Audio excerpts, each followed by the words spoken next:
I've learned so many spells, but what if the other students have too? Shaking her head, Melissa pushed those thoughts aside. She couldn't afford to second-guess herself, not now. Not when so much was riding on her performance. I'm basically carrying the reputation of a whole group of people on my shoulders. That's so crazy. As she approached the training area, she spotted a familiar figure waiting for her. Raven stood at the edge of the grounds, her black hair pulled back into a tight bun, her gray eyes fixed on the ground. "Good morning," Melissa called out. Raven merely nodded in response. Melissa frowned slightly as she drew closer. Immediately, she felt something was off about her training partner today. She was pretty sure others wouldn't notice. To anyone else, this was just Raven as usual. But to Melissa, who had interacted with her almost every day for the past 3 months, something was odd. Raven was always reserved, but this morning she seemed particularly distant, even for her. Is something bothering her? She considered asking about it right now, but there was no time to dwell on whatever was the case. At least, not at this moment. They had work to do. Ready to get started? Melissa asked with a smile, grabbing one of the wooden practice swords. Raven responded by drawing her own weapon. They began their usual routine, trading blows and parries. But even as they moved through the motions, Melissa could sense a tension in Raven's form. A tightness in her shoulders that wasn't usually there. And she broke. She had meant to give Raven her space, but that lasted all of a few minutes until Melissa was just too curious not to say, "Is everything okay?" Melissa ventured, ducking under a particularly vicious slash. Raven didn't respond. Her eyes narrowed in concentration as she pressed her attack. Melissa adjusted, focusing back on the practice session. Later, she tapped out. Okay, let us take a moment," Melissa said. She couldn't train like this, not with this strange, oppressive atmosphere hanging over them. Raven just nodded and went silent again. What do I? I'm nervous," she admitted, the words tumbling out before she could stop them. About the tournament, I mean. She just wanted to say something, anything that would get Raven talking. Even if it was with those usual, sort of rehearsed answers of hers. Raven's blade faltered for a moment, a flicker of surprise crossing her face. But she quickly recovered. "I know it's just a school competition," Melissa continued, taking advantage of the brief lull in their sparring. "But it feels like so much more than that. Like if I can succeed here, if I can prove myself, maybe I can start to change the way people see him. Maybe I can show them that we're more than just slaves and servants." She chuckled awkwardly. "I don't know. You must think that is pretty stupid, right?" Raven didn't answer. "Thinking I can change the world with a few fancy sword moves. But I feel like I have to try." Raven's brow furrowed, a hint of annoyance creeping into her expression. For a moment, Melissa thought she might actually respond. But instead, the dark-haired girl simply pressed her lips into a thin line. Melissa felt a bit of disappointment, but she didn't press the issue. If Raven didn't want to talk, she wouldn't force her. But she'd want to try, and she had. They continued their training in silence, the only sound the clashing of their blades and the occasional grunt of exertion. But even as they worked, Melissa couldn't shake the feeling that something was wrong. Raven's movements were stilted, almost mechanical, lacking their usual fluidity. She wanted to ask what was up. Clearly, something was troubling Raven, and Melissa wanted to know what. But she guessed that Raven would only retreat further if pushed. So instead, she remained focused on the training. After a while, Melissa poured all of her doubts and fears into each swing of her sword, channeling her nerves into this moment.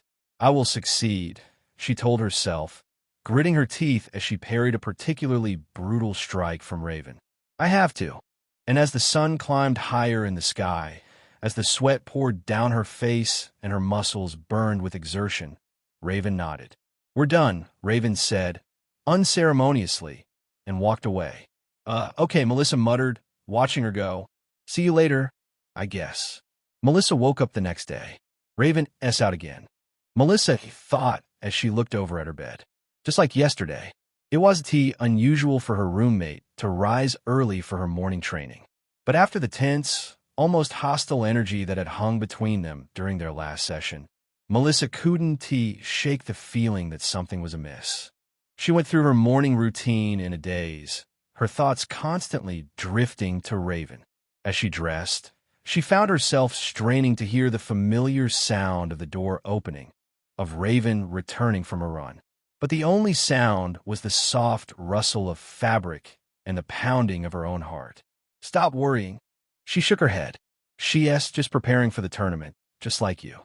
Everything's fine." The classroom buzzed with its usual morning energy. But as Melissa walked in, she couldn't help but scan the room, her eyes instinctively seeking out the one face that had been conspicuously absent this morning. "Nordabin," she noted. Again, Melissa made her way over to her seat, which meant that Isabella now had her own seat. But as Isabella fell on Melissa's lap, as usual, she noticed the look on Melissa's face. "What's wrong?" she asked. Melissa sighed. She debated brushing off the question, but the need to confide won out. "It's Raven," she murmured, her voice low. "Our last training session. Something was off. She seemed, I don't know, angry, almost hostile.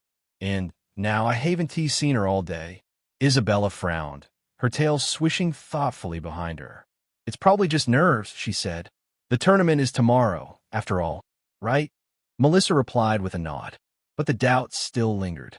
"You're right," she said, forcing a smile. "I'm sure that's all it is." The library was quiet, the soft rustling of pages and the occasional whisper, the only sounds breaking the studious silence. Melissa and Armia sat side by side, books and scrolls spread out before them, their heads bent in concentration. They were reviewing spells, going over some intricate incantations and gestures that could mean the difference between victory and defeat tomorrow. But even as Melissa mouthed the words, even as her fingers traced the patterns in the air, her mind was elsewhere. "Where is she?" she thought. "It's not like Raven to miss an entire day of classes." She glanced at Armia, wondering if she should voice her concerns. She decided not to. After the tournament, she told herself, trying to focus on the spells before her. "After the tournament, I'll find Raven and talk to her. I'll figure out what's going on." Night had fallen, the academy hall silent and still. Melissa lay in her bed, staring at the ceiling. The clock on the wall ticked relentlessly, each second a reminder of Raven's continued absence. Midnight, Melissa thought, her heart heavy. She has never been out this late before. She couldn't stand it anymore. The waiting, the worrying, the not knowing.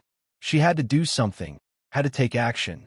In a burst of resolve, Melissa threw off her covers and quickly dressed, not bothering with her usual attire. A simple shirt and shorts would suffice. She wasn't going far, after all. She just wanted to walk around the academy a bit. Melissa crept out of the room, her footsteps soft on the stone floor. The hallway was deserted, the other students long since retired to their beds. She made her way down the stairs and out into the night. And there, standing in the middle of the courtyard, was Raven. For a moment, Melissa felt a rush of relief. "Oh, thank goodness. There you are." But then Raven turned, and Melissa's blood ran cold.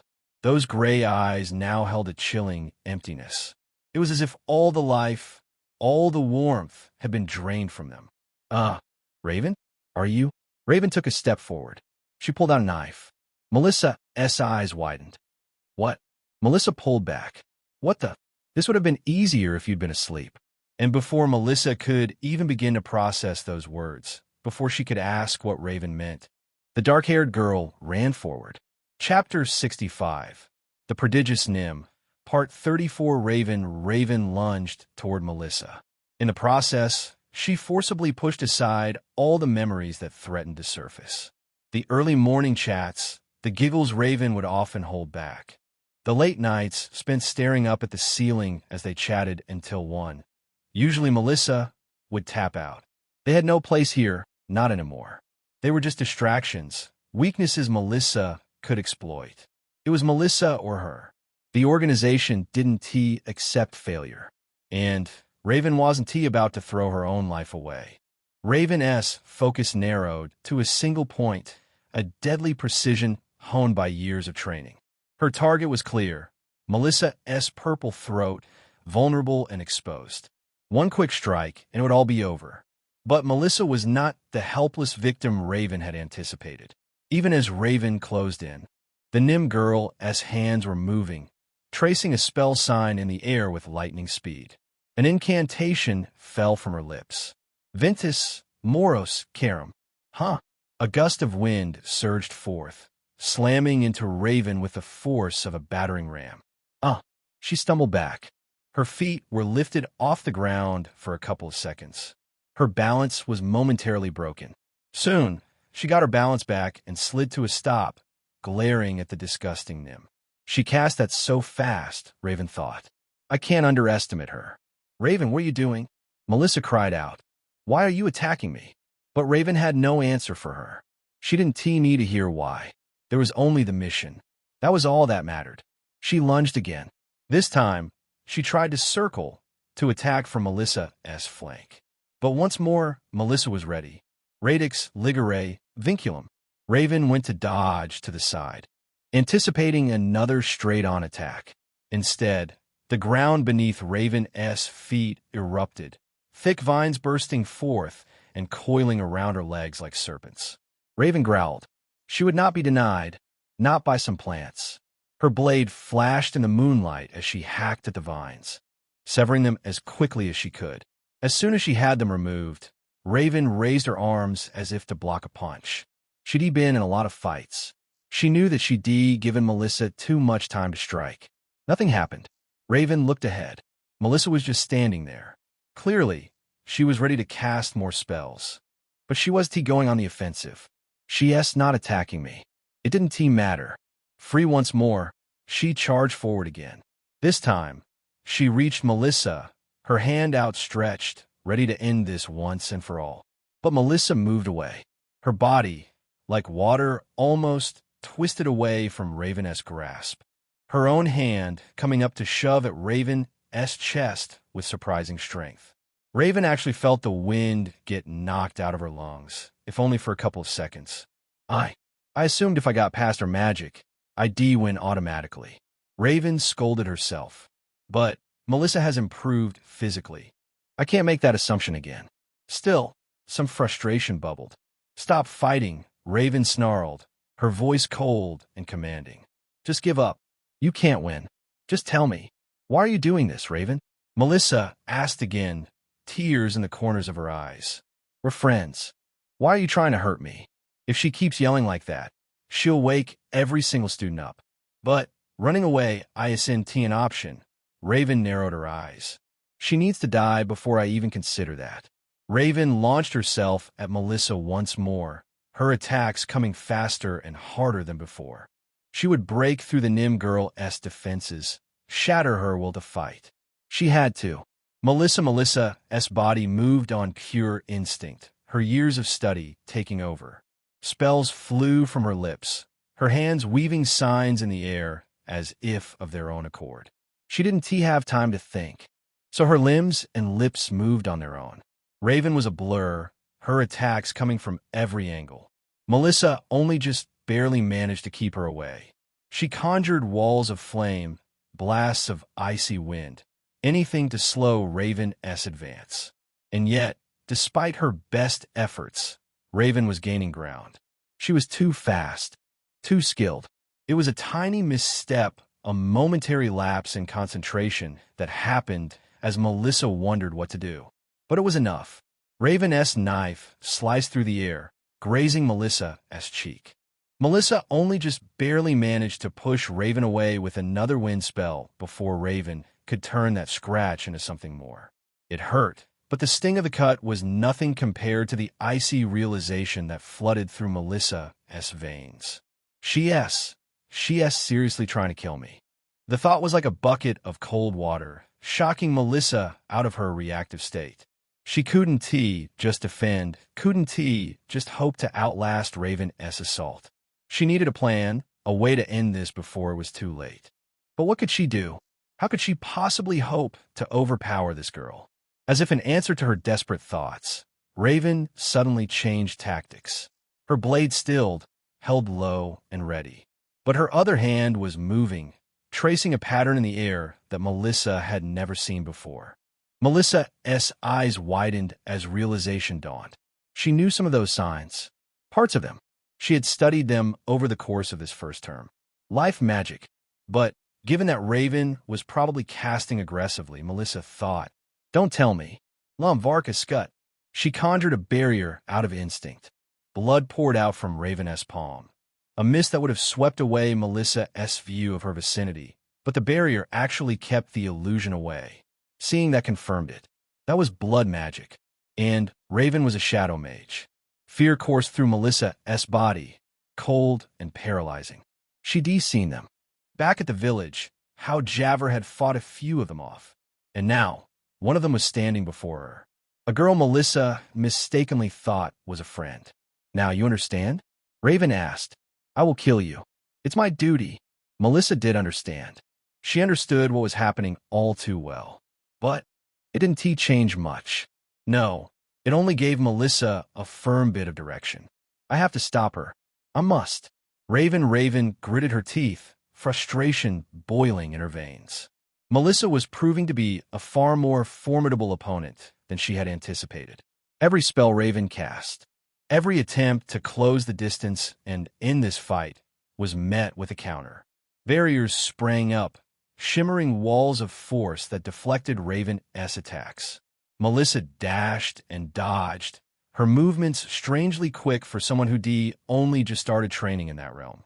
And when Melissa tried to strike back, her own spells were strong and well-aimed. It wasn't that Raven feared for her life.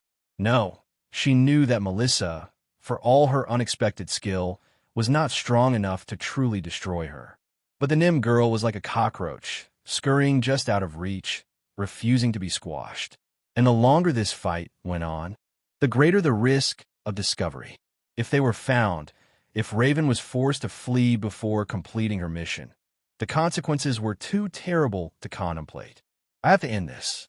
Now, with a snarl of rage, Raven doubled her efforts. She poured every ounce of her training, every shred of her dark power into her attacks. Blood magic mixed with shadow, a deadly cocktail of forbidden arts. But Melissa was ready. Even as Raven's spells screamed towards her, the Nim girl was moving.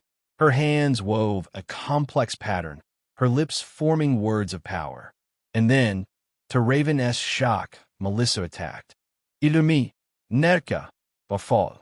A sphere of blue flames, so bright it seared Raven's eyes, burst from Melissa's outstretched hand. It moved with incredible speed, crossing the distance between them in the blink of an eye. Raven tried to dodge, tried to throw up a shield, but she was a fraction of a second too slow. The sphere crashed into her abdomen, and the world exploded into agony. F. A scream erupted from her throat.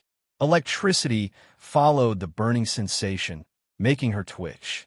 It was pain beyond anything Raven had ever experienced. It felt as though her very flesh was being seared from her bones, as though her insides were being boiled. But even through the haze of pain, even as her body screamed for mercy, Raven's training held firm. She pushed through the agony, forced herself to keep moving, to keep fighting. She staggered forward, her blade still clutched in her hand. She had to reach Melissa, had to end this before it was too late. "Stay back, Raven," Melissa yelled out. "I don't want to hurt you, but I will if I have to." Raven laughed, the sound harsh and bitter. Stay back. Give up? It was not an option. Not for her. Not ever. She gathered herself, preparing for one final, desperate charge. She would reach Melissa, even if it killed her. She would complete her mission and fulfill her duty. But before she could move, before she could take a single step, a new voice cut through the night. Well, what do we have here?" Both girls froze, their heads snapping toward the sound. And there, standing at the edge of the courtyard, hands tucked casually into her pockets, was Professor Miria. Raven's heart sank, a cold dread settling in her gut. "Master," she muttered. Melissa's mind reeled as she heard Raven utter that word. "Oh shit," as the woman walked towards them, her steps calm and measured, Melissa felt a chill run down her spine. The older lady's presence filled the courtyard, a palpable aura of power and authority. Miria's gaze swept over the scene, taking in the scorch marks on the ground, the blood spatters from Raven's magic. But when she spoke, it was as if Melissa wasn't even there. "Raven," she said, her voice cold and disapproving. "I must say, I'm disappointed in you. I had suspected that your attachment to this girl would compromise your ability to serve as shadow mages. It seems I was right." Melissa's eyes widened, her heart pounding in her chest. Raven, too, seemed shocked by this revelation. What? "Master, Raven began, but Miria cut her off with a sharp gesture. "You were right," Miria said, staring her down. "About the timing of the assassination being strange. I mean, this was a test, Raven. One that you have failed miserably, I might add." Miria began to pace, her hands clasped behind her back. The original plan was simple. Eliminate the Nim girl quickly and quietly. But I saw an opportunity. A chance to test your loyalty, your commitment to our cause. She turned, fixing Raven with a piercing stare. "I delayed the order. Allowed you time to get close to her. I wanted to see if you would let your emotions cloud your judgment. And now, I have my answer." Raven seemed stunned. She opened her mouth to speak, to demand answers probably, but before she could utter a word, Miriam moved. It was so fast, so sudden, that Melissa barely had time to register what was happening. One moment, Miria was standing still. The next, her hands were weaving a complex pattern in the air, her lips forming words of power. Melissa saw the spell sign and recognized the telltale signs of elemental magic. She tried to counter, to throw up a shield, but she was too slow. Her mind moved faster than her hands and lips this time. A wave of air slammed into her, lifting her off her feet and sending her flying. She heard Raven cry out as she, too, was caught in the blast. They both hit the ground hard, slammed into it like they'd been dropped from above. The impact driving the air from Melissa's lungs. She gasped, struggling to breathe through the pain. Raven, somehow, was on her feet first. She staggered towards Miria, her hands outstretched in supplication. "Master, please," she begged, her voice raw with desperation. "Give me another chance. I can do this. I can prove myself to you." But Miria's face was indifferent. "Oh no, second chances aren't affordable to our people, Raven. Not in this struggle. The moment you start feeling anything for these vermin, you've already been too compromised. You have shown yourself to be weak, unworthy of the power we wield. And weakness cannot be tolerated." Melissa's heart clenched at the utter despair in Raven's eyes. Despite everything, despite the fact that this girl had just tried to kill her, she couldn't bear to see it. Gritting her teeth, Melissa forced herself to her feet. She stepped forward, placing herself between Raven and Miria. "Stop," she said, her voice shaking but determined. She poured what little essence she had left into her hands. "I want to let you hurt her." Miria's eyebrows shot up, a look of incredulous amusement on her face. "Are you really stupid enough to try and help the woman who just tried to kill you? Ah, well, fine. I guess I may as well deal with you first." Melissa swallowed hard, her fists clenching at her sides. "I may not be able to match Miria in power," she thought, her mind racing.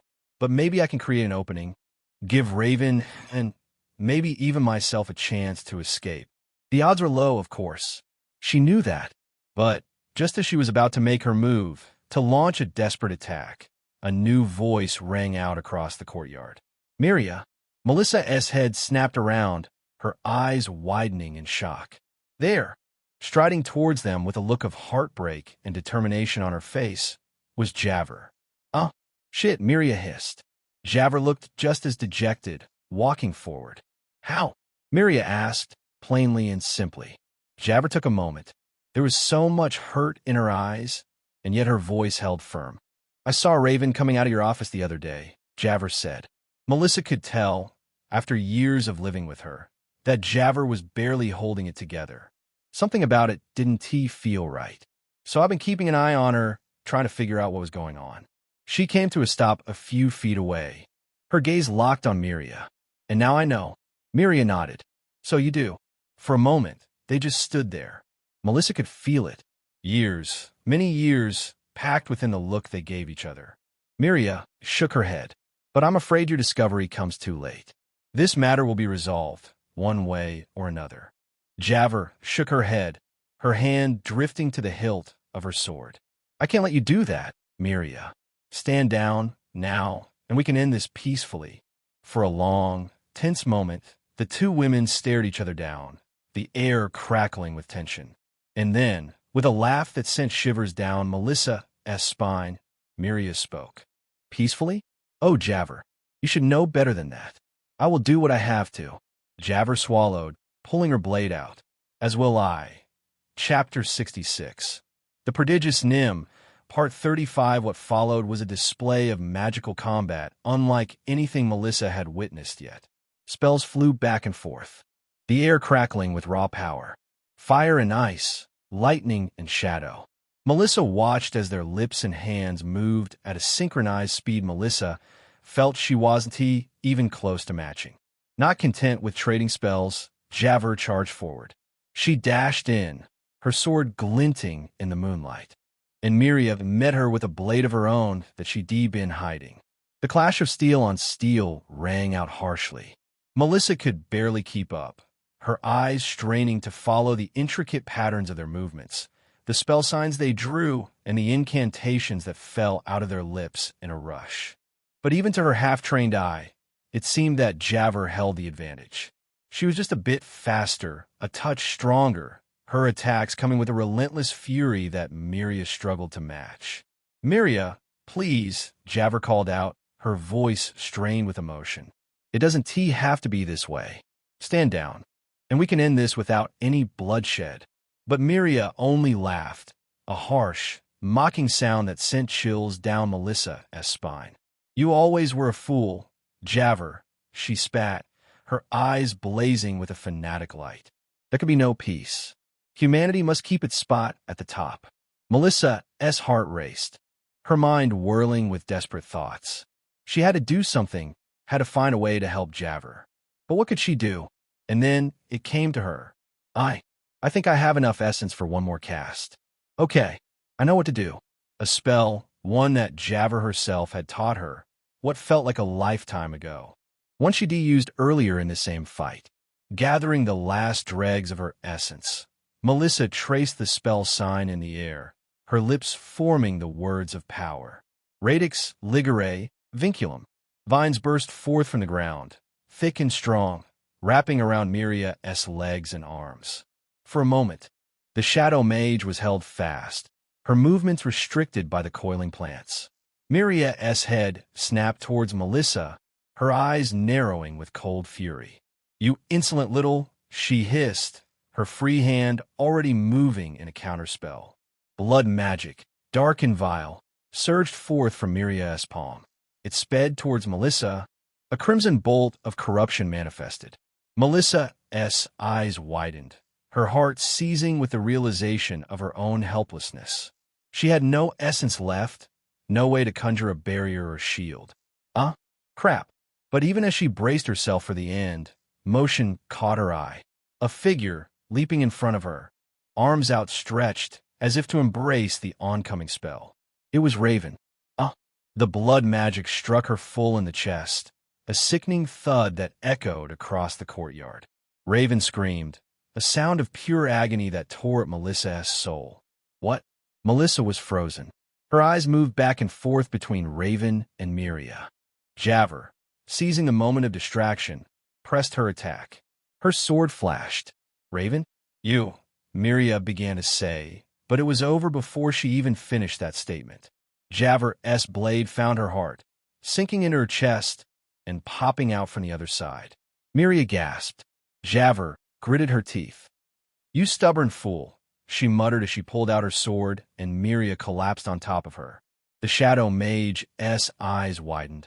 A look of shock and disbelief etched across her face. She staggered back, her hands clutching at the wound. Dark blood seeping between her fingers as she clutched the spot Javert had just stabbed. That was the only word Melissa heard. She said more, but the rest of the sentence didn't reach Melissa's ears, or what Javert said in return. Then Miria slumped over, hitting the ground with a light thud. Just like that, it was done. Javert stood over her, her chest heaving with exertion and emotion.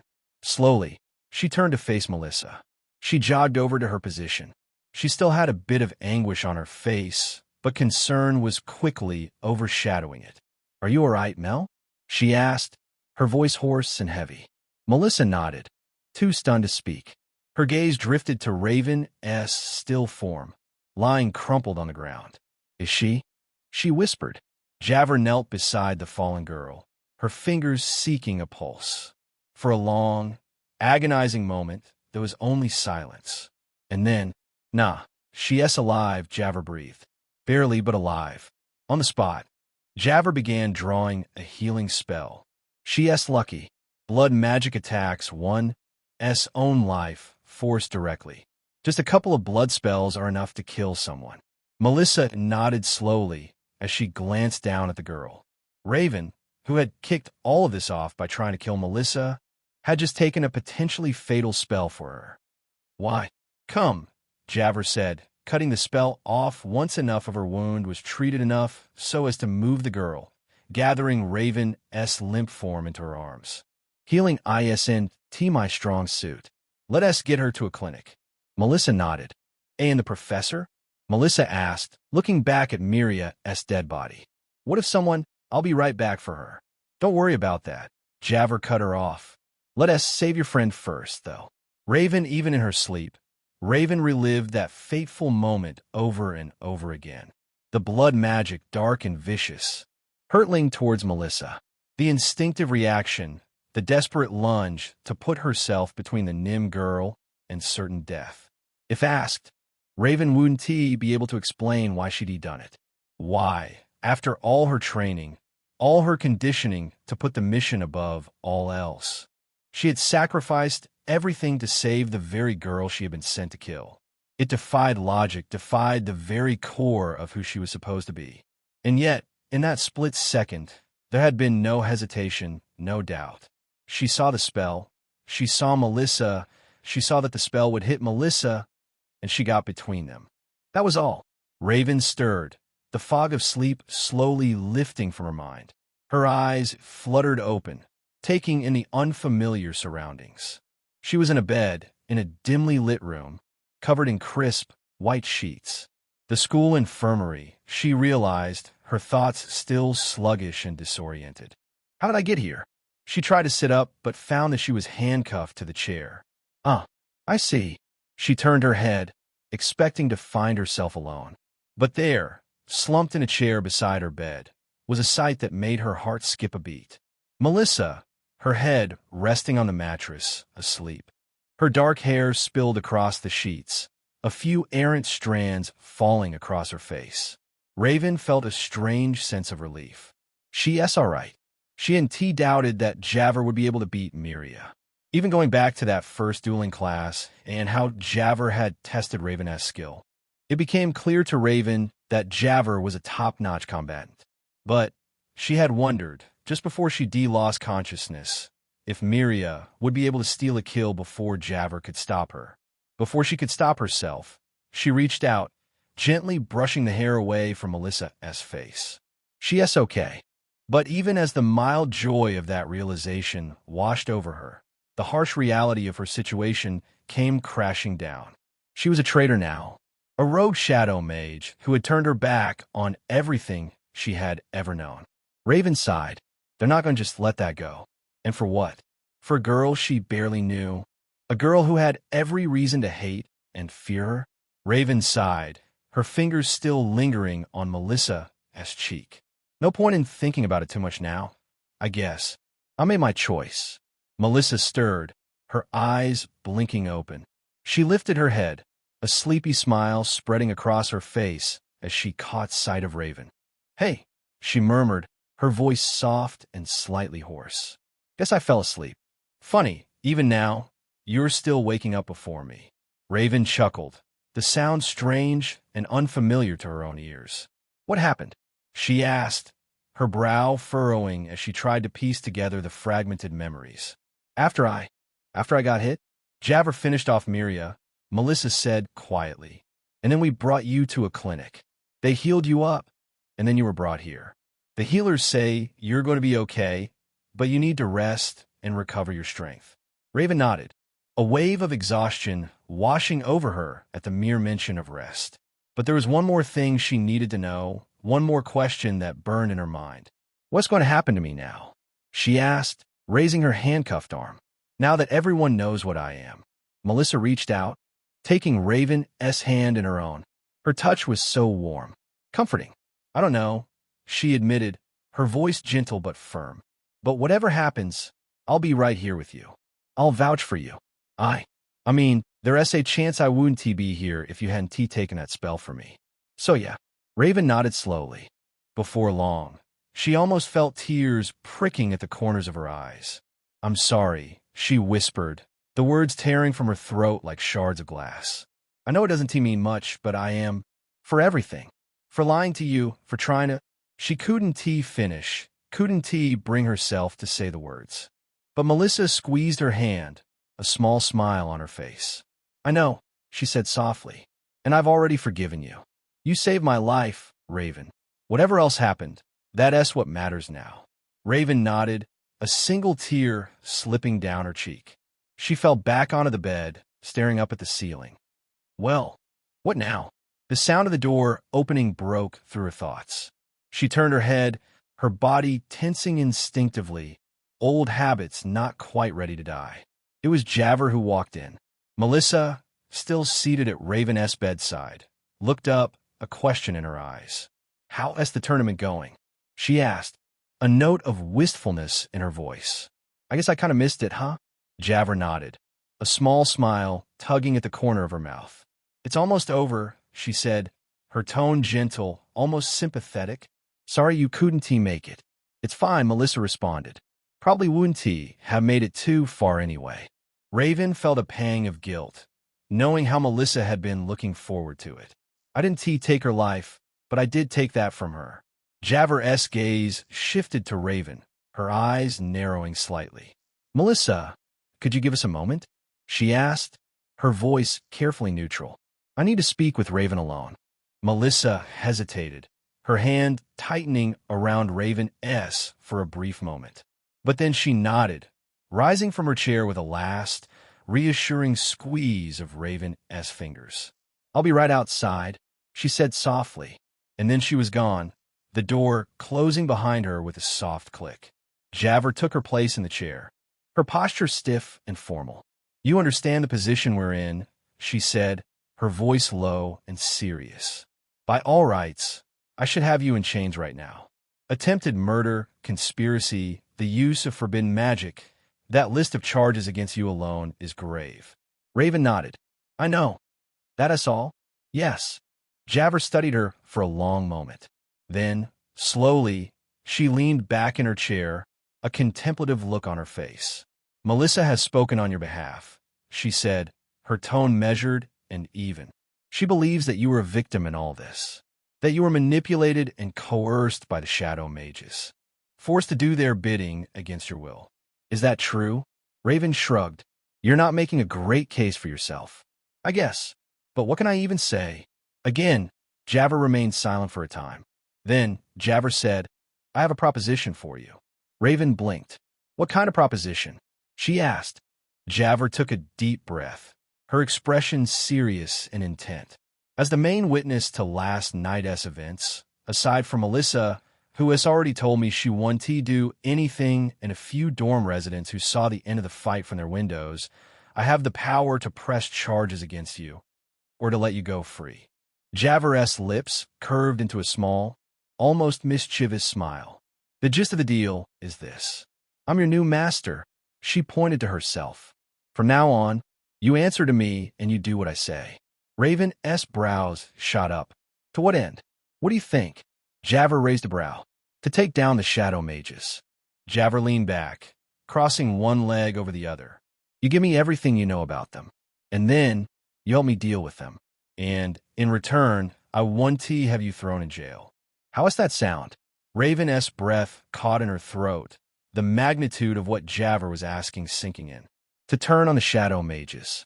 To betray the only family she had ever known. It was a daunting prospect.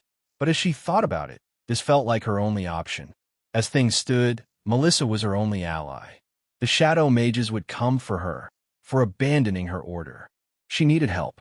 I'll do it, she said, her voice steady and resolute. I'll tell you everything I know, as long as you help me when they inevitably come to kill me.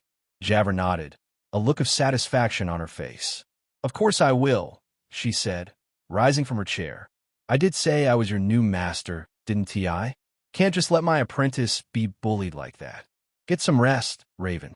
We'll talk more when you're stronger. She turned to go, but paused at the door, looking back over her shoulder. And Raven? She said, thank you for saving Melissa's life. Means a lot to me.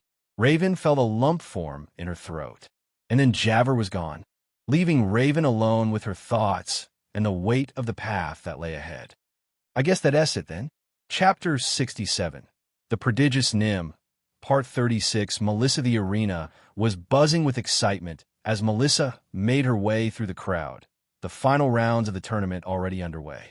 She spotted Armia in the stands, the Darien girl's usually proud posture slumped and defeated. Melissa's heart ached a bit for her. She knew how much the tournament had meant to Armia, how hard she had worked to prove herself on this stage. But Armia had lost. She slid into the seat beside Armia, offering a gentle smile as the Darien girl looked up in surprise. Hey, Melissa said softly, laying a hand on Armia's shoulder. Armia looked away, her golden eyes shimmering with unshed tears.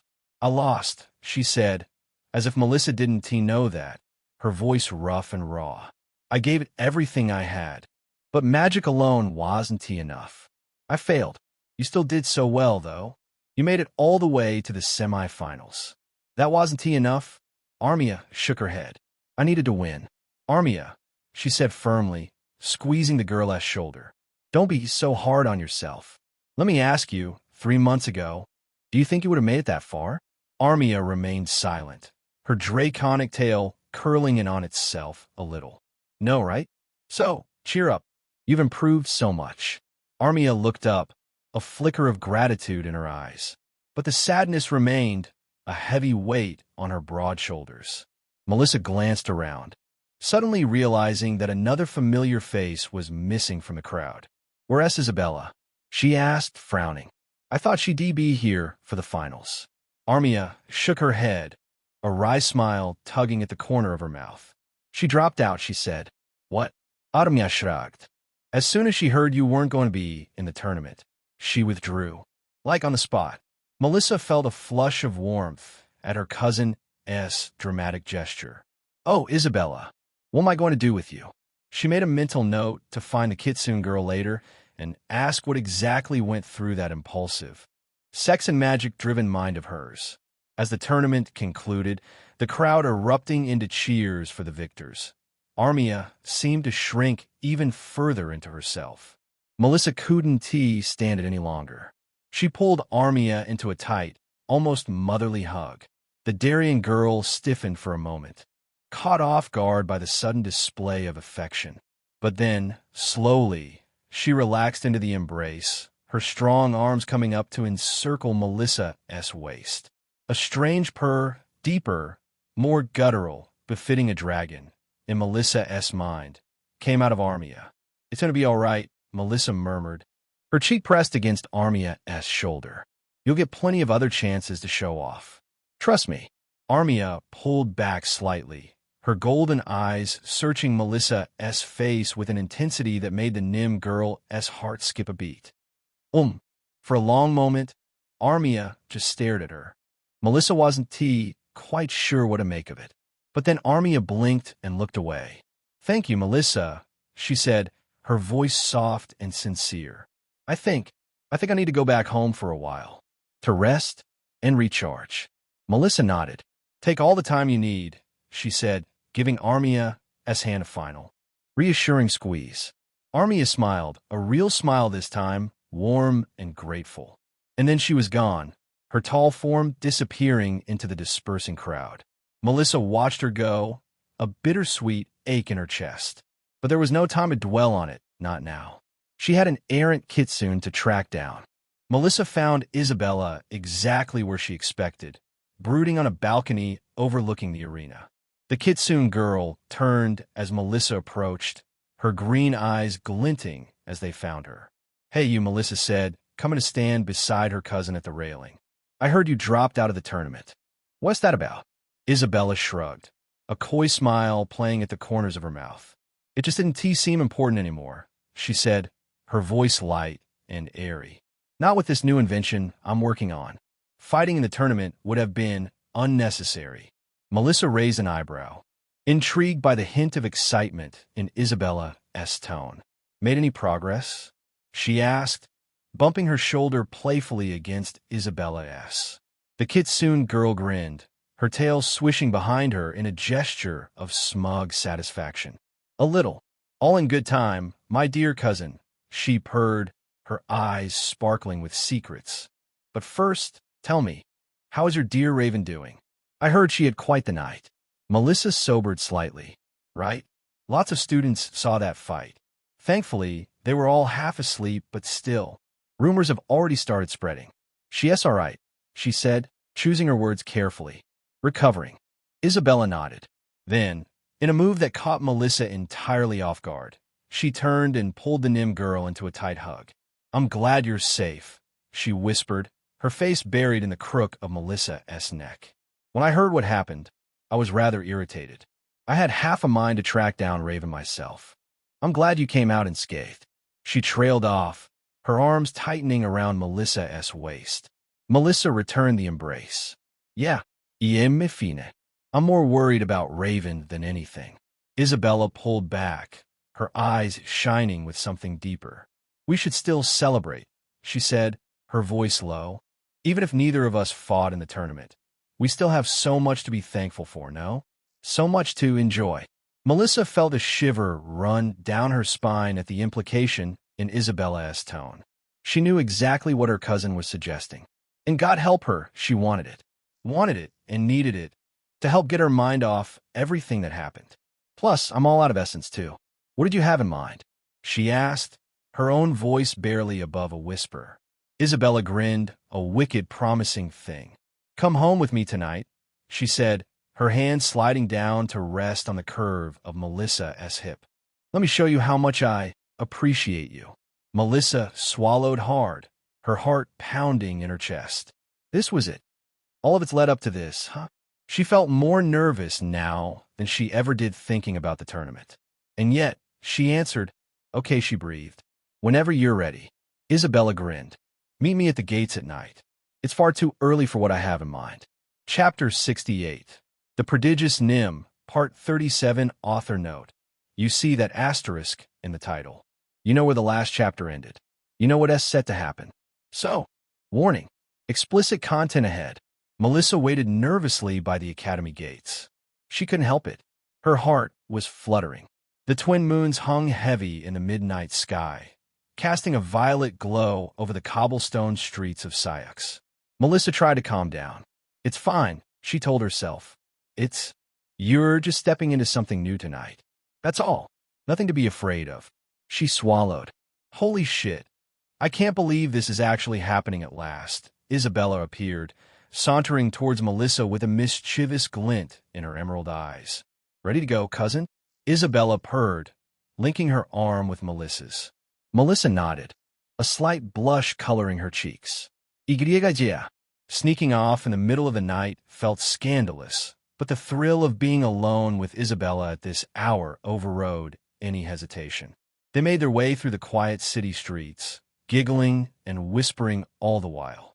Isabella's fluffy tail swished excitedly behind her, occasionally brushing against Melissa's leg and sending shivers up her spine. Before long, they arrived at Isabella's grand family home. As they approached the ornate front door, it swung open to reveal Kimiko, Isabella's mother. "Welcome home, darling." Kimiko greeted Isabella warmly, with a firm kiss on her lips. Melissa was only caught off guard briefly before she remembered. Right. This is normal for Kitsune. She had to fight to keep that in mind as she saw Kimiko squeeze Isabella's ass. So, Kimiko said, "It seems my daughter brought a date home. Greetings, Melissa." "Hi." Melissa bowed, unsure of what exactly she was supposed to do, especially since it seemed pretty damn clear Kimiko knew what was happening here. I mean, what the fuck am I supposed to say? "Hey there, Auntie. Your daughter's been teasing me for the past several months, and today I'm finally going to let her have it. They'll leave you two to your fun," Kimiko said with a wink. "I'm off to bed. Don't stay up too late now." With a wave, she went her own way. Melissa half expected Isabella to lead them straight to her bedroom. But to her surprise, the Kitsune girl tugged her hand and pulled her towards a different staircase. They climbed up to the second floor, emerging onto a sprawling balcony that overlooked almost the whole city. The night air was cool and sweet, carrying the faint scent of jasmine from the garden below. Isabella leaned against the balcony railing, the breeze ruffling her pink hair as she gazed out at the twinkling lights of Syux. "It's beautiful, isn't it?" Isabella murmured, her voice soft. "The city, the moons, the stars. Everything in Syux seems more magical at night. Wouldn't you agree?" Melissa joined her at the railing, their shoulders brushing. She took in the stunning view, the violet-hued city stretching out before them, and the moons above. "Why, it's beautiful." A slow smile spread across Isabella's face. She turned to face Melissa, her emerald eyes sparkling with affection and desire. She leaned in, whispering in Melissa's ear. "I'm so glad you like it," she purred. "But, as beautiful as this view is, it pales in comparison to the stunning creature standing beside me." Melissa's heart skipped a beat. She swallowed. "How is she this good?" A rosy blush bloomed across her cheeks as the Kitsune girl closed the distance between them, snaking her arms around Melissa's waist and pulling her close.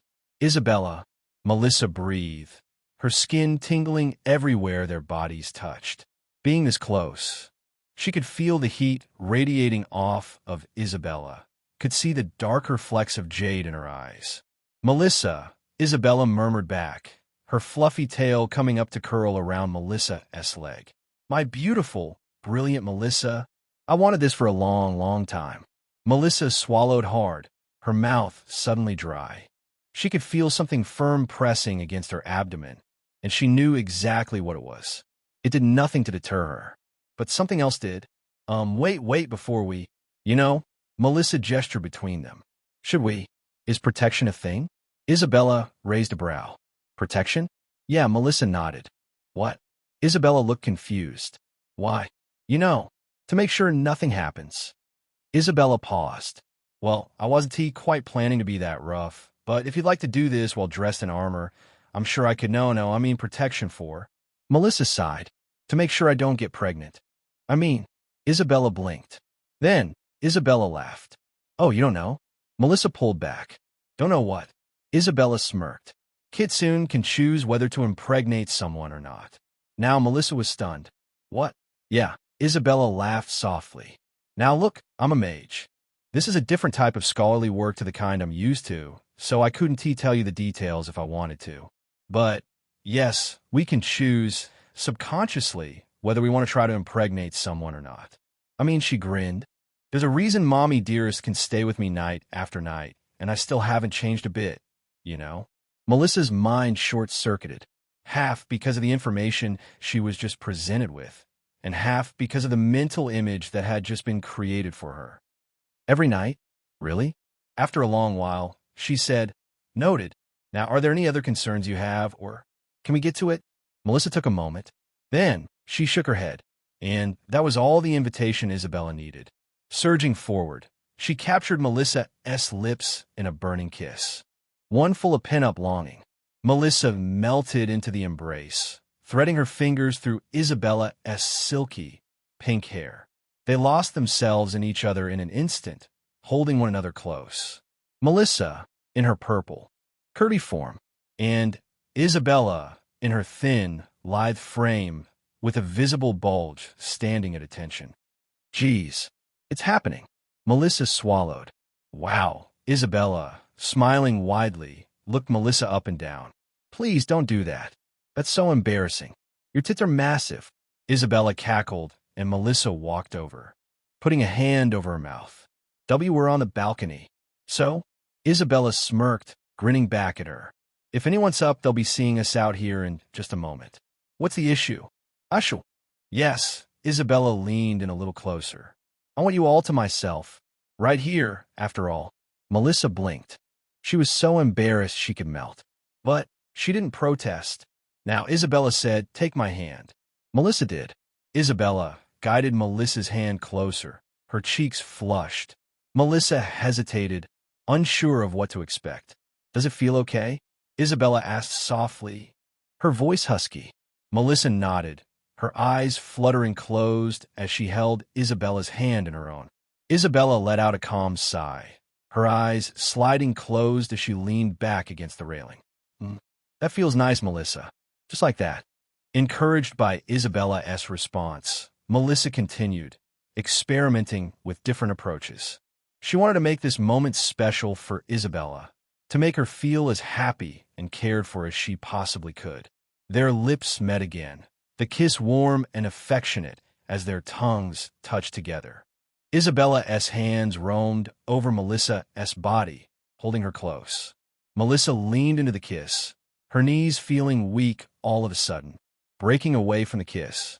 Isabella pressed Melissa against the balcony, her eyes dark with emotion. I want to be close to you, she whispered, her breath warm against Melissa's ear. Let me show you what's to come. Isabella knelt gracefully, her fingers gliding down Melissa's arms, teasing, drawing shivers from her cousin's body. Content removed. Explicit sexual scene depicting Barado. How much practice has she gotten? Each stroke was deliberate. Each caress an expert motion that sent waves of electricity coursing through Melissa's body. The tail behind Isabella swished in rhythm with her movements, brushing against Melissa's legs, adding another layer to the already overwhelming sensations. Oh God, Isabella, Melissa gasped, her voice breathless, her grip tightening. Isabella hummed in response, her fox ears twitching, the vibrations making Melissa's legs tremble. She leaned in closer, pressing a soft kiss against her, her hands gently resting on Melissa's hips to keep her steady. The sounds of the city below seemed to fade. Melissa's world narrowed to the point of contact, the overwhelming intensity of the moment that Isabella was orchestrating against her. It was almost too much. Just when Melissa felt herself unable to hold on any longer, Isabella stopped. She pulled away, her expression soft and knowing. Her emerald eyes filled with a dark, unfulfilled hunger. Not yet, Isabella murmured, her voice thick with desire. She stood, her hands never leaving Melissa's body, guiding her, turning her to face the balcony railing. Hold on. Melissa's mind was a haze, her body aching for more, as Isabella lifted one of her legs over the railing. Oh, Melissa had never felt quite as exposed as she did then. Isabella positioned herself, leaning in close against Melissa. She took a moment, clearly savoring the sight of Melissa before her, vulnerable and trembling. Look at you, Isabella whispered with her lips at Melissa's ear, her voice low and teasing as she ran a hand down Melissa's leg, resting it gently at her side. Already so worked up, and we've barely begun. To an extent, Melissa was embarrassed to hear that. The gap in experience here was as wide and deep as an ocean. And yet, she felt her pulse quicken.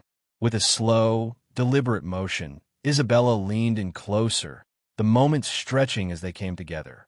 Melissa's breath caught, a gasp escaping her lips as the intensity of the connection overwhelmed her. Isabella felt closer with every passing moment. Isabella, Melissa breathed, her hands gripping the railing, her knuckles white.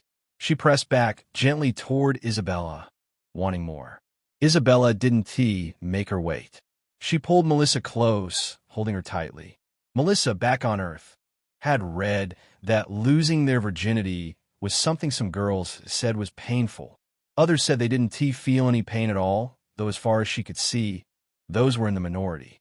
Be it because the latter was right or because Nim had different physiology, Melissa was surprised regardless that it didn't hurt at all. Isabella stayed still for a moment, taking in the closeness of the moment with Melissa before she began to ease in. The pace was slow at first, almost deliberately so. The D just started and Melissa wanted her to go faster. Isabella's tail wrapped around Melissa's leg, holding her close, steadying her as the rhythm intensified. Every thrust, every movement felt so calculated. Precise. It was torture. Actual torture. Torture that made Melissa wonder one thing as soon as Isabella got going. This feels so right, she thought, her jaw hanging open and her tongue almost spilling out on its own. Holy shit, I can feel it. It's like this is what I'm meant for. Discovering the feeling of being overwhelmed like this was almost akin to tasting water after going 30 days without a single drink. Her voice grew louder, her body trembling, her mind consumed entirely. Please, she said, her voice breaking. Isabella, please. Isabella's lips curled into a smile, her eyes never leaving Melissa's face. Please what? Isabella asked. Melissa bit down on her lip. Please. I shall do. Isabella obliged. Isabella's smirk widened, a predatory gleam in her eyes. She pulled out abruptly, drawing a whimper of protest from Melissa. Before Melissa could even process the loss, Isabella grabbed her, maneuvering her effortlessly away from the railing. Isabella brought Melissa down. She pressed Melissa's face down to the cool marble floor, the sudden temperature change sending a shock through her flushed skin. Isabella's hands gripped Melissa's shoulders, holding her firmly in place. Melissa's heart raced, her breaths coming in short bursts. Perfect, Isabella murmured, her voice dripping with satisfaction. She leaned close to Melissa, teasing her again, then moved indecisively, holding nothing back in one powerful motion. HCK, Melissa cried out. More, Isabella commanded, her voice a low growl. Louder. I want to hear you, Melissa. I want the city to hear you. Let them all know I'm claiming you tonight. As far as I'm concerned, anyone else who gets to be with you after me is just a guest in my home, Melissa replied, overcome with emotion as Isabella held her close. It was seriously impressive how Isabella was moving right now. She had a way of getting under Melissa's skin. Melissa's mind was a haze, her senses overwhelmed. She could feel herself unraveling, the intensity building to an unbearable peak. She was speechless even. Tears welled at the corners of her eyes. Her face pressed down, her thoughts fragmented. She was aware only of Isabella's presence overwhelming her, consuming her, breaking her down. Isabella's movements grew even more intense, her pace relentless. Melissa felt herself teetering on the edge, her body quivering with overwhelming emotion. And then it happened. A wave of intense, overwhelming pleasure swept over her, her muscles tightening sharply as she reached a powerful peak. Melissa cried out, her body trembling. She lost control, fluid spilling out in rhythmic waves, soaking the floor and Isabella's thighs. Isabella's grip tightened on Melissa's hips, their shared intensity filling the room as Melissa cried out. She held on, riding out the moment, prolonging it as much as she could, drawing every last bit of feeling from Melissa's trembling body. When it was over, Melissa collapsed. She couldn't even think. Her body twitched a few times. Melissa felt like, in that moment, all she could think about was when she'd be ready to go another round. Isabella stepped back slowly, her touch suddenly gentle. She turned Melissa over, brushing the hair from her sweat-drenched face, her eyes softening. Liked it? Melissa nodded weakly. Good. 'Cause she grinned, and for a moment Melissa swore she was looking at the devil herself, incarnated into a fox woman. Isabella grabbed one of Melissa's horns and whispered, It's going to be a long night. Chapter 69, The Prodigious Nim, Part 38. Melissa stirred. Her eyelids fluttered open as the morning sunlight filtered through the curtains of Isabella's bedroom. Holy shit, she took a moment to breathe. Can I even walk? Beside her, Isabella's warm, naked body was pressed close, her soft curves fitting perfectly against Melissa's own. She blinked slowly, her mind still hazy with the lingering remnants of last night's activities. The Kitsune girl's fluffy tail was draped across Melissa's waist, her hands possessively resting over Melissa's body. For a long moment, Melissa simply lay there. To be honest, that was better than I could have imagined it would be. She wanted nothing more than to stay like this forever, but a minor feeling in the back of her mind told her that they had likely slept far later than intended.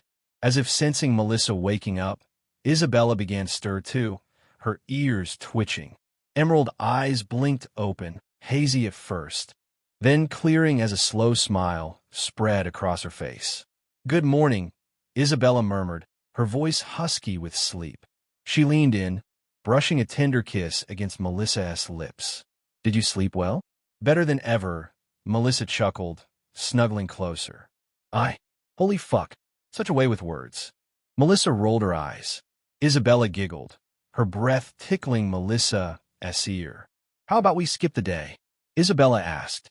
"We could pick up right where we left off." It was an easy offer to shoot down. As tempting as that is, we've both got stuff to do, I'm sure. Just cause the tournament passed doesn't mean I should stop training, you know? Isabella groaned, burying her face in Melissa's hair. "Come on, just a little longer," she pleaded, nibbling on Melissa's ear. Melissa nearly allowed it. "If I say yes, I feel like we won't ever get out of here." Fine. With that being said, they untangled from each other and went to get dressed. Because Melissa hadn't brought anything, she had to borrow from Isabella. Isabella smirked as she watched Melissa try one of her shirts. It was a bit cramped in the chest. I'll just put on my school uniform again. Can't smell that bad, can it? Suit yourself." Soon, the girls managed to dress and make their way downstairs. For some reason, they ended up walking hand in hand. Melissa made no attempt to move away. The rich aroma of coffee and something sweet greeted them as they entered the sunlit kitchen. Kimiko looked up from where she was arranging a tray of pastries, a knowing smile on her face as she took in the girls' flushed faces and joined hands. Well, look who finally decided to join the land of the living," she teased, her eyes sparkling. "I trust things went well?" Isabella grinned, tugging Melissa close and wrapping an arm around her waist as Kimiko watched. "Better than well, mommy dearest. In fact, I dare say it was the best night of my life." Melissa ducked her head, feeling a blush heat her cheeks at Isabella's bold declaration. Kimiko just chuckled. "Hopefully it was worth almost missing breakfast for," Kimiko said, setting down the tray and sauntering over to the girls. Then Kimiko turned to Melissa and gave her a kiss on the forehead. "Thank you for showing my daughter a good time." Then she bent over like she was going to kiss Melissa on the lips. She seemed to catch herself, flinching and stepping back, though. "HM? You're welcome," Melissa said with a blush. "Also, holy shit, someone's mom just thanked me for being with her daughter." She had to take a moment to process that. After a few more seconds of sweet embraces, Kimiko ushered the girls to the table. Pastries and fruit and steaming mugs of fragrant coffee greeted the girls. As they ate, Isabella kept Melissa close, their thighs pressed together and their fingers entwined beneath the table. Eventually, the last crumbs were swept from their plates and the coffee pot ran dry. Just like that, Melissa's time at the summer household would come to an end for the day. Margaret sat on the couch. Hazel was running around in the garden, and neither Javer nor the humaness sister were home right now, so Margaret was mostly by her lonesome. The newspaper was a rundown of the usual events. It felt like every day it was saying one version or another of the same stuff. Update on the war with Raya. Insert person here joining the royal court, etc., etc. A unique distraction did pop up soon, though. Melissa walked into Javer's house that evening, a dreamy smile playing about her lips and a new lightness to her step. Margaret looked up from where she was sitting on the couch, surprise flitting across her face at her daughter's unexpected arrival. "Melissa," she exclaimed, setting aside the newspaper. "I was expecting you today, sweetheart. What brings you by?" Before Melissa could answer, Hazel came bounding into the room from the garden, her little face lighting up at the sight of her big sister. "Melly," she squealed, launching herself into Melissa's arms for a hug. Melissa laughed, scooping Hazel up and twirling her around before settling the giggling girl on her hip. "Hey there, chicken nugget," she cooed, pressing a noisy kiss to Hazel's cheek. "I missed you. What in the world is a chicken? Or a nugget?" As Melissa turned to face her mother, Margaret's eyes widened slightly. Oh, she realized. Melissa had a profound personal experience. It was clear as day. To Melissa herself, there was probably no difference. None she could identify. But the moment she got close to Margaret, two things happened. One, Melissa flashed her the single brightest smile Margaret had ever seen out of her. A smile that blatantly emitted a blissful, glowing contentment. And two, her new scent hit Margaret's nostrils. Margaret blinked. By the gods, she shook her head. "That's intense." Margaret almost got lightheaded. Immediately, she entered mom mode. She needed to sit Melissa down and talk to her about this. Melissa made her way over to the couch, plopping down beside Margaret and snuggling Hazel into her lap. She leaned over, pressing a quick kiss to her mother's cheek. "I just wanted to come see you," Melissa said, her voice warm with affection. "And I also needed some new clothes. For, reasons." Margaret reached out, smoothing a wayward lock of hair from Melissa's face. "Well, I'm always happy to see you, sweetheart," she murmured. "And you're right. It has been a bit since we've had some quality mother-daughter time. So, now, how do I approach this?" She paused, studying Melissa's face for a long moment. "You seem different," Margaret observed, her tone gentle but probing. "Happier. More at peace. Did something happen?" A soft blush stole across Melissa's cheeks, and she ducked her head, a shy smile on her face, her tail wiggling behind her. "Goodness, my daughter is not subtle."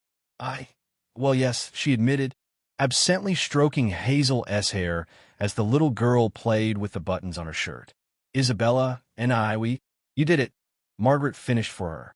She didn't want to get too vulgar with Hazel right there. Melissa blushed intensely, but she kept on smiling. "Igreja, congratulations." She clapped twice. "I take it you had a fun time?" Melissa's smile widened, her whole face lighting up. "It was amazing, Mom. I didn't think it would feel like that. So right and perfect." Margaret chuckled, reaching out to pat Melissa's knee. "It helps that your first time was with someone who, if my eyes didn't deceive me, clearly knew what she was doing. But yes, that is how it's meant to feel. Not just with her, but with anyone you like." "Really?" "Indeed. For us, anyway." Margaret leaned back, legs crossed. "It's a beautiful thing," she said. "But sweetheart, there are some things we should talk about. Now that you're taking this step." Melissa blinked, tilting her head. "What do you mean?" she asked, shifting Hazel on her lap as the little girl began to doze off. In an instant, Hazel got bored and ran off into the garden again. Margaret took a deep breath, choosing her words carefully. "Sweetheart, do you remember what we've talked about over the years? About the effects Nim can have on others, especially as we mature?" Melissa nodded slowly, her brow furrowing as she tried to recall the specifics of those long-ago conversations. "Yeah, I remember," she said, her voice a bit uncertain. "Pheromones, right? And how they can influence people's emotions and desires." "Exactly," she confirmed. "As a Nim comes of age, like you have now, those pheromones grow stronger and stronger. And they peak on the day you first become intimate with someone and then settle into something more manageable, like a particularly alluring perfume." Melissa nodded slowly. Margaret shifted. "The thing is just now." "Well," Margaret cleared her throat. "I felt them." "Melissa," she put on a serious face, "your pheromones, they're different. Stronger than any I've ever encountered before." Melissa's eyes widened. "What do you mean?"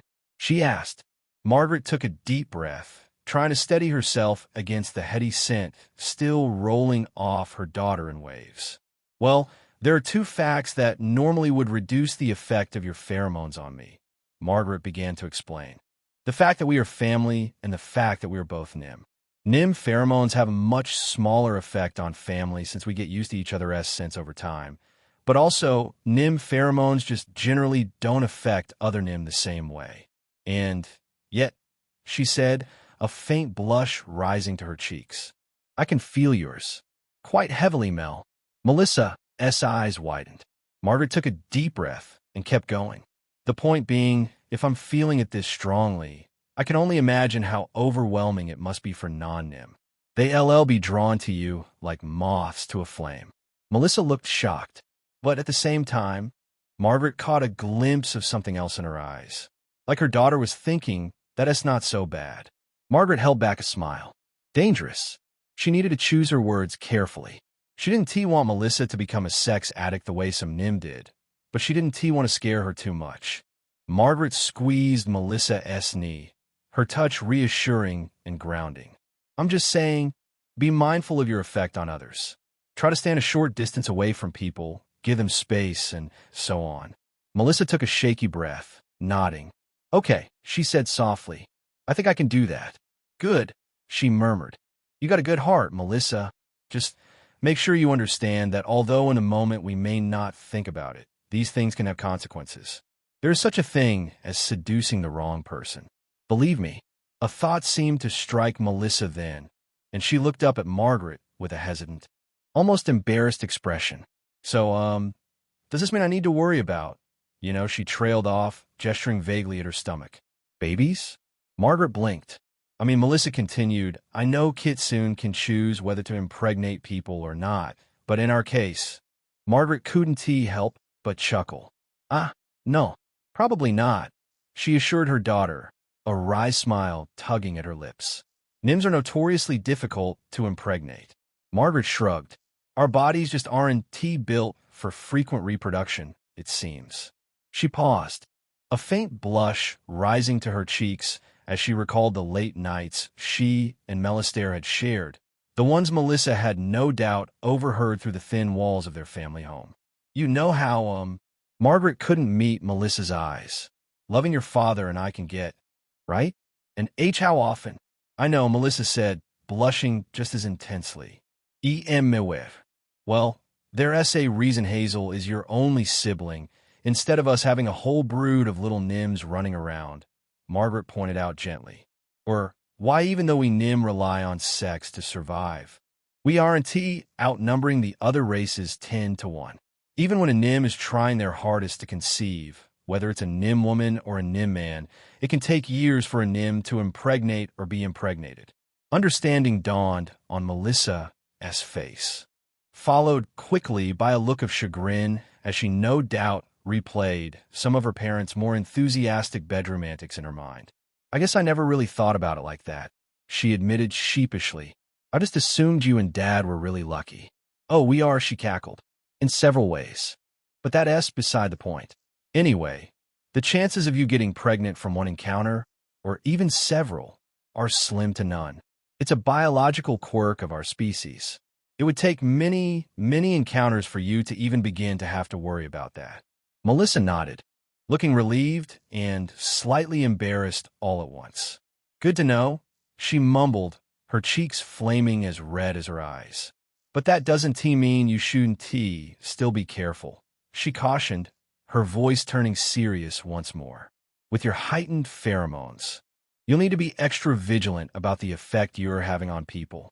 Melissa sat up straighter, meeting her mother's eyes with a look of solemn understanding. I will be, she vowed. Margaret smiled back at her. Good girl. Then, Margaret stood up. Now, if you'll excuse me, I'm going to go lie down for a bit. Mom? Melissa called out, but Margaret didn't stop. She needed a walk. She had been hiding it all this time, but she felt she couldn't hide it anymore. As soon as she was out of her daughter's sight, Margaret fell to her knees. Her body was quivering. Gods, she inhaled sharply. Gods. Her. Why are her pheromones so strong? Margaret rested her back against the wall. It's not normal. Did something happen? Did I give her bad food or something as she grew up? Why is she like this? Margaret received no answer. Chapter 70. Popular Melissa strode through the busy halls of the academy, her footsteps echoing against the polished marble floors. As Melissa wove her way through the crowd, she couldn't shake the prickling sensation of eyes following her every move. It was a feeling that had become all too familiar over the past week. That news, which Melissa had figured would probably spread at some point, had sent shockwaves through the academy. No, through all of Syux. Anonymous testimonies began to surface about the fight that happened. Suddenly, it felt like anyone who had been previously blissfully unaware, all 5 of them perhaps, now knew that there was a Nim on campus, a Nim with enough magical talent to catch the attention of the Shadow Mages, and that they tried and failed to eliminate her. Up until now, all their previous attempts had been firmly swept under the rug. It was part of why she never had to answer for killing any of them. The officials would rather pretend those fights never happened. This one had tea. The details had not spread in the same way, though, thanks in no small part to the people behind the scenes at the academy influencing the local papers. Only a few people knew Miria had been exposed as a shadow mage, and only a handful of people knew Raven had been one as well. This was done so as to limit the amount of eyes on the academy as much as they could anyway. Melissa kept her head high as she walked, ignoring the curious stares and hushed murmurs that followed in her wake. She knew that her newfound notoriety was only partly due to the Shadow Mage incident, though. The other reason, the one that made her skin tingle and her heart race, was far more personal. Her pheromones, unleashed in full force after her passionate night with Isabella, hung in the air around her like an invisible cloak. She could feel it. She could feel it like magic radiating off her. She could see the way her pheromones made eyes glaze and pulses quicken as she passed by. It was an odd feeling, knowing the effect she had on those around her. She'd known since she reincarnated that she was effectively a succubus, of course. But this was her first time genuinely feeling like one, the way every single person who walked past her dam near passed out due to her scent. As Melissa approached the classroom door, she took a deep breath, centering herself, because she could feel her pheromones. Melissa had also already discovered she could manipulate them. Specifically, she could sort of shorten this new aura by about a single foot. Still, she focused on reeling in her pheromones, on keeping them contained within a tight radius around her body. She learned, through trial and error, that a distance of about 4 feet was her current area of effect. With a final, steadying exhale, Melissa pushed open the door and stepped inside. The room was already half full. Students clustered in small groups as they waited for the lesson to begin. As had become normal this week, heads turned at her entrance, eyes widening and nostrils flaring as Melissa passed by people. Melissa kept her gaze forward, making her way to her usual seat in the back corner of the room. Aya, I'm so horny. Is this normal? I mean, it almost feels like my own pheromones are affecting me too. It was a hard feeling to describe. A hunger? An itch? The point was that Melissa was currently fighting the feeling of wanting to tackle the girl sitting to her right, with her short brown hair and cute freckles. It would probably lead to more than a few problems. This is what Mom was talking about, I'm sure. Still, she had to carry on as normal. Settling into her chair, Melissa began to unpack her books and supplies, focusing on the mundane task of preparing for class. She was so absorbed in her thoughts that she almost didn't notice the soft footsteps approaching her desk. But then a familiar cherry blossom scent washed over her, warm and sweet and tinged with just a hint of spice, and Melissa looked up into the dancing emerald eyes of her cousin. "Good morning," Isabella purred, her voice low and throaty. Without waiting for an invitation, she perched herself on the edge of Melissa's lap, her long legs crossed elegantly at the knee. Melissa felt a smile tugging at the corners of her mouth, felt the tight coil of tension in her chest begin to unwind. With Isabella, there was no need for distance or restraint. She found this out too, and Melissa took full advantage of it, pulling her in closer. See, the Kitsune girl seemed resistant to Melissa's pheromones, able to think clearly even at this distance, well within Melissa's strike zone. Is resistant the right word? I wish I could study this effect. Why is Isabella having such an easy time around me? Could it be because she is a Kitsune? I mean, if so, then it's no wonder our races are so fond of each other. I don't know. Morning, Melissa murmured back, leaning back. Isabella grinned, her sharp canines glinting in the sunlight coming in through the windows. So, any chance I can get you to skip class? Melissa rolled her eyes with a smile. No. Yes. Isabella leaned in closer. It was worth a shot. You know, I couldn't stop thinking about you all night.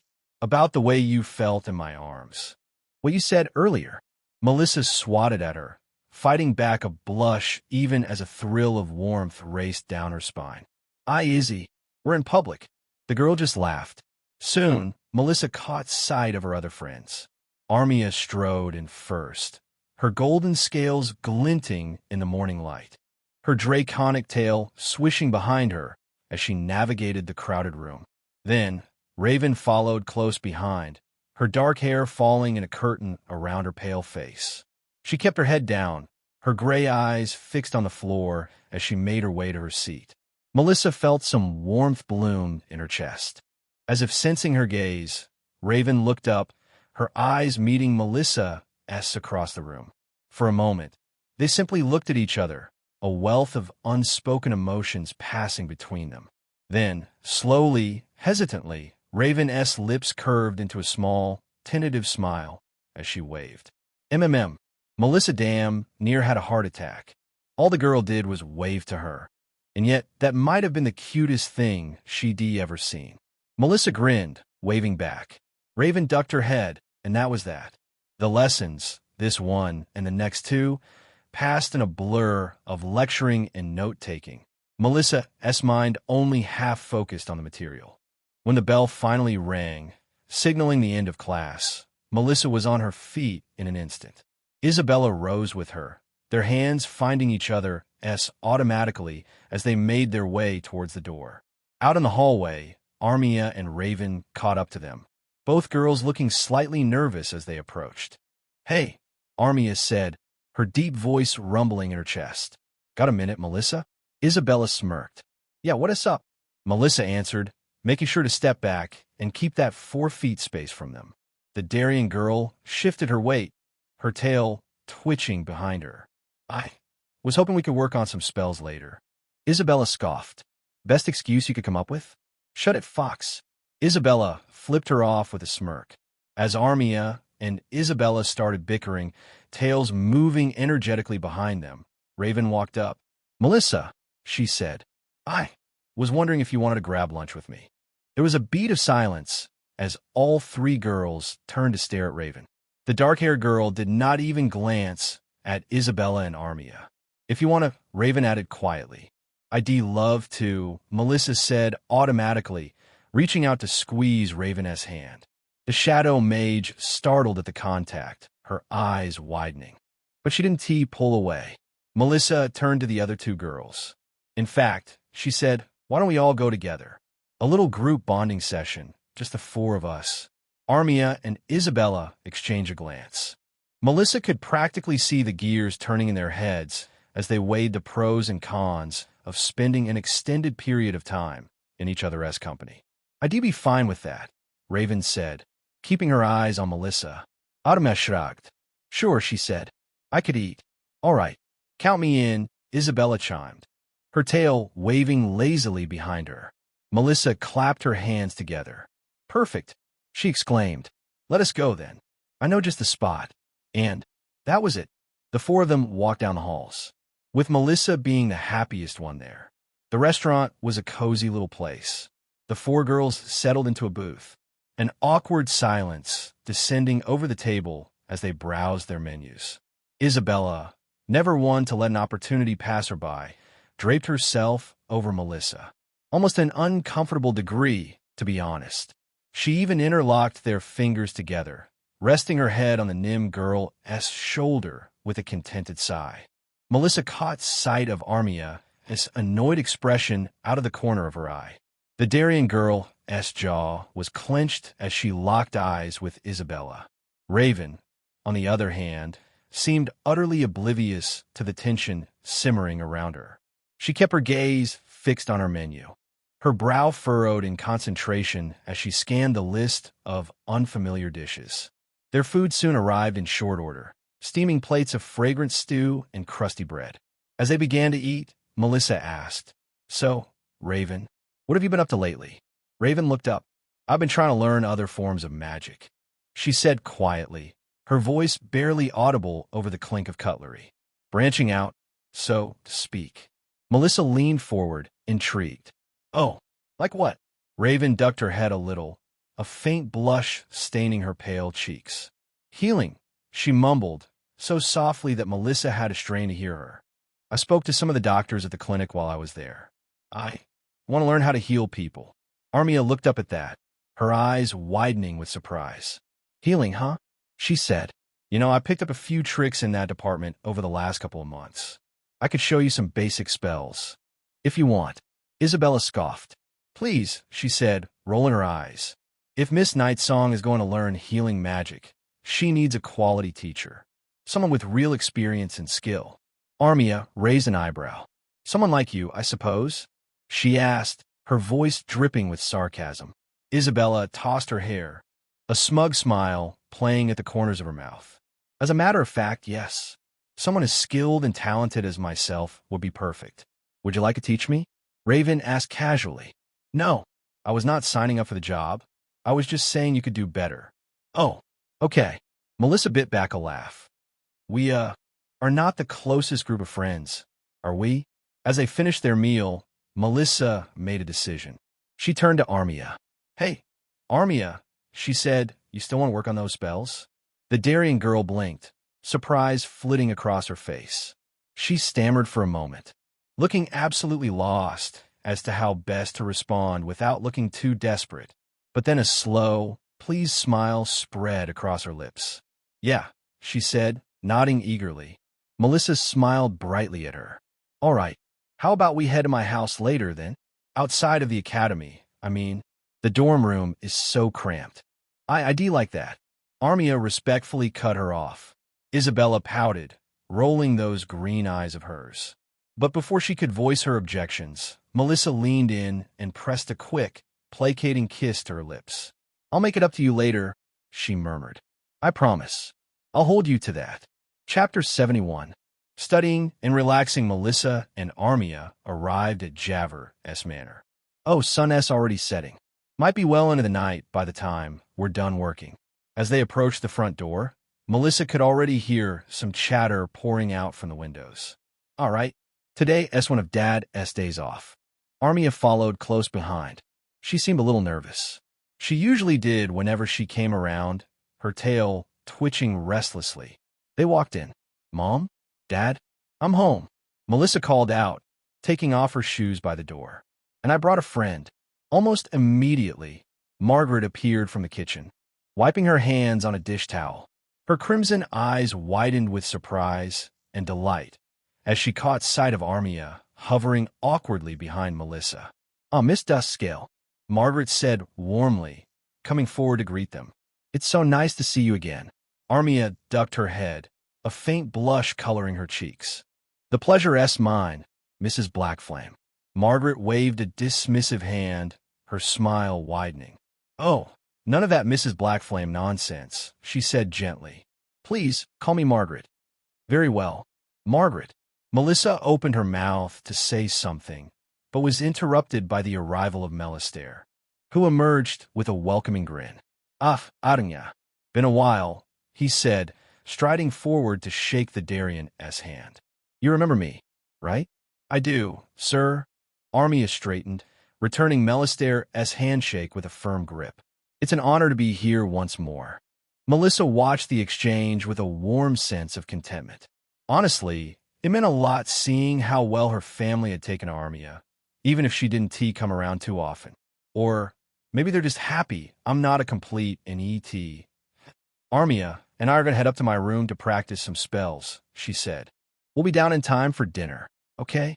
Margaret nodded, shooing them towards the stairs with a flick of her wrist. Of course, sweetheart. You two take all the time you need. She winked, a mischievous glint in her eye. Just, remember to keep the door open, HM? Melissa spluttered, her cheeks flaming with embarrassment. Beside her, Armia just raised a brow. Melistaire just chuckled. Go on, you two, he said. We'll call you when the food-s ready. With that, Melissa grabbed Armia's hand and all but dragged her up the stairs.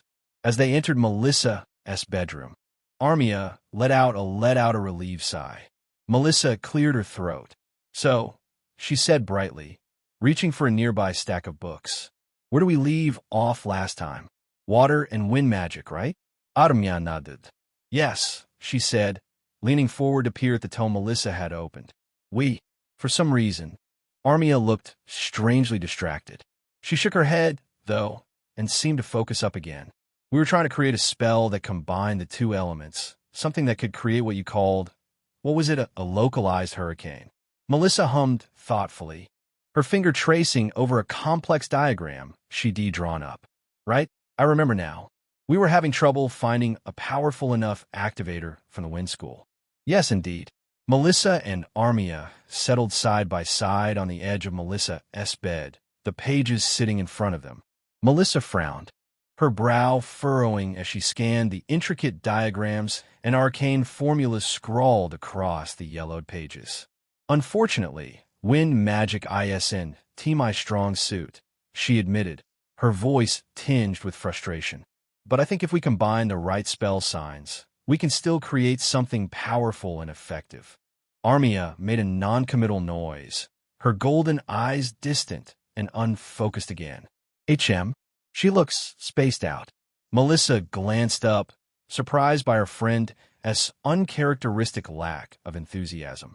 But as she turned to face the Darien, she caught Armia's gaze flickering down to her lips.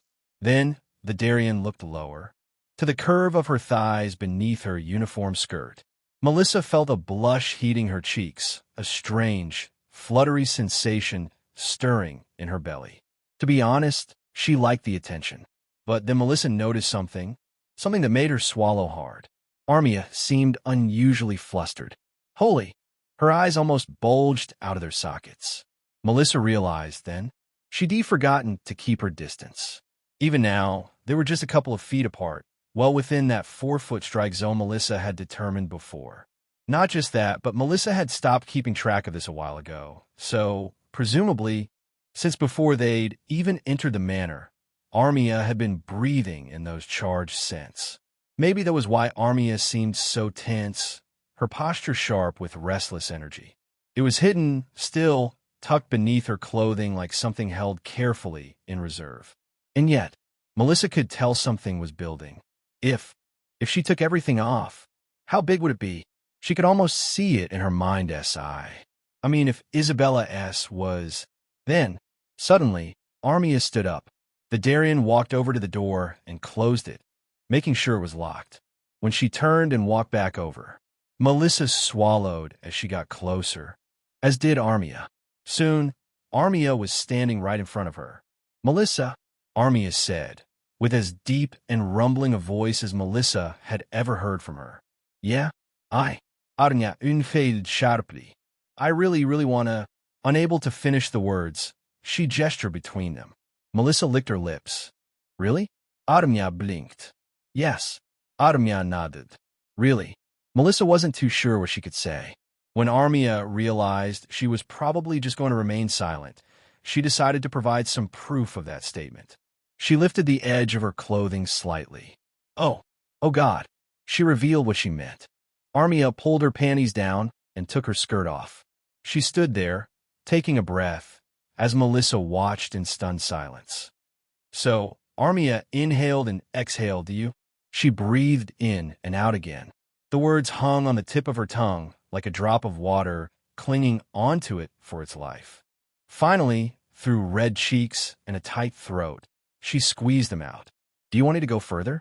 Armia asked, a little clumsily. For a while, Melissa just stared at it. That massive, dragon standing tall. A million thoughts flashed through her mind, one at a time, like an intense slideshow. Then, she nodded. Soon, Melissa got on her knees. Okay, Mel, this is not Isabella you're dealing with. If this thing goes in me, as is, it'll break me in half. She swallowed. I have to get it ready. She took a deep breath. The instant she made contact, Melissa nearly lost her composure right then and there. Oh, it smells so good. Slowly, Melissa took a sip. Armia seemed to wince, and for a moment Melissa thought she did something wrong, but the way Armia adjusted, shifting her position and keeping Melissa close, said otherwise. Melissa began to taste it slowly, savoring each note. Not too quickly. The pressure was intense, and Melissa could barely focus. Her senses felt overwhelmed. Armia's breathing grew heavier, and her hands gripped Melissa's hair tighter, guiding her movements. Melissa leaned in closer, and the two shared a deep, lingering kiss. Suddenly, Armia pulled back slightly, a playful smile on her lips. Melissa looked up, her lips glistening, eyes half-lidded with desire. Get on the bed, Armia commanded, her voice low and rough. Melissa scrambled up, her heart pounding in her chest. She lay back, pulling Armia down. Armia leaned closer, capturing Melissa's lips in a fierce kiss. Melissa returned it, breathless, her hands tangling in Armia's hair as their lips met in a deep kiss. When Armia pulled back, she looked into Melissa's eyes, her expression tender and restrained. Are you ready? Armia asked, her voice soft. Melissa nodded, her voice barely a whisper. Yes, please. But, Melissa added, a bit of sense slipping in briefly. Keep it down. Armia didn't say anything. With that, Armia moved closer, pressing against Melissa as they lay together. Melissa gasped, her back arching off the bed. It's too much. Oh gods, Armia groaned. Melissa's fingers pressed gently into Armia's shoulders as they held each other close. Melissa pressed her lips together, trying to stay quiet. As their embrace deepened, the bed creaked softly beneath them. Melissa's breathing quickened, her body warm against Armia's with each passing moment. Armia's hands gripped Melissa's hips, pulling her closer, the intensity of the moment building between them. Melissa's eyes widened as she felt the full weight of Armia's presence surrounding her, body and breath intertwined. A surge of overwhelming emotion rose through her chest. Come on, Melissa whispered. She held Armia close, the two of them together in the quiet of the room. Melissa tried to keep her voice down, but small sounds escaped her anyway. Her hands gripped the sheets tightly as the moment overtook her. Her body rocked by the force of Armia's movements. She felt overwhelmed by the intensity. Armia's breaths were ragged, her rhythm faltering as she reached her breaking point. She looked down at Melissa, their eyes meeting in a moment of shared intensity. I can't hold on much longer, Armia growled, her hips pulling Melissa close with a final, powerful movement. With you. Is that? Do it, Melissa whispered, overwhelmed by the intensity of the moment. Stay. It's fine. With a deep, shuddering breath, Armia held her tightly, her body trembling against Melissa's. The sensation swept Melissa away, her own peak ripping through her, her body tightening around Armia, overwhelmed in that moment. It lasted a few seconds. They looked frozen until the sensations passed and Melissa collapsed onto the bed, with Armia collapsing on top of her. They stayed like that for a moment, bodies trembling, breath mingling. Armia raised herself up. Holy, that was... She breathed heavily, looking down at Melissa with astonishment. Melissa shook her head. We're not done yet. Chapter 72, Pheromones and Wands in the End. Armia ended up staying over the night. When Melissa asked if she could, Margaret didn't look particularly surprised, but did regret that they had no clothes in Armia's size to give her. It's all right, Mrs. Blackflame, Armia said, her voice soft and a little breathy. I'll manage. Margaret smiled warmly. Please, call me Margaret. All right. Melissa and Armia stayed up late. For obvious reasons. By the time they finally drifted off to sleep, Melissa had been about to pass out anyway.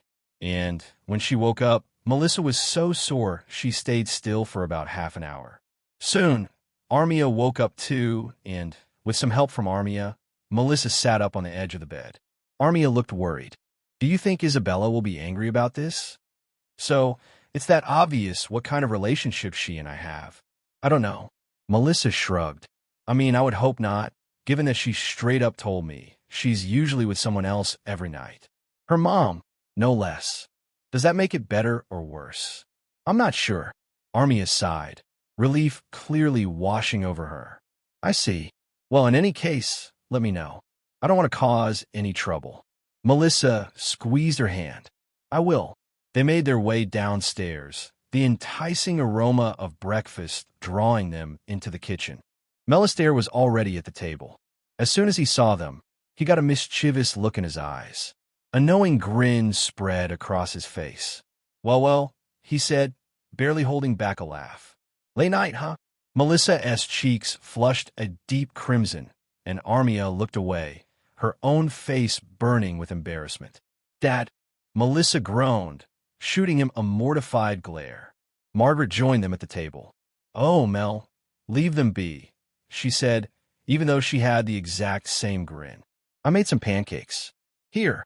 She made some for Armia as well. Oh, thank you, Armia told her. You're very welcome. They sat down to eat. So, did you two get any sleep at all, or? Melistaire asked, his grin turning ever more shit-eating. Melissa's cheeks darkened even further. Melistaire, give them a break, Margaret said again, though the corners of her mouth twitched with amusement. You know, she said, looking at Armia with a twinkle in her eye. Melissa has always been quite the night owl. I hope she didn't keep you up too late. Armia's face turned a deep shade of red, her mouth opening and closing as she struggled to find a response. I slept fine, Margaret. Oh, I bet you did, Margaret muttered. Hazel, Melissa's younger sister, wandered into the kitchen, her hair a wild mess. What is everyone talking about? She asked, rubbing her eyes sleepily. Melissa seized the distraction like a lifeline. Nothing important, she said quickly, shooting her father a warning look. Just breakfast stuff? Hazel shrugged, grabbing a pancake and slumping into a chair. Okay, with what Armia and Melissa had just talked about in the latter's mind, Melissa decided now would be a good time to ask. Mom, Dad. Yes? Margaret asked. Well, she tried to piece together the right way to ask this. Armia beat her to it. Would getting intimate with me harm Melissa's relationship with Isabella? Melissa's cheeks burned red. That said, she was glad Armia asked that, because she managed to do so with perhaps the most polite voice Melissa had ever heard. Margaret and Melistaire just looked confused. Why would it? Margaret asked. Head tilted. Melissa and Armia looked at each other and then looked back at them. Melissa paused. Isn't that cheating? Kinda? We haven't really said we Oh, Margaret nodded slowly. Honey, cheating is a human thing. Don't worry about that. She waved a hand like that was as casual a statement as the sky is blue. Melissa nodded slowly in turn. Okay. The rest of breakfast passed in a mix of light-hearted teasing and warm conversation. Melissa and Armia managed to relax a bit, enjoying the food and the company. Margaret's pancakes were an absolute hit, and Armia's nervousness gradually eased as the morning went on. After breakfast, Melissa and Armia said farewell to Margaret and Melistaire and walked back to the academy, the sun climbing higher in the sky. As they walked, Melissa found her curiosity piqued by something. She glanced at Armia, then decided to broach the subject. Hey, Armia, she began, her tone tentative. Can I ask you something? Of course, Armia replied, looking at her with a curious tilt of her head. Melissa hesitated for a moment before continuing. Do you feel different today?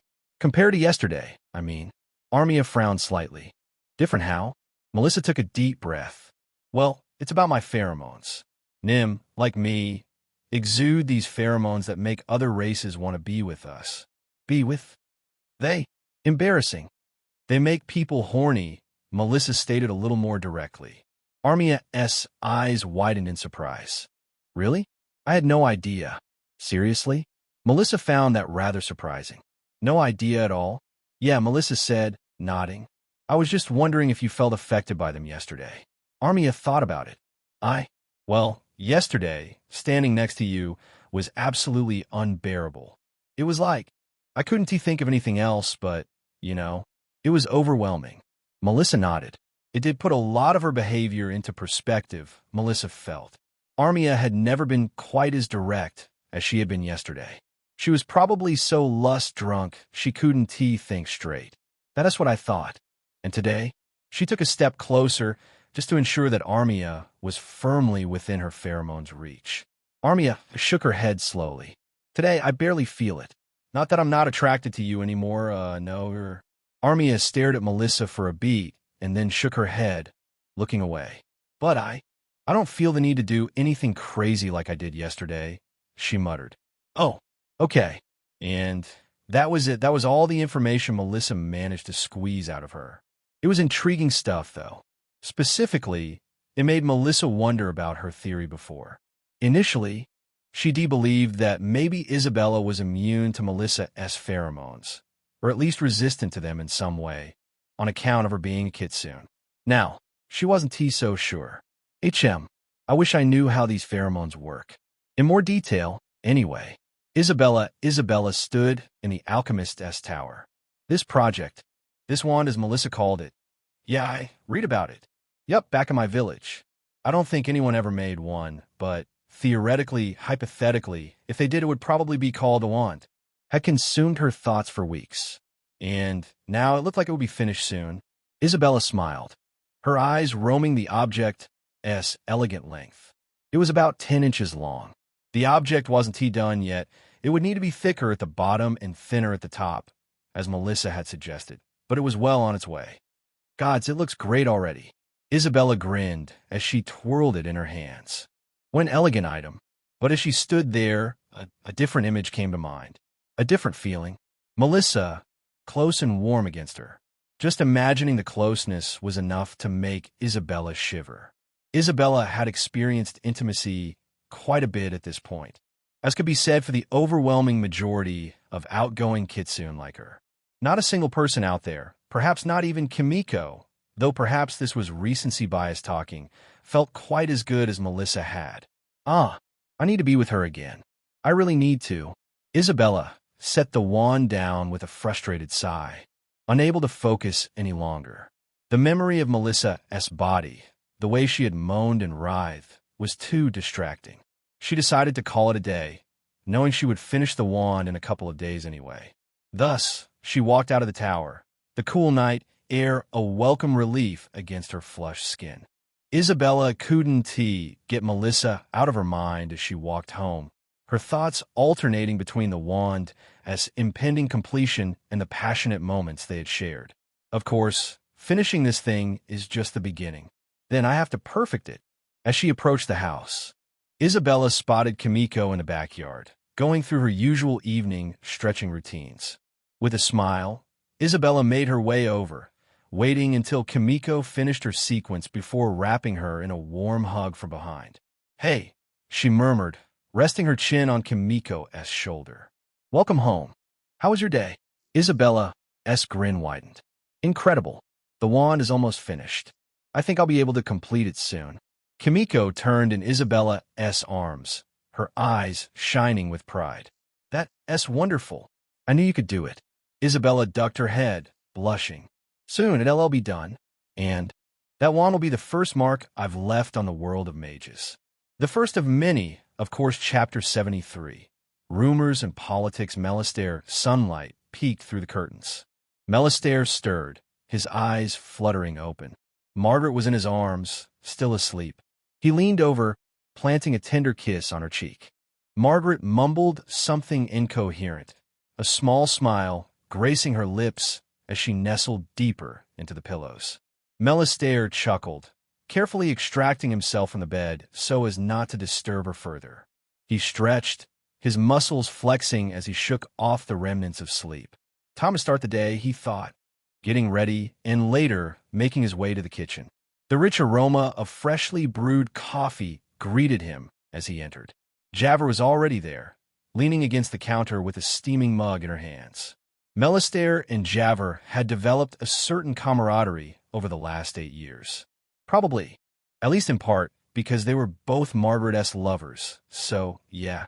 "Morning, Mel," she said, lifting her cup in a casual salute. "Morning," Melistaire replied, grabbing a mug for himself and filling it with the fragrant liquid. "Up early as always, huh?" Javert shrugged, a wry smile tugging at her lips. "Gotta be. Early bird worm, all that." Couldn't he agree more? Melistaire grinned, taking a sip of his coffee. The warmth spread through his chest, chasing away the last of his grogginess. "You know, as much as I appreciate the roof over our heads, I gotta say, letting us taste this every morning might just be the best thing you do for us." He winked at her playfully. "Well, that and getting to see your lovely face first thing in the morning." Javert raised an eyebrow, a smirk tugging at her lips. "Careful there, Mel. Flattery like that could go to a woman's head." Melistaire chuckled, leaning against the counter beside her, his shoulder brushing against hers. "It's not flattery if it's true. I'm just calling it like I see it." Javert rolled her eyes, though the smile on her face didn't go away. "Well, aren't you the charmer this morning? What would Margaret say?" Melistaire shrugged, his own smile turning sly. "Probably to stop hogging the coffee and pour her a cup. You know how she is before her morning fix." Javert cackled. "Right." Melistaire, of course, was well aware that Ms. Folden's preferences skewed heavily toward women. So, in a sense, he was barking up the wrong tree. But given the grin on her face, he guessed she didn't mind this sort of thing too much. Just then, the patter of tiny feet announced the arrival of the youngest member of the household. Hazel trudged into the kitchen, rubbing her eyes with small fists, her dark hair sticking up in adorable tufts. "Aya," she yawned like a rising dragon. "Morning, Pumpkin," Melistaire cooed, scooping her up into his arms. Hazel, evidently still half asleep, nuzzled into his chest. "Moaning, Papa," she mumbled. Melistaire pressed a kiss to the top of her head. "Gods, feels like just a day ago she could fit in the palms of my hands. Fuck, time flies, huh?" He hadn't focused on it too much, but as he'd been getting ready earlier, he did notice more gray hairs on his face. "Oh well," he sighed, and with a final squeeze, he set Hazel down, ruffling her hair affectionately. "Papa has to go to work now, but I'll see you tonight, okay? Be good for your mama and Auntie Javert." Hazel nodded, already perking up little by little. Melistaire drained the last of his coffee, setting the mug in the sink. He grabbed his tool belt and hard hat, slinging them over his shoulder. "See you later," he said, giving Javert a kiss on the cheek before heading for the door. "Have fun, moving shit around, I guess," Javert said, and Melistaire chuckled to himself. "It's exhilarating stuff, Miss Folden. You wouldn't get it." Clearly, the walk to the construction site was short, the morning air crisp and invigorating. As he approached, he could already hear the sounds of activity, the clanging of hammers and the whir of saws. "Mel, over here." Melistaire turned, a grin spreading across his face as he spotted Rax, his Nim co-worker and friend, waving him over. "Morning, Rax," he said, clasping the other man's hand in a firm shake. "Ready to get started?" Rax nodded, his red eyes gleaming with anticipation. "You know it. We've got a lot of ground to cover today." Melistaire rolled up his sleeves, flexing his fingers in preparation. "Ain't nothing I'm not ready for." The day passed in a blur of sweat and labor, the sun climbing high into the sky as they worked. Melistaire lost himself in the rhythm of it, the satisfaction of watching a structure rise from nothing, crafted by his own hands. It was honest work, good work, the kind that left him bone-tired but fulfilled at the end of the day. As the final whistle blew, signaling the end of the shift, Melistaire wiped the sweat from his brow, surveying the progress they'd made with a critical eye. "Not bad, if I do say so myself." "Oi, Mel," Rax called out, jogging over with a wide grin. "We're heading to the Red Horn for a pint. You in?" Melistaire hesitated for a moment, glancing at the sun dipping low on the horizon. Margaret and Hazel would be expecting him home soon. But the lure of a cold drink and some friendly companionship was hard to resist, especially after a long day of toil under the blistering sun. He'd been spending so much more time there lately. Sure, why not? He agreed, falling into step beside Rax as they made their way to the hidden Nim bar. The Red Horn was already busy when they arrived, the air thick with the smell of ale and the sound of raucous laughter. Melistaire and Rax wove their way through the crowd, finding a spot at the bar. As Crom, the burly bartender, slid a frosty mug into Melistaire's waiting hand, he couldn't help but overhear the conversation happening next to him. "Did you hear about that Nim girl at Saïx Academy? The one who can use magic?" Melistaire's ears perked up, his grip tightening on his mug. "Yeah, I heard she is causing quite the stir. A Nim mage, can you believe it?" A chuckle, followed by the clink of glasses. Melistaire grinned. "Oh, little do they know, huh? But—" His smile went away quickly. "I give her a month tops. No way they let a Nim get too big for her britches. Especially not in a place like that." Melistaire felt a chill run down his spine, his good mood evaporating like morning mist. Yeah, poor girl's head is probably going to be on a pike pretty soon. To be honest, the thought of anyone wishing her harm, even an idle gossip, made his blood boil. But as much as he wanted to talk about her, to shout her praises from the rooftops, he knew he shouldn't. Melissa wouldn't want me to put a target on my own back too. So he sat, his jaw clenched, his knuckles white around his mug. As the conversation continued, Melistaire's stomach churned, a cold sweat breaking out on the back of his neck. It was his greatest fear, the one that kept him up at night. The thought of his brilliant daughter being cut down, simply for being who she was. He took a long pull from his mug, the ale bitter on his tongue. "Gods, please, don't let anything like that happen." Javer sat in her office, her shoulders slumped and her brow furrowed. The weight of recent events still hung heavy on her shoulders. Miria's final words echoed in her head again and again. "You can't stop, Order." Javer clenched her fists. Order? Is that what they call it? The revelation that her closest friend, her confidant for so many years, had been a shadow mage all along. It was a blow that Javer wasn't sure she would ever fully recover from. How could I have been so fucking blind? She shook her head. A sharp knock at the door jolted Javer from her spiraling thoughts. She straightened in her chair, quickly schooling her features into a mask of professional neutrality. "Come in," she called. The door swung open. Headmistress Eliana walked in. The older woman strode into the room, her face grave. "Javer," she greeted, inclining her head in a curt nod. "We need to talk." Javer gestured to the chair opposite her desk, silently inviting the headmistress to sit. Eliana sank into the seat, her posture rigid and her hands clasped tightly in her lap. "I'm going to make a bold assumption and say this is about Melissa." Eliana nodded. Her lips pursed in a thin line. "Indeed, her name is on everyone's lips." Eliana began pacing around Javer's room, like she usually did these days. Javer was surprised the floor wasn't dented with her heels. "The newspapers, the maids up in the palace, the older students here. All I hear when I walk around is Melissa Blackflame's name. Pretty sure I hear her name more than I hear my own these days." Javer sighed, rubbing her temples. "I know. And with her newfound notoriety, the shadow mages will undoubtedly double their efforts to eliminate her." Javer leaned back. She's on her way to becoming a symbol, even if she doesn't know it. They won't let that stand. Eliana leaned forward, her gaze intense and probing. "And yet, you chose to spare the life of the very assassin sent to kill her. Raven Nightsong remains within these walls, a free woman. Why?" Javer met the headmistress's eyes unflinchingly.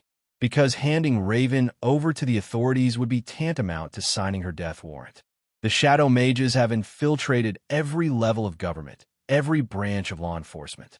If we turn her in, she'll be dead within a day, and we'll have lost a valuable source of information. An asset." Eliana's brow furrowed, a flicker of skepticism in her eyes. "Asset? The girl is a trained killer, a tool of the enemy. What makes you think she can be trusted?" Javer's lips curved into a humorless smile. Because I've seen the way she looks at Melissa. I saw the way she stepped in front of a potentially killing blow, willing to sacrifice her own life to save hers. That kind of loyalty, that depth of emotion, it can't be faked.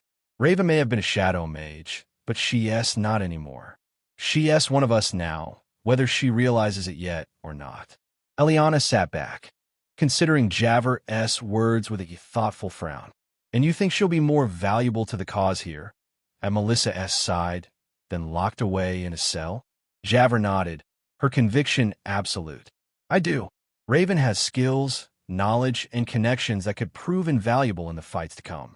And more than that, she has a reason to fight now. A reason to protect Melissa with everything she has. To save her own hide. That kind of motivation is a powerful thing. Eliana sighed, her shoulders sagging slightly as the weight of the situation settled over her. I hope you're right, Javer. For all our sakes. She paused, a distant look in her eyes as her mind turned to a different matter. There is something else you should know.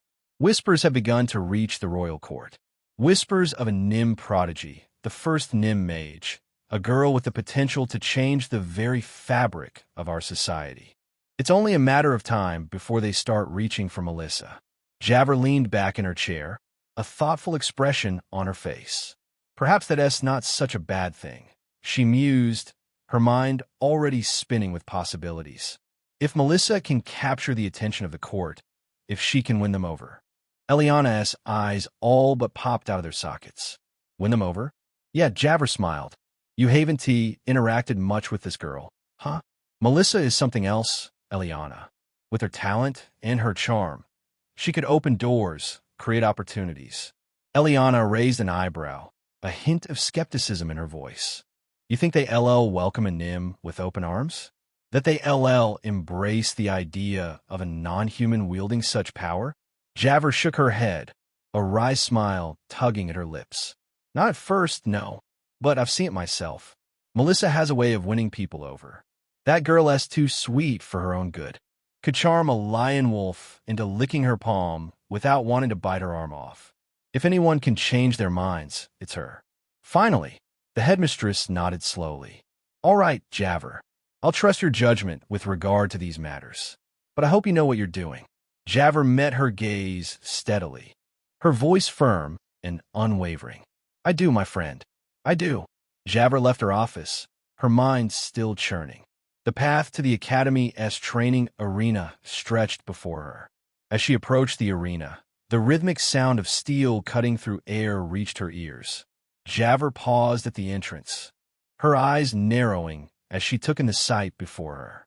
Raven moved with grace, her blade flashing in the afternoon light as she went through a complex series of forms.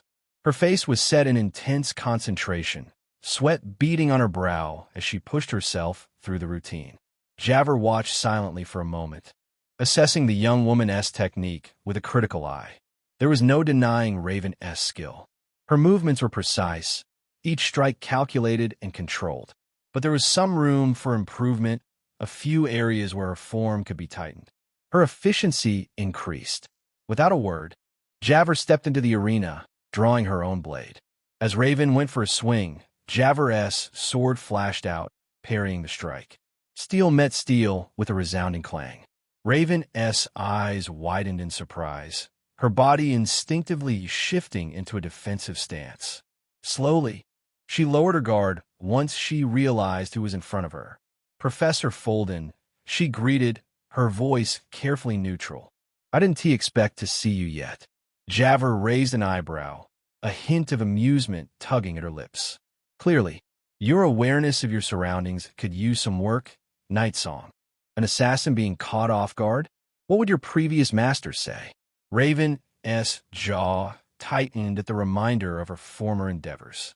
That my target would either get away or kill me if it happened out in the field, right? Make no mistake, that is still the case. Even if what you call your enemy has changed. Now, Javer took a couple of steps back. Ready? Curiosity flickered in Raven's eyes. She kept her sword low. Can I ask you something, Professor? Sure. Why are you training me? Javver circled Raven slowly, her blade held loosely at her side. I already told you. I'm not too sure I believe what you told me. Mom. Javver snorted a laugh. Well, I'm sure you've noticed the whispers, the growing tension. Melissa's fame is spreading, and with it, the danger she faces. Raven nodded, her grip on her sword tightening slightly. The Shadow Mages 1T stopped coming for her just because I failed. No, they 1T, Javver agreed. Which is why we need every advantage we can get. You, Raven, with your skills and your knowledge of their methods, could be a significant asset in keeping Melissa safe. Raven's brow furrowed. That S really all? Yep, that S all. Javver's lips curved into a humorless smile. You made mistakes, Night Song. All I want is to give you an opportunity to atone, if you will.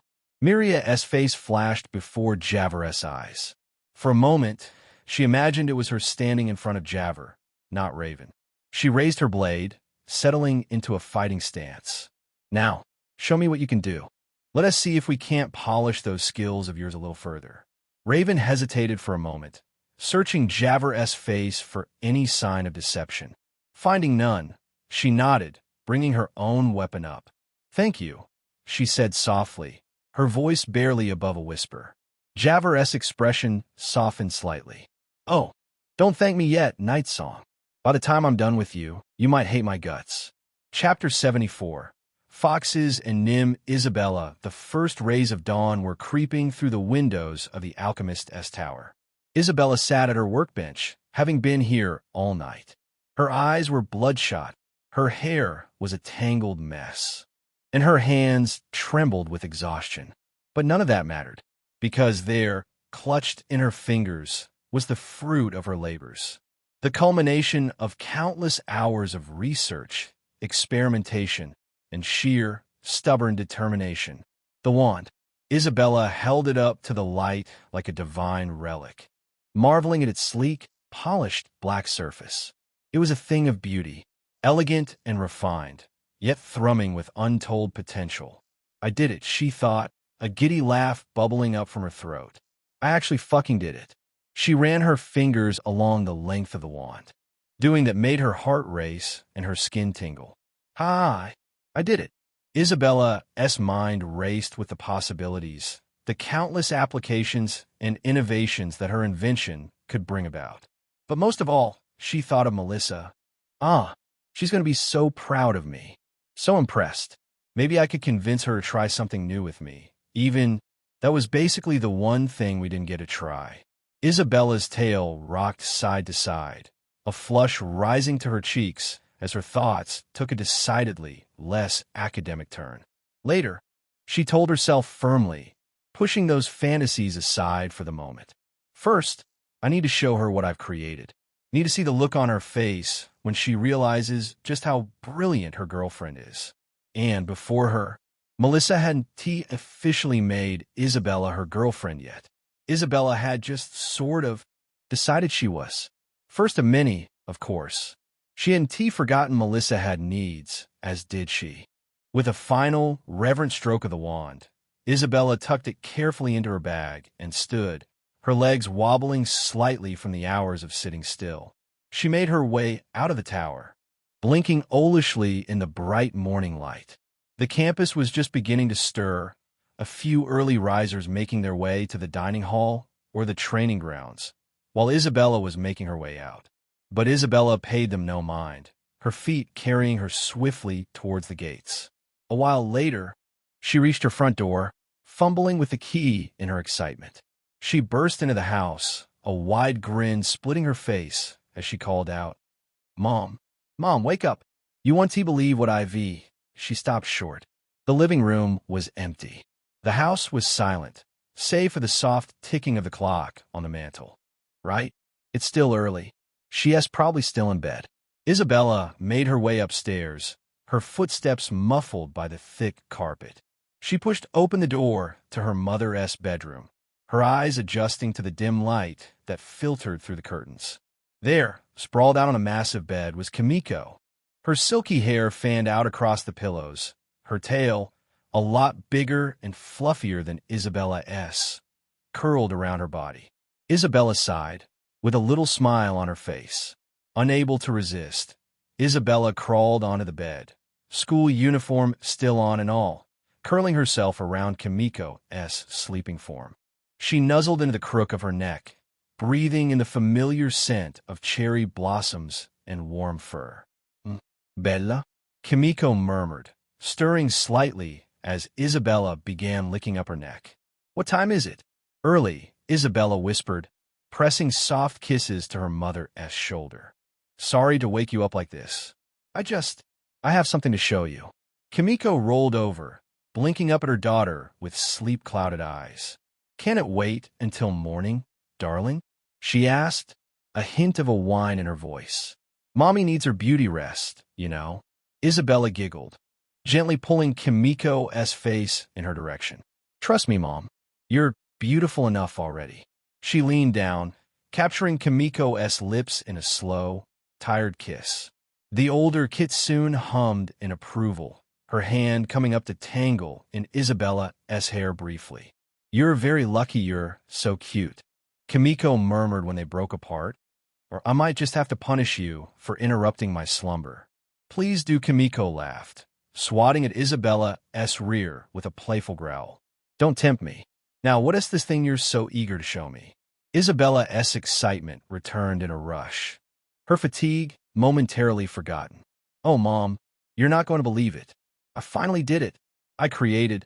She paused, stifling a huge yawn that threatened to crack her jaw. Shit, I really am tired.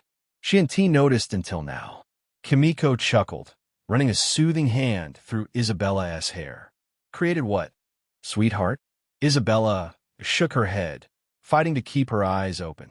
The wand. I finished it. Kimiko's eyes widened. It's done? Isabella nodded eagerly, waiting for her bake. Yes, look.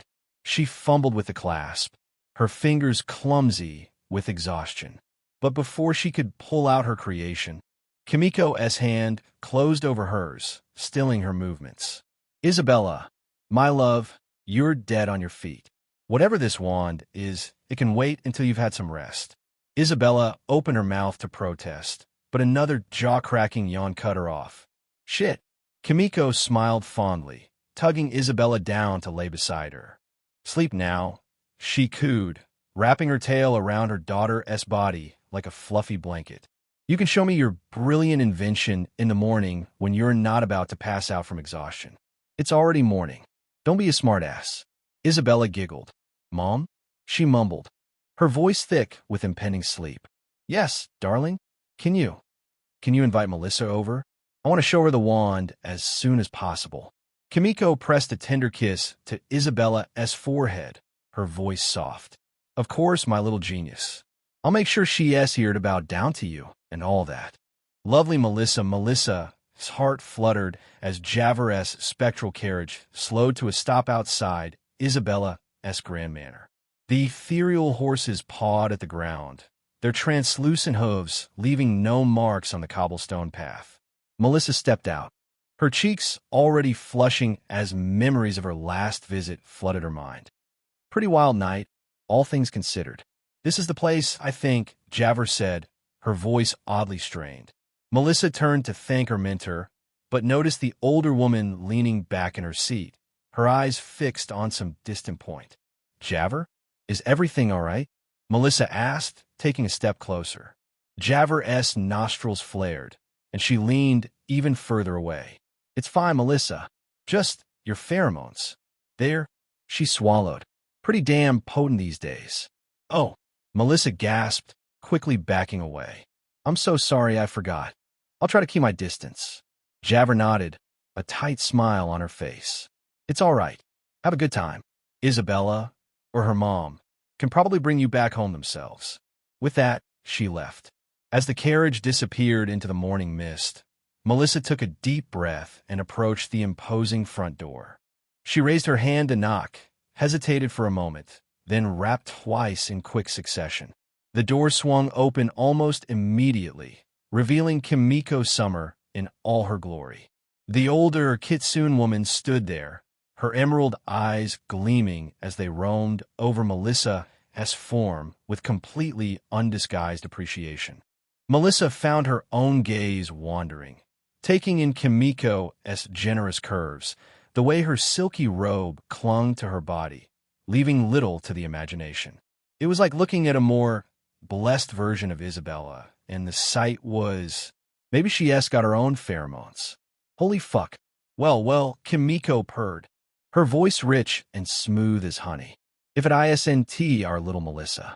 Come in, darling. Melissa stepped inside, the scent of cherry blossoms and something distinctly carnal washing over her. Thank you for having me, Mrs. Summer. Is Isabella awake? Kimiko chuckled, leading Melissa to the plush living room.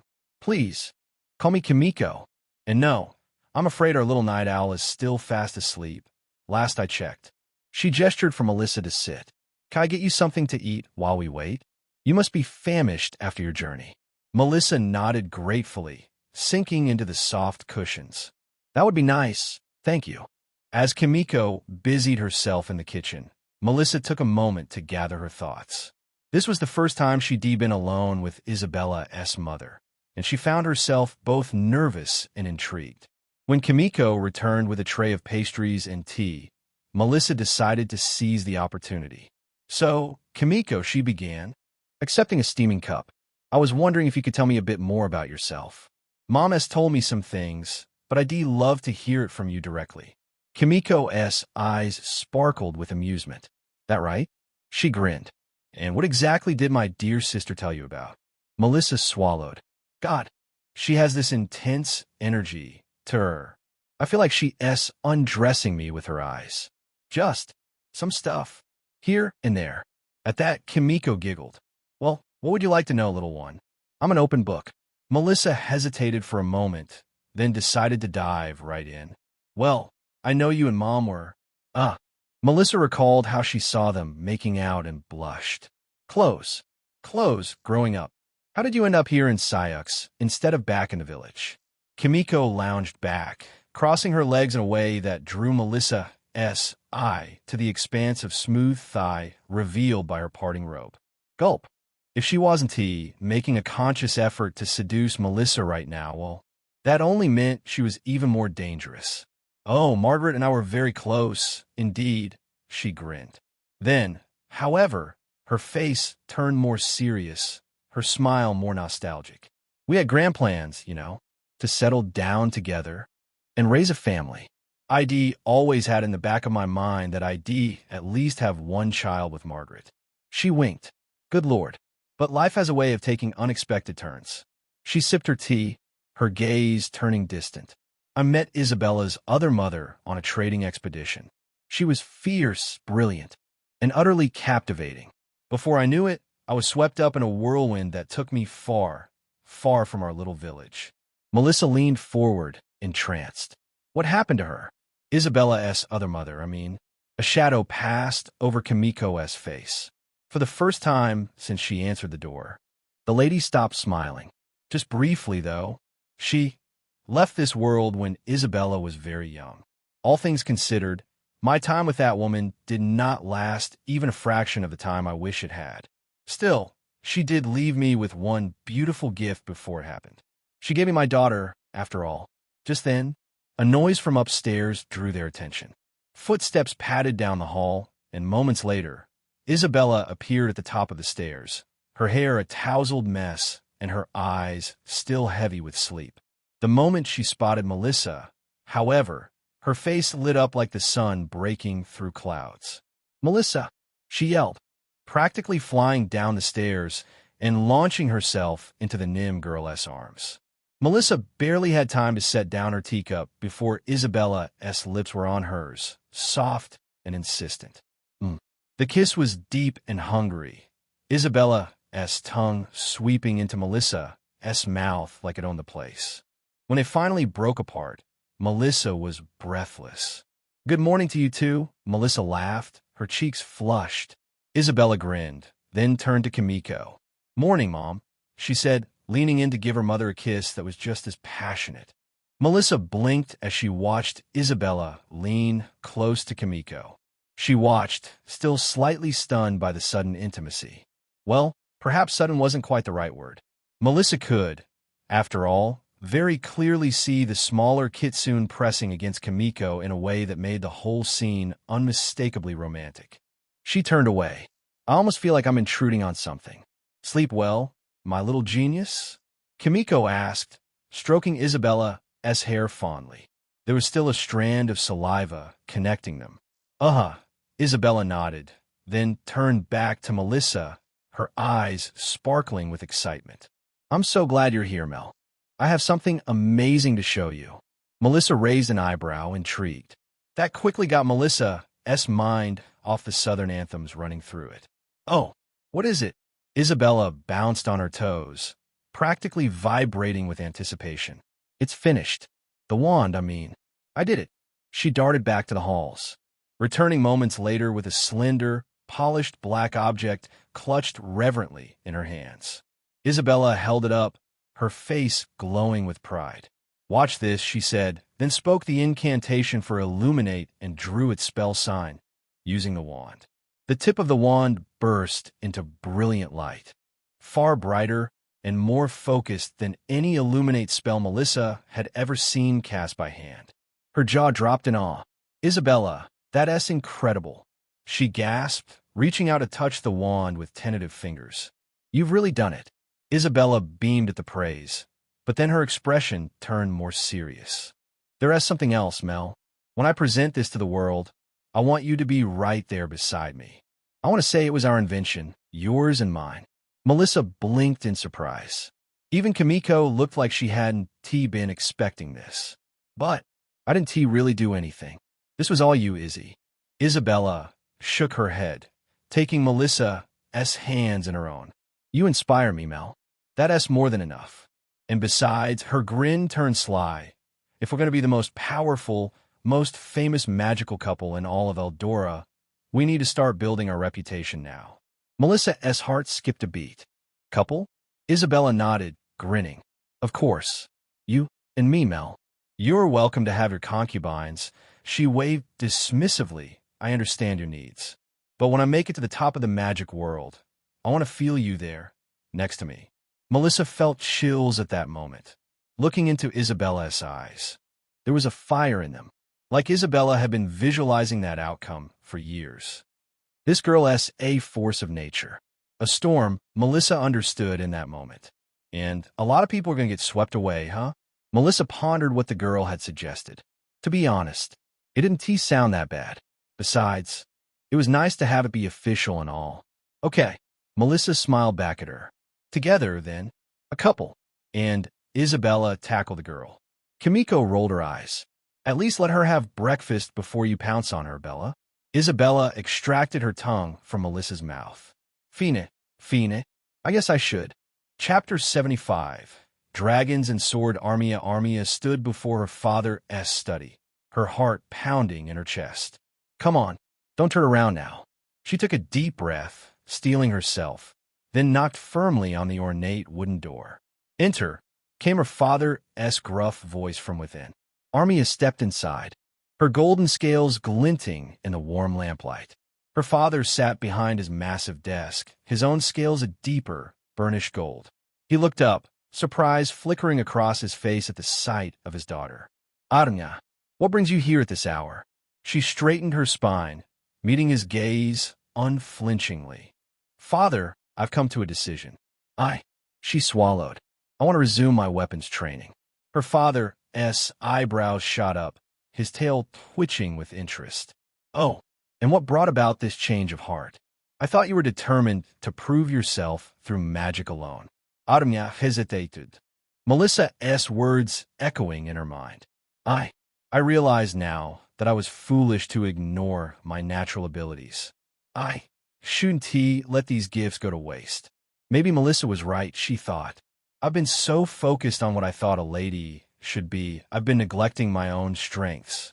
Her father nodded slowly, a glimmer of pride in his eyes. Very well. I'll contact your old instructor immediately. It's good to see you're finally embracing your heritage, Armia. As she left the study, Armia felt a weight lift from her shoulders. I hope this goes well. The next day at school, Armia slid into her seat beside Melissa, hyper-aware of the Nim girl's presence. As usual, Isabella was perched in Melissa's lap, her fluffy tail curled possessively around Melissa's waist. Armia's eyes met Melissa's, and immediately both girls flushed. Naturally, that morning they spent together came back to Armia. Gods, she felt so good. The heat of Melissa's skin, the soft sighs and moans, the way their bodies had fit together so perfectly. If it wasn't for the fact that she couldn't get the images out of her mind, she'd think she imagined it all. Dreamed it after passing out in Melissa's house. But no, that all happened. Crazy. Isabella's eyes narrowed, her grip on Melissa tightening slightly. Everything all right? Isabella asked suspiciously. Fine, Armia and Melissa said in unison, then looked away, blushing even harder. The rest of the day passed in a blur of lectures and stolen glances.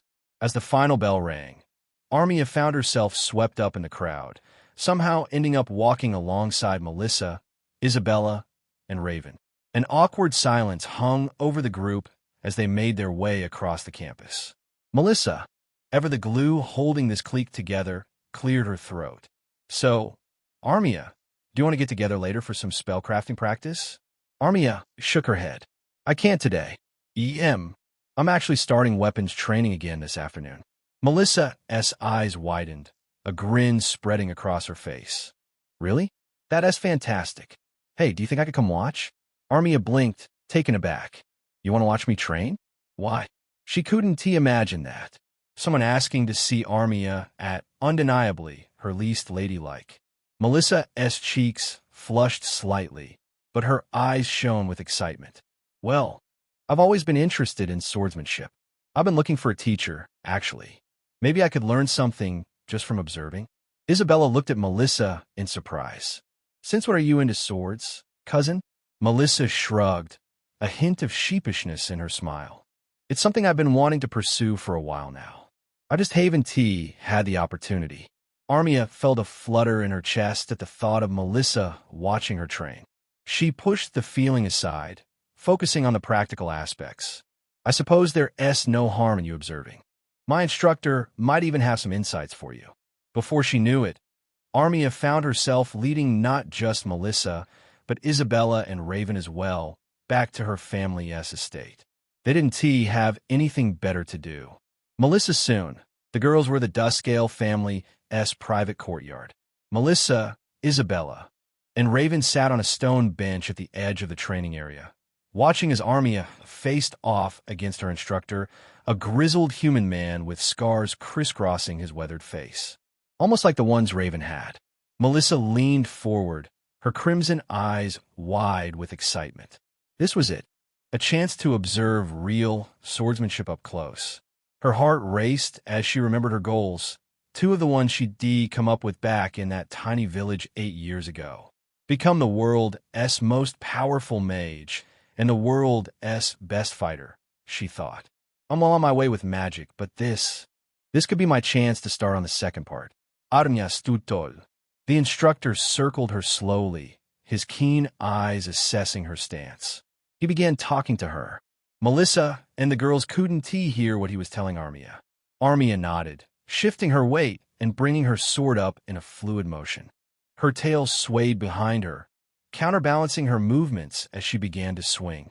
Isabella yawned loudly, stretching her arms above her head. Wake me up when something interesting happens, she muttered, her fluffy ears drooping with boredom as she then put her head on Melissa's right shoulder. Melissa barely heard her, too engrossed in watching Armia's every move. She felt a presence at her left side and glanced over to see Raven leaning in, her gray eyes fixed intently on the training session. The dragon's tail is a defensive stance, Raven murmured, her voice so low Melissa had to strain to hear it. That's what he's teaching her right now. What? It's a common Darien stance. Emphasizes using one tail for balance and misdirection, allowing for quick counterattacks. Common among female Darians. Melissa blinked in surprise. You know about Darien sword techniques? Raven nodded, a faint blush coloring her pale cheeks. I studied many fighting styles during my training. As Armia moved through more complex forms, Raven continued her quiet commentary. She explained the philosophy behind each stance. The way a Darien-S unique physiology allowed for moves that would be impossible for other races. Melissa found herself hanging on every word, drinking in the knowledge. She and T realized how close they'd gotten until she felt Raven-S breath on her cheek, sending a shiver down her spine. Oh, Melissa thought, her heart rate picking up. They both froze. Raven-S expression didn't change, but the red on her cheeks betrayed her feelings. My pheromones must be affecting her. She started to lean away, remembering her mother's warnings about maintaining distance. But Raven-S next words stopped her. The sleeping dragon, Raven whispered, her lips nearly brushing Melissa's ear. It's a trap stance, luring the opponent in with a false opening. Sure enough, Armia's seemingly relaxed posture suddenly exploded into motion, her practice blade whirling in a deadly arc that caught her instructor off guard. Well done. The man laughed, blocking the strike at the last second. The girls caught that statement, given how loudly he declared it. Melissa felt a surge of pride for her friend, coupled with an odd warmth at Raven's closeness. The key is in the positioning. You have to make yourself look vulnerable, open, but underneath. You're coiled and ready to strike, Raven said. It's all about timing, knowing exactly when to thrust forward. Too soon, and you'll give yourself away. Too late, and you'll miss your chance to bravado their defenses. Melissa swallowed hard, her heart racing. Am I? Is she? Is it just me? It can't be, right?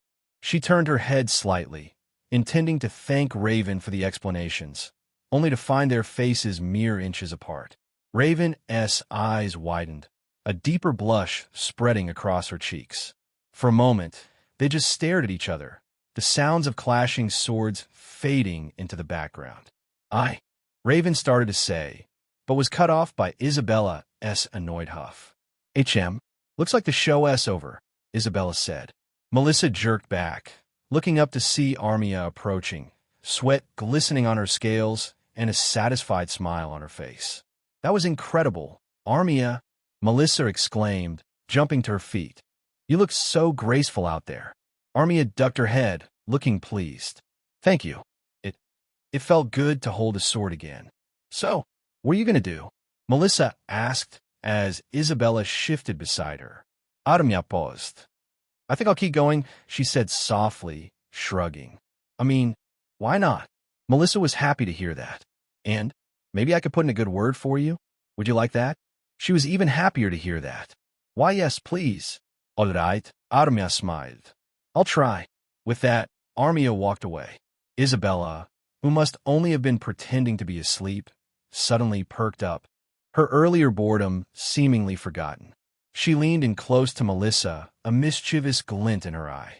Hey, Mel, she purred loudly, making sure Armia could still hear as she walked away. Speaking of swords, want to see mine later? Melissa's face turned a deep shade of purple, her eyes widening in mortification. Isabella, she hissed, trying to clamp a hand over the kitsune's mouth. But Isabella was quicker, dodging Melissa's attempt with a giggle. What? I'm just offering to show you my own brand of swordsmanship. Maybe we could have a private lesson? Raven, still focused on Armia's retreating form, seemed oblivious to the exchange. Meanwhile, Melissa wished the ground would open up and swallow her whole. You're impossible, Melissa groaned, burying her face in her hands as Isabella's tail swished victoriously behind her. Chapter 76. Assassins and Feelings. Raven sat in class, her eyes unfocused as she stared blankly at the spell signs scrawled across the chalkboard. The professor's voice droned on, the words washing over her without leaving any sort of impression. Why am I even here at this point?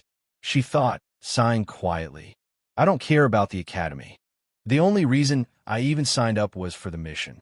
Now, almost unconsciously, her gaze drifted towards the back of the room, where Melissa sat hunched over a notebook, her quill scratching furiously across the parchment. Raven just watched her, eyes half-lidded. Ever since her mission had been exposed, Ever since she'd chosen to save Melissa instead of potentially letting her die, things had, of course, changed. The rigid structure that had defined her entire life was gone in a blink. And now, she felt like she was left adrift at sea. No more missions, she thought, her hands clenching in a fist beneath her desk. She tore her eyes away. No more orders, no more purpose. The realization left a hollow ache in her chest. At least being with the Shadow Mages had given her direction. The Nim were a plague on the land. They, and any who supported them, were but names pinned to boards, waiting to be scratched out. Now, she had nothing but the endless stretch of days ahead, each one as formless and directionless as the last.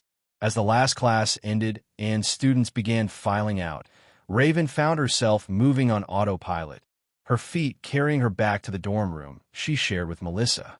The Nim girl had some sort of study session with Isabella, which probably meant they'd be swapping spit or something, like Raven had seen before, leaving Raven alone with her thoughts. Before she even knew it, the night arrived and Raven was still in the room. She changed into a simple evening gown. Normally, she'd go for a run to keep her mind and body sharp, or she'd go carry out her next assassination. Now, however, all she did was stand there silent. Raven stared at her reflection in the mirror, barely recognizing the girl who looked back at her. Who am I now? She wondered, tracing the scar that ran down her face. The scar that had basically been a badge before. I'm not a shadow mage. I don't particularly care for my studies. What? The sound of the door opening startled her. Melissa walked in, holding her books and carrying a tired smile. Hey, Raven, she said, dumping her study materials on her desk. How was your day? Raven shrugged. She climbed in her bed, intending to lose herself in sleep, but Melissa's voice stopped her. Actually, Raven, could you come over here for a second? Hesitantly, Raven made her way to Melissa's bed, perching on the edge with her back rigid and her hands folded in her lap. Melissa's crimson eyes studied her, filled with a warmth that made Raven's chest tighten. She paused. How are you doing, really? Melissa asked softly. The gentle concern in Melissa's voice broke something inside Raven. Before she could stop herself, words began spilling out. I'm not doing anything, she admitted, her voice barely above a whisper. I don't really know what to do with myself anymore. Melissa reached out, her hand hovering just above Raven's before apparently thinking better of it and pulling back. What do you mean? Raven took a shaky breath as she prepared to say things she wasn't really supposed to talk about. I never had a family, never had friends, never had anything really, just my masters and their instructions. My days consisted of simply doing whatever the organization needed from me. Now that S's gone, I have nothing left. She looked down at her hands, clenching and unclenching them as if trying to grasp onto something solid. I don't really know how to live without orders, without a mission. I don't know how you people stand it, walking around without being told what to do. She shook her head. I would wake up early to ensure I remained alert throughout the day. I would eat to ensure I would have the energy to chase my targets down. I stepped out of my housing, usually just so I could go find them. She tilted her head, doing things just for the sake of doing them, like all of you do. This feels strange. Melissa was quiet for a long moment, digesting Raven's words. When she spoke, her voice was gentle but firm. I'll be honest, I can't quite say I know what you're going through. But you're not alone, Raven. I know everything is new and scary right now, but hey, I'm here. I'll be with you every step of the way as you figure things out. Raven looked up, meeting Melissa's gaze. You really mean that? Melissa nodded, a small smile playing at the corners of her lips. Of course I do. We're friends, aren't we? The word friends hit Raven like a physical blow. She looked back at Melissa. I guess we are. Melissa smiled back at her. Suddenly, almost against her will, Raven found herself leaning closer.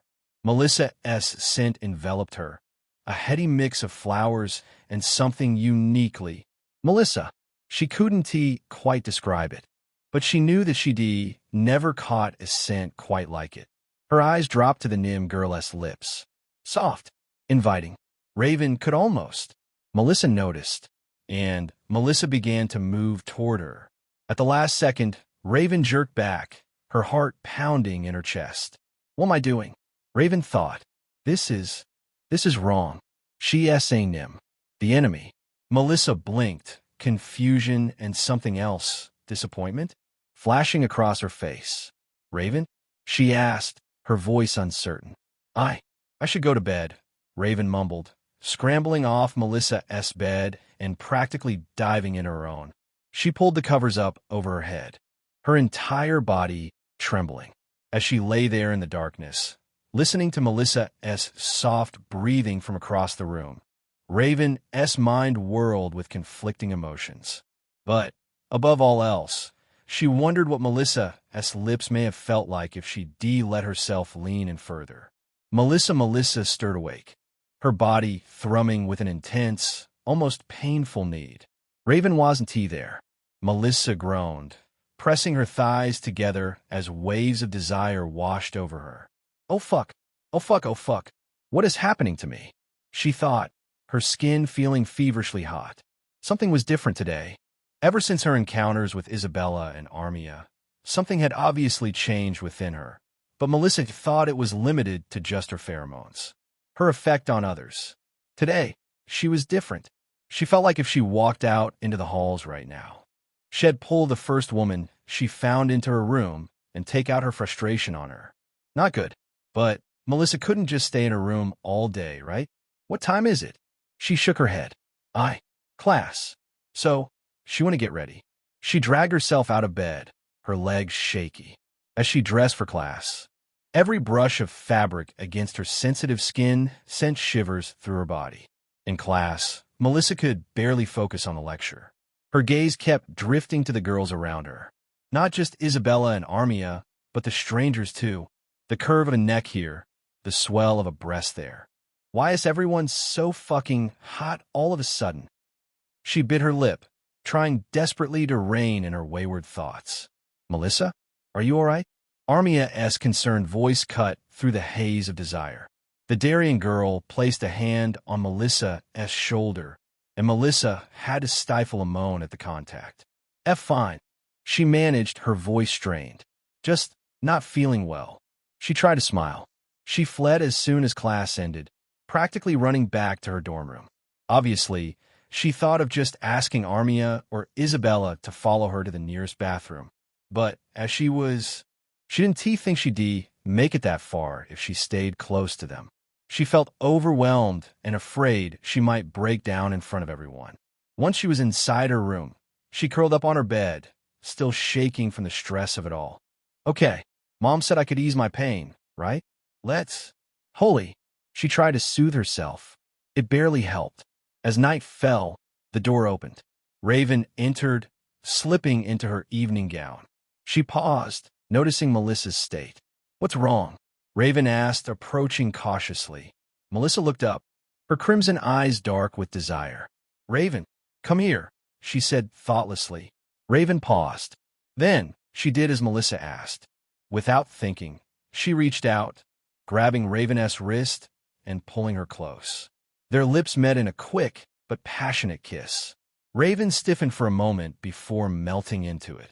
1, 2, 10, 20 seconds later, they stopped. When they broke apart, both girls were breathless. Melissa's cheeks flushed deep purple as she realized what she'd done. I'm sorry, she whispered, her voice almost hoarse. I don't know what.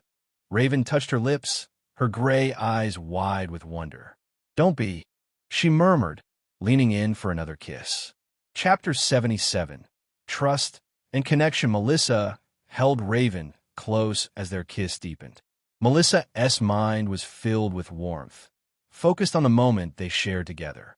Raven's hands rested gently on Melissa's back, pulling her closer, their bodies pressed together so tightly it was hard to tell where one ended and the other began.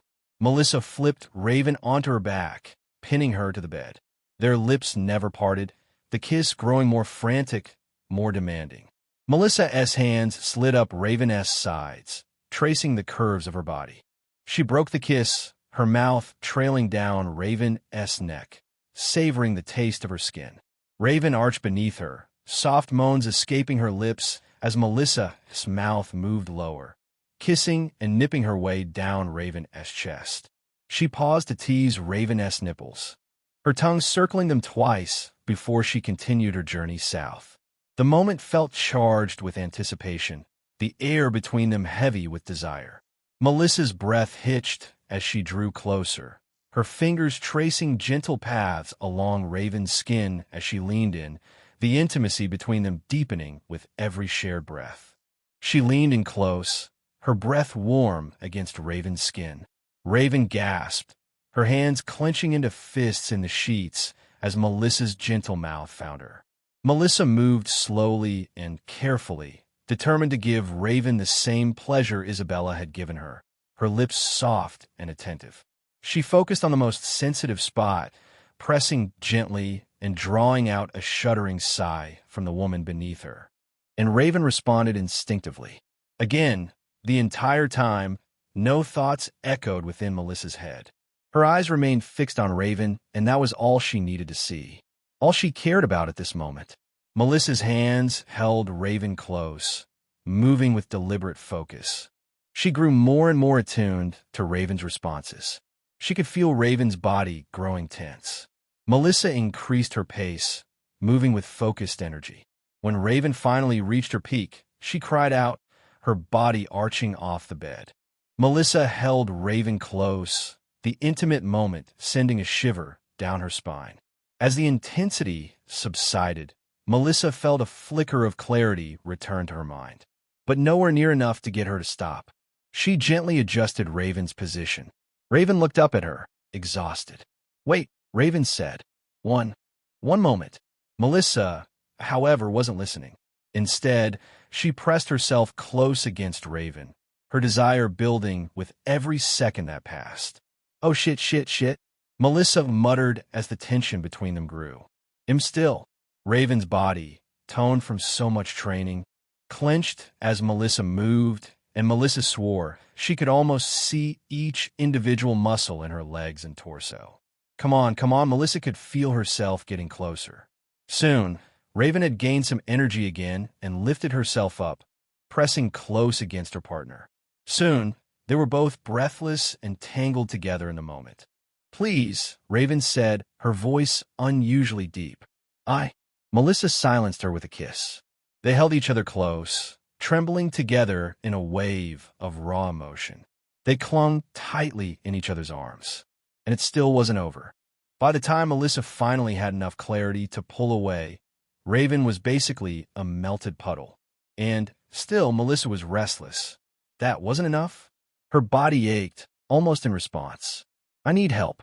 Hanging on to this brief moment of clarity, Melissa threw on some clothes and ran out of the room. Not just that, she all but sprinted out of the academy itself. Melissa's feet carried her swiftly through the streets of Syux, her body moving on autopilot as her mind raced. Slowly, that same need that had taken over her mind for the last whatever amount of hours with Raven was building up again. Melissa had one person in mind, one person she thought could assist her. Margaret will know what to do, she thought desperately. She'll be able to explain what is happening to me. Soon, Melissa was at Javeress Manor. Melissa caught sight of Margaret in the garden, tending to a patch of vibrant flowers. Melissa stepped into the garden, her heart pounding. She opened her mouth to call out to her mother. But as she drew closer, something shifted inside her. The words died in her throat as her gaze locked onto Margaret's lips, her graceful neck, her huge tits. Before Melissa could stop herself, she closed the distance between them in 2 swift strides. Margaret looked up, surprise flashing across her face. "Melissa? What are you?" Her words were cut off as Melissa crashed their lips together. Margaret blinked. For a moment, Margaret stiffened in shock. Melissa moaned into the kiss, her body pressing insistently against her mother's, her hands behind Margaret's back, holding her tightly. When they finally broke apart, Melissa was panting. Margaret's eyes were dark with desire, but there was also a flicker of concern in their crimson depths. "Melissa," she breathed, her voice husky. "What has gotten into you?" Melissa opened her mouth and closed it multiple times. She shook her head, unable to form coherent thoughts. I don't know, Mom. Melissa buried her face in her chest. I'm so fucking horny. Melissa tried to kiss her again. Margaret was less surprised as their lips touched. Melissa could see the gears turning in her mind. Margaret arrived at some sort of conclusion. As Melissa's hands roamed over her body, Margaret held her close, gently stroking Melissa's hair as their horns bumped softly against each other. Melissa let out a soft breath and hugged Margaret tighter, finding comfort in the embrace. As she whispered soothing words into her ear, "It's okay, Melissa. I'm here. I've got you." Melissa melted in her touch, her body trembling with need. Margaret held her close, stroking her hair gently as Melissa slowly began to calm down in her arms. Margaret's touch was both gentle and insistent, her fingers stroking Melissa with a steady rhythm that sent waves of comfort through her body. Melissa's breathing grew deeper, her hips moving in time with her mother's hand. She could feel the tension easing inside her, the pressure softening with each movement, each whispered word of comfort. As Margaret continued, Melissa felt overwhelmed by emotion. Finally, the moment broke over her like a wave. Melissa cried out, holding on to Margaret tightly as tears streamed down her face. Margaret held her closely, her fingers never stopping their gentle motion, drawing out every last shudder of relief. As the intense sensation gradually eased, Melissa felt a flicker of clarity return to her mind, a moment of calm amidst the storm. This time, the clarity lasted longer, the fog lifting enough for her to catch her breath and think clearly. Margaret pulled back slightly, her eyes searching Melissa's face. "Are you okay?" she asked, her voice soft. Melissa nodded, her breath still coming in ragged gasps. "Yes," she managed to say, her voice trembling. I think I'm okay now." Margaret's eyes softened, her hand gently cupping Melissa's cheek. "Do you want to talk about it?" Melissa hesitated for a moment, then nodded. "Yes," she whispered, leaning into her touch. "I do." Melissa and Margaret sat side by side on the garden bench. Melissa sighed, wiping the sweat off her face. "I don't know what is happening to me, Mom," Melissa began. "Ever since I woke up today, I felt like I was drunk with desire. It's like I couldn't think about anything other than intimacy. It's so strong, so overwhelming.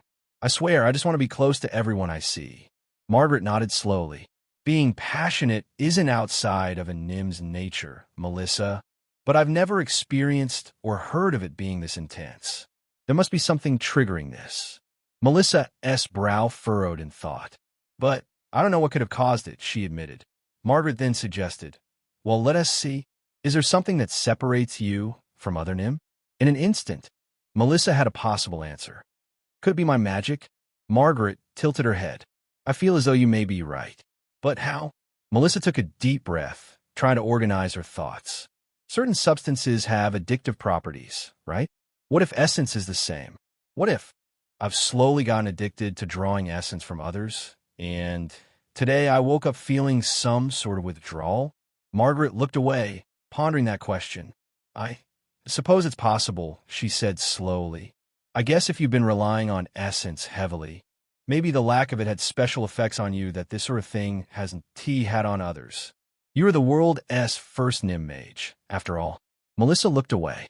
"I doubt that. Maybe more like I'm the world's first NIM mage to not be assassinated within 2 weeks of casting a spell. But anyway, I'm not completely sure that's the case, but it makes sense. What should I do if what is happening?" Margaret took Melissa's hands in hers, her grip firm and reassuring. "I'm not terribly certain," Margaret muttered. They were at a loss, though if Melissa's theory was correct. She could see 2 options immediately. If this is just some sort of withdrawal, I could try to I don't know, get used to the feeling. But I don't think I'm strong enough for that. On the other hand, she rested her head on Margaret's shoulder. I could go in the opposite direction. She remembered her goals. I could collect enough lovers to where I never feel this way again. Margaret raised a brow, looking both amused and concerned. That could work, her mother said. But She sighed. In that case, you better get to work. You get into this state again, you might end up doing things you regret. Melissa looked down at herself. Yeah, you're right. Then, Melissa looked up at her mother, her eyes shining with gratitude. Thank you, Mom, for listening to me. I don't know what I'd do without you. Margaret smiled, pulling Melissa into a warm embrace. Anytime, dear. Anytime. For the first time that day, the overwhelming need seemed to recede. Later, Melissa trudged up the stairs to her room. Her dorm room, that was. After walking all the way to Javert S. Manor, Melissa had then made the same journey back, easily. As she closed the door behind her, she felt a sudden surge of energy coursing through her body. What the hell? She thought, pacing back and forth. I should be exhausted after everything that happened, but I feel like I could run a marathon. She glanced at her bed, considering trying to sleep, but quickly dismissed the idea. There was no way she could lie still right now. Okay, Melissa, think, what can you do with all this energy? Her eyes fell on her stack of textbooks, and a light bulb went off in her head. Of course, I should use this time to study. Right. She rifled through her books, finally pulling out a tome on light magic. As she flipped through the pages, her excitement grew. Light magic, huh? Back on Earth, this was always associated with healing in RPGs. I wonder if it's similar here? Melissa settled into her desk chair, eagerly poring over the introductory chapters. She found descriptions of a few common light spells. Illuminate, a basic spell to create a small, floating orb of light. I know that one already. Purify, cleanses minor impurities from water or food. Know that one too. Soothe, calms minor aches and pains. That last one is interesting, Melissa mused, her sleek, black tail swishing thoughtfully behind her. But is that it? As she read further, indeed, she found herself hitting a wall. The book contained only basic information, nothing about the more advanced applications of light magic that she was curious about. Melissa leaned back in her chair, drumming her fingers on the desk as she considered her options. I was thinking I'd see some healing spells, but... Right, Melissa thought, this world has life magic as a separate school. Healing is probably sectioned off to that school. So then, she taped her index finger against her lips. What does that leave for the light school? The idea took root in her mind, growing more appealing by the second. Maybe I should head to a church or something. I'm sure there are probably a few light mages there. And as for life magic, I should ask Javert if she knows anyone. Or, there was, of course, one person who knew about life magic, though perhaps that was the wrong kind of life magic. Still, maybe she knows the fundamentals? It's worth a try. Thus, Melissa was sufficiently distracted from the flood of images in her mind. Raven S. cute, flustered expression, Margaret S. hands reaching for her note. None of that mattered. Not at all. Chapter 78. Life and light soon. The sun began to set. Melissa was walking around the academy. All that studying had done nothing to lessen her energy, so she was walking. She had paced almost all throughout the academy grounds, drawing curious glances and the occasional lustful stare. But now, it was time to head back to the dorms. Okay, first things first, she thought, her tail swishing behind her as she walked. I need to talk to Raven about life magic. Then, tomorrow maybe, I'll hit up the nearest church for some light magic intel. As she approached the dormitory, however, a flutter of nervousness settled in her stomach. Oh God, what if things are weird now? I mean, we did kind of jump each other earlier. Melissa paused at the door to their shared room, taking a deep breath to steady herself. Damn pheromones. Come on, Melissa. You're a grown woman. You can handle a little post-sex awkwardness. She pushed the door open, stepping inside with what she hoped was an air of casual confidence. The sight that greeted her made her heart skip a beat. Raven lay sprawled on her bed, fully clothed, staring up at the ceiling with an unreadable expression. Her usually pale skin was flushed, her dark hair a tangled mess against the pillow. It seemed like she had been doing her own endless running around. Oh wow, she looks like someone who's been through quite a lot tonight. With me. Oh God. Melissa cleared her throat, forcing herself to speak. Hey, Raven. How are you feeling? Raven's eyes flicked to Melissa, then quickly back to the ceiling. I'm fine, she said, her voice barely above a whisper. An awkward silence stretched between them, thick enough to cut with a knife. Shit, shit, shit. Say something, you idiot. Listen, Raven, about earlier, Melissa began, fidgeting with the hem of her shirt. Raven looked over at Melissa. It was nice. Melissa stopped. Raven's voice had been so quiet that the beating of Melissa's heart had almost completely drowned those 3 words out. Melissa blinked. Oh, okay, good. But, if you want to talk. However, Raven shook her head, a faint blush coloring her cheeks. I don't. Well, all right then. She took a deep breath, deciding to change tactics. Actually, Raven, there was something I wanted to ask you about. It's, not related to. She gestured back and forth between them. It's related to magic. Raven's eyebrow quirked slightly, a hint of curiosity breaking through her stoic facade. What kind of magic? Melissa moved closer, perching on the edge of her own bed. Life magic, actually. I know you've had some experience with it. And she kept going as Raven visibly tensed up. I was hoping you could tell me more about the fundamentals. Raven's eyes widened slightly, a flicker of surprise crossing her face. Why the sudden interest? Melissa chewed her lip. Well, I want to master every school of magic. Life magic is one of those few schools the Academy doesn't seem to have a grasp on. I was wondering if you could tell me a bit about it. Raven studied her for a moment, her gaze piercing. Then, thankfully, she looked away. I guess I could show you the fundamentals. But the life magic I know, she trailed off quietly. You know what it is? Is it a type of magic you'd like to learn? To Raven's clear surprise, Melissa nodded. I would. What? Melissa scratched the back of her neck. I don't really see why blood magic is inherently bad or anything. To me, she took a few steps closer. It's just a tool like any other. When you think about it logically, what is the difference between setting someone on fire and using blood magic to kill them? The separation seems arbitrary to me. Raven's eyes widened at Melissa's words, a mix of surprise and something else, perhaps intrigue, flickering across her face. She fell silent, her gaze distant as she seemed to ponder Melissa's perspective. Melissa waited, her tail swishing nervously behind her. Maybe I shouldn't have been so blunt. What if she thinks I'm some kind of monster now? After what felt like an eternity, Raven sat up, her gray eyes locking onto Melissa's with an intensity that made the Nim girl's breath catch in her throat. There's a difference, Raven said, her voice low and serious. Blood magic. It's not like other schools. You can't just generate it from within yourself or draw it from the environment. Melissa leaned in, curiosity overtaking her nervousness. What do you mean? Raven's hands clenched in her lap. Blood magic requires sacrifice. Always. That's why it's considered evil by most. Its casting requires you to first, at some point, exchange a life for it. Oh, Melissa thought, a chill running down her spine. That's intense. What kind of sacrifice? She asked, her voice barely above a whisper.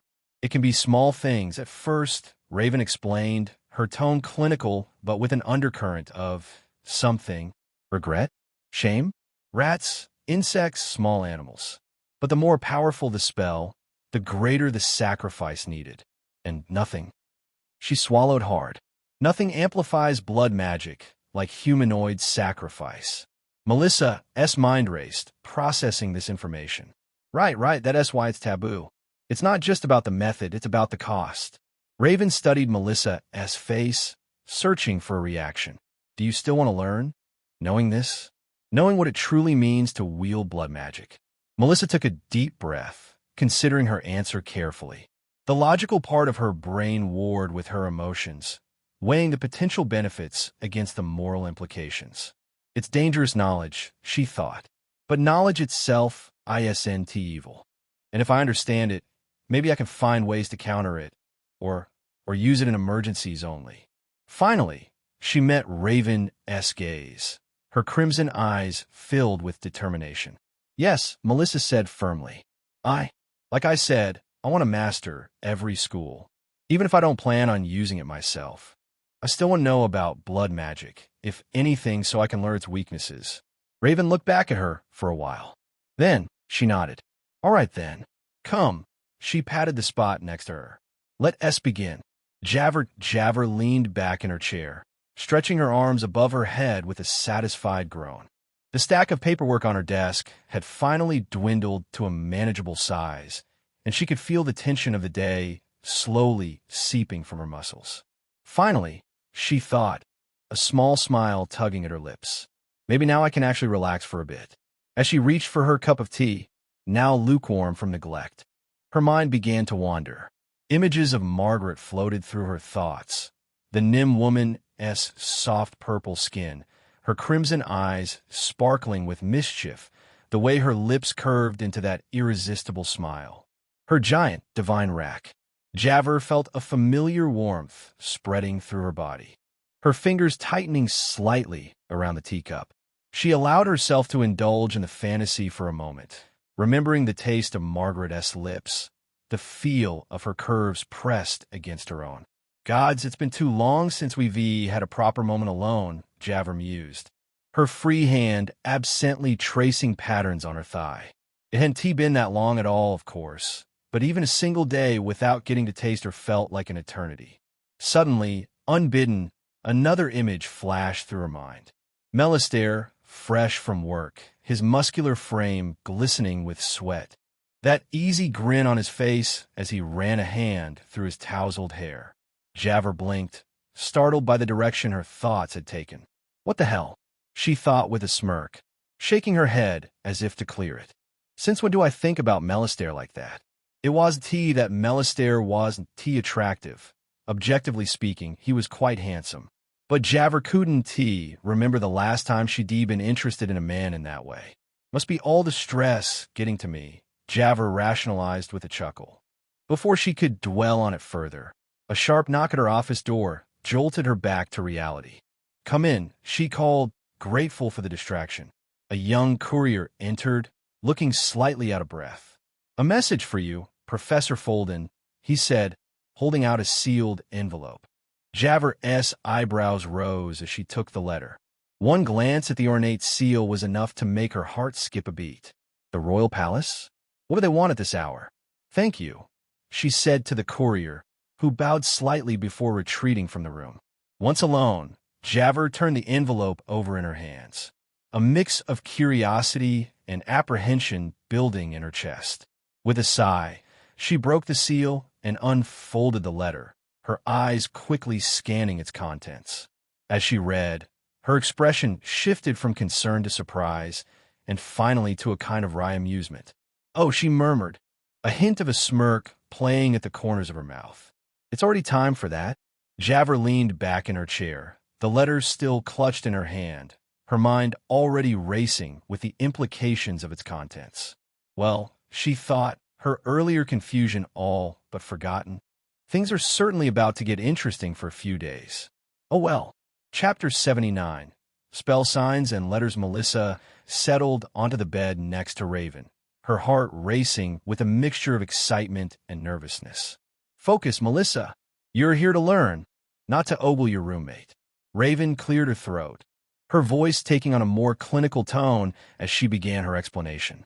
The fundamental spell signs of life magic are based on the flow of energy within living beings, she said, her hands moving in graceful, precise motions. Watch closely.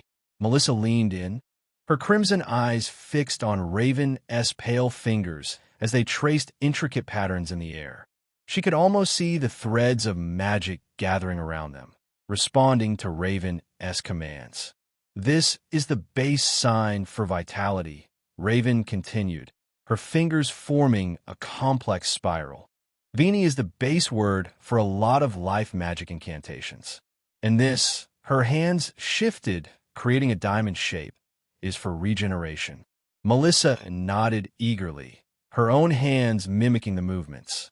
It's more like a dance than the other schools, she thought, marveling at the subtle differences between these signs and the one she was used to. As Raven demonstrated a few basic spells, a minor healing spell, a diagnostic spell, Melissa found herself picking them up with surprising ease. Her nimble fingers seemed to intuitively grasp the flow of this school, adjusting her movements to match Raven's with minimal instruction. Raven raised a brow. "You're a very quick study," Raven remarked, a hint of surprise coloring her usually stoic tone. Melissa felt a blush creeping up her cheeks at the unexpected praise. "Thanks," she mumbled, ducking her head slightly. "I don't know. It just feels natural somehow." Raven nodded, the ghost of a smile tugging at her lips. "I didn't see many other people who could pick things up as quickly as you do. You should be proud." The compliment sent a warm flutter through Melissa's chest, but she pushed the feeling aside, focusing on the task at hand. "So," she said, clearing her throat, "where does conventional life magic diverge from? From blood magic?" Raven's expression grew serious once more. "The fundamental difference lies in the source of power," she explained. "Conventional life magic draws on the natural energy of the caster and their environment. It's about balance, about working with the existing flow of life force." She paused, her gray eyes growing distant. Blood magic, on the other hand, forcibly takes that energy from another source. It's invasive, destructive. Instead of nurturing life, it consumes it. Melissa nodded slowly, processing this information. "But the basic principles are the same?" "In some ways, yes," Raven admitted. "The spell signs are similar, but twisted, corrupted. This part is a bit hard to explain without you feeling the effects of casting this type of magic yourself." A shiver ran down Melissa's spine as she imagined the implications. They continued their discussion, delving deeper into the intricacies of life magic and its darker counterpart. As they talked, Melissa couldn't help but notice how at ease Raven seemed, how freely she was sharing her knowledge. "It's like she's a different person when she's teaching," Melissa mused. "More open, more alive. I wonder if she's done this before." A thought struck her then, a question she'd been curious about since their earlier encounter. "Raven," she began, hesitating slightly, "can I ask you something personal?" Raven tensed visibly but nodded. "Go ahead." Melissa took a deep breath. Do you feel affected by my pheromones right now? I know earlier was pretty intense, but..." To Melissa's surprise, Raven's expression remained neutral. "No," she said simply. "My attraction to you has not gone away, but it is not quite as intense as it was earlier." Melissa's eyes widened. Just like with Isabella and Armia, she thought, her mind racing. "Once we've been intimate, they become more resistant to my pheromones." "That's interesting," Melissa murmured, more to herself than to Raven. "It seems to confirm a theory I had." Raven raised an eyebrow, curiosity flickering in her gray eyes. "What theory?" Melissa hesitated, unsure how much to reveal. "I mean, I can't exactly tell her I'm trying to build up a harem to manage my essence addiction," she thought wryly. "Or, can I? What would she say? I feel like out of everyone, Isabella would be the most okay with it. Just something I've noticed about how my pheromones affect people," she said finally. "It seems like once someone has been intimate with me, they build up a sort of resistance." Raven nodded slowly, a thoughtful expression crossing her face. "That makes sense from a biological standpoint. The body adapting to a new stimulus." "Exactly," Melissa agreed, relieved that Raven didn't seem put off by the topic. "It's fascinating, really. I wonder if there's a way to study it more systematically." Suddenly, someone knocked on the door. The sharp knock on the door made both girls jump, startling them out of their intense discussion. Melissa and Raven exchanged a quick glance. "Who could that be?" "Come in," Raven called, her voice betraying no emotion despite the slight tension in her shoulders. The door creaked open, revealing a young courier who looked slightly out of breath. "Message from Melissa Blackflame," he announced, holding out an ornate envelope. Melissa blinked in surprise, rising from the bed to accept the letter. "Thank you," she murmured, her curiosity piqued by the official-looking seal. The courier bowed and retreated, closing the door behind him. If he picked up the scent of sex in the air at all, he did not show it. Melissa turned the envelope over in her hands. Her heart rate picked up a bit. The envelope looked a little too fancy. "Oh God, please, please." Don't be some new huge issue. Well, Raven said with the tiniest smirk Melissa had ever seen. Are you going to open it? Or just stare at it all night? Melissa shot her a playful glare before carefully breaking the seal. She cleared her throat and began to read aloud. Dear Miss Blackflame, on behalf of their Royal Majesties, we are pleased to extend to you an invitation to the upcoming Summer Solstice Gala at the Royal Palace. Your achievements in the field of magic have not gone unnoticed, and we would be honored by your presence at this prestigious event. You are welcome to bring one guest of your choosing. Please find enclosed further details regarding the date, time, and dress code for the evening. We eagerly await your response. Yours sincerely, Lady Laura Brightsun Royal Events Coordinator Melissa S. Voice trailed off, her mind struggling to process what she just read. The letter slipped from her suddenly numb fingers, floating to the floor like a leaf on the wind. The royal family invited me? Me? To a gala? Her heart, which had been racing moments before, seemed to stop entirely. Melissa swayed on her feet, her vision going fuzzy around the edges. I think I need to sit down, she mumbled, stumbling back towards the bed. Raven, who had been watching this display with a raised eyebrow, reached out to steady her. Breathe, Melissa, she instructed, her tone matter of fact. It's just a party invitation, not a death sentence. Melissa let out a slightly hysterical laugh. Just a party? Raven, this is huge. The royal family. I didn't even know they knew of my existence. She turned to Raven, her crimson eyes wide with a mix of excitement and terror. Oh God, what am I going to wear? Who should I bring as my guest? What if I make a fool of myself in front of the entire nobility of Syux? Raven blinked at her, looking thoroughly unimpressed by Melissa's mini meltdown. I'm sure you'll figure it out, she said dryly. It's not like you Haven T faced worse challenges than choosing an outfit. Melissa gaped at her roommate's nonchalance. How could she be so calm about this? Raven, this is a big deal. Aren't you even a little excited for me? The former assassin shrugged. I'm happy for you. It's just, she shrugged. This sort of thing has never been for me. Too many people, too much noise, too many potential security risks people insist on ignoring. Even as someone hired to exploit those security risks, it annoyed me. Melissa couldn't help but laugh at that. Of course you'd be thinking about security risks at a royal gala. Raven shrugged, shaking her head in fond exasperation. Melissa's thoughts turned to more practical matters. I should probably talk to Javert about this, she mused. She'll know how to handle all the political aspects of attending an event like this. As she spoke, Melissa suddenly became aware of an intense gaze fixed upon her. She turned to find Raven staring at her thighs with no small amount of hunger. Oh, Melissa thought, her cheeks flushing. Oh my. The air was suddenly crackling with some tension. Melissa's breath caught in her throat as Raven's gray eyes roamed over her body, lingering on the curves of her hips, the swell of her breasts. Raven, Melissa whispered after swallowing. I thought you said my pheromones weren't affecting you anymore. They're not, Raven replied, her own voice low and rough. Not at all. For a moment, they just stared at each other. The invitation was momentarily forgotten. Melissa swallowed hard, her body thrumming with want even as her mind tried to regain control. Maybe we should take a break, she suggested weakly. From studying, I mean. It's getting late. And we've covered a lot of ground.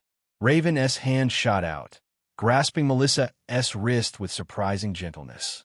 We should, she agreed, her thumb tracing small circles on Melissa's pulse point. Take a break, that is.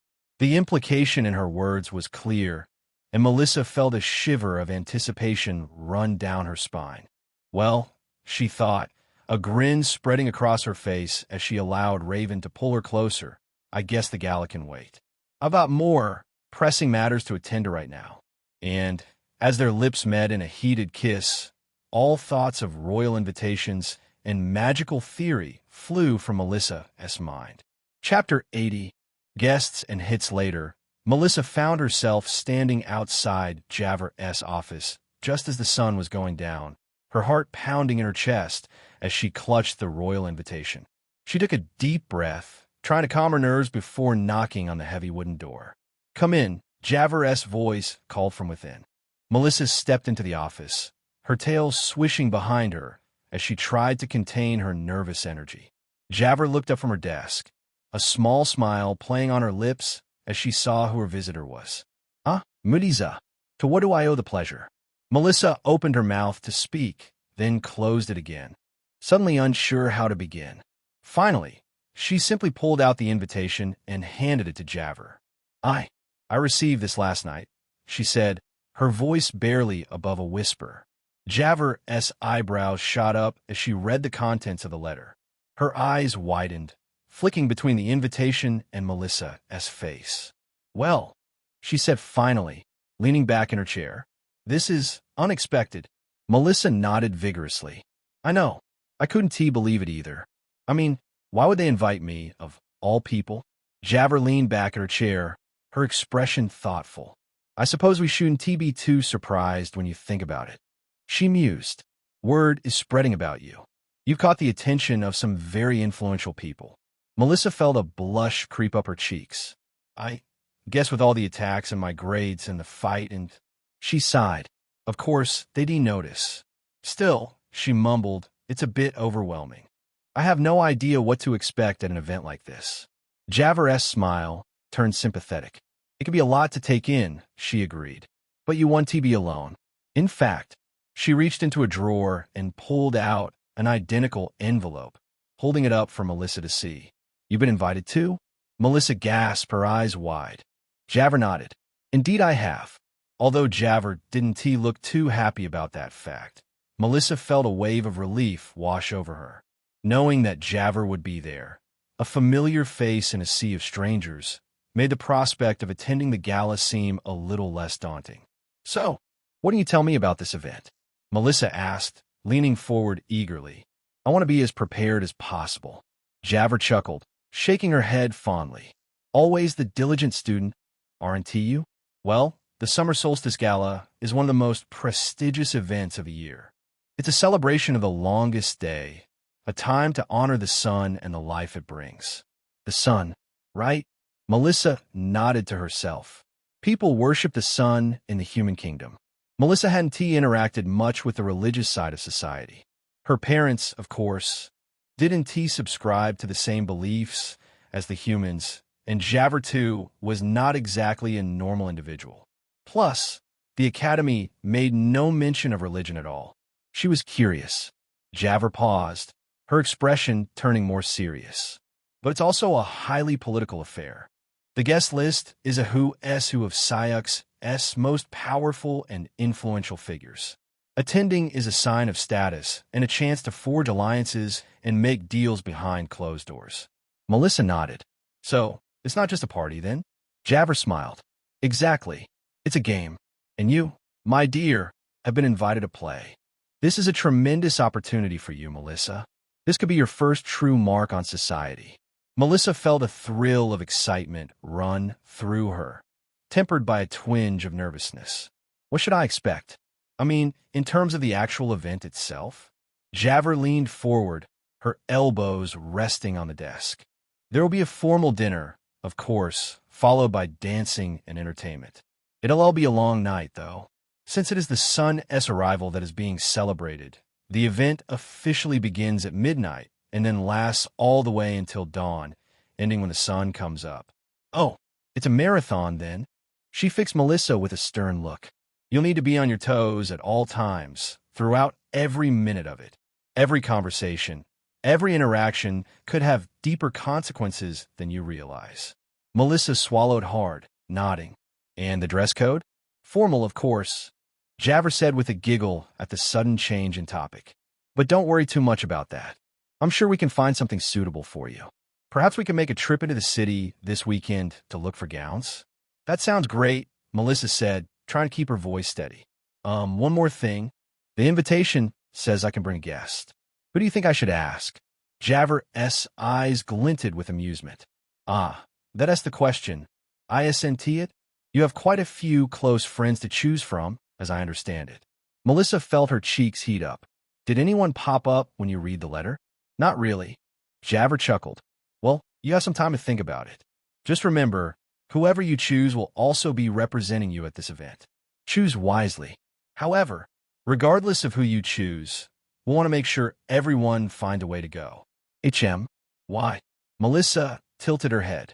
I mean, not that I don't want them to, but because you could be stepping into a trap, Javert replied.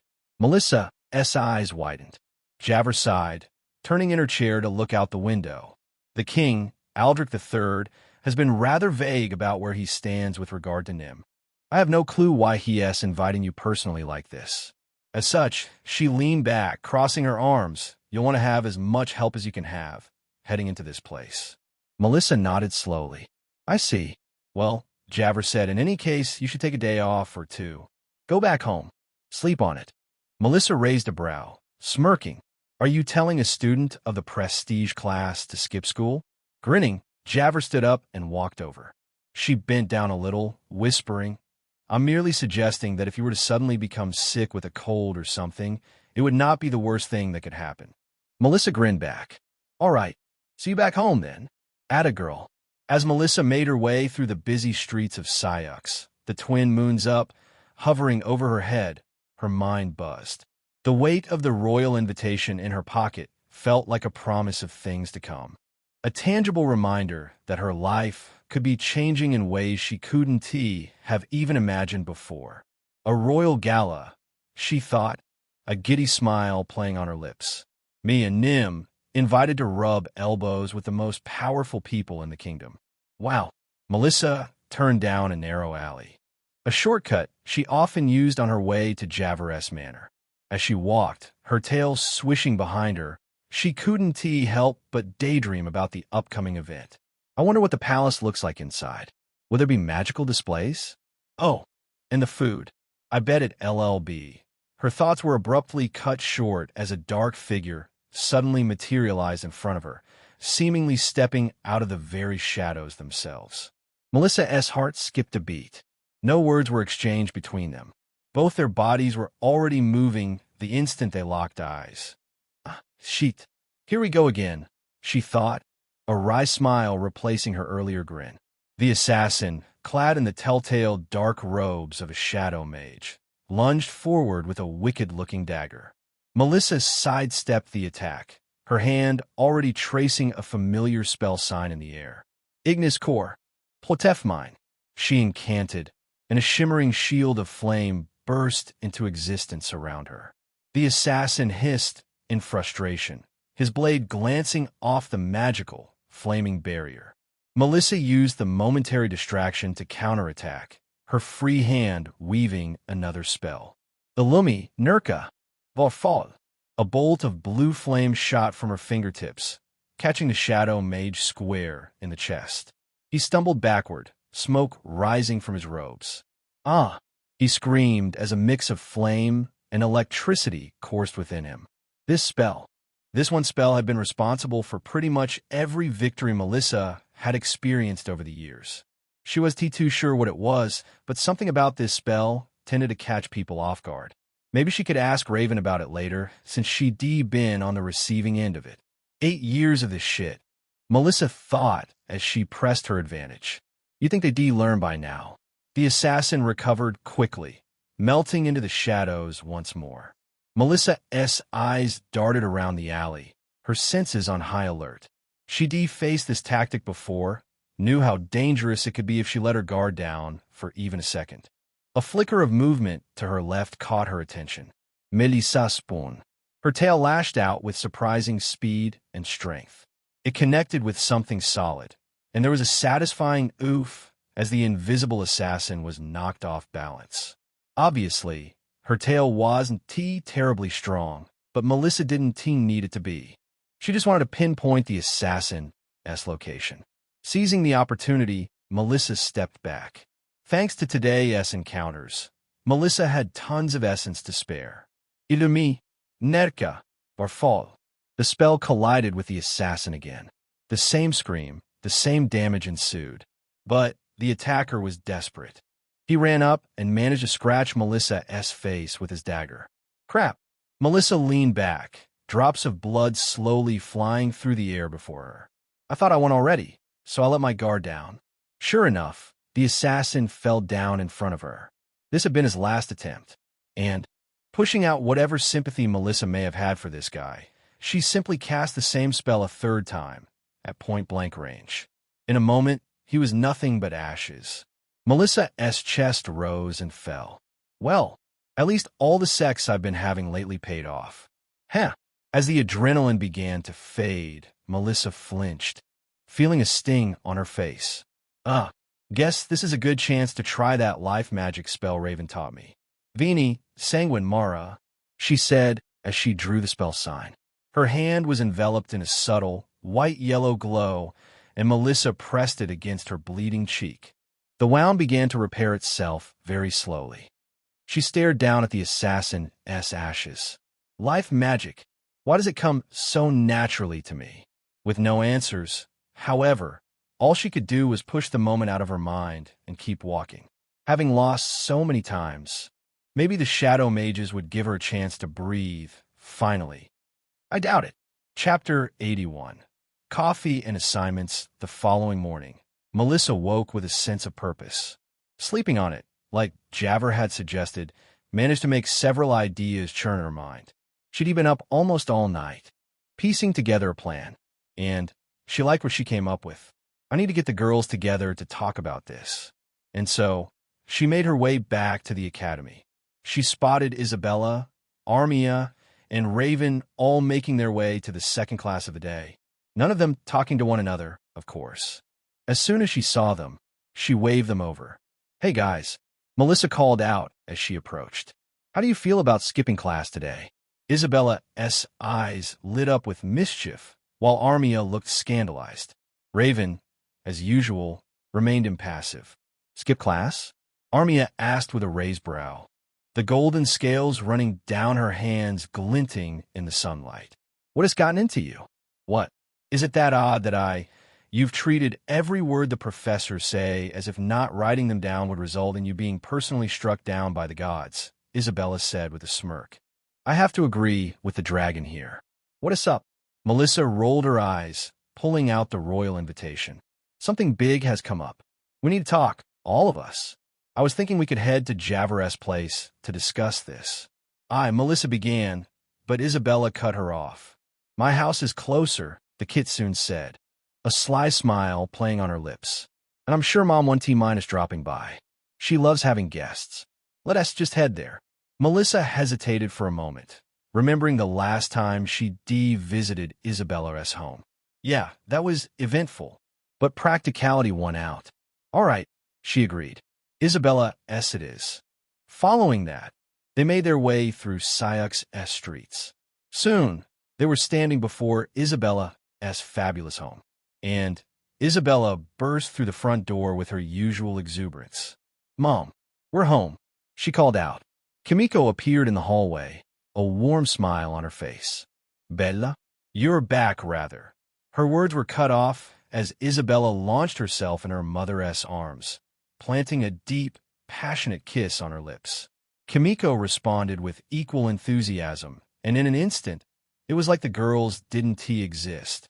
Kimiko's hands sliding down to cup Isabella's ass as their tongues danced together. All while Melissa, Raven, and Armia watched behind them. Melissa felt her cheeks heat up. She glanced at Armia, who looked equally flustered, her golden scales taking on a distinctly reddish tinge. Raven, true to form, seemed entirely unaffected, her expression neutral as she examined a nearby painting. "Right, I forgot how affectionate they are," Melissa thought, trying not to stare as the kiss continued. When they finally broke apart, both kitsune were slightly breathless. Kimiko turned to the others, her emerald eyes twinkling with amusement at their varied reactions. "Welcome, girls," she purred, her voice rich and smooth as honey. "To what do we owe the pleasure of your company?" Melissa cleared her throat, trying to regain her composure. "We have some news to discuss. Something big has come up, and we needed a place to talk it over."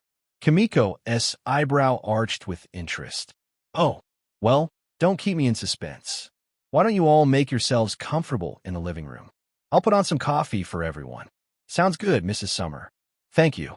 as Kimiko sashayed towards the kitchen, her hips swaying in a way that drew more than one appreciative glance. Melissa herded her friends into the opulent living room. They settled onto the plush sofas. Isabella sprawled across one end of a couch, her tail curling around Melissa's waist as the Nim girl sat beside her. Armia perched primly on an armchair, her posture rigid with barely contained nervous energy. Raven chose to lean against the wall, her arms crossed as she surveyed the room steadily. Melissa took a deep breath, her crimson eyes scanning the faces of her friends. "All right," she began, her tail swishing nervously behind her. "So, here's the deal." She then gave him a very brief rundown of the situation. Isabella's jaw dropped, and even Armia's eyes widened in surprise. "Holy shit, Mel," Isabella exclaimed, her fluffy tail practically vibrating with excitement. "A royal gala? That's huge." Armia nodded, her earlier protests forgotten. "Wow, this could really be a game changer for you." "Yeah, but..." Melissa sighed. "This gala, it's not just some fancy party. It's potentially dangerous territory." Isabella's ears perked up, her emerald eyes glinting with excitement. "Ooh, dangerous how?" Melissa couldn't help but chuckle at her girlfriend's enthusiasm. "Girlfriend? Holy shit, that feels weird to say." Though it did make her smile. Javver thinks it could be a trap, or at the very least, a highly political situation that I'm not prepared for. Armia nodded solemnly, her scales shimmering as she shifted in her seat. "That makes sense. The nobility can be treacherous, for what I've heard. And yet, you're so eager to join all that stuff." "Exactly," Melissa continued, "which is why I need help. The invitation says I can bring one guest, but I honestly don't know who to choose. You're all important to me, and, I think you each have skills that could be valuable in navigating this mess." "So," Melissa looked away. "Who should I bring?" she finally asked. The room fell silent for a moment as the implications sank in. Then, predictably, chaos erupted. "Obviously, it should be me," Isabella declared, puffing out her chest. "I'm your girlfriend, after all. Plus, I'm charming as fuck. I'll have those stuffy nobles eating out of the palm of my hand in no time." Armia scoffed, her draconic tail lashing indignantly. "Please, this is clearly a situation that calls for someone with knowledge of noble etiquette and politics. It should obviously be me." And they started bickering. As the two continued, their voices rising in pitch and volume, Melissa caught Raven's eye. The former assassin merely raised an eyebrow, as if to say, "Are you seeing this?" Melissa sighed, pinching the bridge of her nose. "Guys, please, I'll have you know," Armia was saying, her scales flushed with indignation, "that I've trained in 7 different forms of formal dance." Isabella snorted. "Big deal. I once danced on a table for 3 hours straight at a Kitsune festival. Well, not all of that was dancing, but still. Beat that. That is not even remotely the same thing." "Ladies," Raven's cool voice cut through the argument like a knife. "Perhaps we should calm down and..." But before she could finish, the door swung open, and Kimiko glided in, balancing a tray of steaming coffee cups. Her entrance immediately silenced the room, all eyes turning to the elegant Kitsune matriarch. My, Kimiko purred, her eyes twinkling with amusement. "Such lively discussion. I do hope I'm not interrupting anything important." Melissa felt a blush creeping up her cheeks. "Not at all, Mrs. Summer. We're just, debating who should accompany me to the gala. Unfortunately, I can only bring one person as a guest." Kimiko's smile widened as she set down the tray and began distributing the coffee. Then, she stood up straight. "One person? Yeah." Then, she did a quick count of all the girls. 1, 3, 4, and... She nodded to herself. "Oh, darling, there's no need to pick and choose. You can all go." A stunned silence fell over the room. Melissa blinked, certain she must have misheard. "I'm sorry, what?" she asked, her tail twitching in confusion. Kimiko gracefully moved around the room, distributing the steaming cups of coffee to each of the girls. As she handed Melissa her cup, their fingers brushed, sending a small shiver down the Nim's spine. Focus, Melissa, she scolded herself. Now is not the time to get distracted by your girlfriend's stupidly attractive mother. I happen to know someone rather important at the palace. Lady Amelia Voss, to be precise, Kimiko said, sitting down opposite the girls. She is in charge of all the entertainment for these grand events, including the dancers and sun dancers. Isabella's ears perked up at this, a mischievous glint in her eye. Dancers? Huh, I like where this is going. Armia shot her a disapproving look, but Kimiko merely chuckled. Indeed, my dear. Now, here is what I propose. Melissa will, of course, attend as an honored guest, with Armia as her +1. Armia preened slightly at this, her scales shimmering with pride. Isabella looked like she was about to ask why her, but Kimiko cut her off. Meanwhile, Kimiko continued, I can convince Amelia to hire Isabella and Raven as a dancer-manager duo for the evening's entertainment. Raven's eyebrows shot up, a rare display of surprise on her usually stoic face. Me? Manager?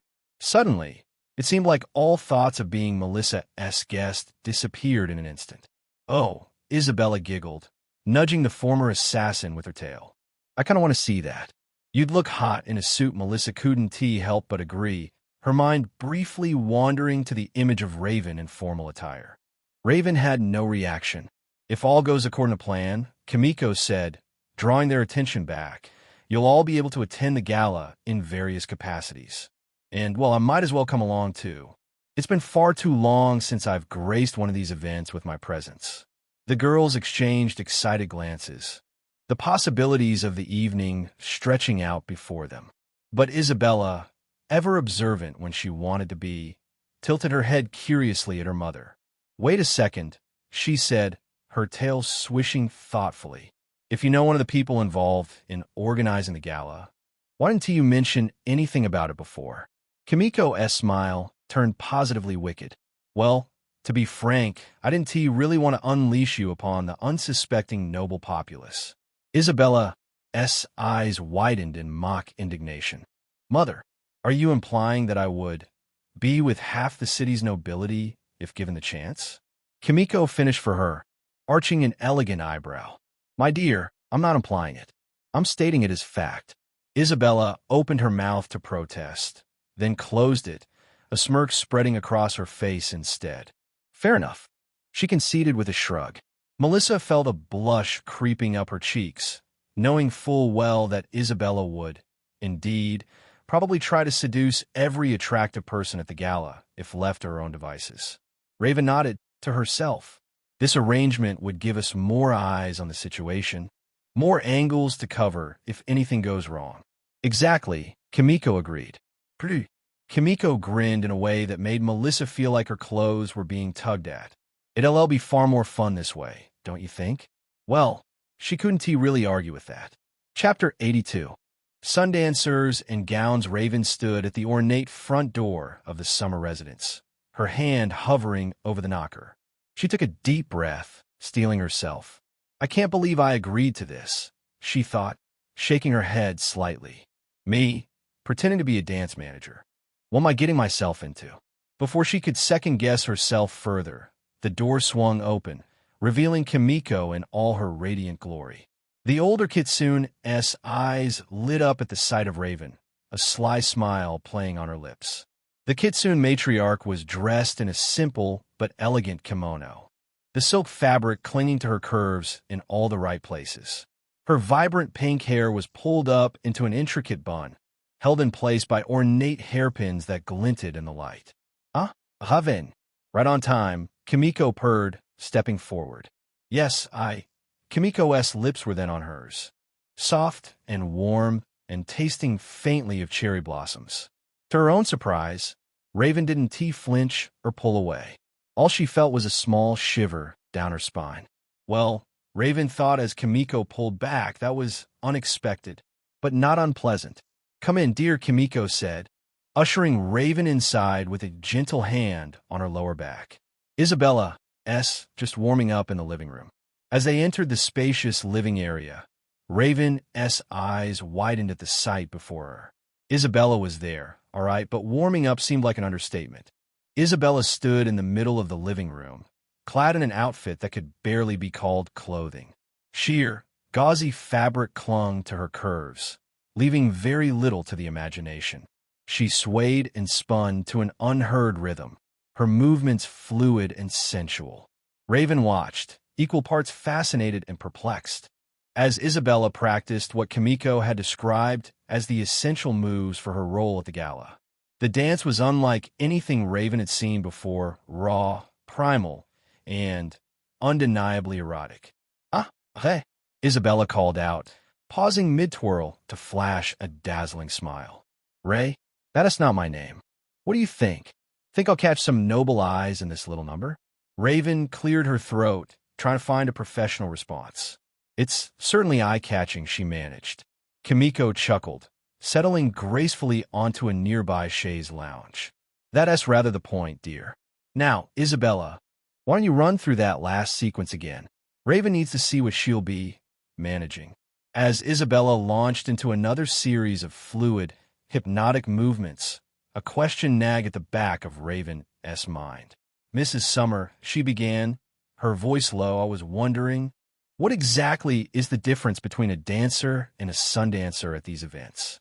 I couldn't help but notice that latter term yesterday." Kimiko's smile turned sly, a knowing glint in her eye. "Ah, an excellent question, my dear. You see, the regular dancers perform only during the public portions of the gala, the grand swings as they're called. There will be 6 throughout the night, each more grand than the last, culminating in a spectacular finale at dawn to welcome the rising sun." She paused, taking a sip from a nearby glass of wine, before continuing. "Sundancers, on the other hand, are available for private performances between the swings." Isabella perked up at this, her ears twitching with interest. "Ooh, private dances? What exactly does that entail, Mom?" Kimiko's smile widened, her tail swishing behind her in amusement. "Well, my darling, that rather depends on the noble in question and how generous they're feeling. It could be anything from a simple private performance to more exclusive encounters." "Oh," Raven thought, realization dawning. So she could end up in some sort of very personal arrangement. To Raven's surprise, Isabella didn't look horrified or scandalized by this revelation. If anything, the young kitsune seemed even more excited. "What a terrifying individual. Intimate encounters, huh?" Isabella purred, a mischievous grin spreading across her face. "Now that sounds like my kind of party." Kimiko chuckled, rising from her seat to adjust Isabella's outfit. Now, darling, remember, you are there on a mission. You'll have your fun, but try not to get too distracted." Isabella pouted playfully. "Understood. I'll make sure she stays safe and on task," Raven added, prompting both women to look at her. Isabella bounced over to Raven, wrapping her arms around the taller girl's waist. "Ah, Ray, I didn't know you cared so much." Raven stiffened slightly at the contact. "It's not exactly for your sake, but all right," she muttered, though she made no move to push the kitsune away. Kimiko clapped her hands, drawing their attention once more. "Excellent. Now, let us go over the finer points of etiquette for these private encounters. Raven, you'll need to know how to negotiate fees, recognize potential threats, and extract Isabella if a situation becomes uncomfortable. People will get what they pay for, of course, but sometimes individuals can get greedy, let us say. You'll be the one to step in those cases." As Kimiko launched into a detailed explanation of the intricacies of high-class escort work, Raven found herself oddly fascinated. "This is certainly not how I expected to be using my skills," Raven mused, watching as Isabella practiced a particularly provocative dance move. But, well, things could end up taking a turn for the familiar later. Throughout the afternoon, they ran through various scenarios, how to politely decline overly aggressive nobles, mainly until the sun began to set. Raven felt odd. This mission, for that's what it was, despite the glamorous trappings, was unlike anything she'd ever undertaken before. But then again, she thought, her gaze lingering on Isabella's graceful form as the kitsune practiced one last twirl. Everything's been different since I met Melissa. All right, ladies, Kimiko announced, a note of satisfaction in her voice. I think we cover the basics. Raven, do you feel prepared for your role? Raven nodded, her expression determined. As ready as I can be, given the circumstances. Isabella grinned, draping herself dramatically over Raven's shoulders. Don't worry, Ray. She is not going to let that nickname go, is she? We're going to rock this gala. Between your skills and my irresistible charms, we'll have those nobles eating out of our hands in no time. Let us just focus on keeping Melissa safe and gathering information, shall we? Kimiko watched the exchange with a knowing smile. I have a feeling you two are going to make quite the team. Now, why don't we celebrate a successful planning session with a little wine? We can toast to the adventure that awaits you at the gala. As Kimiko poured the wine and Isabella chattered excitedly about her costume ideas, Raven allowed herself a moment of quiet reflection. She thought about how much her life had changed since meeting Melissa, how she'd gone from a solitary assassin to whatever this was. Friend? Loa? Protector? She wasn't too sure how to define her relationships anymore. But as she accepted a glass of wine from Kimiko and listened to Isabella's infectious laughter, Raven realized something important. For the first time in a very long time, she felt like she belonged somewhere. And that, perhaps, was worth all the uncertainty and chaos that came with it. Now, Isabella grinned at Kimiko. She hopped on top of her, pulling her kimono up in a bold, intimate gesture. Raven just blinked. How about we take a break? Kimiko reacted like Raven wasn't even there. Certainly. Raven, eyes still on them as they started making out, took a sip of the wine Kimiko had left half-drank. Goodness. Melissa leaned against the wall of Armia's lavish bedroom, watching as the Darien girl twirled in front of a full-length mirror. God, this room is so damn pink. Setting that aside, the gown Armia wore was a deep, shimmering gold that complemented her scales perfectly, clinging to her muscular frame in a way that somehow managed to look both elegant and powerful. Margaret stood nearby. Melissa had asked her to come, and she decided she could, leaving Hazel with Melistaire, who was taking a day off. She asked, "Are you sure you wouldn't prefer a suit?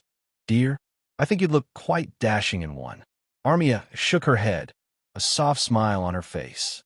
"Thank you, Mrs. Blackflame, but I've always dreamed of wearing a gown to a royal gala.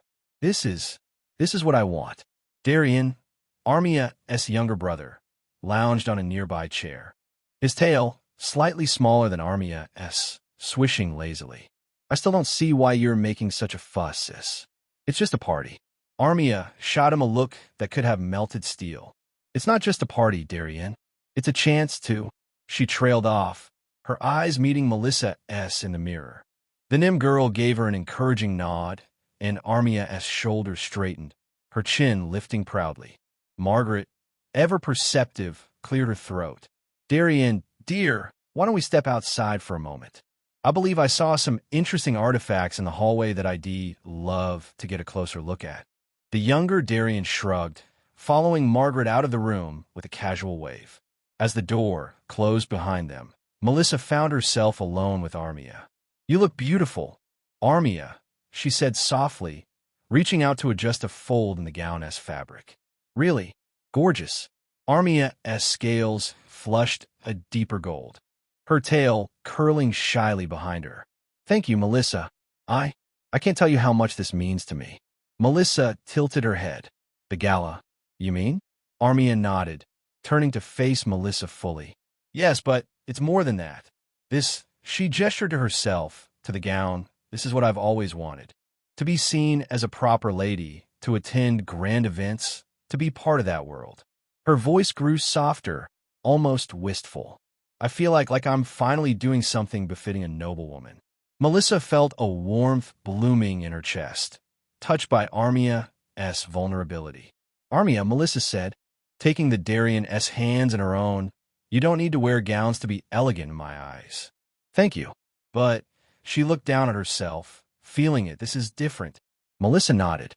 On impulse, she leaned in, pressing a soft kiss to Armia's cheek. "Well, Lady Duskscale," she said with a playful grin, "I hope you're ready to dazzle every noble at that gala. They want to know what hit them." Armia laughed, the sound rich and full of joy. "We should probably call the others back in," Melissa said, a little reluctantly. Armia nodded, giving Melissa's hands a final squeeze before releasing them. "Yes, I suppose we should. But Melissa? Thank you for giving me this gift." Melissa smiled, her heart full. "Anytime." Chapter 83. Blood and Essence. Melissa sat cross-legged on her bed, her crimson eyes focused intently on the parchment before her. The room was quiet, save for the occasional rustle of paper and the soft sound of her tail swishing against the blankets. "Okay, let us see," she thought, tracing a complex spell sign in the air. "Vini, Sana, Rejuven," she murmured, feeling the subtle pulse of life magic flowing through her fingertips. Raven had left for her nightly run a few minutes ago, leaving Melissa alone with the notes on life magic and its darker counterpart, blood magic. As she practiced the conventional life magic spells, Melissa couldn't help but feel a strange, intrinsic connection to the magic. It felt right somehow, natural, in a way that even her prodigious skill with other schools of magic didn't quite match. It's a part of me," she mused, her brow furrowing slightly. "But how can that be? Nims aren't supposed to have any magical affinity at all. Am I? Is life magic my affinity?" Her gaze drifted to the section of notes detailing blood magic spells. Melissa bit her lip, a mixture of curiosity and apprehension swirling in her gut. "I know I shouldn't. Raven said these spells require a sacrifice, but..." Her tail twitched nervously. Maybe just trying out the moves won't hurt.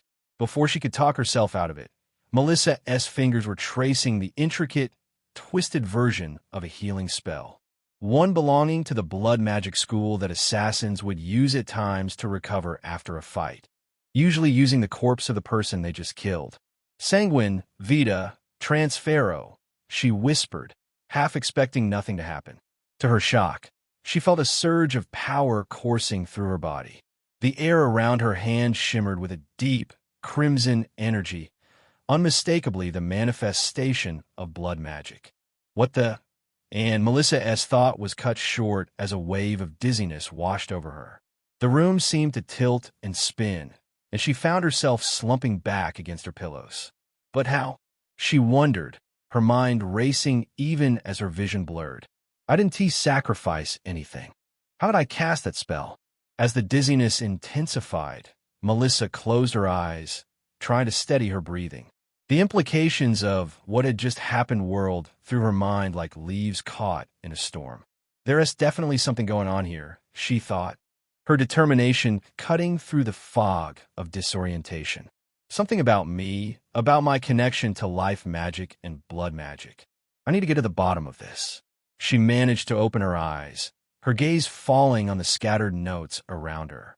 The symbols and incantations seemed to dance and blur. But Melissa forced herself to focus. Could it be related to my Nim nature? Or is it something else entirely?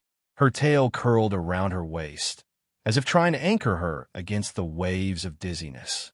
Maybe I'm drawing the power from myself somehow. But that doesn't make sense. Nim can't generate essence. So, what did I sacrifice for this to work? As her thoughts churned, Melissa couldn't shake the feeling that she was on the cusp of uncovering something significant. Something that could change everything she thought she knew about her magical abilities, and perhaps about herself. But it was just out of reach. I need to talk to Raven about this, she decided, even as another wave of vertigo washed over her. And maybe I should tell Javert too. This could be important. Melissa stood in Javert's office, her tail twitching nervously behind her as she faced her mentor and Raven. The air was thick with tension, the gravity of her revelation hanging heavily between them. Javert leaned forward, her eyes sharp with intense curiosity. "Let me get this straight, Melissa. You're saying you managed to cast a blood magic spell without a sacrifice?" Melissa nodded, her crimson eyes meeting Javert's gaze steadily. Yes, I promise. I know it sounds impossible, but I swear it happened. Raven, leaning against the wall with her arms crossed, looked skeptical. Blood magic always requires a sacrifice. Always. It's the fundamental principle behind it. I know, Melissa said, her voice tinged with frustration. But I'm telling you it worked. I felt the power, saw the energy. It was real. Javert sat back, her brow furrowed in thought. This is unprecedented. Melissa, can you demonstrate for us? Melissa bit her lip, her tail curling around her leg. I'm not sure I can right now. Casting that spell earlier, it took a lot out of me. I feel drained, like I've used up most of my essence. Not to mention the dizziness, she thought, remembering how the room had spun after her accidental casting. Javert's eyes narrowed, considering this new information. After a moment, she turned to Raven. Raven, could you give Melissa some of your essence? The former assassin blinked, clearly caught off guard. What? Melissa was just as shocked. You heard me, Javert said, her tone brooking no argument. This is important. Melissa needs essence to demonstrate this phenomenon. You can provide it. Melissa felt her cheeks heat up. Javert, I don't know if it's fine, Raven cut in, pushing off the wall. Her face was a mask of neutrality, but Melissa could see a faint blush creeping up her neck. I suppose I should. For research purposes. Oh God, Melissa thought, her heart racing as Raven approached. This is not how I imagined this going. Raven stood before Melissa, their eyes meeting in a moment of silent communication. Then, with an unusual gentleness, Raven cupped Melissa's face in her hands and leaned in. Their lips met. Normally, Melissa wasn't really aware of the essence. But given that she was focusing on it right now, she could feel it moving from Raven to her. Then, that feeling was overshadowed by the feeling of Raven's tongue slipping into her mouth. She closed her eyes, losing herself in the sensation for a moment before remembering where they were and why they were doing this. Javert watched with slightly flushed cheeks, though her face remained professional. When Melissa felt she had enough, she gently pulled away from Raven, both of them slightly breathless. Thank you, she whispered, and Raven nodded, stepping back. All right, Javert said quietly, her voice cutting through the charged atmosphere. Now, Melissa, if you're ready. Melissa took a deep breath, centering herself. Here goes nothing, she thought, raising her hands and beginning to trace the complex spell sign for the spell she cast earlier.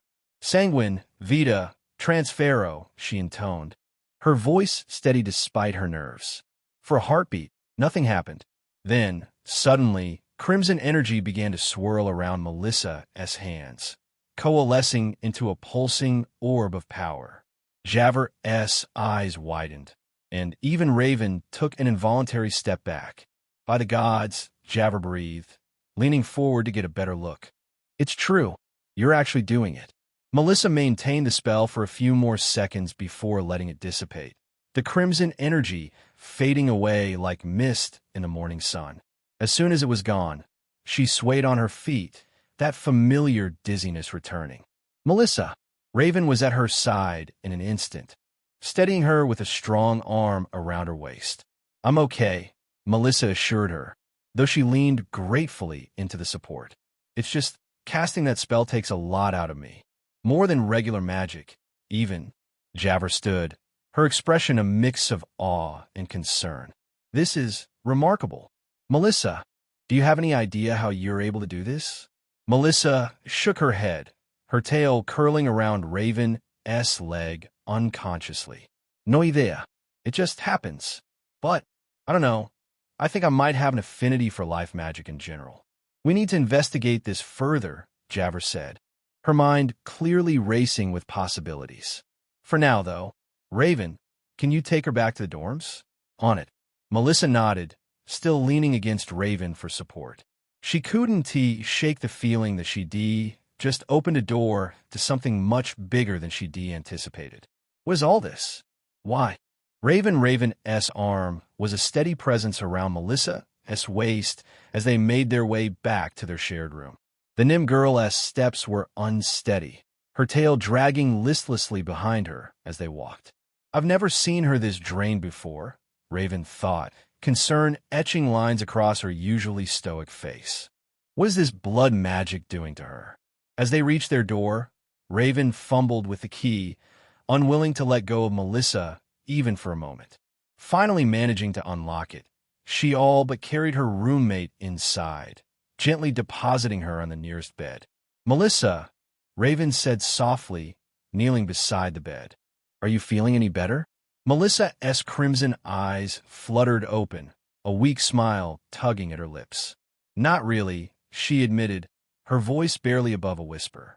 "It's like all my energy has been sucked out of me." Raven's brow furrowed, her mind racing as she tried to think of a solution. An idea struck her, and she felt a blush creeping up her neck even as she voiced it. "Perhaps some more essence might help," she suggested, her gray eyes meeting Melissa's. "It seemed to revitalize you earlier, at least temporarily." She began, her voice hoarse. "I mean, it couldn't hurt to try, right?"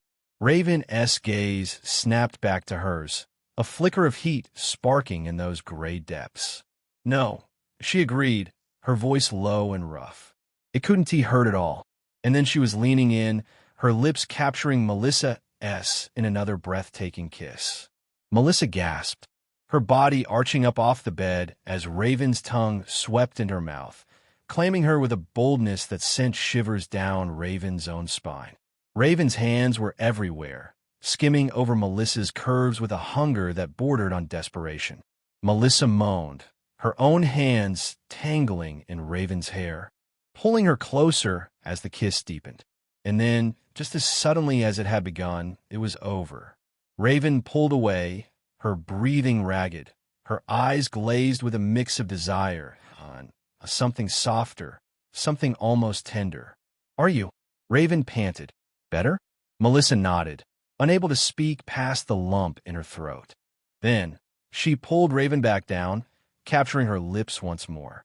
Chapter 84. Healing and networking with the gala looming just 3 days away, Melissa found herself consumed by a desperate need to learn more about life magic. The revelations of her unique abilities, her strange affinity for the forbidden art of blood magic, had only fueled her curiosity, driving her to seek out every scrap of knowledge she could find.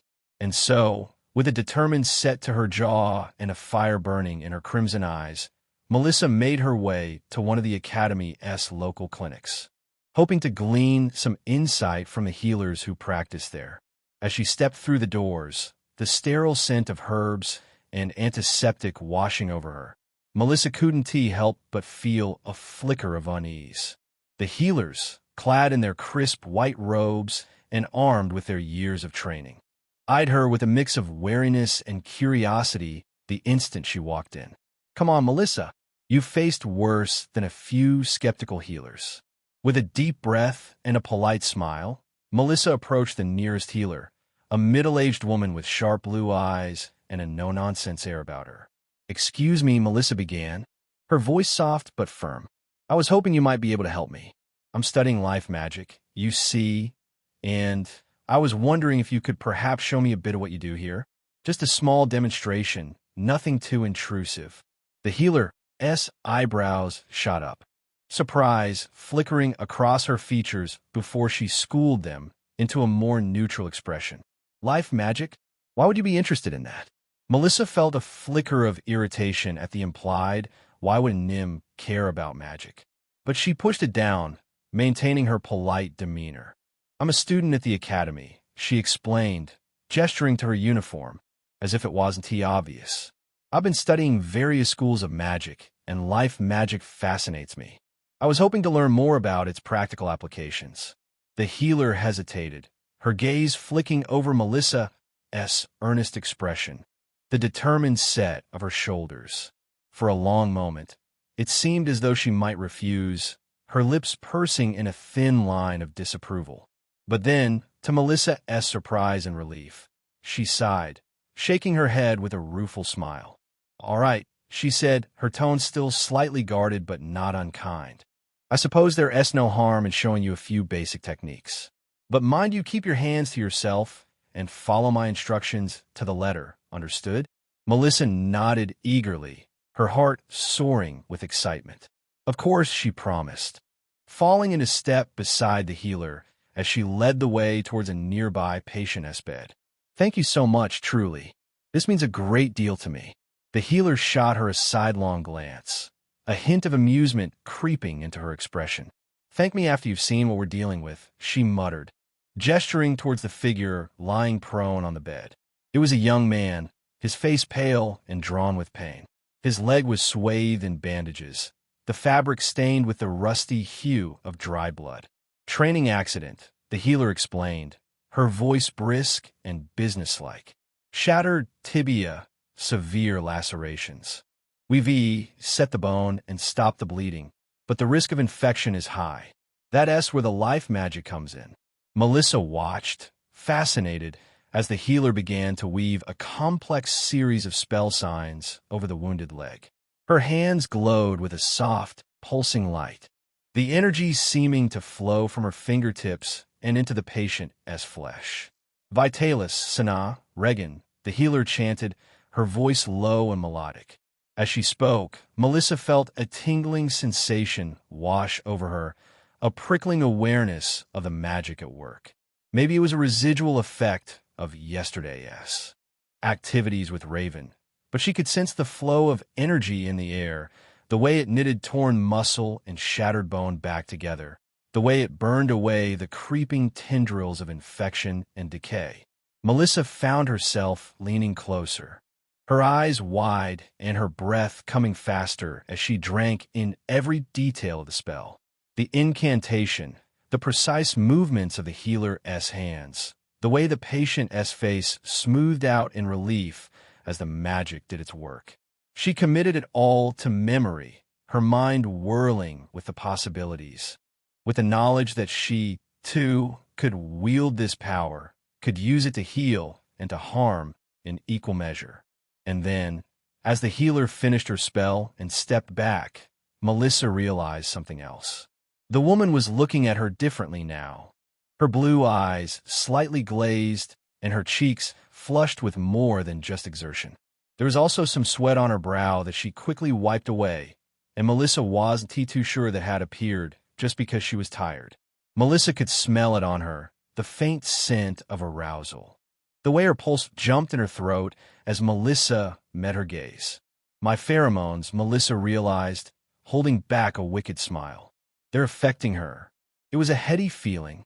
Melissa hadn't gotten it much. Usually, she was just self-conscious about the effect she was having on people. But right now, she got a sudden rush of power and control that made Melissa's blood sing in her veins. Maybe that was why she stepped closer to the healer, why her voice dropped to a low, intimate Isabella-esque purr. What she did next simply felt natural. That was incredible, she murmured, letting her gaze drift over the woman's form, lingering on the curves of her hips, the swell of her breasts beneath her robes. You're really skilled. I can only imagine what else those hands of yours are capable of. The healer swallowed hard, her eyes widening as Melissa's words sank in. For a moment, it seemed as though she might protest, might pull away and reassert her professional distance. But then Melissa smiled, slow and sweet and full of promise, and the healer's resistance crumbled like a sandcastle slammed down by water. I should go, she stammered, her voice weak. I have other patients to attend to, and you should be going as well. Melissa pouted, her lower lip jutting out in a calculated display of disappointment. So soon? She sighed, trailing a finger along the healer's arm, feeling the woman shiver beneath her touch. But I feel like I've barely scratched the surface of what you could teach me. Perhaps we could continue this lesson somewhere more private, sometime? Melissa herself had no clue what she was saying, but she didn't want to stop. The healer's breath hitched, her pupils dilating with a mix of fear and longing. For a long, tense moment, she wavered, torn between her duty and her desire. But in the end, she simply nodded, a jerky, hesitant motion that made Melissa's heart soar with triumph. Perhaps, the healer whispered, her voice barely audible over the pounding of Melissa's own pulse in her ears. Are you staying in the dorms? I am. Then, sometime, if you truly wish to learn more. Melissa grinned, sharp and victorious, as she stepped back, giving the healer some much-needed space to collect herself. I do, she purred, her voice rich with promise. Oh, I very much do. Until next time, then. And with a final, lingering glance, Melissa turned and sauntered out of the clinic, her hips swaying and her tail lashing behind her. As she stepped out into the sunlight, the healer's flustered stammering still ringing in her ears, Melissa couldn't help but feel a rush of intoxicating power. This is what it feels like, she marveled. To be desired, to have someone in the palm of your hand. I could see why Isabella likes it so much. Isabella was on top of Kimiko, her tail swishing behind her in pleasure. Oh, Mom, Isabella breathed, her ears twitching. It was literally twice Isabella's own size, and Isabella could feel every bit of it as they were locked in an intimate embrace.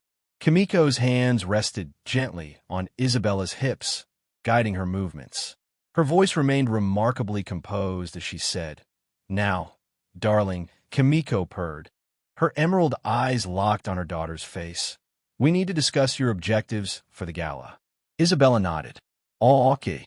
She paused for a moment. Kimiko's hands rested gently on Isabella's shoulders as she spoke casually. "While you're at the gala, in between your duties as a sun dancer and shadowing Melissa, you should be on the lookout for potential buyers for your, what did Melissa call it again? A W wand. Isabella's voice trembled. Right? Your wand. You think I could find a buyer there? Absolutely. Kimiko nodded as Isabella started bouncing a little faster. The gala will be filled with wealthy, influential individuals who would be very interested in such a revolutionary magical item. Isabella's mind raced with possibilities, even as her body trembled with pleasure. But how do I approach them about it? It seems suspicious if a sundancer starts talking about magical inventions. Kimiko smirked, her tail curling around Isabella's thigh. That's where your charm comes in, my little genius. Use your natural talents to get close to potential buyers. Once you have their attention, you can steer the conversation towards magical innovations. You'll find people become several times more agreeable when you're being intimate with them. Isabella grinned, her anticipation building from the discussion. I see. So I should win them over first, then hit them with a sales pitch? Precisely, Kimiko said warmly. But remember, darling, don't get pushy with them.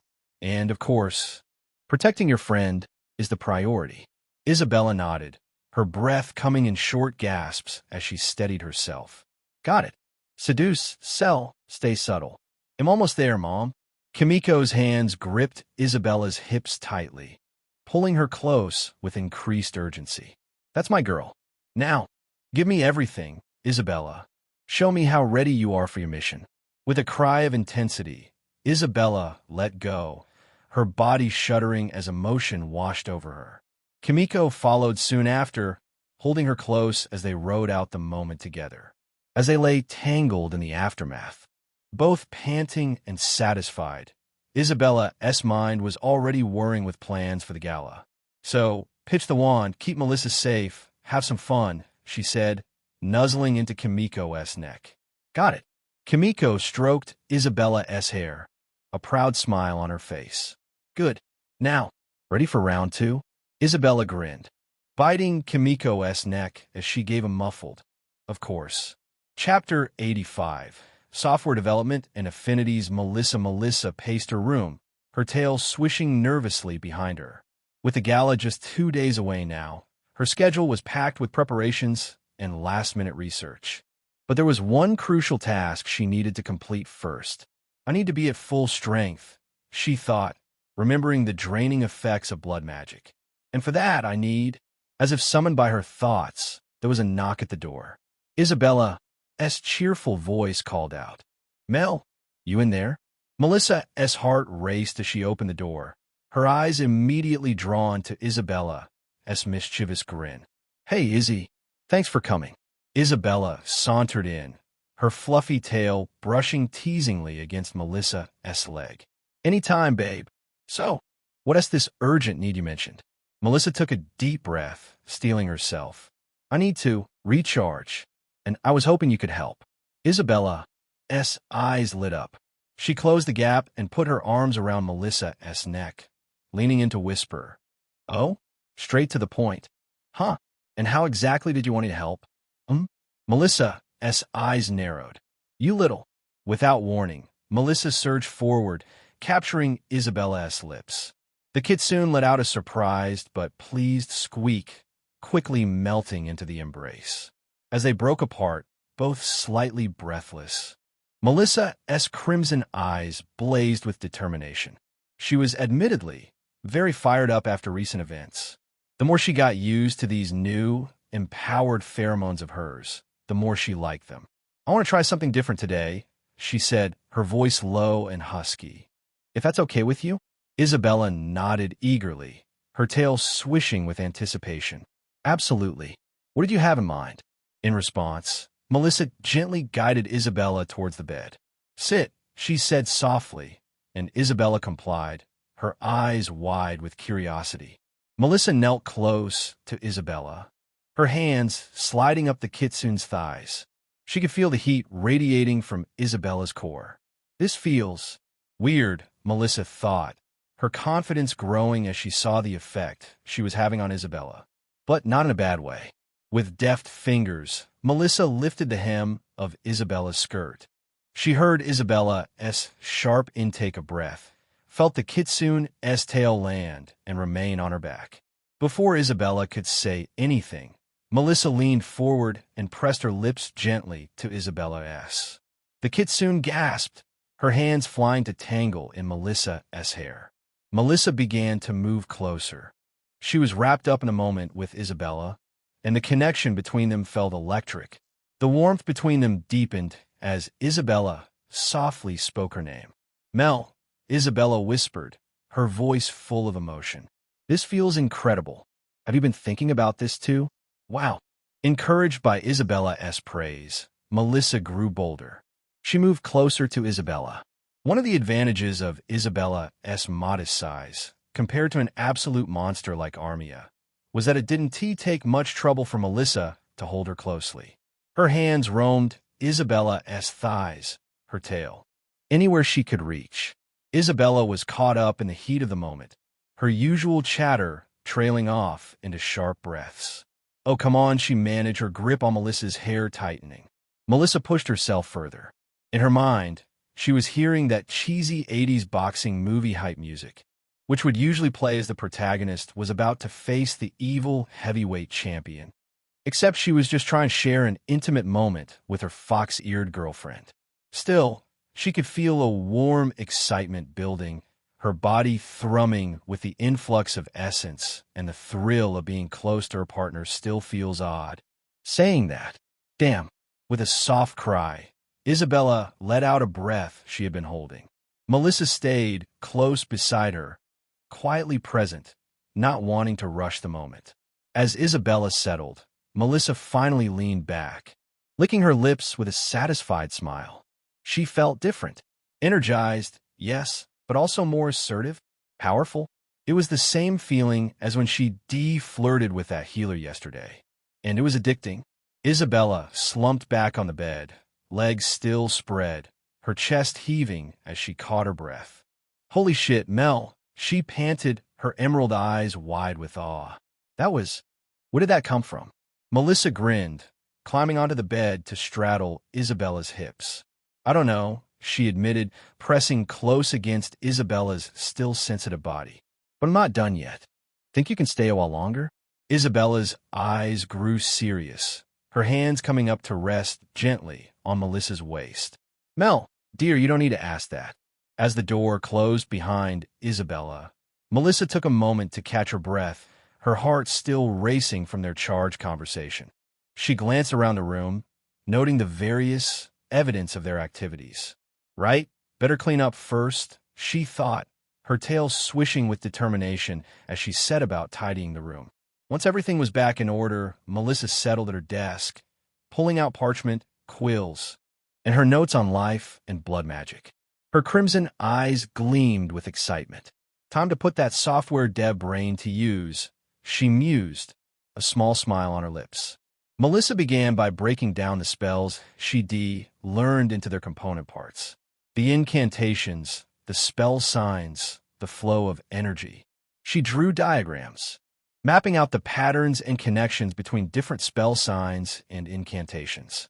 As she worked, her tail swished back and forth, occasionally knocking over a stack of papers in her enthusiasm. But Melissa hardly noticed, too absorbed in her analysis.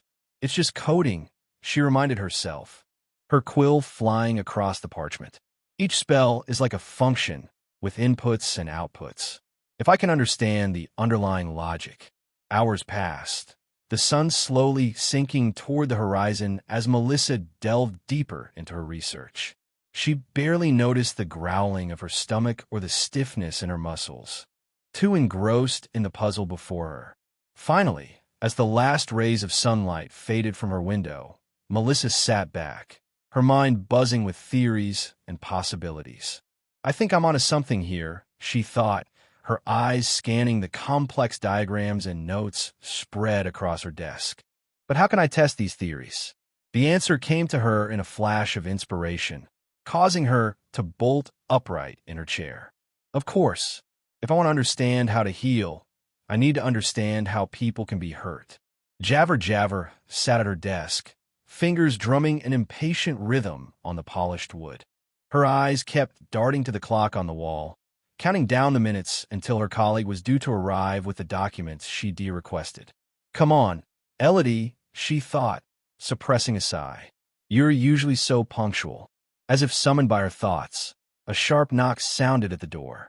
Enter, Jabber called, straightening in her chair. Elodie, a thin, tall woman with big brown eyes, stepped into the office. In her hands, she clutched a thick envelope sealed with the royal crest. Here are the documents you requested, Professor Folden, Elodie said, placing the envelope on Jabber's desk. Though I must admit, I'm curious why you didn't simply go to the palace archives yourself. It would have been faster, and you certainly have the clearance. From Jabber's lips thinned, a flicker of distaste crossing her features. I'd rather have my nipples cut off than be back in that place without absolutely needing to, she said, cutting her off. Whoa. Jabber shrugged.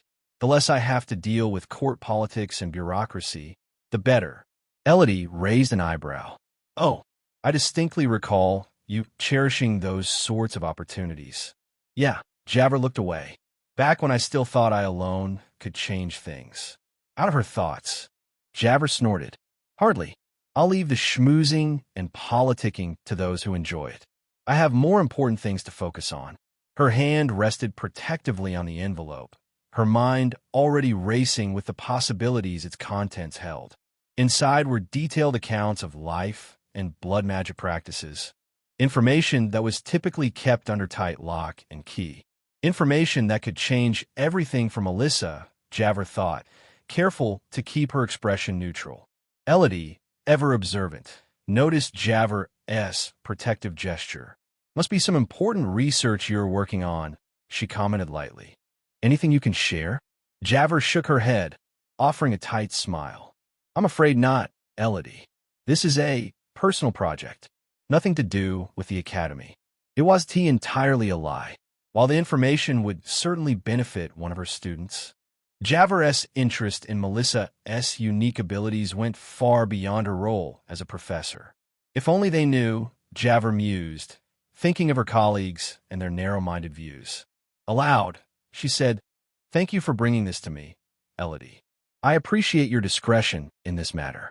Elodie nodded, recognizing the dismissal for what it was. As she turned to leave, she paused at the door. "Jabber," she said, her voice softening slightly. "Whatever you're working on, be careful. The kind of magic detailed in those documents is not to be trifled with."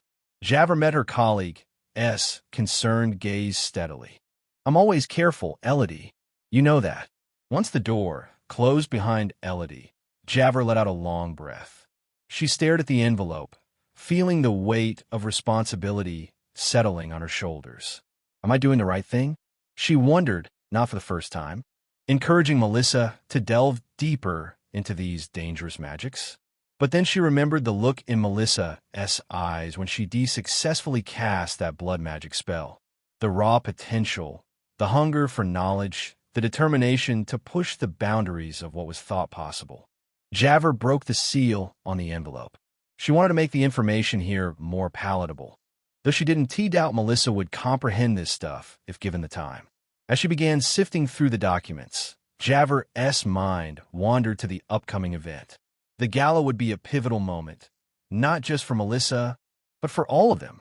We're playing a dangerous game, admittedly, Javert acknowledged silently. But the potential rewards. Blood magic is considered by many to be the strongest individual school of magic, with equal parts defensive capabilities and offensive capabilities. If Melissa can use blood magic at will, free of the requirements of sacrifices, Javert sighed.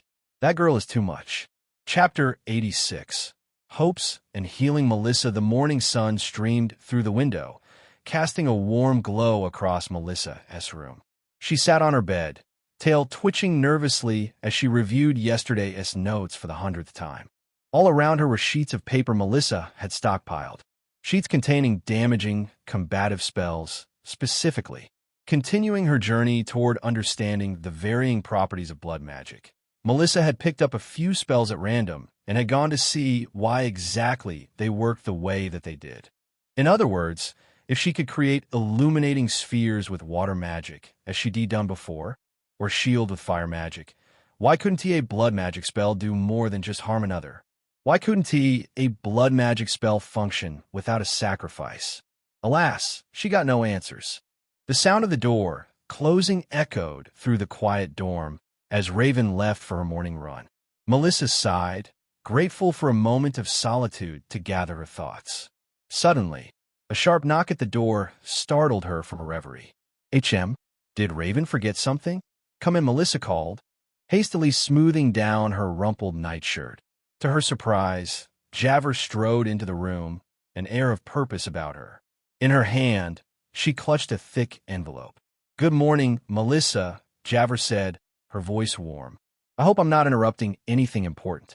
Melissa shook her head, curiosity piqued by the envelope. Not at all, Professor. Is everything all right? Javert smiled, an uncharacteristically soft expression crossing her features. Everything's fine. I just want to give you this before the gala tomorrow. She held out the envelope, and Melissa took it, feeling the weight of its contents. What is it? She asked, running her fingers over the smooth paper. Information, Javert replied, her voice low and serious. About life magic and blood magic. Things you won't find in any academy textbook. I think you'll find it enlightening. Melissa's eyes widened, her heart racing with excitement. Javert, thank you. This is incredible. Before Melissa could say more, Javert stepped forward, pulling her into a tight embrace. The Nim girl froze for a moment. Javert was not usually this affectionate. No problem, Melissa, Javert murmured, her breath warm against Melissa's ear as her hands moved up and down Melissa's back, sending shivers down her spine. Make good use of this stuff, okay? I'll look forward to hearing back about it all. As Javert pulled back, she pressed a soft kiss to Melissa's forehead, right between Melissa's horns. The gesture was tender, and Melissa felt a warmth blooming in her chest. But she couldn't deny that this was odd. Wait a minute, Melissa thought, her brow furrowing slightly. This isn't like Javert at all, is she? Melissa suddenly became acutely aware of the subtle scent of her own pheromones in the air. She'd grown so used to it that she hardly noticed anymore, but now she realized the effect they were having on Javert. But if she could smell them, Javert also should have been aware of them. And instead, here she was treating Melissa like a stuffed toy. She's usually so careful about this, Melissa mused, watching as Javert smiled at her. She doesn't even seem to realize what is happening. For a moment, Melissa considered saying something. But as she looked at her mentor's relaxed, open expression, She hesitated. It's harmless. Isn't it? Melissa rationalized. And it's nice to see her like this. Less guarded. Decision made. Melissa simply smiled back, clutching the envelope to her chest. Thank you, Javer, for everything. I promise I'll be careful. Javer nodded, seemingly satisfied. Good. Now, I should let you get back to your preparations. If you have any questions about the contents of that envelope, don't hesitate to ask.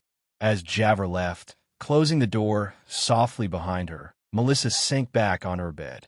Her mind raced with the implications of what had just happened. My pheromones are still evolving, she thought, looking down at her hands, a mixture of excitement and trepidation washing over her. Getting stronger, maybe? Or just different? She glanced down at the envelope in her hands, wondering what secrets it held, but her thoughts kept drifting back to Javer's uncharacteristic behavior. Is this what it's going to be like from now on? Melissa wondered. People dropping their guards around me? The potential power of such an ability was not lost on Melissa. At the gala, surrounded by nobles and politicians, the ability to lower people's inhibitions could be invaluable. With a deep breath, Melissa turned her attention to the envelope. She had a lot to learn before tomorrow night, and not much time to do it in. Okay, she thought, clapping her hands. Let us see what this is about. As the hours ticked by, Melissa remained engrossed in the documents Javer had given her. She barely noticed when Raven returned from her run, showered, and prepared for class. Are you coming? Raven asked, pausing at the door. Melissa shook her head, not looking up from her papers. Not today. This is important. Raven's eyebrow quirked, but she didn't press further. All right. Once alone again, Melissa dove deeper into the arcane knowledge spread before her. Her crimson eyes darted back and forth, absorbing every detail of the life and blood spells laid out in meticulous detail. Suddenly, one spell caught her attention, making her breath catch in her throat. It was a blood magic curse, designed to slowly deteriorate the target's health from the inside out. The description was clinical, but Melissa could imagine the horrific effects it would have. This is terrifying, she realized, a shiver running down her spine. But also fascinating. Her mind began to race, recalling a life spell she studied earlier. An idea began to form, a dangerous, exhilarating idea. What if? Melissa bit her lip, her hand already reaching for a fresh sheet of parchment. What if I could combine them somehow? Turn this curse into something beneficial? For the next several hours, Melissa lost herself in the intricate process of spellcrafting. She broke down the blood curse and the life spell into their component parts, as per usual. Then, mechanically, she began to piece them back together in new, innovative ways. Her quill flew across the parchment, sketching diagrams and scribbling notes. She muttered incantations under her breath, her fingers tracing spell signs in the air. The room hummed with magical energy, responding to her intense focus and determination. It's like coding, Melissa thought, a grin spreading across her face as pieces began to fall into place. Debugging, optimizing, creating something entirely new from existing parts. Finally, as the sun began to set, casting long shadows across her cluttered desk, Melissa sat back. Before her lay the fruits of her labor, a completely new spell, born from the fusion of life and blood magic.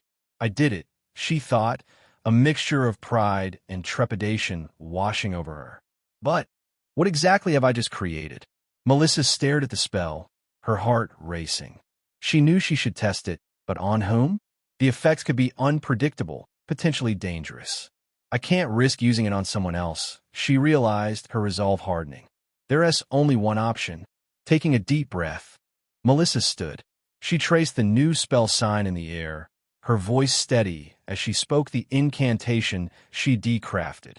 Lumi sanguine, vita crescera, she intoned, feeling the magic surge through her. For a moment, nothing happened. Then, suddenly, a warm, tingling sensation spread through her body. It started in her chest, radiating outward to her limbs, her fingertips, the tips of her horns. Melissa gasped, her eyes widening as the sensation intensified. But it wasn't painful. In fact, it felt good, invigorating, like every cell in her body was suddenly more alive, more vibrant. What is this? She wondered, flexing her fingers and marveling at the rush of energy coursing through her. It feels amazing, but what is it actually doing? As the initial surge of sensation faded, Melissa was left feeling better than she had in weeks. Her mind was sharper, her body more responsive. Even her tail seemed to move with greater agility. I want to know exactly what this spell does until I can observe its effects on someone else, Melissa realized, a mix of excitement and caution tempering her elation. But whatever it is, it's powerful. She sank back in her chair, her mind racing with the implications of what she just accomplished. She created a new spell, one that seemed to blend the life-altering properties of blood magic with the beneficial aspects of life magic. As she began to tidy up her notes, hiding the more sensitive information, Melissa couldn't shake the feeling that she'd just taken a significant step forward in her magical journey. The gala was tomorrow, and now she had a secret weapon, one that even she didn't fully understand, but still. Chapter 87, Lust and Royalty. Part 1. Armia. The night of the gala had finally arrived. Armia stood before her full-length mirror, her heart pounding with a mixture of excitement and nerves. The golden gown she wore shimmered in the candlelight, hugging her muscular frame in a way that made her feel both powerful and elegant. This is it, she thought, smoothing down a non-existent wrinkle. My chance to show everyone what a true Darien lady can be. Wow, sis, Darien's voice came from the doorway, a hint of teasing in his tone. You almost look like a lady in that getup. Armia shot him a glare. Fuck you. Don't you have something better to do than bother me? Darien grinned, his tail swishing mischievously. Nope, but I did come to tell you that your ride-ass here. That hot professor of yours is waiting outside. Armia's heart skipped a beat. Javras here already? She took one last look in the mirror, straightening her posture. Right? Thanks, Darien. As she made her way downstairs, Armia couldn't help but feel a thrill of anticipation. This was it, her entrance into the world of high society. And she was going with Melissa, the most fascinating girl she'd ever met. Not a bad set of circumstances, honestly. Outside, Javer's magical carriage awaited, its ethereal horses pawing at the ground impatiently. Javer herself stood beside it, looking resplendent in a tailored suit that accentuated her curves. Good evening, Armia, Javer greeted with a smile. You look lovely. Are you ready for tonight's adventures? Armia nodded, allowing Javer to help her into the carriage. As they settled in, a thought occurred to her. Professor Javer, I'm surprised you didn't pick up Melissa first. Doesn't she live with you or something? Javer chuckled, a knowing glint in her eye. Well, I was actually at the academy when I set out, just now. Your house was closer to there. We'll be picking up Melissa next. Armia felt a flutter of excitement in her stomach. I'll see Melissa soon. In her gala outfit, she swallowed. Oh gods. As the carriage set off, gliding smoothly through the night air, Armia gazed out the window at the twinkling lights of Syux below. Her mind raced with possibilities, the conversation she might have, the connection she could make, the impression she hoped to leave. And, of course, the time she would spend with Melissa. Her friend, her whatever they were. As they approached Melissa's location, Armia straightened her posture. Whatever the night held in store, she was prepared to face it head-on. Melissa stood before the full-length mirror in her room, her heart racing as she took in her reflection. The gown she wore was a deep, shimmering purple that seemed to absorb and reflect light in equal measure. It hugged her curves in all the right places, accentuating her nimble figure while still maintaining an air of elegance. Margaret stood behind her, fussing with the intricate braids woven through Melissa's dark hair. Oh, sweetheart, she breathed, her eyes shining with pride. You look absolutely stunning. Melissa felt a blush creeping up her cheeks. Thanks, Mom. I just hope I can pull this off. You'll do wonderfully, Margaret assured her, placing her hands on Melissa's shoulders. You're going to take that gala by storm. Before Melissa could respond, Margaret leaned in and placed a soft, casual kiss on her lips. Eh. Melissa blinked. Again? Melissa thought, her mind flashing back to Javer's uncharacteristic display of affection. My pheromones, they're affecting her too, and she doesn't even realize it. Honestly, I wish I could dim them, soften them or something. For a moment, Melissa considered saying something, warning her mother about the influence of her evolving pheromones. But as she looked at Margaret's loving, proud expression, she hesitated. Whatever. Deciding to let it be, Melissa simply smiled and gave her mother a quick hug. Thanks for everything, Mom. I couldn't have done this without you. As they made their way downstairs, Melissa was greeted by the excited exclamations of Melister and Hazel. Go, cease. Hazel chirped, her eyes wide with awe. Holy moly. Melister nodded as well, and, for a moment, Melissa was worried he was going to burst into tears or something. You look beautiful, Melissa. Your mother and I are so proud of you. Ah, gala. I know, I still can't believe it either, Melissa giggled. But, as Melissa basked in her family's praise, a flicker of movement caught her eye. She glanced down the hall, catching a glimpse of a familiar face. Jalen, Javer's niece, was standing there, peeking around the corner, her expression unreadable as she stared at Melissa. Jalen? Melissa thought, surprised. But before she could say anything, Jalen disappeared around the corner, leaving Melissa to wonder if she imagined the whole thing. Shaking off the strange moment, Melissa followed her family outside. The cool night air sent a shiver down her spine, heightening her senses and making her acutely aware of the magical energy thrumming through her veins. As she approached Javer's ethereal carriage, Melissa's breath caught in her throat. There, stepping out to greet her, was Armia. For a moment, the two girls simply stared at each other, both stunned into silence by the other's beauty. Oh God, Melissa thought, her heart racing. She looks incredible. Armia seemed equally affected as she took in Melissa's appearance. Melissa, Armia finally managed, her voice husky. You look absolutely breathtaking.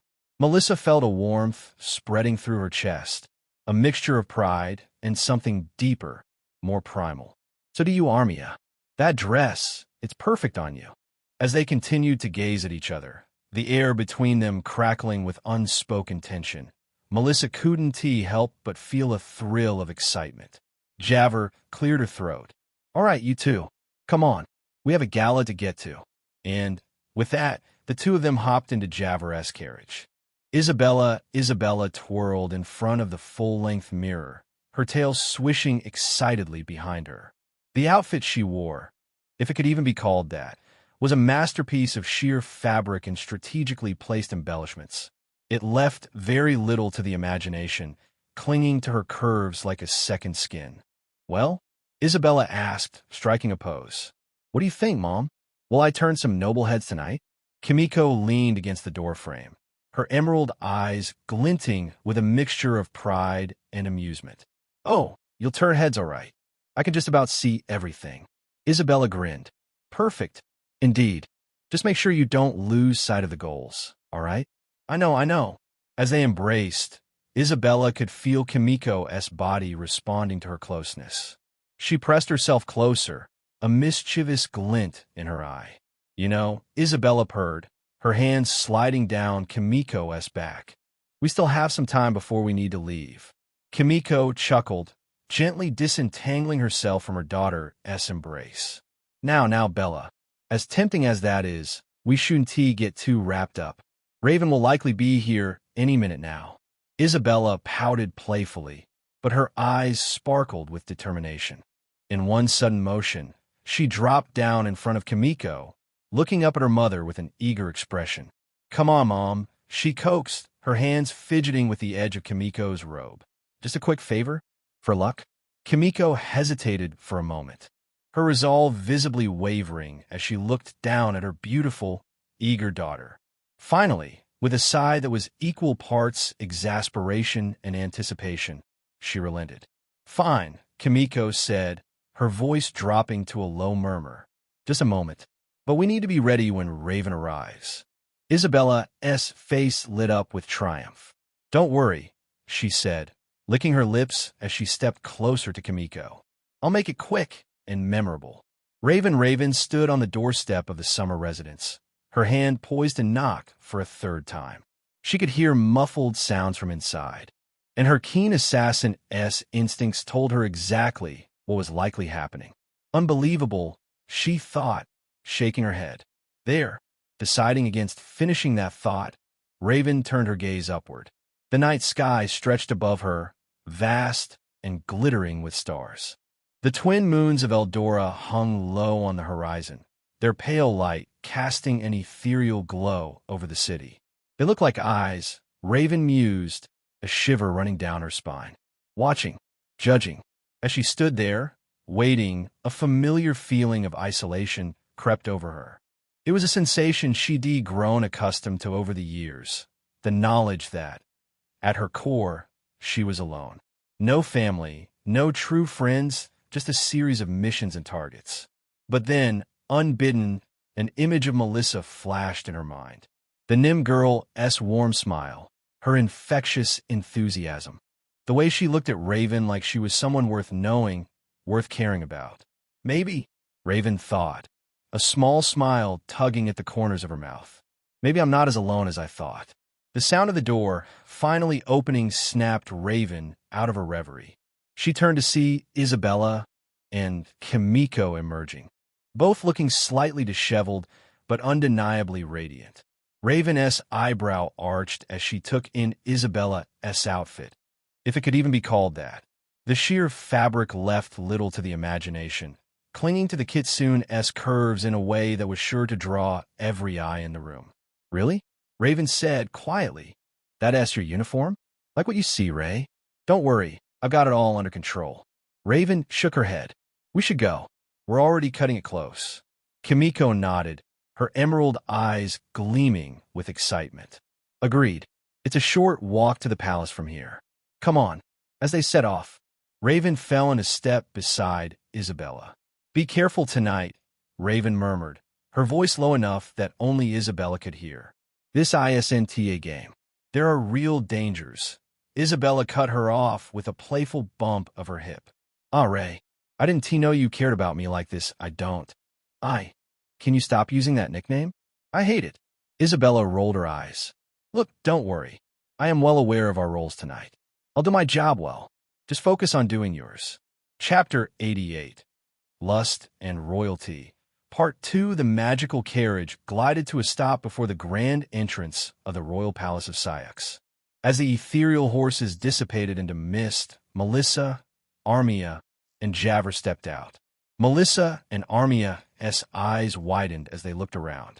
Whoa! The palace grounds were a sea of glittering gowns and crisp suits, mingling beneath the starry sky.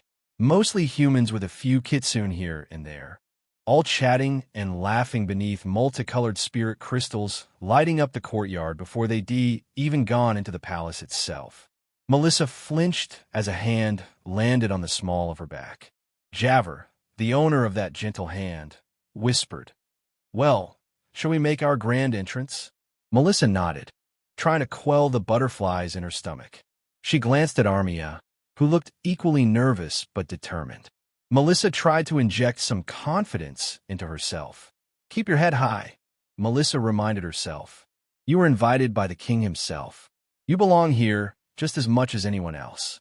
As they ascended the marble steps, whispers and stares followed in their wake. Melissa could hear the murmurs of Nim and Darian rippling through the crowd, some curious, others disdainful. They had barely reached the top of the steps when, suddenly, Melissa!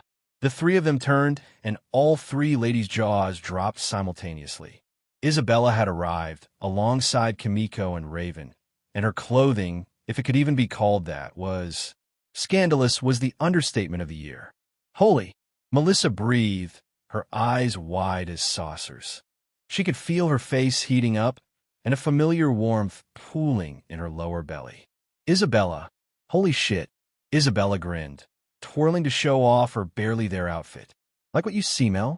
I have to say, maybe I should wear this sort of thing more often. It was almost funny the way Melissa could straight up read Isabella's thoughts right now, through the look in her eyes. She could almost hear Isabella going, "Come on, tell me I'm hot. Tell me how you want to drop all this and head into the nearest alley with me.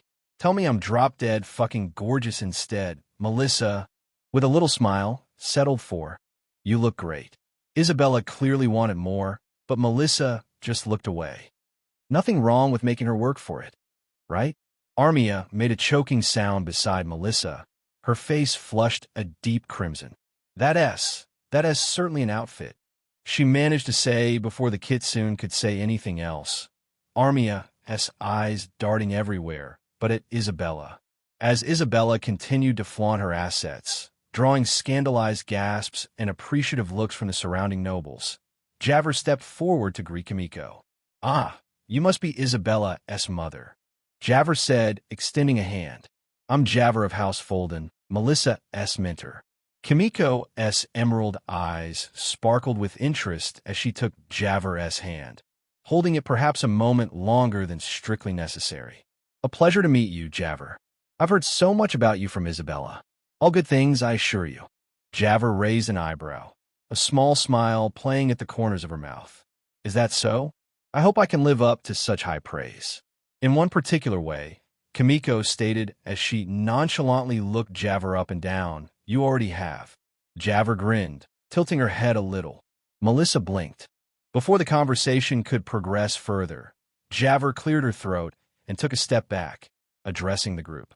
"Now then, let us go over the plan for tonight. You mean it's not as simple as get drunk, dance, and wake up someplace else?" Isabella asked with a smirk. "No, Javier Viplaith." Though Melissa could see her holding back a smirk of her own. "While I encourage you all to network and enjoy yourselves, remember why we're here. Our primary objective is to keep an eye on Melissa." She turned to Melissa, her expression serious. "You're likely to draw a lot of attention tonight, both positive and negative. Stay alert, all right?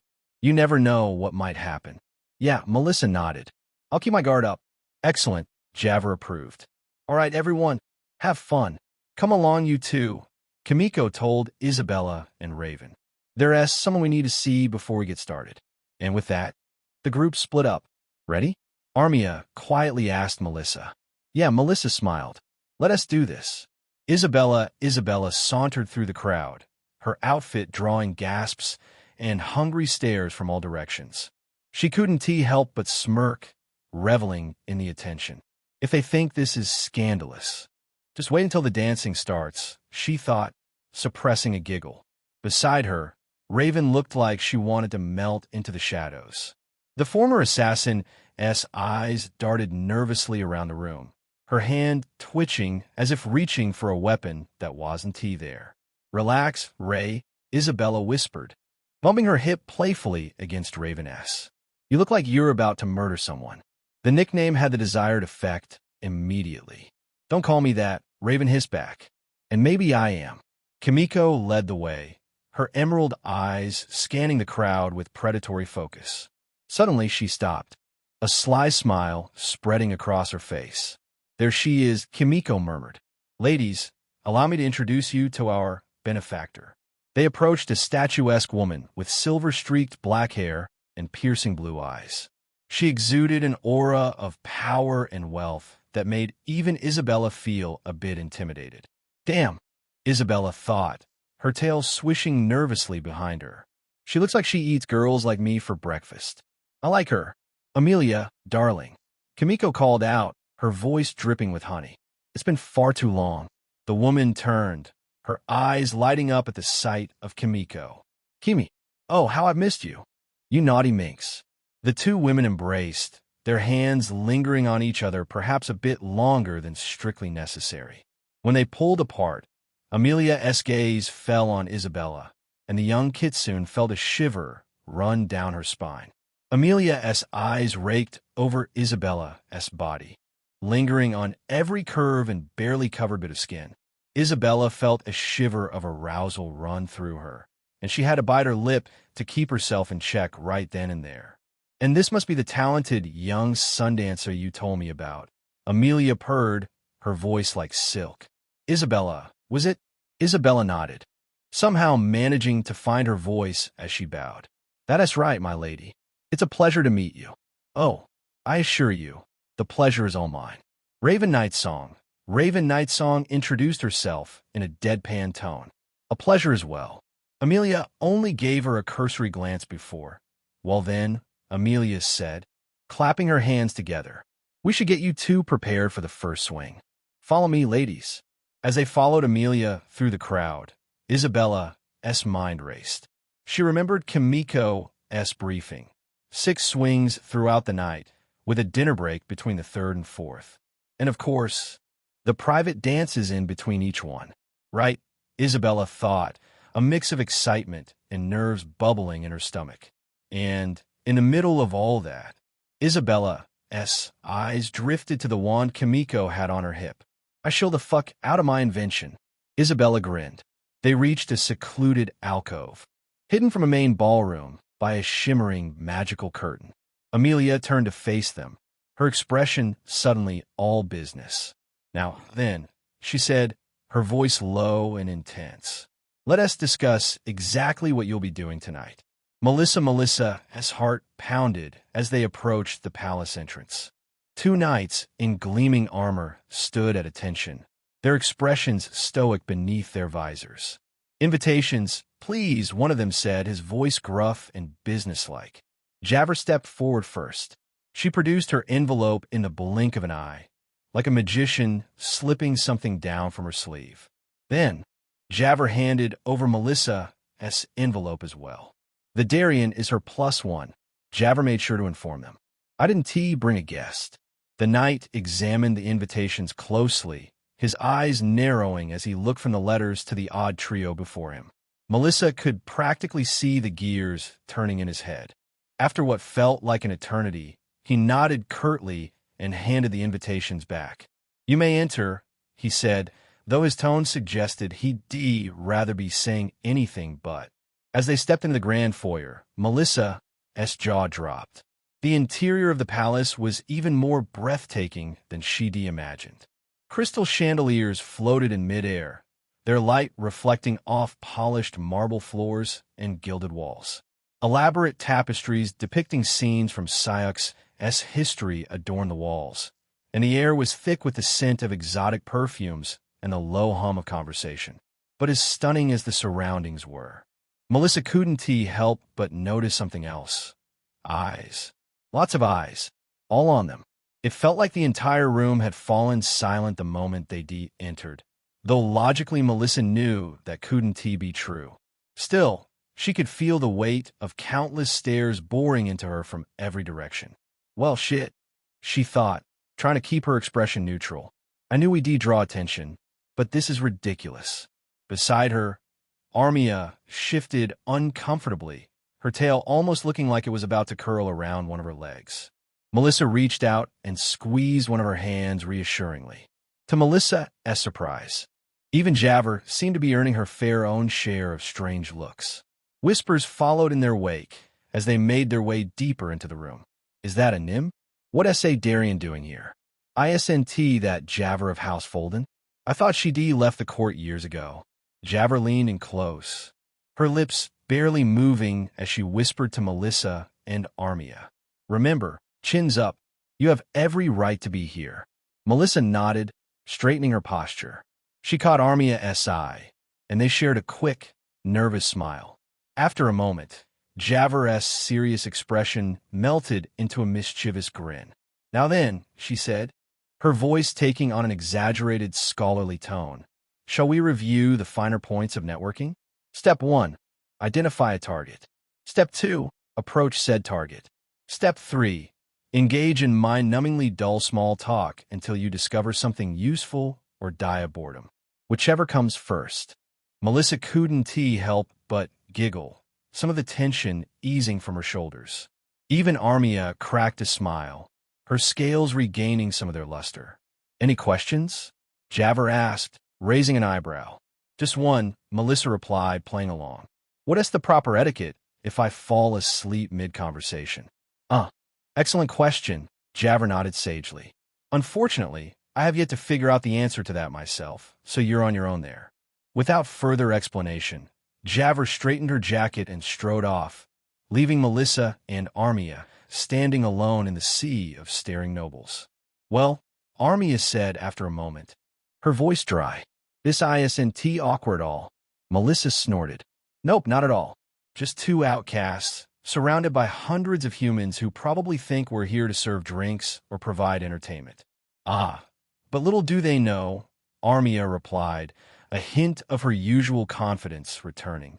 We're actually here to serve looks and provide class. Melissa burst out laughing, not caring about the scandalized looks it earned her from nearby nobles. Well, at least we're in this together. All right then, Lady Duskscale, Melissa said, offering her arm to Armia with an exaggerated flourish.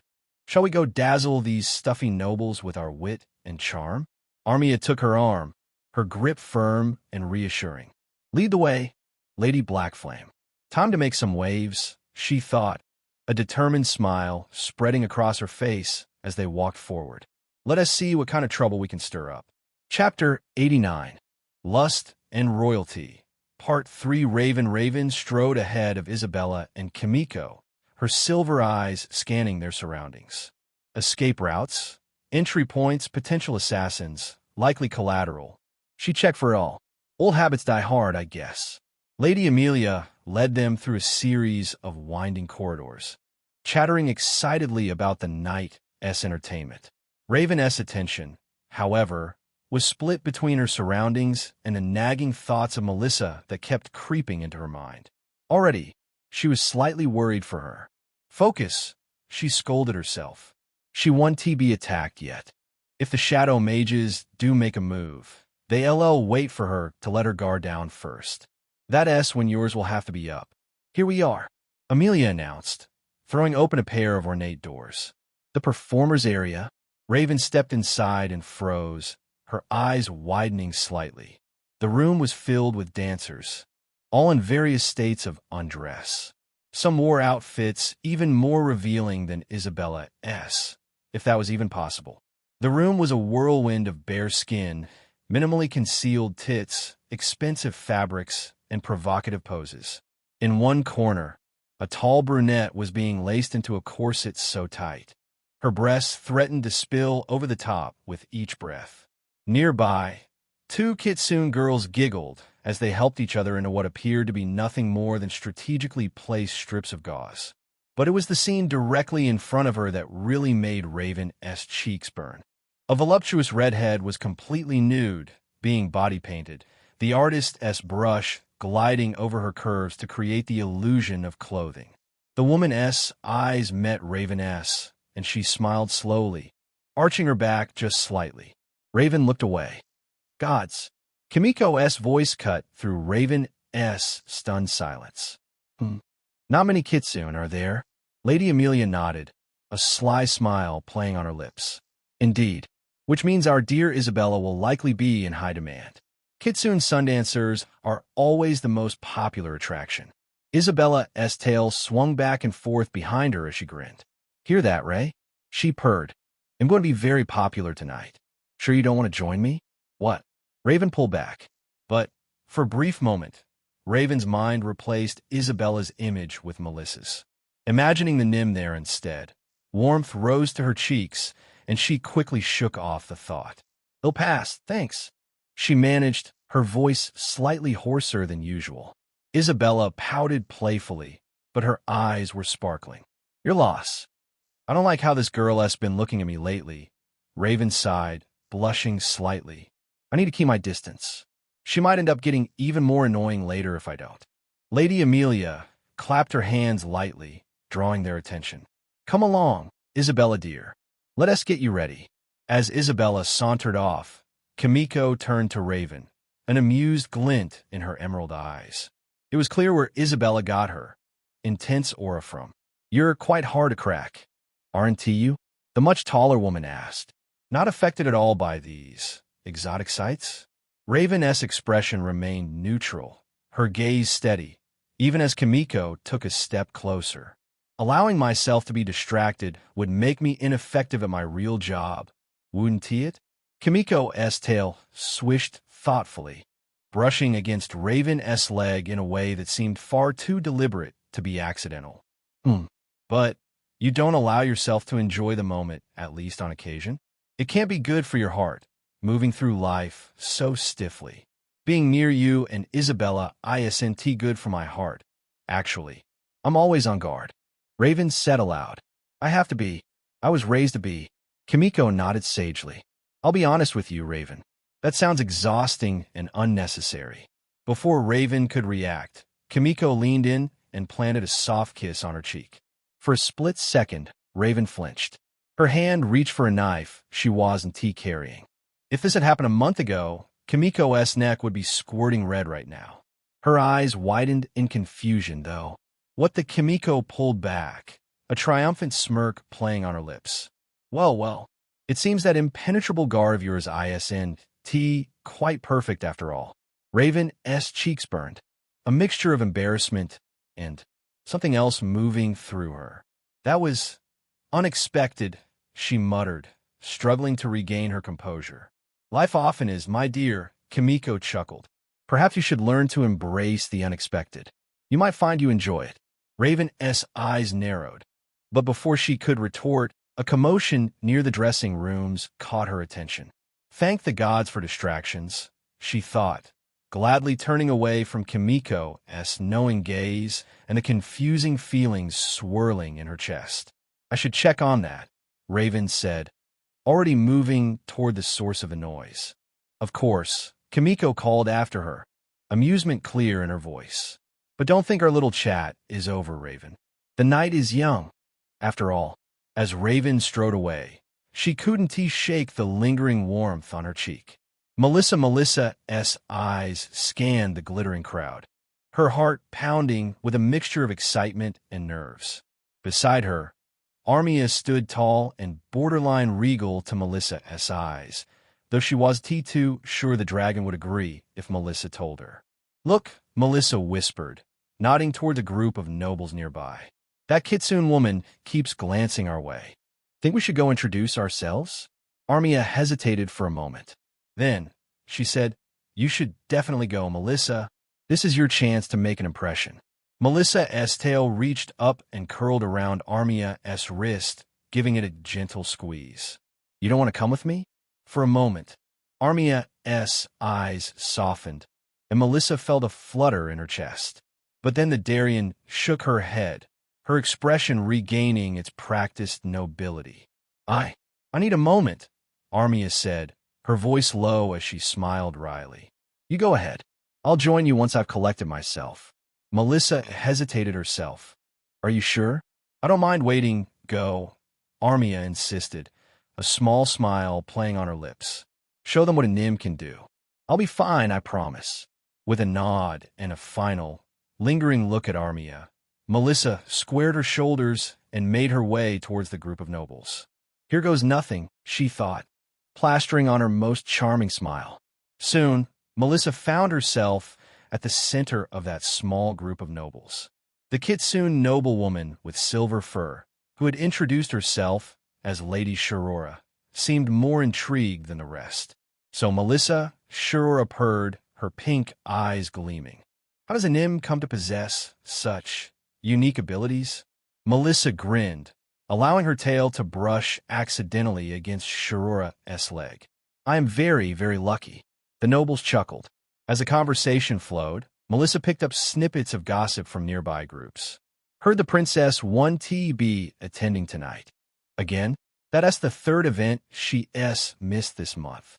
Well, with the war in Raya heating up, the war, Melissa thought, a pang of guilt hitting her.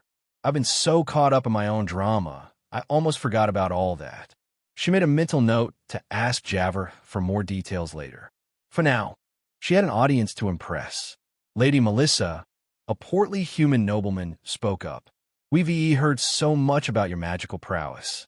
Might we trouble you for a small demonstration? Melissa's grin widened. Time to shine. It would be my pleasure, she said, raising her hand dramatically. Observe, with a fluid motion, She traced the spell sign for illuminate in the air. Illumina car ei, she intoned. A brilliant orb of light burst into existence above her palm, casting a warm glow over the awestruck faces of the nobles. Melissa manipulated the light, shaping it into intricate patterns and designs. Magnificent! Lady Shurora breathed, her tail swishing excitedly. Simple spell, to be sure, but your control over it is exquisite. Melissa grinned, a glint of pride in her crimson eyes. You know what they say, Lady Shurora, she said, her tail swishing confidently behind her. Master the basics, and the rest will follow. Though in my case, it's more like master the basics, and then bend them to your will. Melissa allowed the light to fade, bowing slightly to the smattering of applause. As she straightened, she became aware of a subtle shift in the atmosphere of the ballroom. Whispers rippled through the crowd, and she could feel countless eyes upon her. Looks like word S spreading fast. Just then, the sound of trumpets filled the air. Oh, the first swing will be starting in a moment, someone nearby noted. Gods, I need to see those dancers again. It's been too long. As the nobles around her began to disperse, heading towards the dance floor, Melissa felt a soft hand on her arm. Lady Shurora had sidled up close, her breath warm against Melissa's ear. You're quite impressive, Lady Melissa, she murmured. I'd love to see what other talents you possess. Perhaps we could arrange a more private demonstration later? Melissa felt a rush of heat to her cheeks, her tail curling with anticipation. Well, this is moving faster than expected. I'd be delighted, Lady Shurora, she replied, her voice low and husky. I'm always eager to share my abilities with those who appreciate them. Shurora's eyes glittered with desire. Excellent. Shall we say, after the first swing? I know a quiet alcove where we won't be disturbed. Sounds good. Wow, Melissa smiled. It's going to be a long night. Isn't it? Chapter 90, Lust and Royalty. Part 4. Isabella sat perfectly still as the makeup artist applied the finishing touches to her face. The brush tickled her skin, but she resisted the urge to twitch. It was an advantage to being a sorceress that a lot of people probably didn't think about often. But years of casting spells had made Isabella's ability to control her own body sharp and strong. Beside her, a human dancer was pacing back and forth, muttering the steps under her breath. Her face was pale, and Isabella could practically smell the nervous sweat coming off her. Oh gods, the girl whimpered. What if I mess up? What if I trip? What if? Isabella rolled her eyes. Honey, relax. It's just a dance. The girl turned to her, eyes wide. How can you be so calm? Do you know who is out there? Every single name is bound to show up in history books in 15 years. This is the biggest night of my life. Isabella couldn't help but laugh.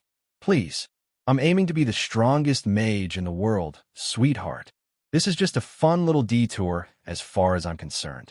She got a lot of weird looks for that statement. Clearly, the others were not in the same situation. The makeup artist finished with a flourish. There you go, sweetie. You're all set. Isabella examined her reflection in the mirror in front of her, a slow grin spreading across her face. Her eyes were rimmed with shimmering gold, making the green of her irises pop. Her lips were painted a deep, seductive red. Damn, I look good. Wish Melissa could see me right now. A stage manager appeared, clapping his hands for attention. All right, ladies.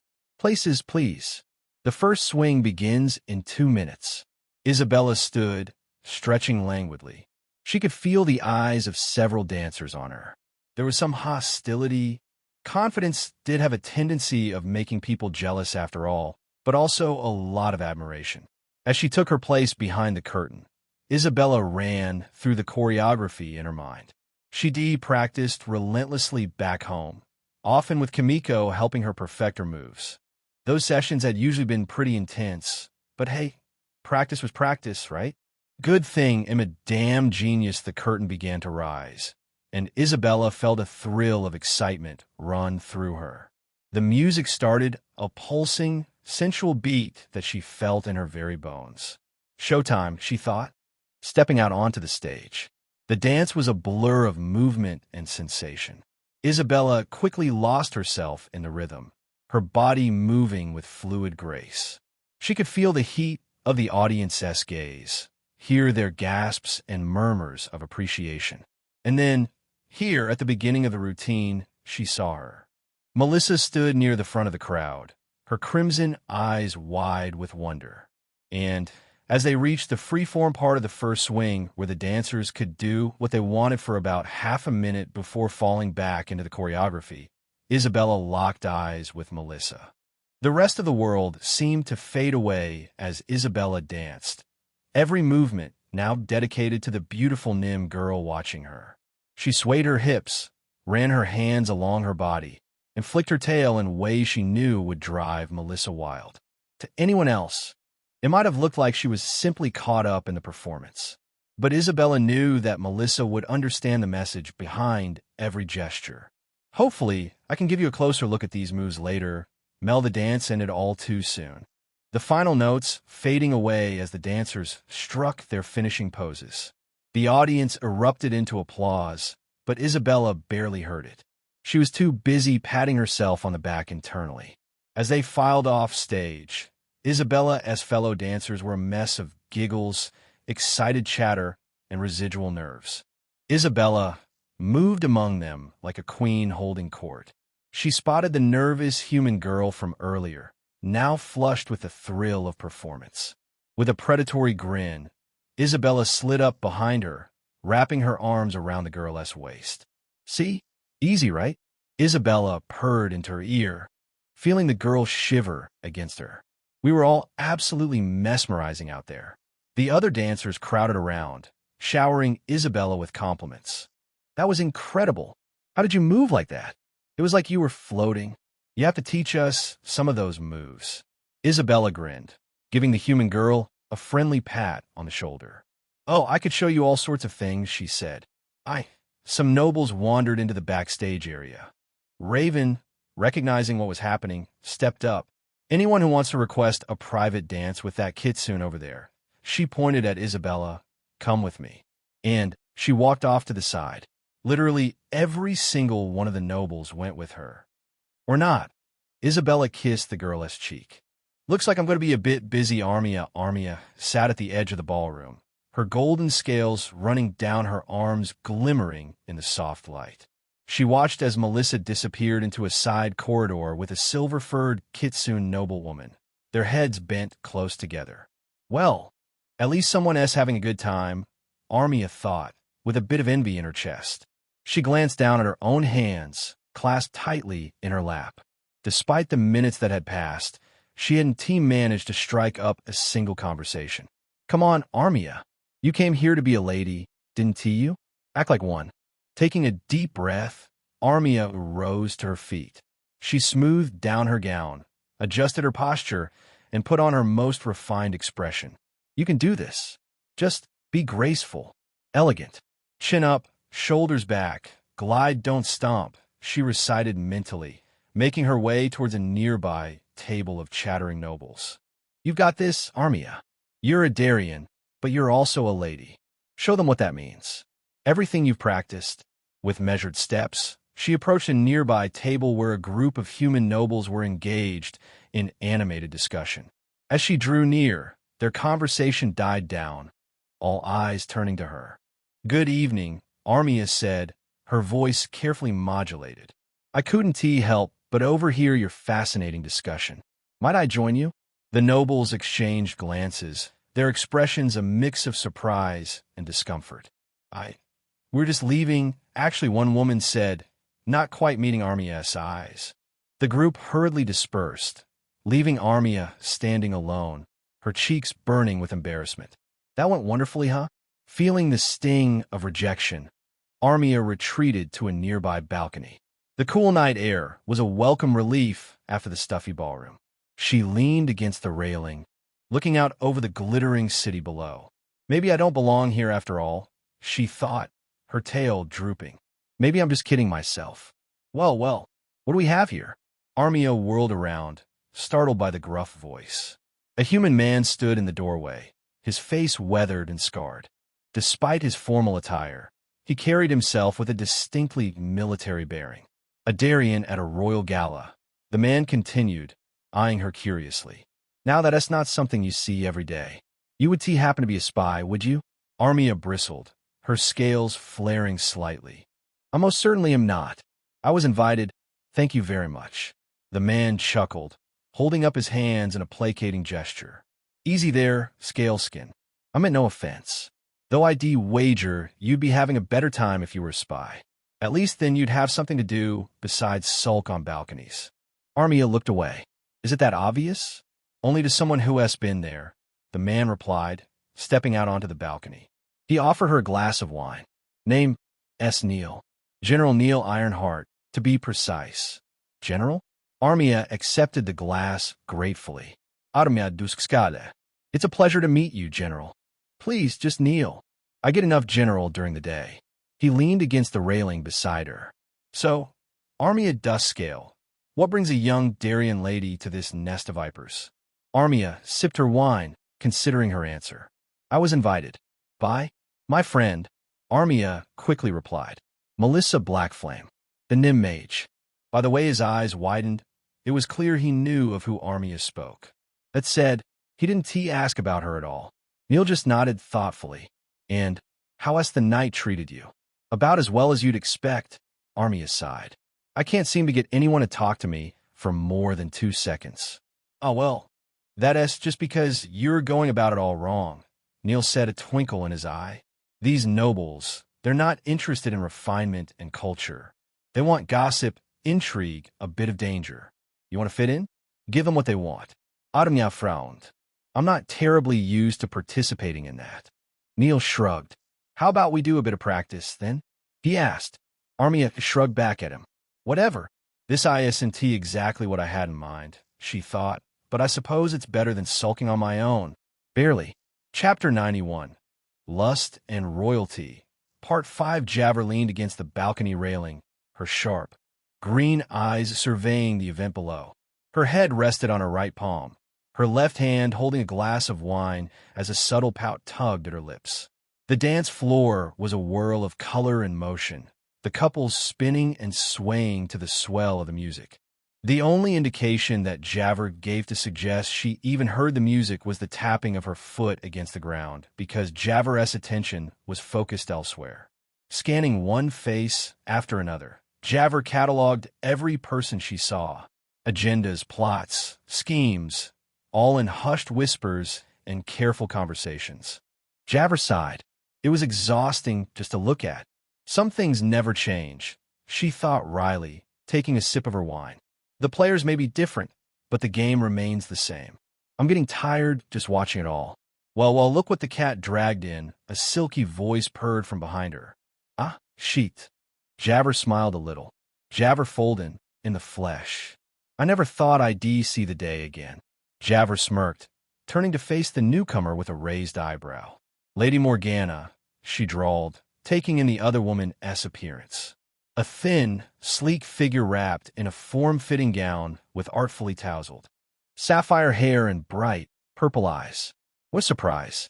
Morgana laughed, a rich, throaty sound. I believe that's my line. What are you doing here? She asked quite directly. Here I thought you'd be happy to see me again.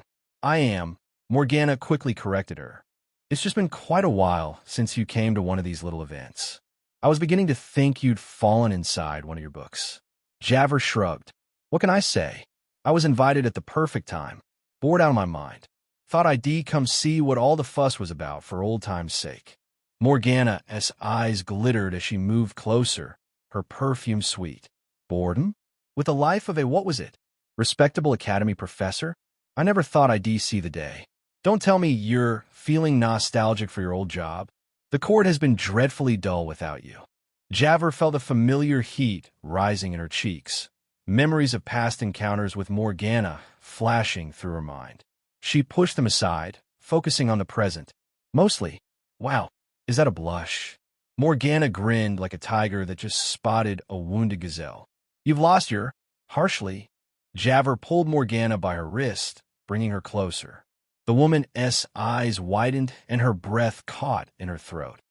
Fun as it may have been while it lasted, I have no intention of returning to that life. Morgana, Javert murmured, her lips barely an inch from the other woman's.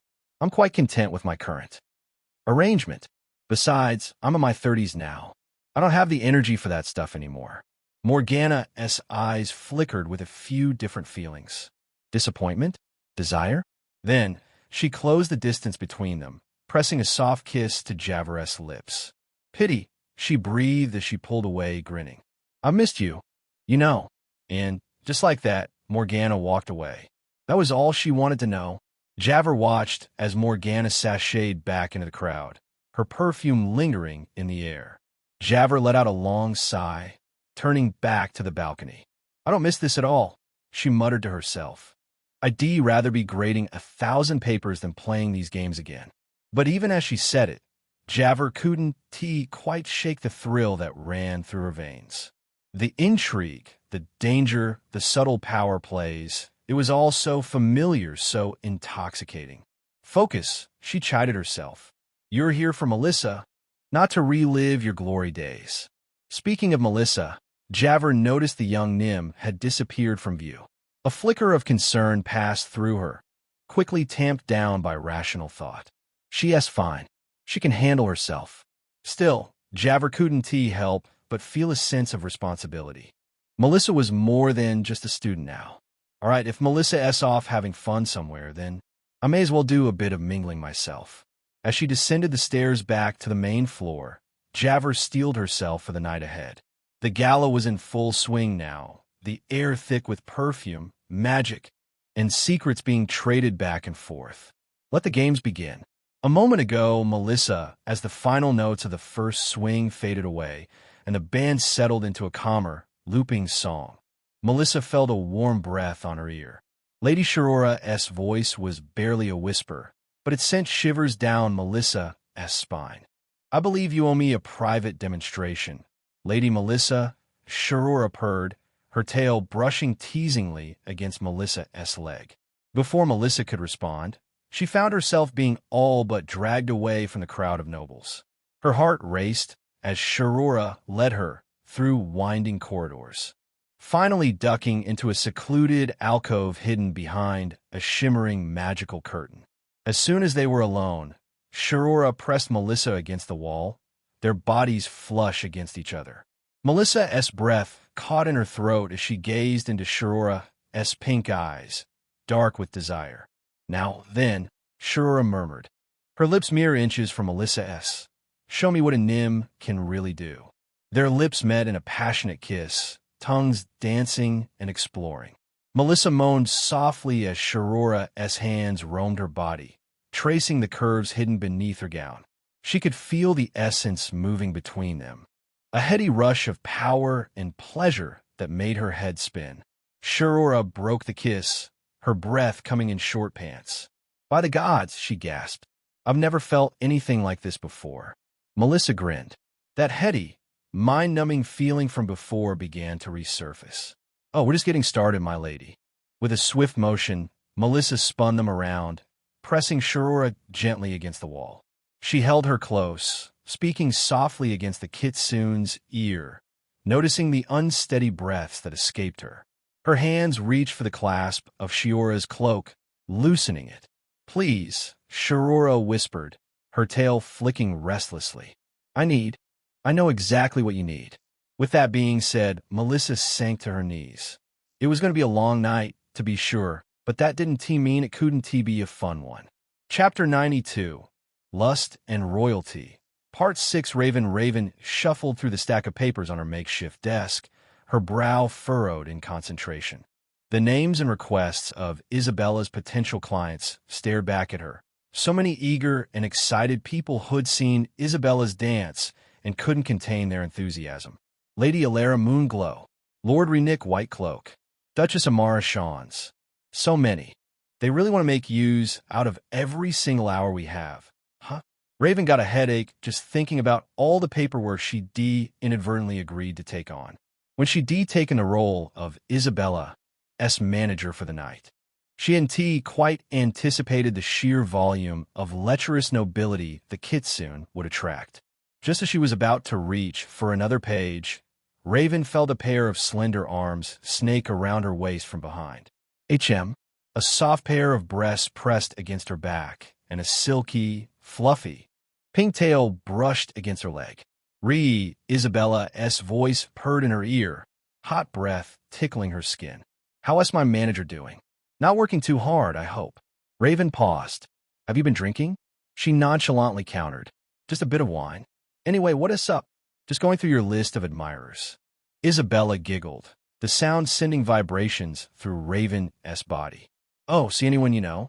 Anyone you'd like to join me with for a little private dance? She shook her head. No, she said, perhaps a bit too quickly. She cleared her throat. Actually, your first client is ready. A Lady Rosalind. Blackwood, I believe. Ooh, Blackwood, Isabella murmured. That's a fun-sounding name. Fun name? Fun person? Fun as she might be, I imagine you'll still be doing most of the work. That's what I look forward to. Raven felt Isabella's hands start to wander, one sliding dangerously close to the hem of her dress, the other tracing the curve of her hip. Speaking of, Isabella whispered, her lips brushing the shell of Raven's ear. I bet I could show you a good time, too. Come on, jot your name down, too, right there. I won T-Tell. Raven rolled her eyes. Isabella, I hope you're not forgetting why we're actually here. You might just end up disappointing Melissa when the time comes to act. If you're too caught up over there. At the mention of Melissa's name, Isabella paused. Oh, it's like she only takes things seriously when they involve her. Suddenly, Isabella said, Ah, yes. My dear Mel, you two have gotten quite close. Haven to you? Maybe you would actually pay for a dance if it was her. Huh. Raven froze. The instant she saw the grin on the damn fox's face, she knew she'd messed up and given her exactly the reaction she'd been looking for. Shit. Heh. Isabella's voice cut through her spiraling thoughts, laced with genuine surprise. You're more fun than I thought. Raven swallowed hard. Try to regain her composure. Those words almost felt like she'd just been cursed. Like Isabella had just branded her spirit onto Raven for all eternity, strictly for the purpose of annoying her. Screw you, Isabella chuckled, finally releasing Raven from her embrace. All right, time to get to work, Isabella playfully sighed. She blew Raven a kiss.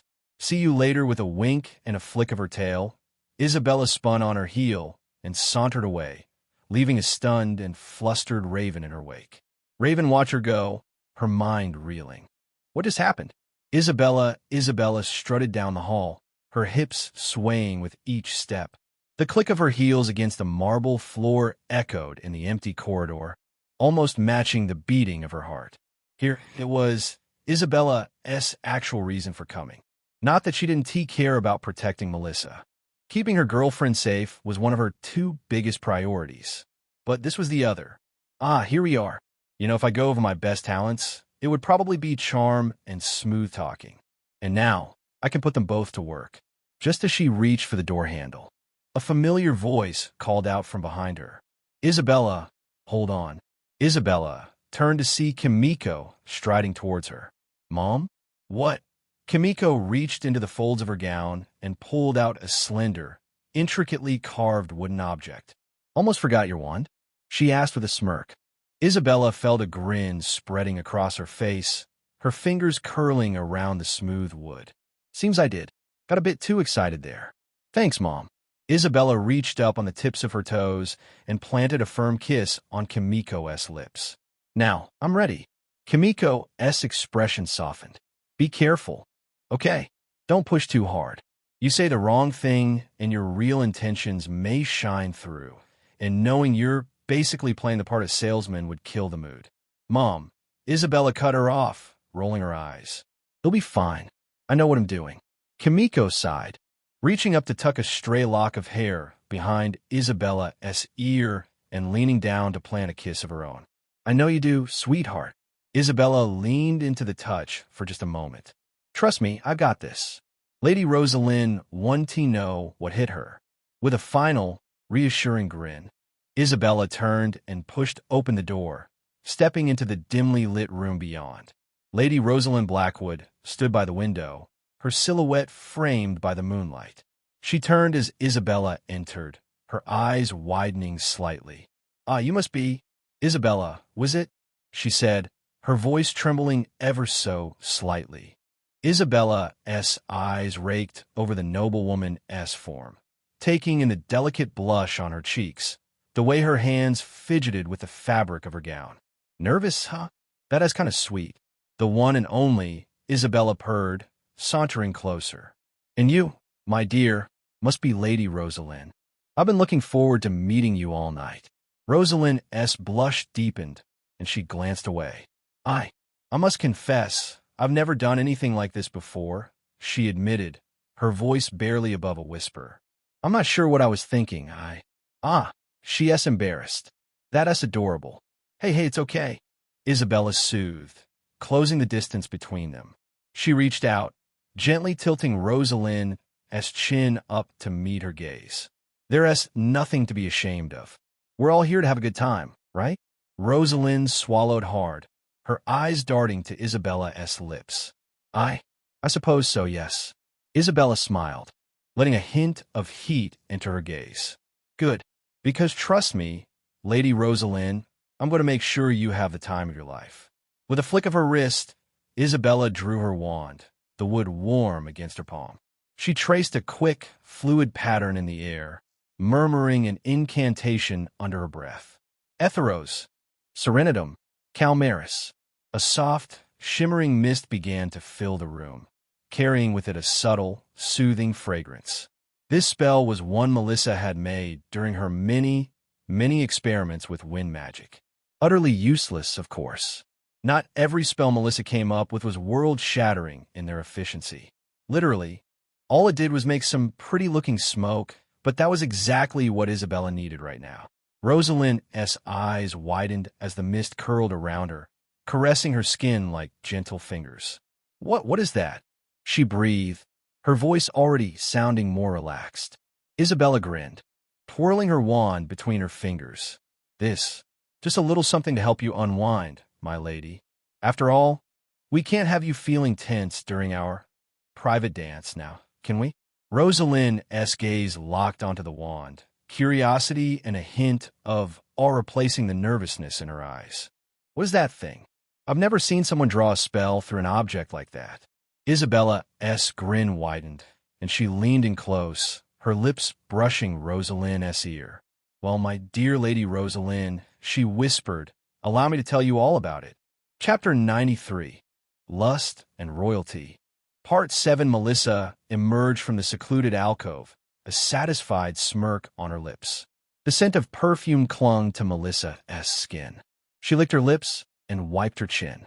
Wow, that was intense, Melissa thought, her body still thrumming with the aftereffects of the encounter.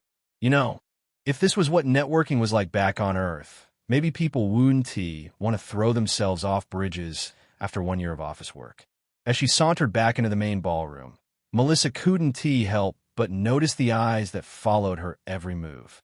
Noblemen and women alike gazed at her with an open mix of desire, curiosity, and even a hint of fear. It was as if they could sense the power emanating from her, the raw, primal essence that she just absorbed. She loved it. That's right, bitches, Melissa grinned inwardly, her tail swaying hypnotically behind her. Take a good, long look. Not just that, but she could also feel her pheromones permeating the air, a heady, intoxicating aura emanating off her that seemed to draw people in like moths to a flame. It's stronger than ever, Melissa realized, a thrill of excitement coursing through her veins. Still not too sure what caused these little upgrades, since according to Margaret, no one else's pheromones are this strong, but still. Nice. Suddenly, a booming voice cut through the looping music. Lords and ladies, esteemed guests, the second swing will commence shortly. Oh, Melissa turned and spotted Isabella among the dancers, emerging back onto the stage. The kitsune caught her eye and winked, blowing a kiss in her direction. That's my hot fox girlfriend. Go, Isabella. Go, Melissa thought proudly. But before the music could start, another announcement rang out. This one tinged with an air of reverence. presenting their royal majesties, King Aldrich and Queen Melara of Syux. Melissa blinked. What? The room fell silent as the royal couple entered, their presence commanding instant attention and respect. King Aldrich was a towering figure, his broad shoulders and chiseled features speaking to a lifetime of battle and hard-won victories. Queen Melara, in contrast, was like the very image of elegant beauty, with porcelain skin and delicate but mature features. Melissa felt her confidence falter, a sudden wave of nerves washing over her. Oh fuck, I almost forgot they'd be here. Shit. She quickly made her way to a nearby table, sinking into a chair and trying to make herself as inconspicuous as possible. It's fine, she told herself, taking a deep, steadying breath. They invited me, sure, but it was probably just a formality. They're not actually going to, Lady Melissa Blackflame? Melissa's head snapped up, her eyes widening as she saw a knight standing before her, his armor gleaming in the candlelight. Why yes, that's me, she stammered, cursing the way her voice shook. The knight bowed, his expression stern but not unkind. His Majesty King Aldrich and Her Majesty Queen Melara request your presence at their table for dinner, following the conclusion of the third swing. Melissa felt her heart skip a beat, her mind racing with 1,000 questions and possibilities. Dinner? With the king and queen? What the fuck? What do they want with me? Oh god, what if I fuck up somehow? Are they going to arrest me? Execute me? Fuck, I would be honored, she managed to say, her voice sounding distant and strained to her own ears. The knight nodded, stepping back. Very good. My lady, a servant will escort you to their table at the dining hall when the time comes. As he walked away, Melissa slumped back in her chair, her mind reeling. Dinner, she muttered to herself, taking a deep, shaky breath. That's when things really begin, huh? She glanced around the room, taking in the swirling dancers, the chattering nobles, the air thick with intrigue and hidden agendas. Well, fuck it. If I'm going down, I might as well go down swinging. With a determined set to her jaw, Melissa stood up, smoothing down her gown and squaring her shoulders. Bring it on, your majesties. Let us see what you've got in store for this little nymph. Javer leaned against a marble pillar, her sharp green eyes surveying the ballroom with a mix of detachment and grudging familiarity. The second swing was about to begin, and the dancers were taking their positions, their bodies poised and ready to move in time with the music. God, I can't believe I'm actually feeling nostalgic for this shit, Javer thought, a wry smile tugging at the corner of her mouth. All the posturing, the scheming, the endless fucking small talk. I thought I was done with this crap for good. But even as she mentally berated herself, Javer couldn't deny the small, traitorous part of her that felt a tingle of excitement at being back in the thick of things. Once a player, always a player, I guess, she mused, taking a sip of her wine and letting the rich, velvety liquid roll over her tongue. Fuck me. This is good. Just as she was about to lose herself in a particularly delightful mouthful, a familiar voice chirped in her ear. Javer, there you are. Javer nearly choked on her wine as Melissa appeared at her side. The young Nim's eyes sparkling with mischief and something else that Javer couldn't quite put her finger on. Melissa, Javer coughed, hastily setting down her glass and wiping her mouth with the back of her hand. What are you doing here? Should you be off charming the pants off some hapless noble or something? Melissa grinned, her black tail subtly swinging side to side behind her. Nah, I needed a break. A girl can only take so much pretentious bullshit before she starts to lose her mind, you know? Javer snorted, a genuine smile spreading across her face. Oh, believe me, I know. Melissa's eyes widened, a glint of curiosity and something else, something hungrier, flashing in their crimson depths. Oh, you used to come to these often? That was very close to being an awful pickup line, Mel. I'm just asking. Javer rolled her eyes playfully. Well, yes. I'm rather familiar with all of this. Oh, I bet you've got some stories to tell, huh? Javer shrugged, trying to ignore the way Melissa's tail was slowly sliding up her arm, leaving a trail of goosebumps in its wake. Dangerous. But, well, you need to be dangerous to survive in a place like this. So good on her. A few. But most of them aren't fit for polite company, if you catch my drift. Melissa's grin turned positively wicked. Who said anything about polite company? I want to hear all the juicy details. Like, did you ever get involved with any of the nobles? Javert nearly choked again, her face flushing with a mix of embarrassment and something she couldn't quite name. Melissa pouted, her lower lip jutting out in a way that made Javert's stomach do a funny little flip. Just asking. Javert rolled her eyes, but she couldn't deny the little thrill of pleasure that ran through her at Melissa's words. Fuck, when did this girl get so bold? And why the hell? Yeah, well, that was a long time ago, Javert said, trying to steer the conversation back to safer territory. Anyway, how's your little introduction to the nobility lifestyle going? Made any useful connections yet? Melissa's grin turned sly, and she leaned in closer, her breath hot against Javert's ear. Oh, I made a few connections. Been putting my talents to good use tonight. Javert's eyes widened. Her mind was suddenly flooded with images of Melissa tangled up with faceless nobles. Her purple skin flushed, and her expression caught mid-word. Damn it, stop thinking about that. Get a grip. I see, Javert managed to say, her voice coming out embarrassingly hoarse. Well, good for you. Just be careful, okay? These people can be ruthless when they want something. Melissa pulled back, her expression softening into something more genuine. I know, but I got you watching my back, don't I? Javert felt a sudden lump in her throat, an unfamiliar warmth blooming in her chest. Yeah, kid, you do. Just then, the first notes of the second swing began to play, the music swelling and pulsing like a living thing. Melissa's eyes lit up, and she grabbed Javert's hand, tugging her towards the other dozens of people dancing together. Come on, dance with me. I know you want to. Javert hesitated, her mind torn between propriety and the growing desire that was coursing through her veins like liquid fire. Fuck it. When was the last time I actually let myself have some fun? Why not? Javert grinned, letting Melissa pull her into the throng of swaying bodies. But I'm warning you, I'm a little out of practice. Melissa laughed, her eyes sparkling with unrestrained joy as she wrapped her arms around Javert's neck. Don't worry, I'll go easy on you. Chapter 94. Lust and Royalty. Part 8. The second swing soon began. Melissa and Javert stood between a few different groups of nobles. As the music kicked in and the dancers came out, Melissa stood with her arms around Javert's shoulders while Javert held her by the small of her back.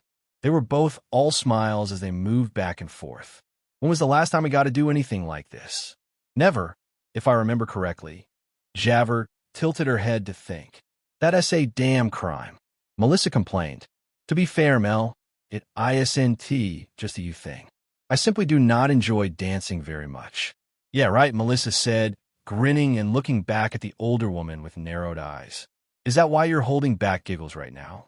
Excuse me, Miss Blackflame, but you must not quite understand. Javert put on an overly haughty tone as she said, Javert Folden does not giggle. No, she is far too above such crude. She broke out into a fit of giggles then, and there as Melissa reached behind her with her tail and ticked her side. Javert wrapped Melissa up in a bear hug. You bratty little. For a moment, Melissa forgot all about the reality of the current situation as she began to pretend to run away from Javert while the older woman chased her around the ballroom. Soon, Javert caught her. They ended up by a wall.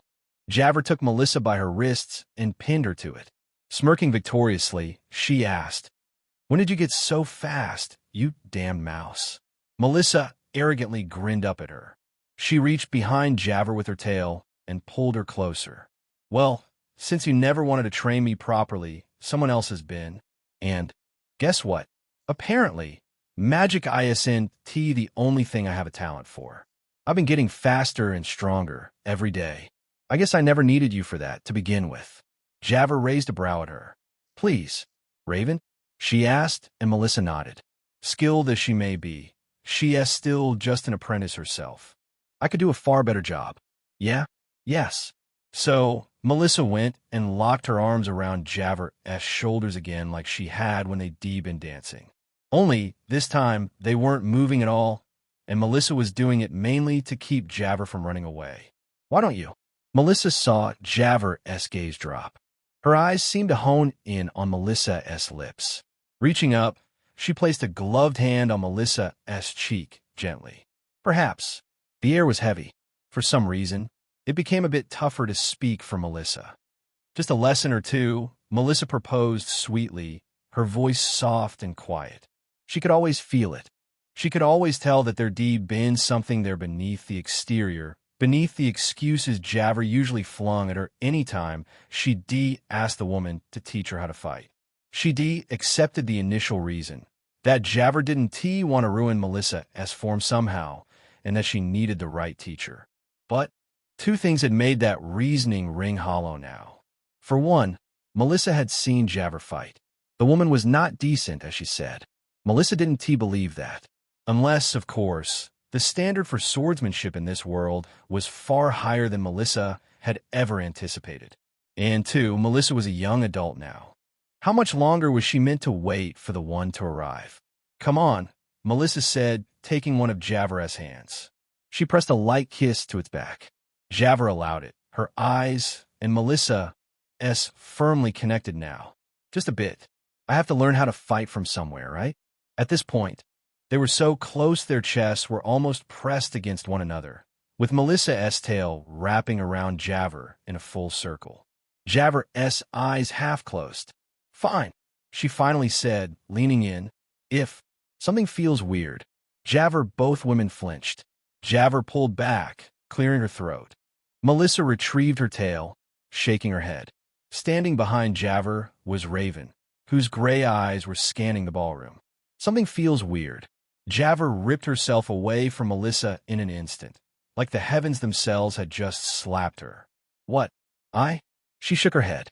Her heart had been pounding in her ears, and she hadn't even known it. Javer took a deep breath, forcing her racing heart to slow. She turned to face Raven, her expression carefully neutral. "What's the matter, Raven? What seems odd?" Raven's gray eyes scanned the ballroom, her brow furrowed in concentration. "Well, that's just it, Professor. Nothing seems odd, and that's what's bothering me." Javer raised an eyebrow. "Care to elaborate?" "I don't know. It's too perfect," Raven muttered, her voice low. "No whispering workers, no clear getaway routes. I find it hard to believe the Shadow Mages want to try anything tonight, and yet there's no sign of an impending attack." Swallowing her embarrassment, Javer allowed herself to consider Raven's words with a clearer head. "Shit," Javer thought. "She's right. This is all a little too clean." "Keep looking," Javer instructed, her voice taking on a hint of authority. "Check every corner, every shadow. If something is off, I want to know about it." "Will do." Raven nodded, bowing slightly before melting back into the crowd. Javer and Melissa glanced at each other for just a second and turned away. Javer turned back to Melissa, suddenly acutely aware of their proximity. She took a step back, clearing her throat. "Melissa, go ahead and keep mingling with the nobles. I think I should go and do some inspections of my own." Melissa nodded, a flicker of confusion. And was that disappointment? Crossing her face. "Of course. But, be careful, okay?" "Always am," Javer replied with a wink that felt forced, even to her. As they parted ways, an awkward tension hanging between them, Javer couldn't shake the feeling that she just narrowly avoided crossing a line. "Focus, damn it," she said in her mind, over and over again, making her way towards the kitchens.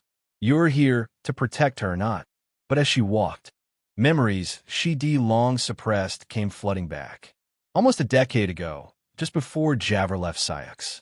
Another Nim girl, just like Melissa. The student Javer had grown so fond of. The one who changed how Javer herself viewed Nim. She had been sweet and lovely. Her bright smile like radiant sunlight, her calm, but subtly intelligent demeanor. She'd been exactly the type of student Javer had imagined herself tutoring when she first took that teaching job and moved on from her old one. But then, blood. The look of despair in that girl's eyes as she died in Javer's arms, struck down by an assassin's blade. Javer had just about moved on, just about forgotten it all, and this moment brought those memories back. Fuck, Javer thought, her steps faltering. She took a moment to stop, sighing and letting her shoulders slump. Right? I'm so stupid. Even though she already admitted defeat, the memories wouldn't stop hammering themselves back into her head. That Nim couldn't cast magic like Melissa. She'd been given a scholarship to Syx Academy to pursue becoming a scholar. And yet people had still considered her such a threat that assassins had taken her life, and everyone around Javer treated her like she was strange for caring about it. And now Melissa, Javer felt like she could just about melt into the floor.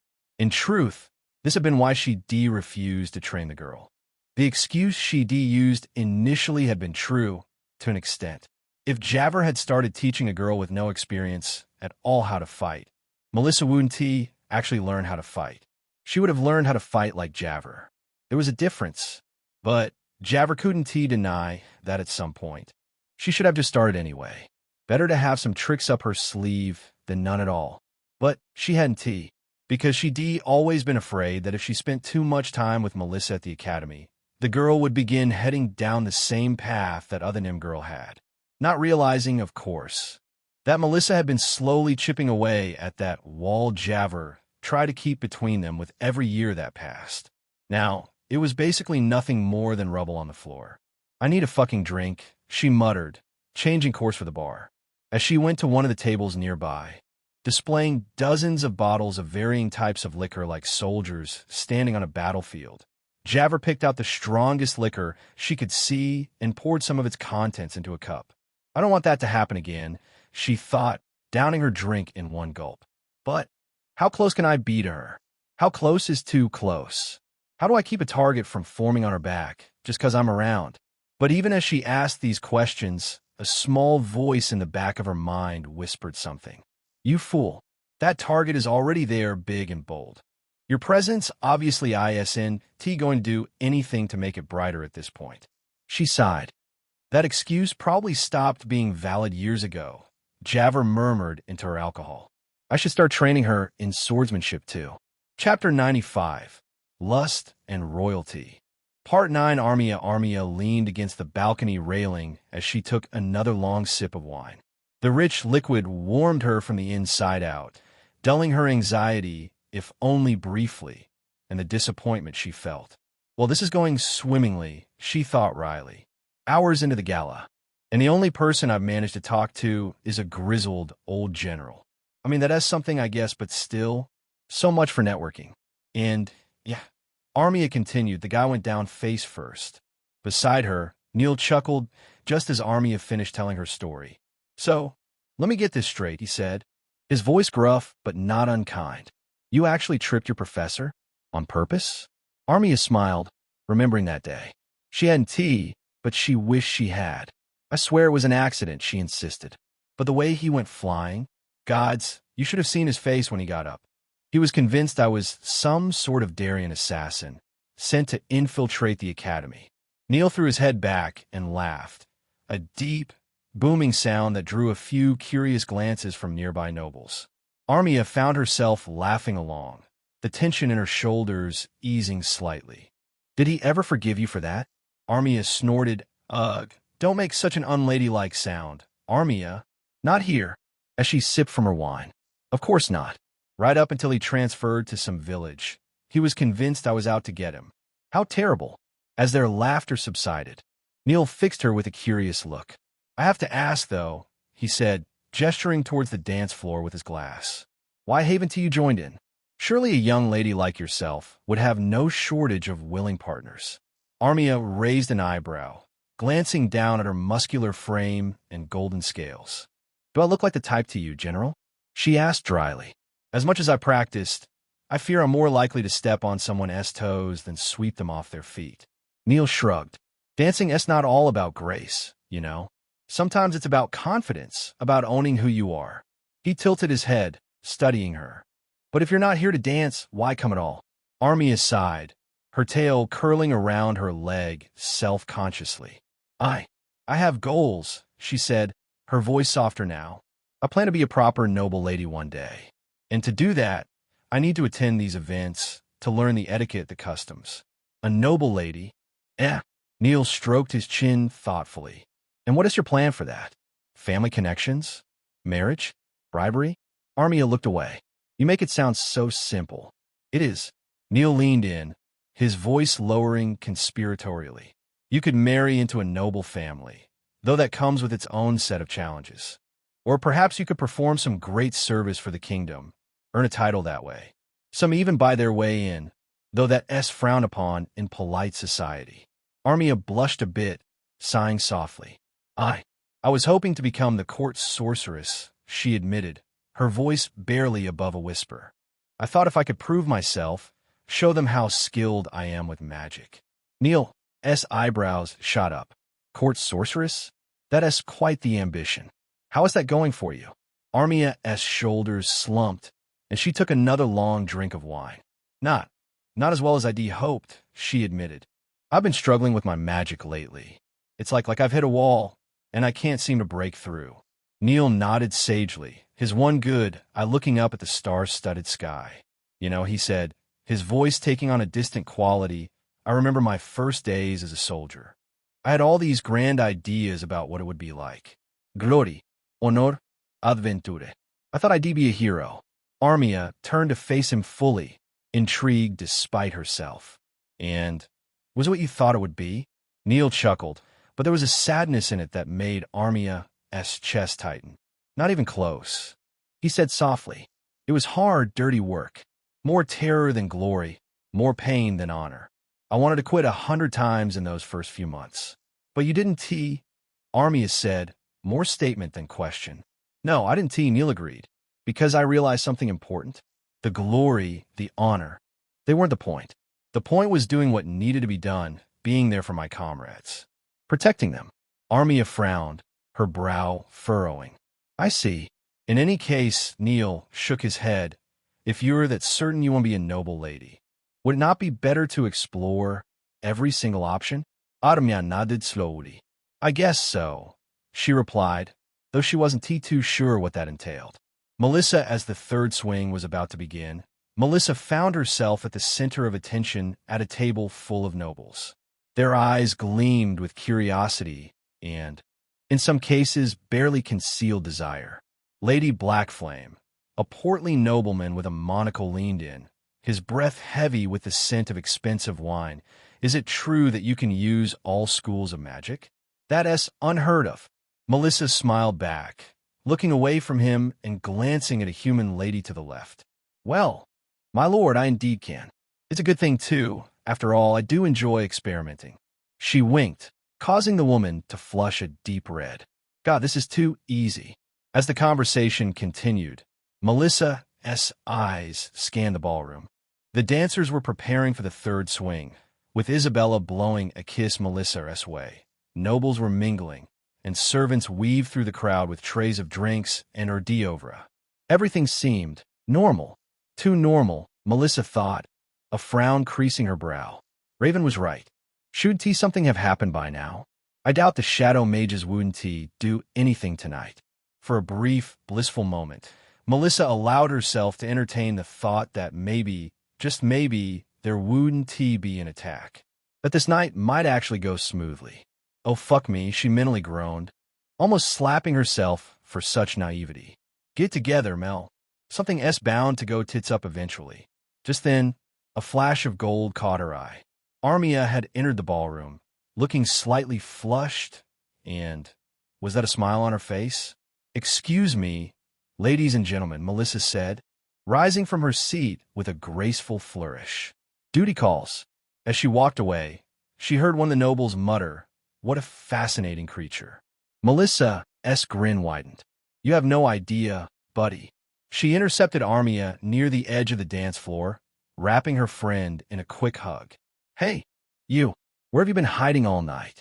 Armia cleared her throat. I've been talking with this general, Neil. We spent hours just chatting on the balcony, though I spent most of that time drinking. Melissa could tell given the gust of alcohol that hit her face when Armia spoke. Talk about breathing fire. Eh. Melissa raised an eyebrow. Sounds nice. It was. We talked about life, I guess. Armia sighed. And you? Melissa leaned in, lowering her voice.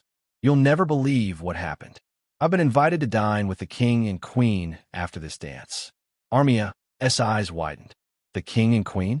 Melissa, that's incredible. And terrifying. Mostly terrifying, but also incredible. Tell me about it. Melissa chuckled nervously. I'm half convinced they're going to serve me as the main course. Just then, the orchestra struck up the opening notes of the third swing. The dance floor began to fill with couples, their elaborate gowns and suits swirling in a dizzying array of colors. Melissa's eyes lit up, and she grabbed Armia's hand. Come on, let us dance. Armia hesitated, her tail, so much bigger and thicker than Melissa's, curling around her leg self-consciously. Oh, I don't know, Melissa. You'd probably rather dance with someone else. Someone more graceful. Melissa rolled her eyes, tugging Armia towards the dance floor. Don't be ridiculous. There's no one I'd rather dance with than you. Besides, she added with a wink, I've got a reputation to maintain. Can't have people thinking I only associate with boring, conventional dancers. But what if I step on your toes? Armia protested weakly, even as she allowed Melissa to lead her onto the floor. Then I'll step on yours right back, Melissa grinned. Come on, Armia. Live a little. Show these stuffy nobles what a Darien can do. As they took their position among the other dancers, Melissa couldn't help but feel a surge of affection for her friend. Armia might not see it herself, but to Melissa, she was beautiful, strong, and absolutely worthy of being here. Ready? Melissa asked, placing one hand on Armia's waist and taking her other hand in her own. Armia took a deep breath, then nodded, a determined glint in her orange eyes. Ready. But don't say I didn't warn you when we end up in a tangled heap on the floor. Melissa leaned in with a smirk. I don't think I'd mind that with you her tail brushed against Armia by accident. Armia blushed, rolling her eyes. Not a bad way to calm down before the main event, Melissa thought, her thoughts briefly flicking back to the matter at hand. Dinner with the king and queen. As soon as this swing is over. All right, let's do this. Chapter 96. Lust and Royalty. Part 10. Isabella sat down on a plush couch with a satisfied sigh, her tongue darting out to lick the last traces of cream from her lips. She counted the pile of suns on the table in front of her, a smirk playing at the corners of her mouth. Not bad for a night's work, she thought, her tail resting lazily on her lap. I think that's everyone on the list, for now at least. She leaned back, stretching her arms above her head and feeling the pleasant ache in her muscles. It had been a busy night thus far, but a fun one. Sex was, of course, something Isabella was well acquainted with, but she had discovered a taste for actual dancing in the process of all this. There was something about it, the feeling of swinging and moving before a crowd. You know what? I might ask Mommy Dearest to help me land this gig again next year. Sure, making a good first impression on everyone, I hope. As she basked in the afterglow of her conquests, Isabella's fluffy ears twitched, picking up on a conversation nearby. Have you seen him? One dancer whispered, her voice laced with awe. Isabella's ears perked up. There was obviously only one Nim they could be talking about. The second dancer nodded eagerly. I know, right? I can't believe the rumors were true. A Nim, here at the Royal Gala? And not just any Nim, but one with magic? That's my Mel all right, Isabella thought with a surge of pride. She glanced down at the wand resting on the table, a little smile on her face. She spent the night extolling its virtues to every noble she encountered, painting vivid pictures of its practical uses in between flicks of her tongue and the swing of her hips. Wonder how many of them will actually follow through, she mused. Probably not as many as I'd like, but hey, even a few sales is a win in my book. Plus, once people start using this stuff, I think it'll make its way onto the hands of every maid from here to Raya. At the same time, the mention of Isabella's Nim girlfriend had planted a thought in her mind that wouldn't go away. She frowned, eyes fixed on nothing in particular. What are those shadow mages waiting for? We're halfway through the night. Just then, Isabella felt a familiar pair of arms wrap around her from behind, soft, gigantic breasts pressing against her back. What's on your mind, my little vixen? Kimiko purred, her breath hot against Isabella's ear. Tired?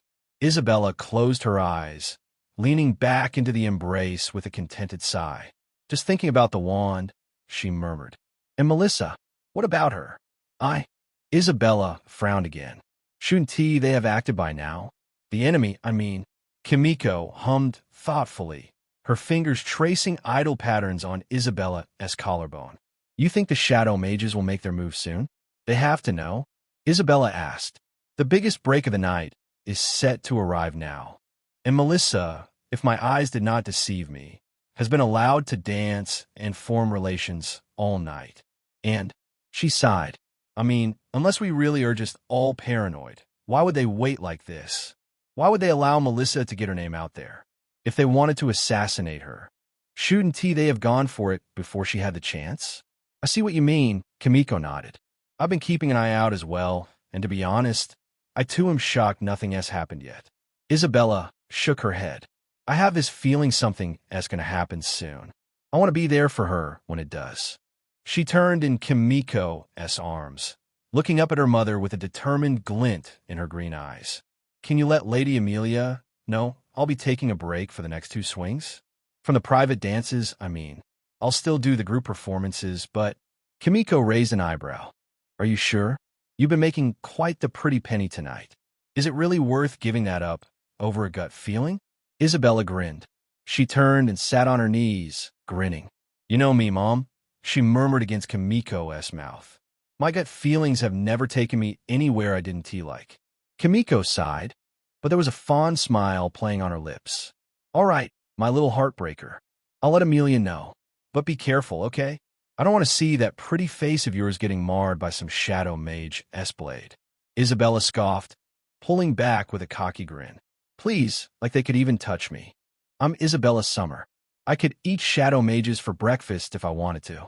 Melissa paced back and forth in the ballroom, her heart pounding and her palms slick with sweat. She knew it was only a matter of time before the knight came to fetch her for dinner with the king and queen, and the anticipation was killing her.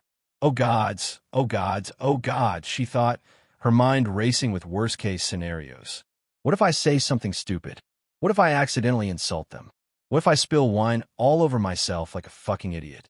She glanced down at her dress, smoothing out imaginary wrinkles with trembling hands. Earlier, looking down at herself made her feel like a million suns. But now, as the moment of truth approached, all she could think about was how many ways she could possibly fuck this up. Thud, thud, thud. Melissa swallowed. Oh no. Sure enough, as she turned, she found that same knight from before slowly making his way to her location. Lady Blackflame, he said, bowing slightly. Their Majesties await your presence for dinner. Melissa swallowed hard, her mouth suddenly dry. This was it. The moment she'd been simultaneously dreading and anticipating all night. Okay, Mel, you've got this. Just don't fuck it up. She took a deep breath, squaring her shoulders and lifting her chin. Lead the way, Sir Knight. Just as she was about to follow him, a familiar voice called out from behind her. Melissa, wait. Melissa turned, her eyes widening as Javert strode towards her, a determined glint in her green eyes. Javert? What are you doing here? Javert fell into step beside her, her hand resting briefly on the small of Melissa's back. I'm walking with you, of course. You didn't think I'd let you face this alone, did you? Melissa gave a sigh of relief. Thank you, she murmured. I appreciate the moral support. But even as she said it, a flicker of confusion crossed her face. Not that I'm not grateful, but how exactly is Javert going to help? It's not like she has any sway with the royal family, right? As they approached the dining hall, the knight announced their arrival, presenting Melissa Blackflame and Lady Javert Folden. The doors swung open, revealing a lavish table set for 3. King Aldric and Queen Melara sat at the head, their expressions unreadable. But it was the king's reaction to Javver that made Melissa's jaw drop. "Javver," he exclaimed, rising from his seat with a broad grin. "By the gods, it's been too long." He caught himself. Or, should I say, Professor Folden? Javver stiffened beside Melissa, her polite smile not quite reaching her eyes. "Your Majesty," she said, bowing stiffly. "It's good to see you again." Melissa's mind raced, trying to make sense of the scene before her. They know each other? How? And why does it seem like there's some kind of tension between them? How has life been down at the academy? You get tired of dealing with all those brats yet? Not quite, Your Majesty, Javver chuckled politely. "Well, in any case, if you want your old job back, you need only ask for it. We haven't really been able to fill the hole you left behind in the court sorcerer's position. A few others have come and gone, but, well, you get what I mean." Melissa paused. She looked up, staring at the older woman. Javver was the court sorceress. She turned to Javver, 1,000 questions on the tip of her tongue. But the older woman shook her head slightly, her expression pleading. "Not now," her eyes seemed to say. "Later." The king cleared his throat, drawing their attention back to him. "Anyway, as much as I'd love to catch up, Javver, I'm afraid I must insist on dining with Lady Blackflame alone. We have much to discuss." "Shit." Javver's eyes narrowed, but she nodded, her hand slipping from Melissa's back. "Of course, Your Majesty. I wouldn't dream of intruding." She turned to Melissa, her expression softening. "Enjoy your meal, Melissa, and remember, you've got this." With a final squeeze of Melissa's shoulder, Javver turned and strode out of the room, leaving Melissa alone with the royal couple. Well, fuck. Guess it's just me and them now. Chapter 97, Lust and Royalty. Part 11. As servants brought out their food, Melissa couldn't help but notice a peculiar sight. Each dish, from the savory meats to the colorful vegetables, was being sprinkled with a fine, shimmering powder. What the hell is that? Melissa wondered, her brow furrowing. Some kind of fancy royal seasoning? She glanced across the table at Queen Melara, noting the way the monarch's lips were pressed into a thin line. Her eyes narrowed as she watched Melissa with an expression that could only be described as barely concealed disdain. "Well, someone's not thrilled about my presence," Melissa thought wryly. "Guess I should expect a warm welcome from everyone." King Aldrich, on the other hand, leaned forward, his eyes glinting with curiosity as he fixed Melissa with an intent gaze. "So, Lady Blackflame," he began, his voice deceptively casual, "I must admit, I'm quite fascinated by your magical abilities. To be completely honest, that's the main reason why I extended my invitation to you. I want to hear it from your own mouth. How is it that you're able to use magic?" Melissa felt a trickle of unease run down her spine. Of course that's why he invited me here. But she forced herself to maintain a calm, confident demeanor. "Well, I've worked hard to develop my skills, spending countless hours studying and practicing. It wasn't too hard with that being the case." The king's eyebrows rose, a hint of skepticism in his expression. "Work hard, you say? Forgive me, Lady Blackflame, but I find it hard to believe that mere dedication could grant a nym such powers. There must be more to the story." Melissa's heart raced, her mind scrambling for a response. Fuck. What do I say? I don't want to show all my cards to them. If I don't know I get my essence through affection, well, I'd like to keep that being the case for as long as possible. The sooner that secret gets out, the sooner people can figure out ways to use it against me. As servants began placing their dishes in front of them, Melissa took a deep breath, choosing her words carefully. "Your Majesty, I understand your skepticism. Believe me, I was just as surprised as anyone when I first discovered my abilities." She picked up her fork, spearing a small piece of meat and bringing it to her mouth. As she chewed, she couldn't help but notice that Melara had yet to touch her food, her hands folded primly in her lap. "Old," Melissa swallowed, meeting the king's gaze head-on. "The truth is, ever since I was a little girl, I've felt this energy within me. A constant hum, like a second heartbeat.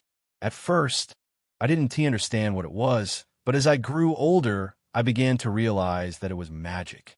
She took another bite, savoring the rich flavors that burst across her tongue. The king listened intently, his expression unreadable. When I first tried to cast a spell, it just sort of happened.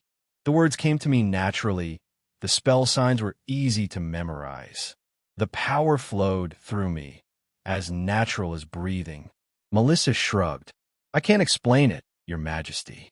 I don't fully understand it myself. All I know is that I have this gift, and I've dedicated myself to mastering it. The king leaned back in his chair, stroking his chin thoughtfully. For a moment, Melissa feared he would press further, demanding more answers she couldn't give. But then, to her surprise, he nodded slowly, a glimmer of acceptance in his eyes. I see. Your honesty is refreshing, Lady Blackflame. Too often, those with power seek to shroud themselves in mystery, to keep their secrets close. I must praise you for taking such a prominent position, what with enrolling in Syx Academy and all. Melissa felt a wave of relief wash over her, her shoulders relaxing incrementally. Maybe, just maybe, she could get through this dinner unscathed. Thank you, Your Majesty. I suppose I could have become some hidden master or something, but, well, what is the point of having magic if you don't get to show it off every now and then? She smirked. The king smiled, a genuine warmth in his expression. Understandable. As the dinner progressed, King Aldrich turned his attention to Melissa and his academic pursuits. So, Lady Blackflame, how are your studies at the Academy coming along? I imagine it must be quite the experience, learning alongside the brightest young minds in the kingdom. Melissa smiled. It's been incredible, Your Majesty. The Academy has opened up a whole new world of knowledge and possibilities for me. And having Javer as a mentor has been invaluable. She is always pushing me to explore new ideas, to think outside the box. The king chuckled, a nostalgic glint in his eye. That'd sound like our Javer. Melissa leaned forward, her curiosity getting the better of her. About that, Your Majesty, I hope you don't mind me asking, but what was Javer like as court sorceress? I had no idea she held such a position before coming to the Academy. King Aldrich stroked his beard, a wistful smile playing on his lips. Ah, Javier. She was a force to be reckoned with. Shortest stint as court sorceress in history, but don't let that fool you. He made sure to add, in that time, she proved to be brilliant, bold, and utterly fearless. She brought a fresh perspective to the court, always questioning, always pushing us to be better. Melissa hung on his every word, her mind conjuring images of a younger Javer, striding through the palace halls with purpose and determination. She must have been amazing, Melissa murmured, a hint of awe in her voice. I can't imagine why she would have left such a prestigious position. The king's expression sobered, a flicker of sadness in his eyes. It was a difficult time.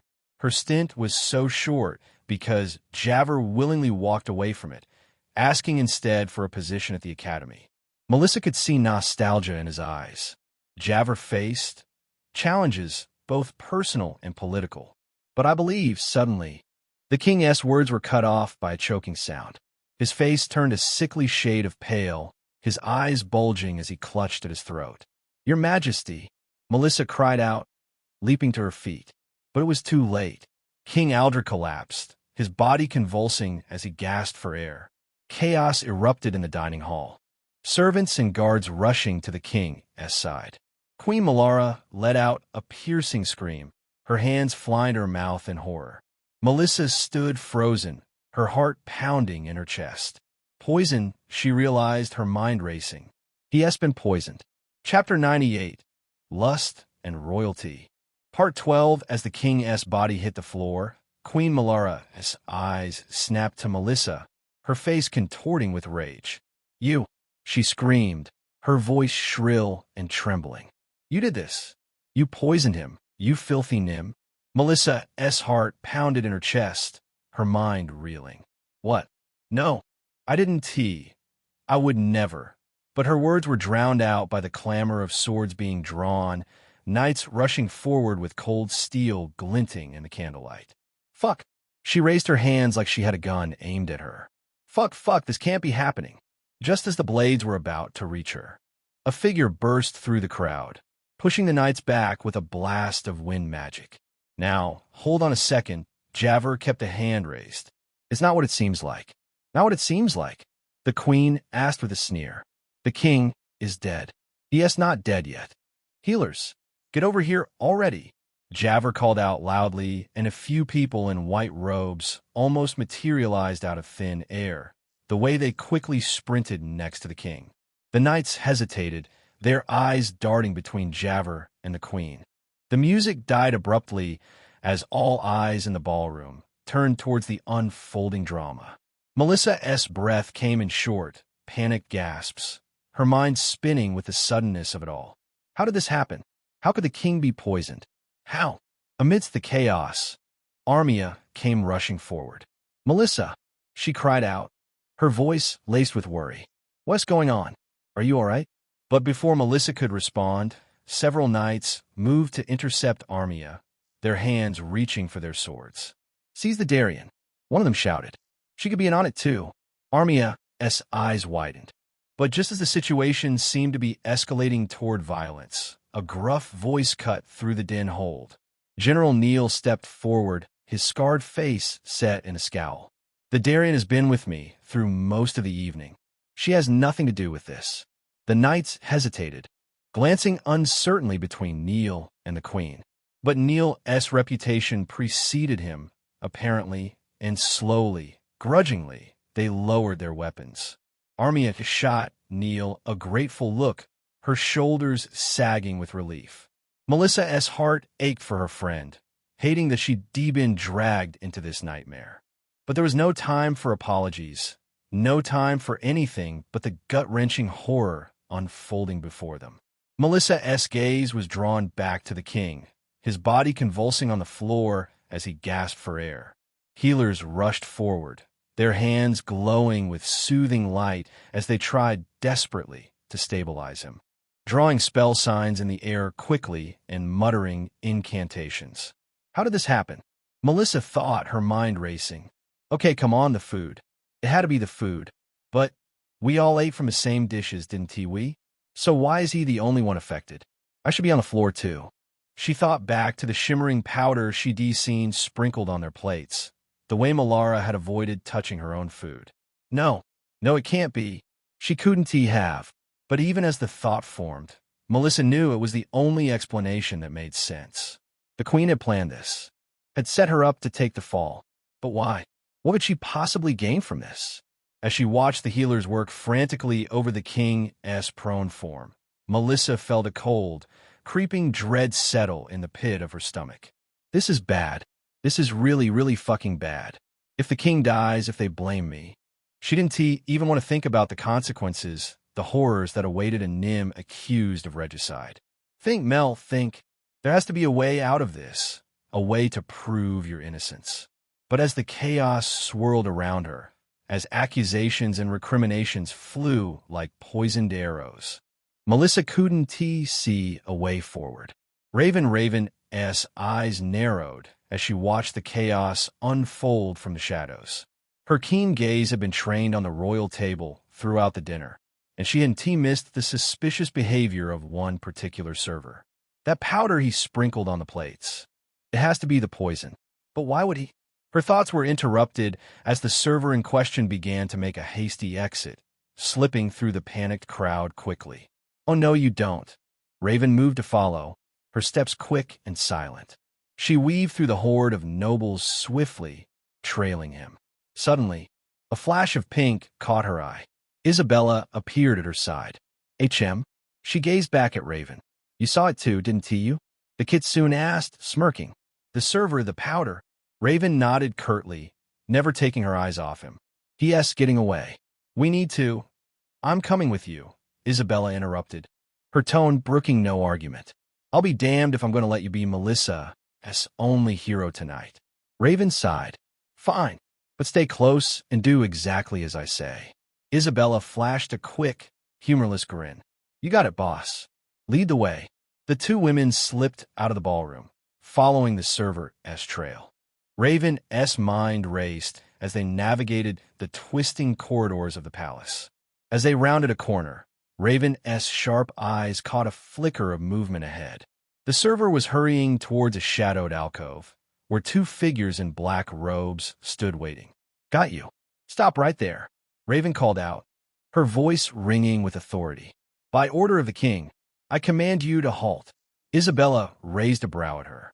Obviously, Raven didn't work for the king, but didn't he know that? The server froze, his head whipping around in panic. The robed figures tensed, their hands disappearing into the folds of their garments. Instantly, blades were pulled out. "Well, there's the confirmation."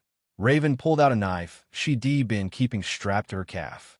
"We don't waste time with words, do we, shadow mages?" Isabella smiled, pulling out that weird stick Raven had seen her showing off. "Finally, I've been aching for more action all night," the kitsune muttered. And, with no further ado, but parties charged at each other. Author note: someone asked a question in the other chapters, and for some reason, my responses are disappearing. So here you go. 1. Is there a set number to the amount of girls in the harem? No. Or, well, it depends on whether you consider random side characters to be part of the harem. If so, no.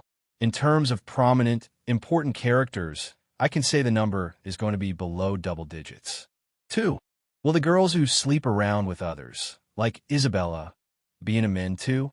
There will be some girls in the harem who are bisexual, just because I feel that's more realistic, though I'm going to keep het scenes to an absolute minimum.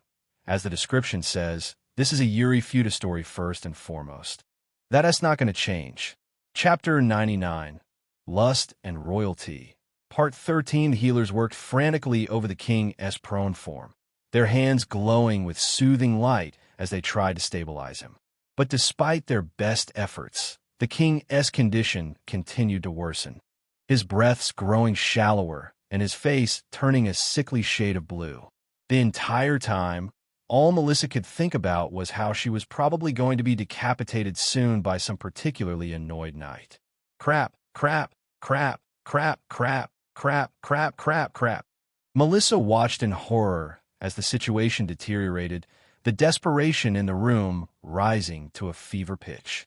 Nobles and servants alike whispered and murmured, their voices tinged with fear and uncertainty as the king twitched and gagged on occasion. Melissa's heart threatening to burst out of her chest each time. Come on, Melissa thought, her heart pounding rapidly. You have to do something, Mel. If he dies, you're fucked. For the first time, she wished she'd paid more attention to this world as religions, because she wasn't sure who she should be praying to right now. Even as she began yelling internally at the sun goddess, though, Melissa couldn't help but notice the way Queen Malara's eyes gleamed with a cold, calculating light. You cold bitch, Melissa glared. I can't just let this happen. Suddenly, a thought struck her. It was a desperate idea. A half-formed idea that made her heart race with equal parts hope and terror. But it was an idea nonetheless. The spell, she recalled, the one I invented, the one that combines blood and life magic. It's risky, but it might be his only chance. She had no clue whether this would work or not. If someone more scientifically minded, an enjoyer of high probabilities of success and well-founded theories, was sharing her mind space right now, she may have just gotten kicked out of her own brain. But she didn't really have any other options. She just had to hope this would work. Before she could second-guess herself, Melissa stepped forward, her voice ringing out clear and strong. Wait, I might be able to save him. The room fell silent. A few of the healers did a double-take. All eyes turned to her. Queen Malara's gaze snapped to her, sharp and piercing. You? She scoffed, her voice dripping with disdain, and maybe a tinge of sudden fear. A Nim, claiming to have the power to save the king? Don't make me laugh. But Javert was at Melissa's side in an instant, her hand resting reassuringly on the Nim's shoulder. Your Majesty, with all due respect, what do we have to lose? That question made the room pause. The king twitched. The king is dying, and if Melissa says she has a way to save him, I believe we should let her try. Although Javert addressed Queen Malara, staring her down as she gave each word, Melissa knew what was actually happening. Really, Javert was telling the crowd that.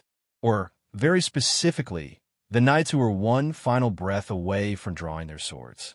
Melara's eyes narrowed, her lips twisting into a snarl.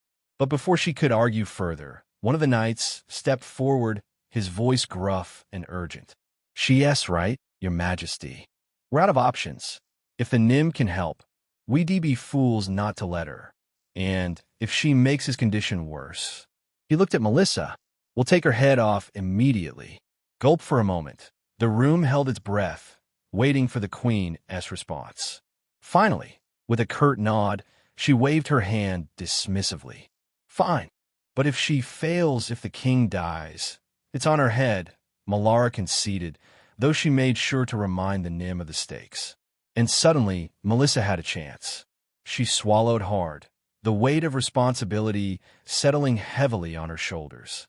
As she stepped forward, the knights nearby allowed her to pass, albeit reluctantly. Melissa knelt beside the king's still form. Melissa's mind raced with the details of the spell she'd crafted, the intricate weaving of blood and life magic that she prayed would be enough to bring him back from the brink. "Okay, Mel, you've got this. Just like you practiced. Just like you." But even as she tried to calm herself, Melissa couldn't shake the gnawing doubt that ate at her insides. This spell, this untested and proven magic, she'd only invented it yesterday, for God's sake. For all she knew, it could make his condition worse. No, you can't think like that. Jabber's right. There's no harm in trying. As things stand right now, he's just going to die anyway. You need to try." Melissa sighed. "And, well, hey," she smirked wryly, "if he does die, at least they'll just kill you immediately instead of drawing it out. That's nice, right?" Taking a deep, steadying breath, Melissa placed her hands on the king's chest, feeling the weak, fluttering beat of his heart beneath her palms. She had to try. Raven and Isabella charged at the shadow mages, their hearts pounding with adrenaline. The robed figures wasted no time, their hands weaving spell signs in the air as they launched their attack. Sanguis, Ferrum, Impetu, one of them snarled, a crimson glow emanating from his fingertips before a sphere emerged. Raven's eyes widened as she recognized the spell by the incantation, blood magic of course, designed to cause severe internal irritation, making the affected target feel like their blood was boiling beneath their skin. In doing so, it would almost certainly create an opening for a killing blow. Shit! She dove to the side, rolling across the stone floor as the spell soared past her. The other blood mage went to attack Isabella, muttering a quick incantation and aiming his hand at her. Next to Raven, with a cocky grin, Isabella raised her wand, tracing a complex pattern in the air. Ventus Spirare Defendera, a swirling vortex of wind, erupted from the tip of her wand, slamming into the incoming blood magic spell and dissipating it harmlessly. Huh. The man who cast the blood spell pulled back. So fast. Raven felt the same, looking up at Isabella. What she just did, if Raven wasn't mistaken, was a spell parry. Not every school of magic had one to offer, but to those that did, spell parries were invaluable, allowing one to instantly eliminate an incoming magical attack. People didn't really use these often, though, for one simple reason. Casting spells took time, what with all the spell sign drawing and incanting. Not many mages, not even back at the Shadow Mage headquarters, were quick enough to pull this off. And even if they were, not many mages had the reflexes to pull this off. And yet, Isabella just did, and did so seemingly with zero effort. I guess she and Kimiko actually do more than just have sex all day, assuming Kimiko is who she learned this from, Raven thought, a grudging respect welling up inside her. But there was no time to dwell on it. The Shadow Mages were already preparing their next attack, their faces twisted with rage beneath their hoods. Raven gripped her knife tightly, her muscles coiled and ready. She lunged forward, closing the gap between herself and the nearest mage with lightning speed. Their blades clashed, sparks flying as they danced back and forth in a deadly rhythm.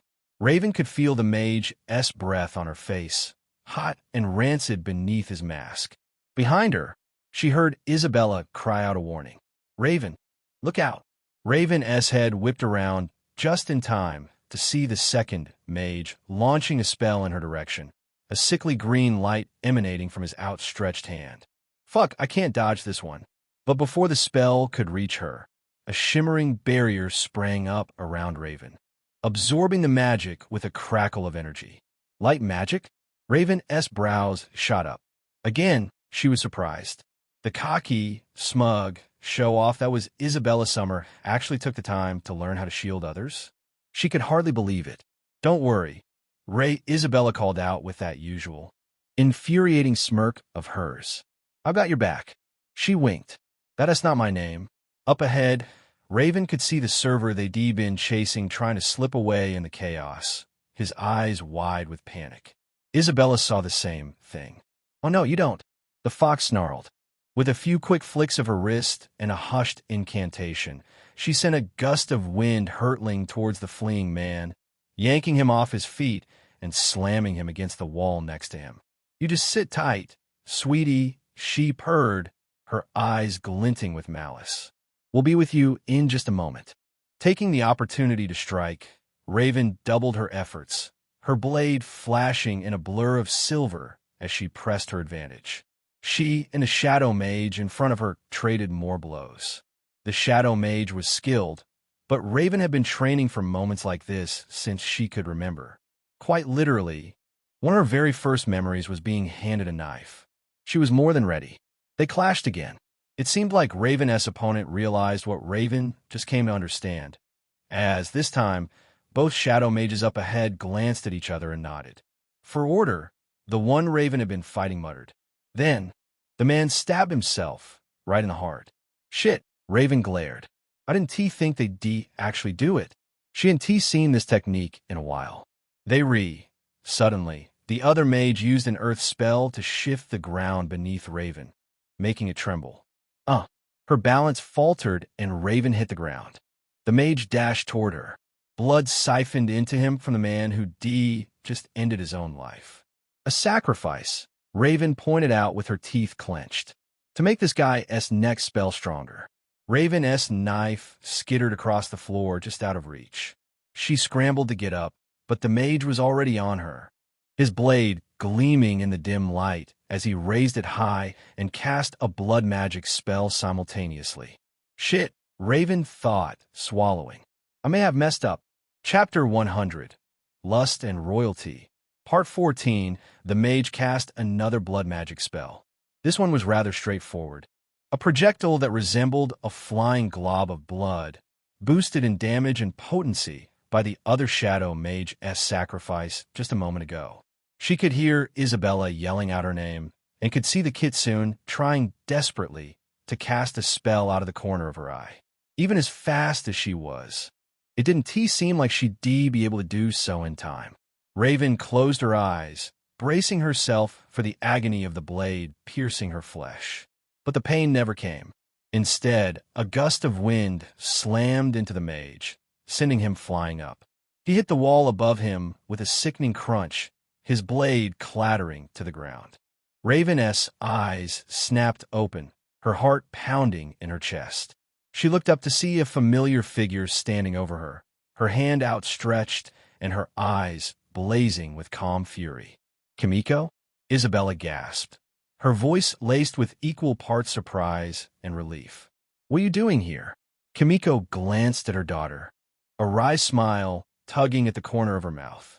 I saw you rushing away from Melissa's situation, she said, her tone dry. I figured you wouldn't do that unless you had a damn good reason. Looks like I was right. Raven was both relieved and annoyed. But you didn't do anything? How long have you been standing there? Isabella grinned, her tail swishing behind her. Ah, you know me so well, Mommy. But hey, I'm not complaining. Your timing couldn't have been better. Raven pushed herself to her feet, her legs shaky beneath her. She nodded to Kimiko, a grudging respect in her eyes.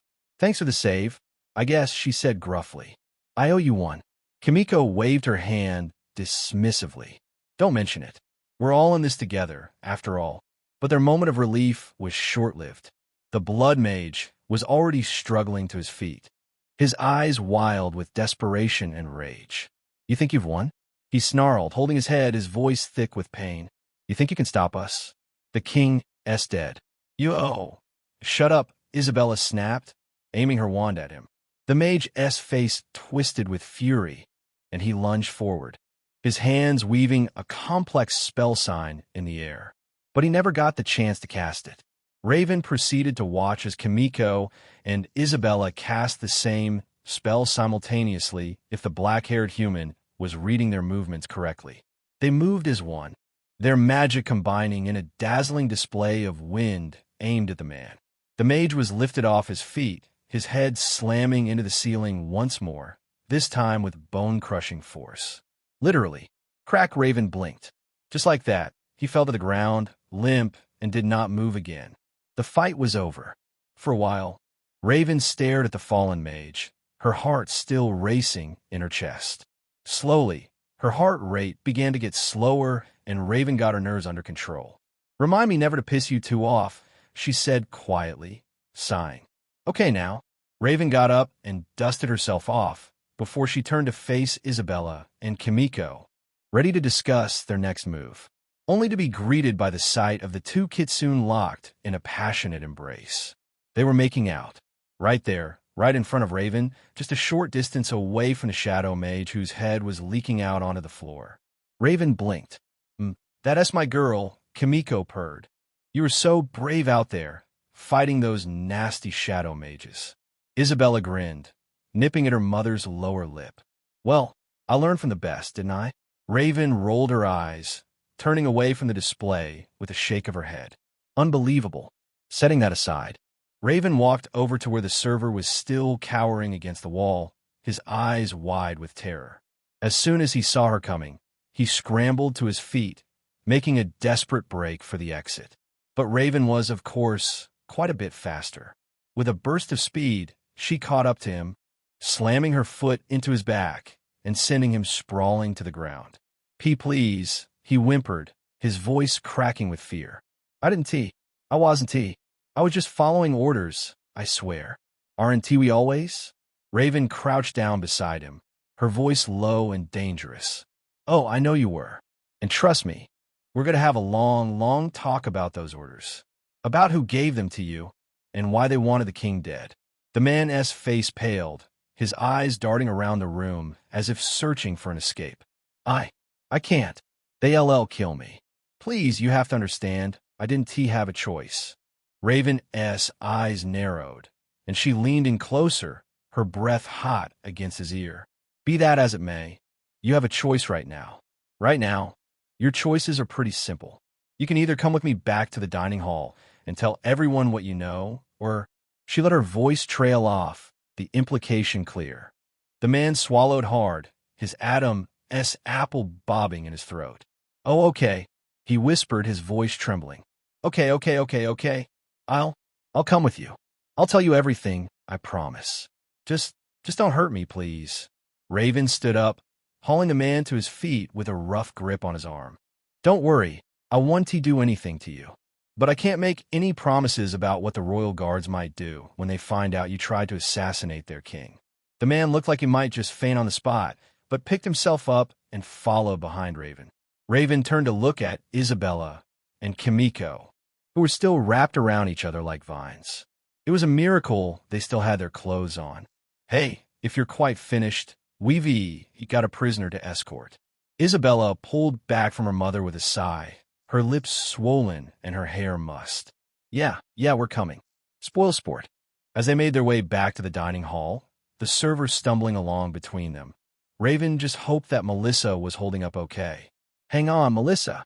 We're almost there. Just hold on a little longer. Melissa knelt beside the king's prone form, her heart pounding so hard she could feel it in her throat. Holy fuck. The weight of every eye in the room bore down on her, expectant and judgmental. She could practically taste the tension in the air, thick and suffocating. Come on, Nim. Heal him. You don't want to get executed, right, Nim? Her hands were shaking with anxiety. Her sweat was sweating with perspiration. Her nipples were vibrating with anticipation. Okay, Mel, you've got this, she thought, trying to steady her trembling hands. just like you practiced. No pressure, just the fate of the entire kingdom resting on your shoulders. No big deal. She tried to ignore the fact that this practice was so brief. It had to work. The situation was as simple as that. Taking a deep breath, Melissa began to weave the intricate spell sign for the experimental magic she crafted just yesterday. Her fingers began to move through the air, tracing glowing patterns left, right, up, down, and the crowd's eyes collectively followed every movement. She actually made it pretty deep into the spell sign on the first try, a testament to her talent. But as she neared the final gesture, her nerves got the better of her. Her fingers twitched, the pattern faltering, and the spell fizzled out with a pathetic spark. Misfire. Fuck, Melissa muttered under her breath, her cheeks burning with embarrassment. That took a huge chunk of my essence, too, even though I've spent most of this night entertaining random noblewomen. Shit. The room erupted in a chorus of gasps and angry mutters. One overzealous knight, his face twisted with rage, began to draw his sword. You lying little. But before he could finish, Javer stepped forward. I wouldn't do that if I were you, she said, her voice deceptively calm. Unless you'd like to explain to the king.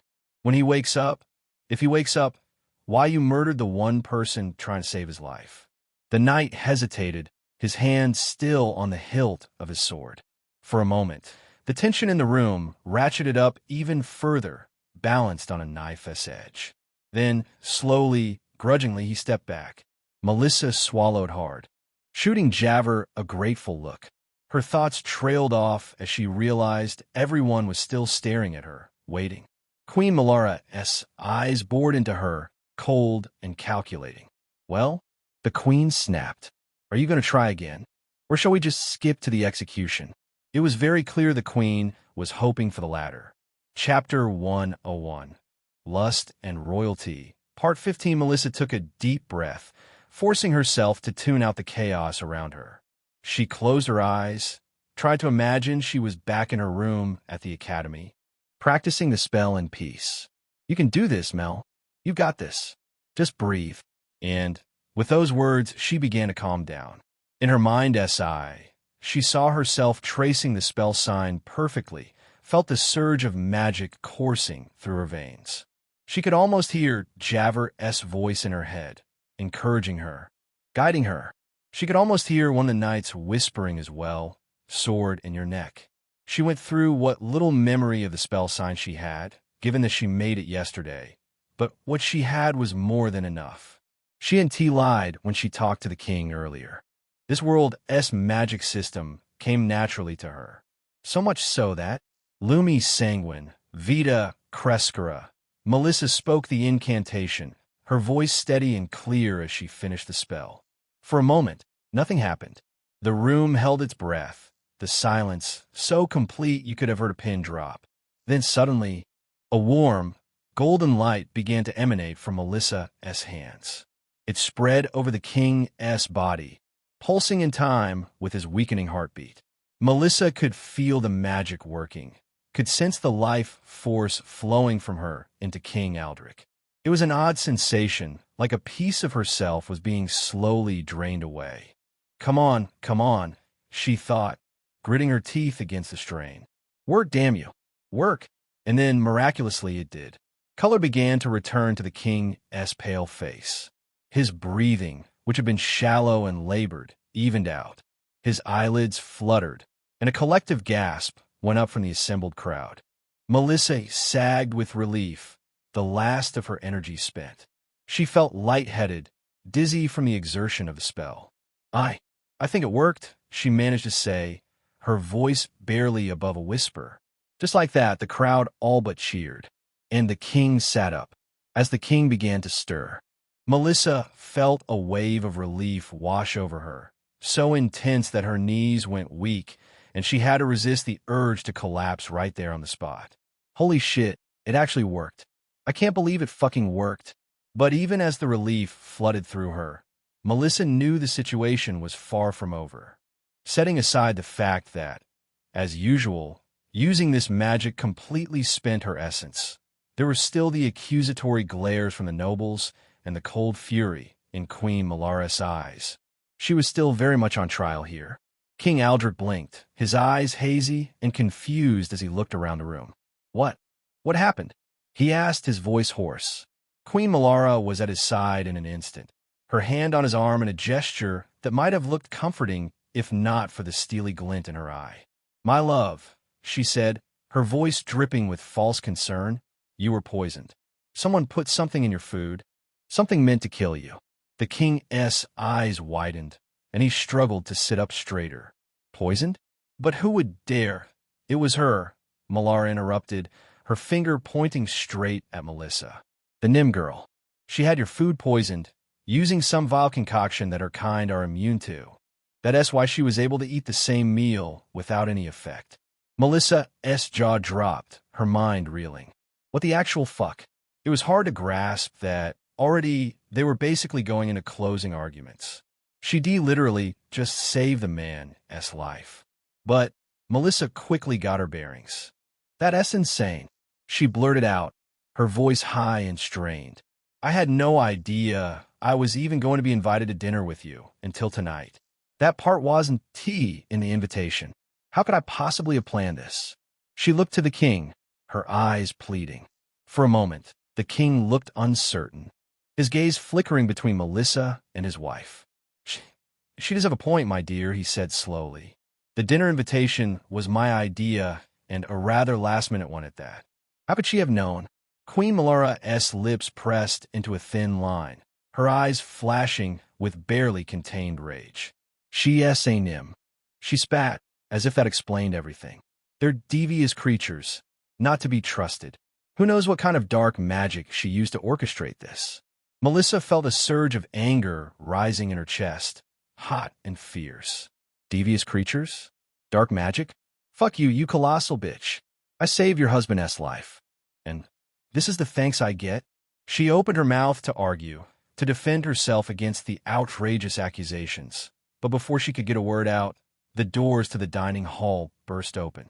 Raven, Kimiko, and Isabella strode in, dragging a terrified-looking servant between them. Sorry to interrupt, Isabella said with a smirk, her voice ringing out clear and strong. But we have some new evidence to present. She shoved the servant forward, sending him stumbling to his knees before the king and queen. This man, she said, pointing at the trembling figure, was part of the plot to poison the king. He had help, too.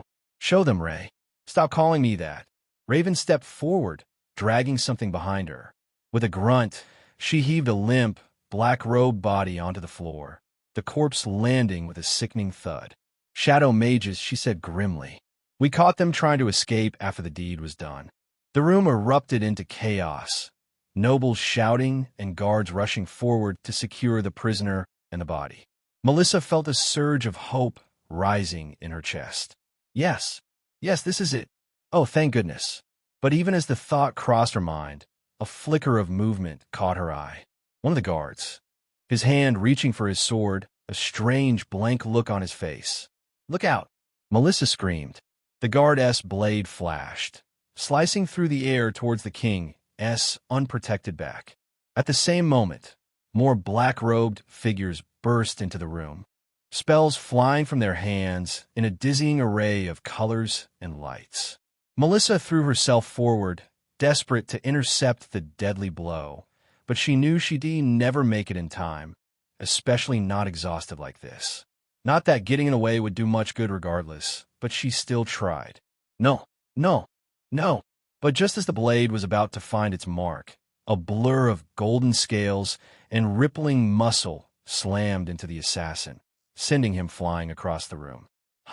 In an instant, Armia stood over the fallen man, her chest heaving and her eyes blazing. In a decidedly unladylike move, she brought her massive, draconic tail down on the assassin's chest, pinning him to the floor with a sickening crunch. Don't even think about it, you bastard, she snarled, her voice low and menacing. Around them, the chaos of battle raged on. Shadow mages clashed with guards, spells and swords flashing in a deadly dance. Melissa caught a glimpse of two assassins trying to slip away in the confusion, their dark robes billowing as they made a break for the exit. "Stop them!" Javert yelled behind Melissa, pointing frantically.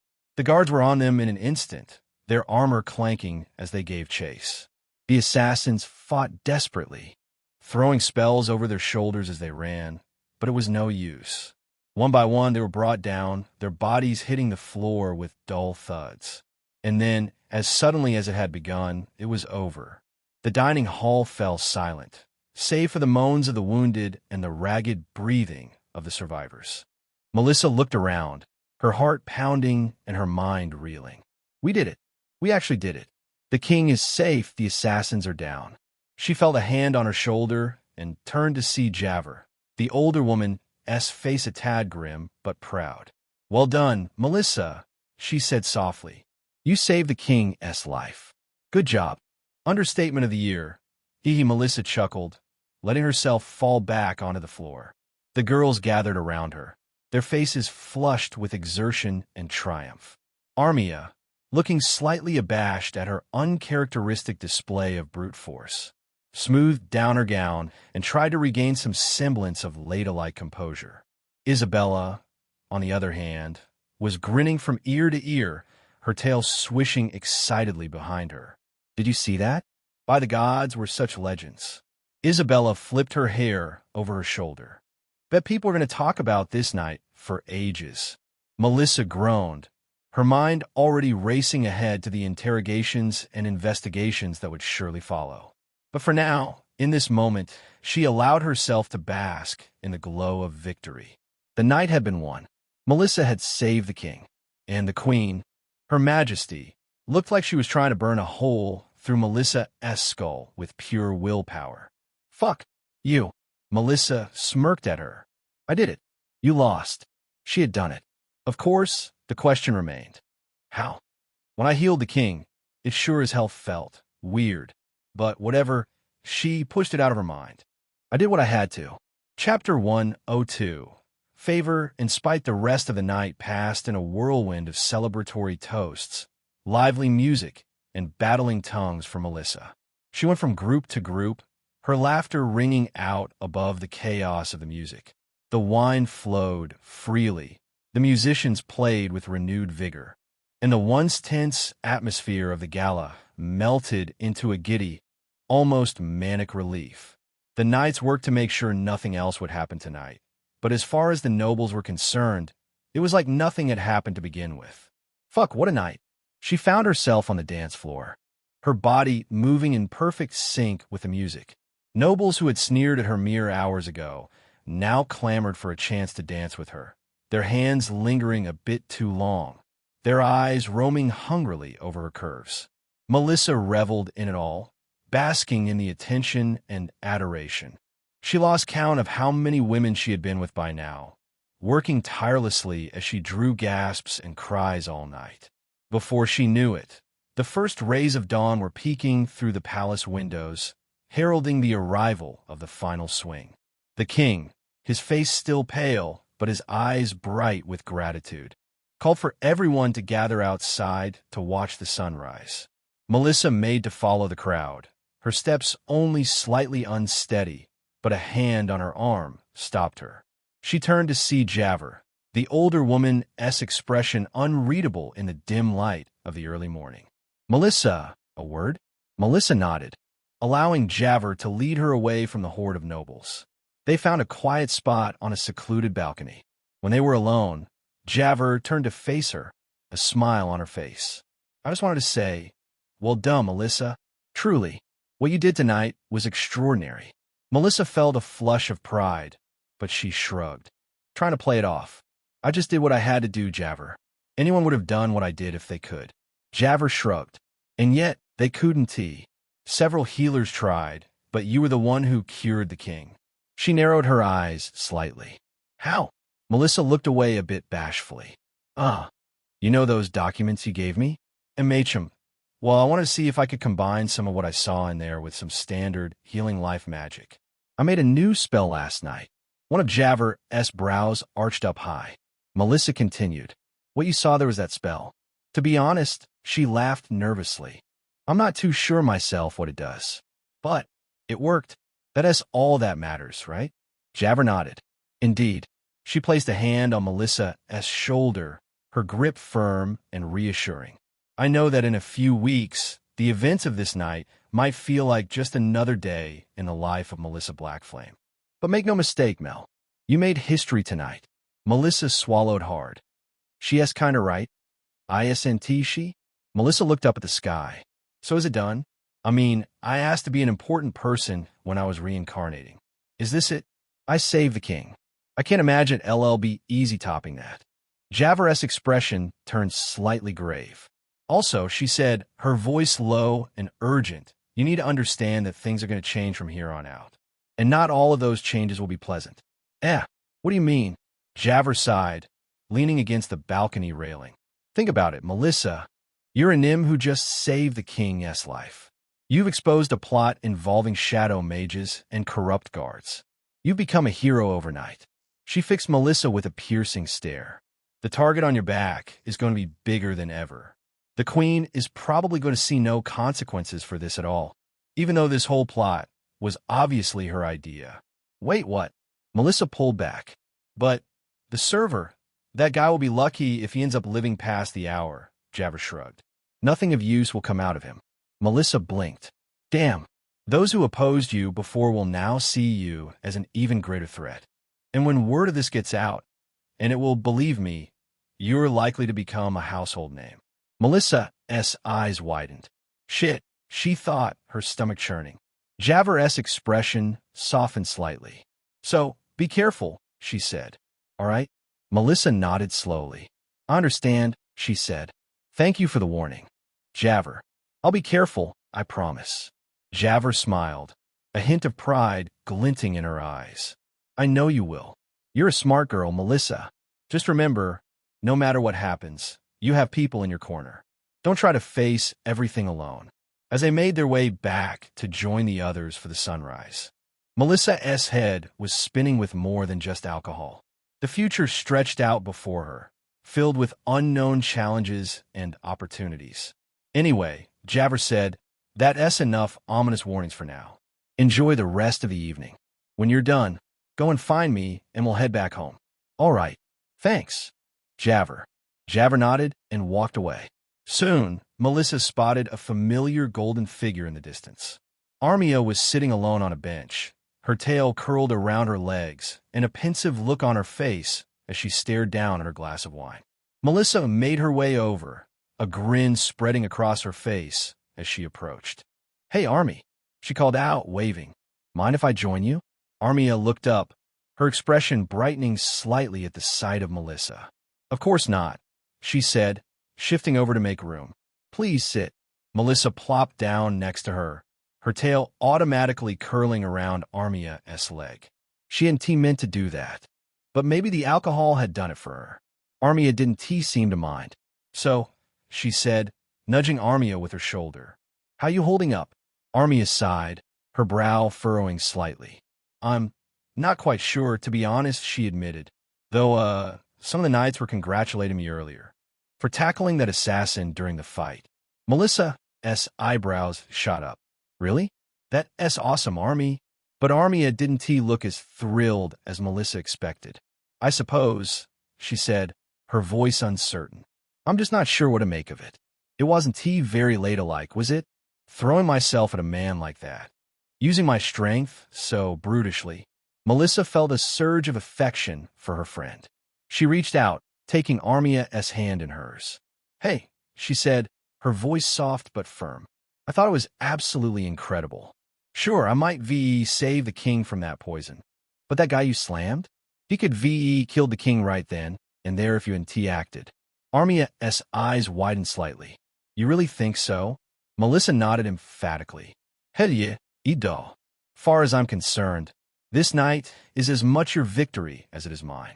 A small smile tugged at the corners of Armia's mouth.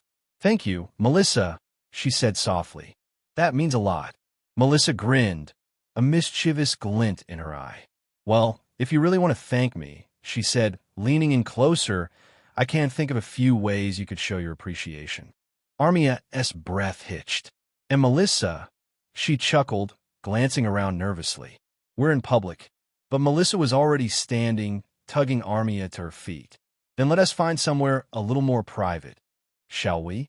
Before Armia could protest, Melissa was dragging her away. They soon found themselves in a secluded clearing, just on the side of the palace. Because the knights were securing the inside, there were none to be found here. Melissa wasted no time. She pushed Armia up against a tree, her lips crashing against the Darien S in a hungry kiss. Armia responded immediately. Her hands came up to tangle in Melissa's hair. They broke apart almost a minute later, lost in a fog of desire. Armia's eyes were dark with lust, her body already warming beneath her gown. Melissa grinned, leaning in closer as the moment between them deepened. Melissa licked her lips, her eyes gleaming with hunger. Wow, Armia, she breathed, stepping closer. Without another word, she leaned in and kissed her softly on the cheek. Armia gasped as Melissa's gentle touch sent a wave of sensation through her, her head falling back against the tree trunk with a thud.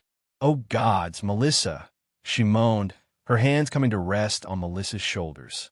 "That feels incredible."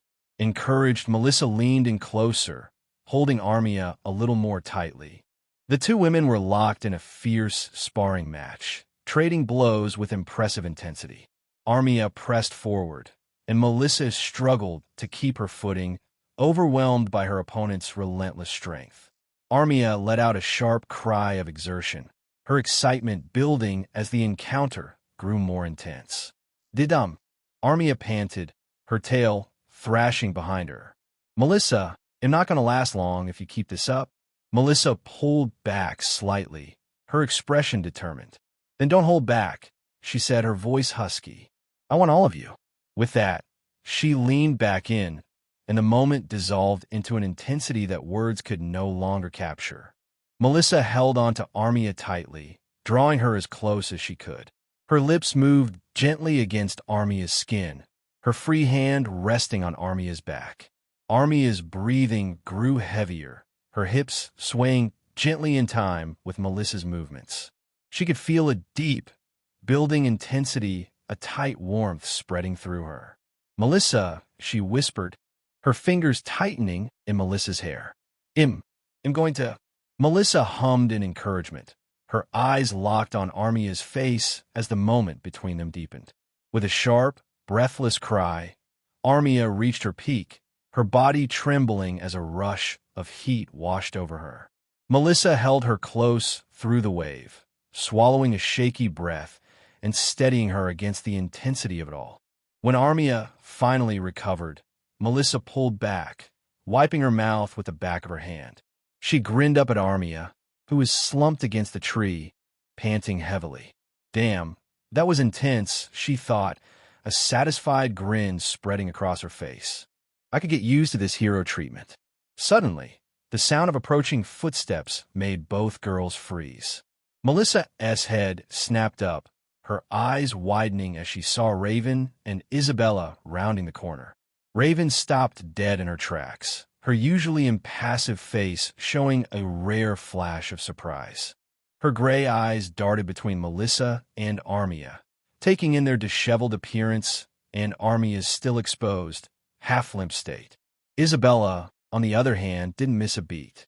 She just walked forward. Well, Isabella glared at them. "What do we have here?" Melissa, head still half lost in the clouds, couldn't help but giggle at Isabella's indignation. "Sorry, Izzy," she said, not sounding sorry at all. "It was kind of a spur-of-the-moment thing." Isabella pouted, but Melissa could see the hunger in her eyes as they roamed over Armia's form. "Still," Isabella said, her voice dropping to a sultry whisper, "it's not fair that Armia here gets all the fun. Don't you think I deserve a reward for my heroics too?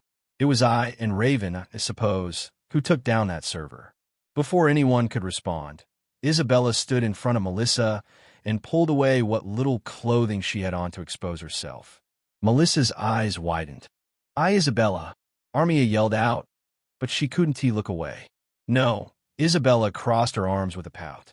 "I want my reward." And I'm not leaving till I get it. Melissa laughed. Isabella gave a rare blush. Then, Melissa turned toward her. Fina, so fucking needy. She teased the kitsune. I guess I can give you a little prize. Melissa didn't hesitate, leaning in and accepting the offering with a quick, playful grin.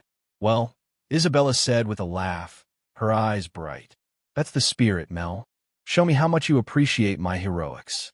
Melissa smiled, stepping back triumphantly, the vibrations making the kitsune shudder with pleasure. She set a steady rhythm, leaning in closer to Isabella with each movement. Armia watched with wide eyes, surprised and intrigued by the sight. Raven, for her part, just kept staring in amazement. The air was thick with the scent of excitement, the quiet of the secluded spot broken only by playful sounds. Melissa pulled back for a moment, catching her breath as she steadied herself. She got an idea. Come on, Izzy, she encouraged, her eyes dark with longing. You're so wonderful together. What's on your mind, babe? Isabella asked, her tail curling around Melissa's waist. All three of us, Melissa grinned, her gaze flickering between Isabella and Armia. Together, Isabella's eyes lit up, looking as curious as she felt drawn to her. Armia hesitated for a moment, her ingrained sense of propriety warring with her attraction. But as Melissa's hand began moving gently along her skin, her resolve crumbled. All right, the Darien soon whispered. Melissa didn't need to be told twice. She positioned herself close beside her, taking Isabella's hand in one hand and Armia's in the other. With a wicked grin, she leaned forward, speaking to them both at once. Isabella and Armia groaned in unison, their bodies shifting in response. Melissa alternated between them, turning her attention first to one and then the other, her hands working what her mouth couldn't reach. Raven remained at a distance, but that fact was key. She was still watching. By now, Melissa was fairly confident in her ability to read this girl, and the fact that she was first not turning away and second taking huge, deep breaths spoke volumes. Fuck, Mel. Isabella laughed, her fingers gently resting in Melissa's hair. You're an amazing friend. Armia couldn't find the right words, her head thrown back in laughter as Melissa playfully teased her. Melissa smiled warmly, enjoying how easily she could make her friend smile. She could feel her heart racing with anticipation, tension building with every passing moment. As the scene continued, Melissa's pheromones kicked into overdrive, filling the air with an intoxicating scent that only heightened the charged atmosphere. Close, Armia gasped, her tail thrashing behind her. Melissa, I'm about to meet too, Isabella gasped, her body trembling with urgency. I can't hold on much longer. Melissa pushed harder, her focus absolute, her movements sharp and determined. She looked up at them both, her eyes blazing with fierce intensity. Don't stop, she thought fiercely, projecting the command with all her might. Let me taste you both. With twin cries of ecstasy, Isabella and Armia reached their climax together. Melissa swallowed eagerly, her throat working to take it all, even as some escaped to dribble down her chin and onto the floor. For a long moment, they all stayed like that, catching their breath in the quiet aftermath. Finally, Melissa sat back, tucking a strand of hair behind her ear and smiling up at her friends. Now that, she said, her voice warm and a little breathless, is that enough of a thank you? They seem to think so. Author note. Now that Melissa is well on her way to being an actual succubus, lewd chapters will be coming with a bit more frequency than they have been. Just letting you know in advance. Chapter 103. The traveling sorceress Zephyra Vortel stirred, her head pounding slightly as the first rays of sunlight filtered through the grimy tavern window. The scent of stale alcohol and sex hung heavy in the air, a reminder of last night's debauchery. Fuck, she thought, a grin spreading across her face despite the hangover. That was one hell of a night. As memories of the evening flooded back, Zephyra glanced at the two kitsune companions still sleeping beside her. Their fur was matted and tangled, and Zephyra noticed some dirt and debris clinging to their coats as well. One of the girls, the one with the particularly fluffy tail, began to stir. Zephyra reached out, giving her ass a firm squeeze. The kitsune let out a soft moan, her eyes fluttering open. Good morning, she purred, her voice still husky with sleep. Care for another round before you go? Zephyra chuckled, already swinging her legs out of bed. Tempting, but I like to get an early start. Maybe next time. Sweetheart. The other kitsune woke up, pouting playfully. Come on. Just a little longer? Sorry, ladies, Zephyra said, not sounding sorry at all. She stretched, hearing a couple of soft cracks from her bones in the process. Duty calls, but I'll be sure to look you up next time I'm around. Wow, such a glowing review. What can I say? She flashed him a grin. You two are very good at your jobs. Without bothering to fully dress, she grabbed a nearby bathrobe, shrugging it on but leaving it mostly open. As she made her way down to the taverness main room, Zephyra was acutely aware of the eyes following her. Her loose robe shifted with each step, offering little in the way of modesty. She approached the bar, leaning against it in a way that let the fabric fall open at the back. Coffee. Black, she ordered, her voice carrying easily over the low murmur of conversation all around her. As the bartender hurried to comply, Zephyra overheard a snippet of conversation from a nearby table. Can't believe it. An attack on the king, right in the palace. Zephyra's head snapped around, her eyes narrowing. What was that about the king? The men at the table looked up, their eyes widening as they took in her state of undress. One of them, an older fellow with an impressive beard, cleared his throat. Yes, ma'am. Word just came in. There was an assassination attempt on King Aldrich during some fancy gala. For a moment, Zephyra felt her heart stop. She was already mentally preparing to storm out of the tavern, coffee be damned, when the man continued. But don't worry, he's fine. Some young mage saved him, apparently. A Nim girl, if you can believe it. Zephyra let out a breath she and T realized she'd been holding. Fuck, she thought, relief washing over her. That was close. Wait, a Nim girl? Tell me more about this Nim, she said, grabbing her coffee and joining their table without invitation. What exactly happened? As the men recounted the story, clearly enjoying the attention from the scantily clad sorceress, Zephyra felt a mix of emotions swirling inside her. Relief that the king was safe, of course. Curiosity about this Nim savior. But also, resignation. Well, shit, she thought, taking a long sip of her coffee. Guess my little road trip is coming to an end. With most of the Darien encampments in the area defeated, Zephyra could no longer justify staying away from Syux. The attack on the king would only underscore the need for her to return to her duties. A part of her, the part that loved the freedom of the road, the thrill of new discoveries and new bedmates, rebelled at the thought. But another part, one she often tried to ignore, felt a small thrill at the prospect of returning home. Home, she mused, the word feeling strange even in her thoughts. Is that what Syux is to me now? She thought of the endless court politics, the stuffy nobles with their backwards ideas about magic. But she also thought of her laboratory, filled with half-finished experiments and tantalizing mysteries, of the few genuine friends she'd made in the capital. And now, apparently, there was a Nim girl with enough magical talent to save the king's life. That could be interesting. Well, boys, Zephyra said, draining the last of her coffee and standing up. It's been fun, but duty calls. The king isn't going to protect himself, after all. As she sauntered back upstairs to gather her things, Zephyra couldn't help but feel a spark of excitement beneath her reluctance. Whatever awaited her in Syux, it was bound to be interesting. A Nim girl saving the king, she thought, a grin spreading across her face. Now that is something I've got to see for myself. Really? You can't stay one more second? I really can't, darling. Even if I offer to make it free of charge? Zephyra's brows shot up. Both kitsune prostitutes seemed resolute about this. Wow, they really liked me. She smiled and gave them both some quick kisses on the forehead. Unfortunately, Zephyra had just finished lacing up her boots when she heard the commotion downstairs. The tavern door slammed open, followed by panic shouting. Darians. Darians are attacking the village. Well, fuck, Zephyr thought, sighing. So much for a quiet morning after. Throwing on her black robes, she went downstairs. The tavern was in chaos, patrons scrambling for weapons or hiding spots. Zephyr strode through the panicked crowd, her confidence palpable. As she stepped outside, her eyes quickly assessed the situation.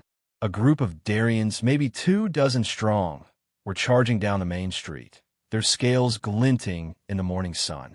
Revenge? She speculated internally, her smirk widening. Looks like some of our scaly friends didn't appreciate the ass-kicking I gave them last time. Sure enough, as the Darians drew closer, Zephyr recognized a few faces.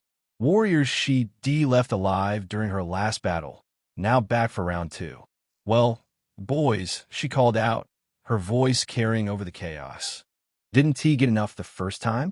The lead Darian, a massive brute with white scales, roared in response. Your head will decorate our war camp. Zephyr just laughed. That decoration is a tad too expensive for you, unfortunately. With that, she launched into action. Her hands traced complex patterns in the air. Wind magic, the specialty of House Vortel, swirling around her. Ventus Spiralis, Sir Gear, she shouted, and a tornado sprang to life at her command. One she sent forward with a flick of her wrist. It tore through the Darian ranks, sending several warriors flying. But Zephyr was just getting started. She spun, her robe flaring dramatically as she wove another spell. Fulgur catena, percutere. Lightning then bounced from her fingertips before launching out, chaining between the Darians and leaving them twitching and smoking on the ground. A few of the smarter, or luckier, warriors managed to close the distance. Their weapons raised high. Zephyr grinned, relishing the challenge. She ducked under a sword swing, retaliating with a point-blank gust of wind that sent the attacker crashing through a nearby wall. Another Darian lunged at her, but she sidestepped. Glacis solemn. Congelascara. The ground beneath the charging Darian turned to ice. He slipped, his momentum carrying him face first into a horse trough. This is a little too easy, Zephyr thought, almost disappointed. I was hoping for a real workout. The remaining Darians, seeing their comrades fall so easily, began to retreat. But Zephyr wasn't about to let them off that easily. Oh no, you don't, she muttered. Inhaling slowly, she spoke. Ventus Muris, circumdare. A wall of swirling wind sprang up, encircling the battlefield and trapping the Darians inside. Now then, Zephyr said, her voice carrying easily over the howling wind, who wants to surrender and who wants to take a permanent nap.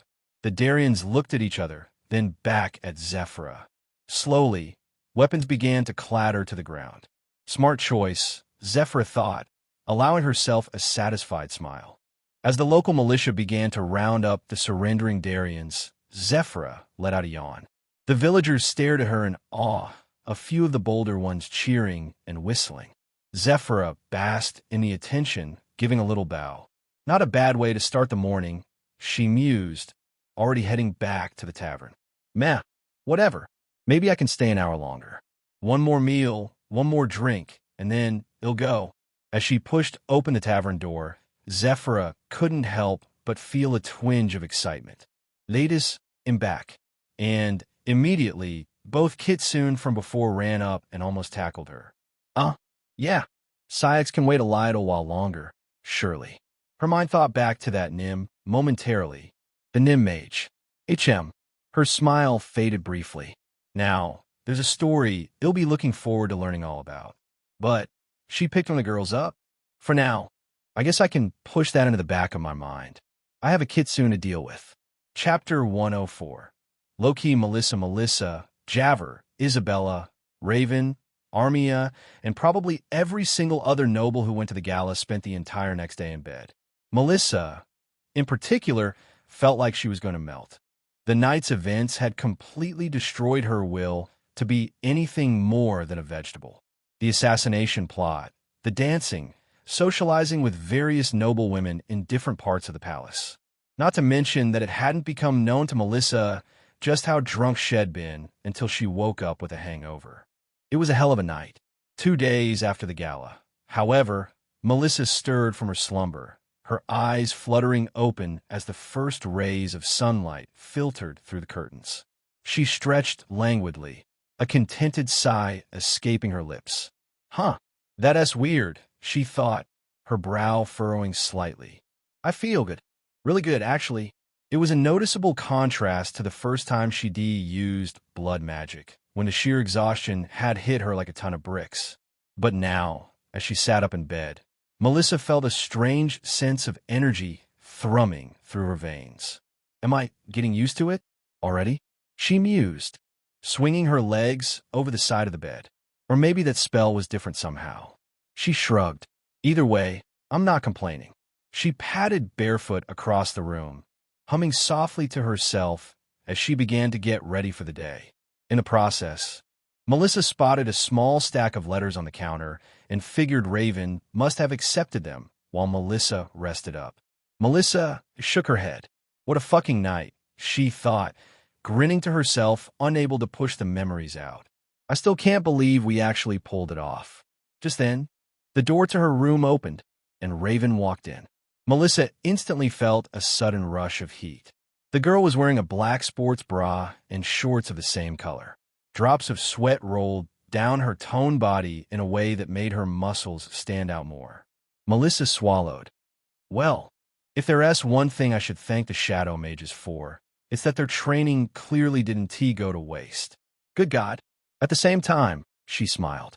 Almost without thinking, Melissa sauntered over to Raven. Naturally, unconsciously, Melissa moved with a seductive sway to her hips. She wrapped her arms around the other girl's neck, pressing their bodies close, relishing in the subtle gasp she heard from the human. Raven's eyes opened just a tad wider. Morning, Ray, she purred, her voice low and husky. Is that really what you're all going to be calling me from here on out? Ugh. Raven rolled her eyes. Oh, come on. It's cute, Melissa giggled. So, how is my favorite roommate doing today? I'm your only roommate. Doesn't he make what I said untrue? Raven had stiffened slightly, surprised by the intimate contact. But after a moment, she relaxed into the embrace, her own arms coming up to encircle Melissa's waist. Slowly, she gave Melissa the tiniest of smiles. But, of course, on Raven's face, that was enough to disintegrate hearts. Aya, Melissa nearly evaporated. That smile is a weapon of mass destruction. I'm good. How are you feeling? I was worried about you. After everything that happened at the gala, Melissa could hear the concern in Raven's voice, and it sent a warm flutter through her chest. She cares about me, huh? Additionally, now that Raven was, Melissa felt, saying more words per sentence these days. Melissa got a sense of something she hadn't quite noticed until now. Raven's voice was very elegant. Ah, you're so sweet to worry, Melissa cooed, nuzzling her face into the crook of Raven's neck. But I promise I'm fine. Better than fine, actually. I kind of feel amazing. She pulled back slightly, looking up at Raven through her lashes. In fact, she murmured, her fingers playing Raven's hair, I was thinking you could help me start the day off right. You know, just make sure I'm fully recharged after last night's heroics. Raven's eyes widened, her pupils dilating as she caught the suggestive undertone in Melissa's words. Raven blushed a small amount, though she kept that silently fierce face of hers. What did you have in mind? Melissa grinned. Oh, I think you know exactly what I have in mind, Ray. And with that, she leaned in, closing the gap between them. Raven gasped, her mouth opening instinctively, and Melissa took the opportunity to deepen the kiss, her tongue slipping past Raven's teeth to tangle with her own. Melissa loved this, the feeling of being able to initiate this with her friends at any given moment. There was a certain calming element to it. Paradoxically, Melissa felt overwhelmed, every nerve ending in her body alive with feeling. She pressed closer to Raven, holding her close as she backed the other girl toward the bed. The taste of Raven's saliva and the feel of the other girl cupping Melissa's body was enough to set the Nim's skin on fire. Raven's knees hit the edge of the mattress, and she fell back, pulling Melissa down on top of her. Their kisses grew more heated, more desperate. They shared a long, heated kiss as they held each other close. She pulled back, catching her breath, and looked down at Raven with dark, intense eyes. "Ray," she murmured softly, "I want to be with you." Raven nodded, her expression earnest. All yours," Melissa said, her voice low and possessive. She pressed her lips to Raven's neck, holding her close. "And Melissa," Raven whispered, her fingers tangling in Melissa's hair. "Oh gods. Melissa, please." Melissa smiled softly against Raven's throat, her thumb brushing gently over the marks shed left. "Please what?" she murmured with a warm smile, her hand resting lightly near Raven's waist. "Tell me what you want." Raven's chest rose and fell quickly. "Come on," Melissa insisted. "Say it." Raven's body tensed, her posture shifting at Melissa's touch. "I want your help," she stammered, her face flushed. Melissa felt a surge of triumph, of satisfaction. "As you command," she murmured, nipping gently at Raven's earlobe before kissing her way down the other girl's body. She took her time, lavishing attention on every inch of skin, tasting the sweat on Raven's chest and abs as she slowly peeled off Raven's clothes. By the time she rested her head against Raven's hip, the other girl was almost squirming, her hands fisting the sheets and her hips rolling desperately. "Please," Raven whispered. "I need your mouth on him." Her words cut off in a low hum of approval as Melissa finally leaned in closer. Melissa responded softly, holding her close. At the way Raven's body responded to her touch, trembling and tense beneath her, she teased and explored, bringing Raven to the brink again and again, only to back off just before Raven could tumble over the edge with a proud grin on her face. It was an intense, charged moment, and Melissa took in every shaky breath, every restless movement Raven made. "That's it," she whispered softly, her voice close and warm. "Let me hear you. Let me know what you want." Raven's back arched, her whole body going taut as a bowstring.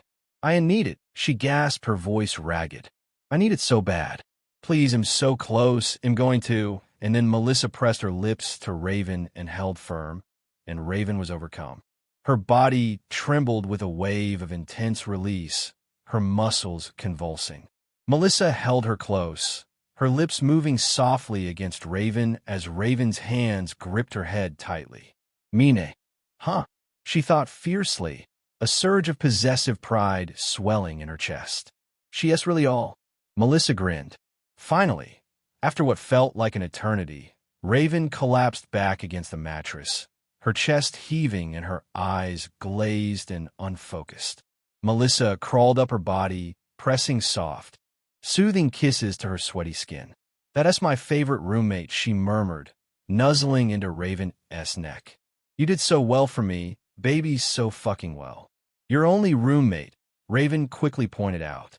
"And I'd honestly rather you call me Ray than baby." "Embarrassing." All right." Melissa straddled her. Raven, tired, still looked up with some lingering heat in her eyes. "So, ready to go again?" Raven did not respond with words. Instead, she turned toward Melissa with a teasing grin. "My move," she murmured quietly. Melissa smirked. Chapter 105. Love Letters. Melissa sat in class, her attention split between the droning lecture and the pile of letters on her desk. Isabella lounged on her lap, her soft, fluffy tail tickling Melissa's thighs as she idly played with a lock of the Nim's hair. Every now and then, Melissa's eyes would go lower and lower until they were gazing upon Isabella's extremely short skirt, where she could just barely see. "Fuck, I am horny." Shaking her head, she picked up the first letter, skimming its contents before letting out a soft snort of laughter. "What is it?" Isabella murmured, craning her neck to see. "Another business offer," Melissa replied, rolling her eyes with a light smile. "Some merchant wants me to endorse his revolutionary new line of enchanted cookware. Says it'll make me a fortune." Melissa sighed. It's literally just been a couple of days. Does attaching my name to something even mean anything? Isabella giggled, nuzzling her face into Melissa's neck. I think so. Mom was reading the newspaper this morning, and I saw your name on the front page, big, bright letters too, she said. Everyone gonna want a piece of the Nym who saved the king. Melissa felt a flush of pride, but she shrugged nonchalantly. Well, I guess I'm just that awesome now. Isabella subtly arched a brow.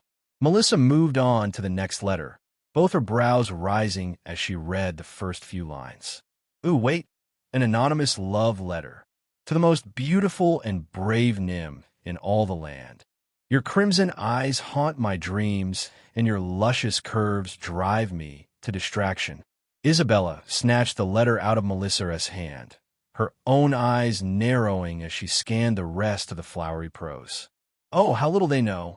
Isabella smirked up at Melissa, her eyes doing a quick roam up and down the Nym's body. Luscious curves, doesn't T even begin to cover it? She didn't give the letter back. Melissa smirked, her hand sliding down to give Isabella a playful squeeze that made Isabella flinch. Jealous? Hardly. Isabella scoffed with a pout, throwing the letter away. Melissa's grin widened.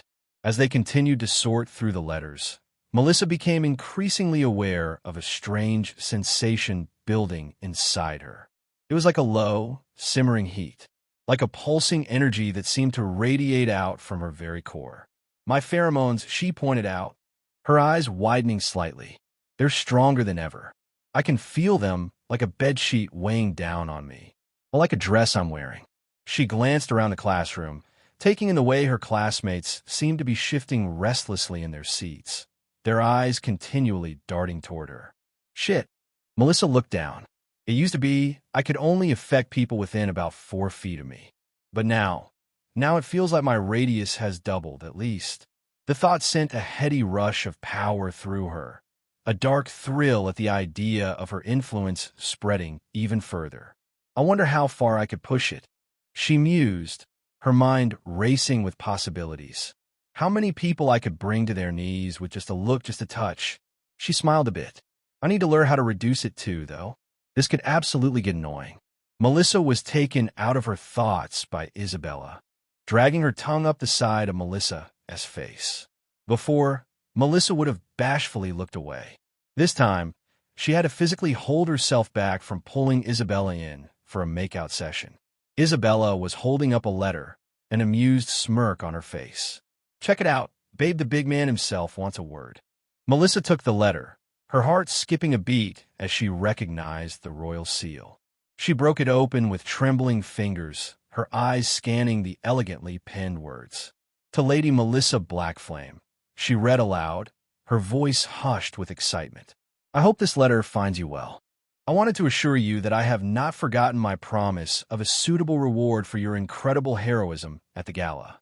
However, I find myself struggling to conceive of a gift truly worthy of your deeds. I beg your patience for a few days more, as I consult with my advisors and give the matter my deepest consideration. Rest assured, I will not rest until I have found a way to properly honor your bravery and loyalty. Yours, in eternal gratitude, King Aldrich.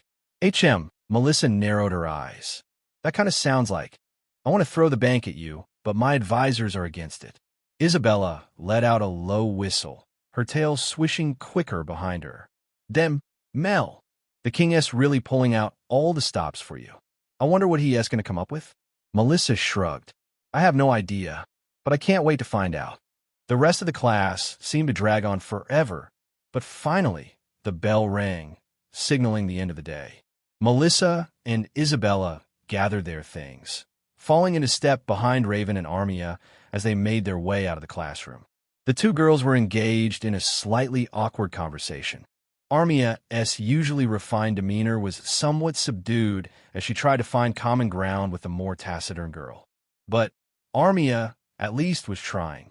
It's weird, seeing them together like this, Melissa mused, watching the stilted interaction. I keep forgetting that my friends aren't actually friends with each other. But I hope they can be. I do like it. Suddenly, Isabella's hand shot out, grabbing Melissa's wrist in a tight grip. Before Melissa could react, the kitsune was dragging her away from the others, darting into the nearest bathroom with a mischievous grin. Isabella, what? But her words were cut off as Isabella shoved her up against the wall, her mouth crashing down on Melissa's in a bruising kiss. Melissa moaned, her hands coming up to tangle in Isabella's hair as she returned the kiss with equal fervor. Instantly, she could feel the heat building between her legs, the ache of desire. Fuck, I need her. I need her so bad. In the past, Melissa might have felt a flicker of embarrassment at being so easily riled up, at being so wanton and needy. But now, with her pheromones surging through her veins and her confidence at an all-time high, all she felt was a fierce, primal hunger. She broke the kiss, panting heavily as she stared into Isabella's lust-darkened eyes. "What do you want, Izzy?" she rasped, her voice low and rough with desire. "Tell me." Isabella grinned, her sharp canines glinting in the fluorescent light. "I want that pretty little mouth of yours," she purred like Raven. "Huh, I guess I'm good with my tongue." Her fingers already working at the fastenings of her shorts. "I want you on your knees," Melissa shuddered. A fresh wave of emotion rushed over her. She didn't hesitate, dropping to her knees and pushing Isabella's skirt up. The kitsune's tail flicked into view, thick and furred, and she tilted her head curiously. It really was cute, though she imagined not many people would like having that thing described that way. But still, although it was literally half of Armia's size, it still felt great for Melissa, so she didn't actually mind. On that note, Melissa licked her lips, a hungry growl rumbling up from her chest. "God," she breathed, her hand gently resting against Isabella. "I can barely wait." And with that, she leaned forward, pressing close to Isabella and drawing her in. Isabella gasped, her hips shifting instinctively. Melissa relaxed, moving nearer to the kitsune, the moment deepening, until her nose was buried in Isabella's lap. Melissa could take it all the way, easily, which was another thing she liked about being close to Isabella. "Oh wow, Mel," Isabella breathed, her fingers tangling in Melissa's hair. "That feels so good, so perfect." Melissa hummed softly, the vibrations making Isabella's lips twitch as she focused. She set a hard, fast pace, bobbing her head and concentrating on her task. She started off with zero experience in this field, but doing this with more frequency lately, Melissa picked up a few techniques. She had always been a fast learner, after all. She could feel her own desire building inside her body tensing with every muffled moan and gasp that fell from Isabella's lips. The bathroom echoed with the sounds, an intimate rhythm that only fueled her longing. "Emel," Isabella panted with a grin, her grip on Melissa's hair tightening almost painfully. Oh. Melissa doubled her efforts, one hand coming up to hold Isabella's hip while the other moved in time with her mouth. She looked up at the kitsune through her lashes, her eyes dark with intensity. "Do it," she thought fiercely, projecting the words with all her might. "Come for me. Let me taste it," and with a strangled cry, Isabella did just that. Her hips jerked forward, pressing deep as she came, hot and hard and endless. Melissa accepted it all, nose pressed against Isabella's body, hungry for every trace of the kitsune's essence. She pressed herself against Isabella with her lips and tongue and pulled Isabella even closer with her hands on Isabella's hips, determined to draw out every last shudder of pleasure. Finally, Isabella slumped back against the wall, her chest heaving and her eyes glazed with satisfaction. Melissa pulled back with a soft sound. Not a trace remained on the floor. After that, they cleaned up quickly, straightening their clothes and hair before slipping out of the bathroom, hand in hand. Chapter 106. Style Armia. Armia grunted with exertion as she lunged forward, her sword slicing through the air in a vicious arc. But her kitsune trainer, a graceful woman with rust-colored fur, but with more muscle on her than most kitsune tended to have, danced out of the way effortlessly. "Too slow." The kitsune scolded her, her amber eyes sparkling with amusement as she parried Armia's next blow with a flick of her wrist. "And too predictable. You're telegraphing your moves, darling." A blind man could see them coming. Armia gritted her teeth, a flush of embarrassment heating her cheeks. Ugh, she thought, her tail lashing behind her in agitation. How does she make it look so damned easy? It's like trying to catch smoke with your bare hands. She pushed herself harder, putting all her strength and speed into her next series of attacks.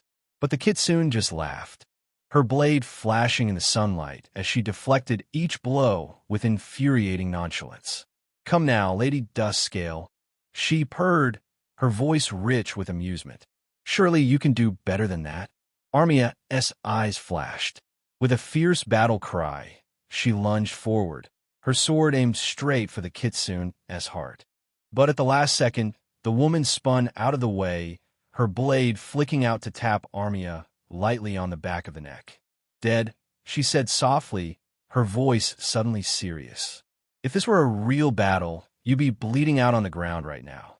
Armia froze, her breath coming in short, sharp gasps. She beat me. Again. Gods above, what am I doing wrong?" As if reading her thoughts, the kitsune lowered her sword, her expression shifting from playful to thoughtful. "Lady Duskscale," she said, her tone gentle but firm. "Forgive me for my bluntness, but I must ask, have you been feeling a bit confused lately? In your training, I mean?" Armia blinked, taken aback by the question. I'm not sure what you mean, Mayam," she said carefully, her brow furrowing in confusion. "Confused how exactly?" The kitsune sighed, sheathing her sword and gesturing for Armia to do the same. "Walk with me, my lady," she said, turning to stroll along the edge of the training yard. "I think perhaps it's time we had a little chat." Armia hesitated for a moment, her pride warring with her curiosity. But in the end, the desire to understand, to improve, won out. With a small, somewhat reluctant nod, she fell in a step beside the kitsune. "You see, Lady Duskscale," the woman began, her voice low and thoughtful. "As a Darien, you have certain advantages over most of the fighters in this kingdom.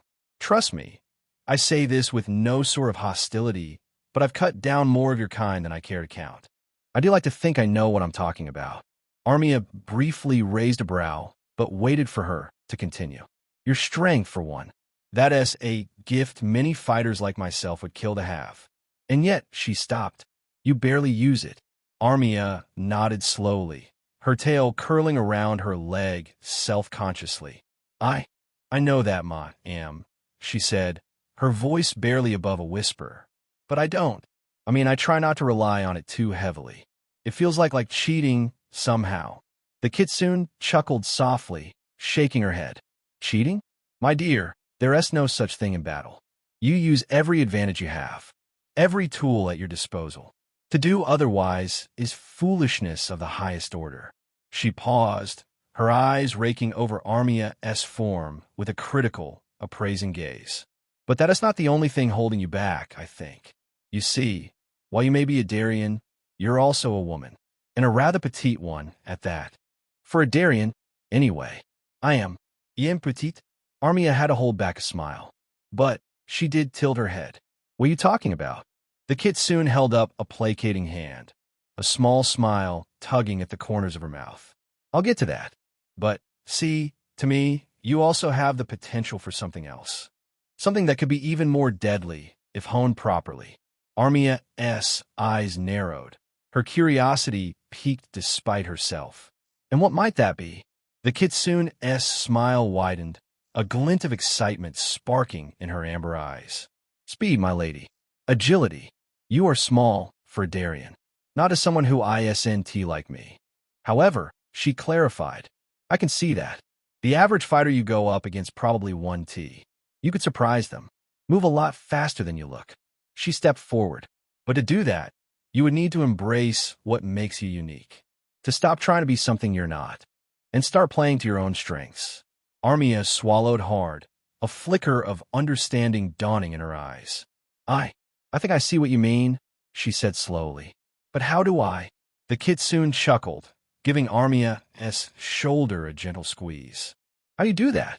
"Well, for starters, you need to pick a style and commit to it. If speed doesn't sound good to you, bulk up, put some muscle on, and slam your enemies into the ground. Or get even leaner, even faster, and surprise people with your swiftness. But the point is, no more of this half-hearted flailing about. Try to be a jack of all trades and a master of none. She stepped back, her hand falling to the hilt of her sword. I one T lie and say it one T get you anywhere. It might, but I think sticking to something would get you farther. Anything, mind you. Just stick to something. Armia remained quiet for a moment. So, what will it be? Lady Dust scale? Speed? Strength? None of the above? Armia took a deep breath. I'll think about it. The kitsune grinned, her teeth flashing in the sunlight. That's all I want, she purred. Anyway, come. Let's continue.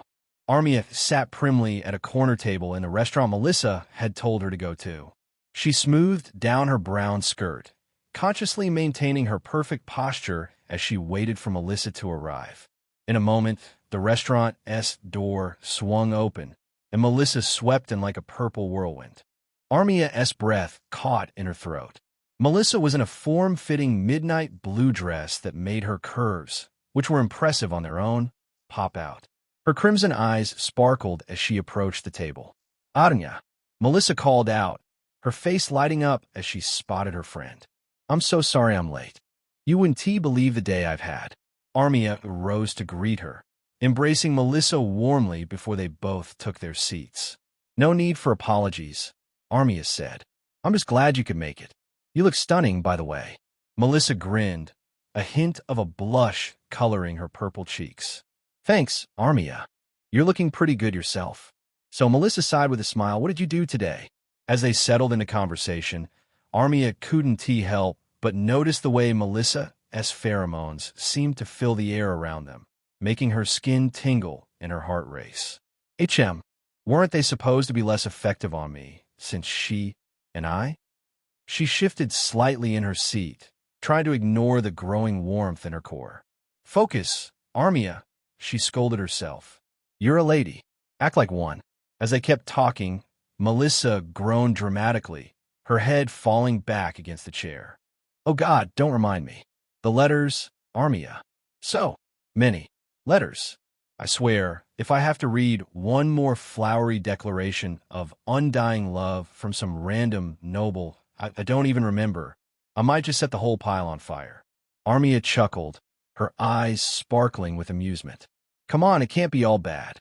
Surely some of them must be quite flattering? Oh, they're flattering all right, Melissa smirked. But you try feeling flattered when you're drowning in perfumed paper and terrible poetry. She all but melted into her seat. But how about you? How is your training going? Armia's expression turned thoughtful. It's progressing, she said carefully. My new instructor, an impressive kitsune woman, gave me lots to think about. She believes I need to. How did she put it? Commit to something, I believe, were her exact words. Melissa leaned forward, her eyes alight with curiosity. Oh, what does she mean by that? Armia explained the kitsune's advice, her brow furrowing slightly as she recalled the conversation. She thinks I should choose between focusing on strength or speed, Armia concluded. That if I don't, I'm wasting my potential. It's given me quite a lot to consider. I have to admit. Melissa nodded sympathetically. That sounds like a tough decision. But hey, if you want a training partner to help you figure it out, I'd be happy to join you sometime. Armia's face lit up at the offer, but Melissa quickly held up a hand. Though, fair warning, I might be a bit busier than usual for a while, she added, a hint of excitement in her voice. Oh, Armia raised an elegant eyebrow. And why might that be? Melissa's grin widened, her tail swishing with barely contained glee. Well, you'll never believe this, but Javer said she detrained me in swordsmanship. Miss Folden? Armia's eyes widened in surprise. But I thought you said she was adamant about not teaching you combat skills? I know, right? Melissa laughed. I guess saving the king's life changed her mind. Or maybe she just got tired of me pestering her about it. Either way, I'm not complaining. As they continued to chat and eat, Armia found it increasingly difficult to concentrate.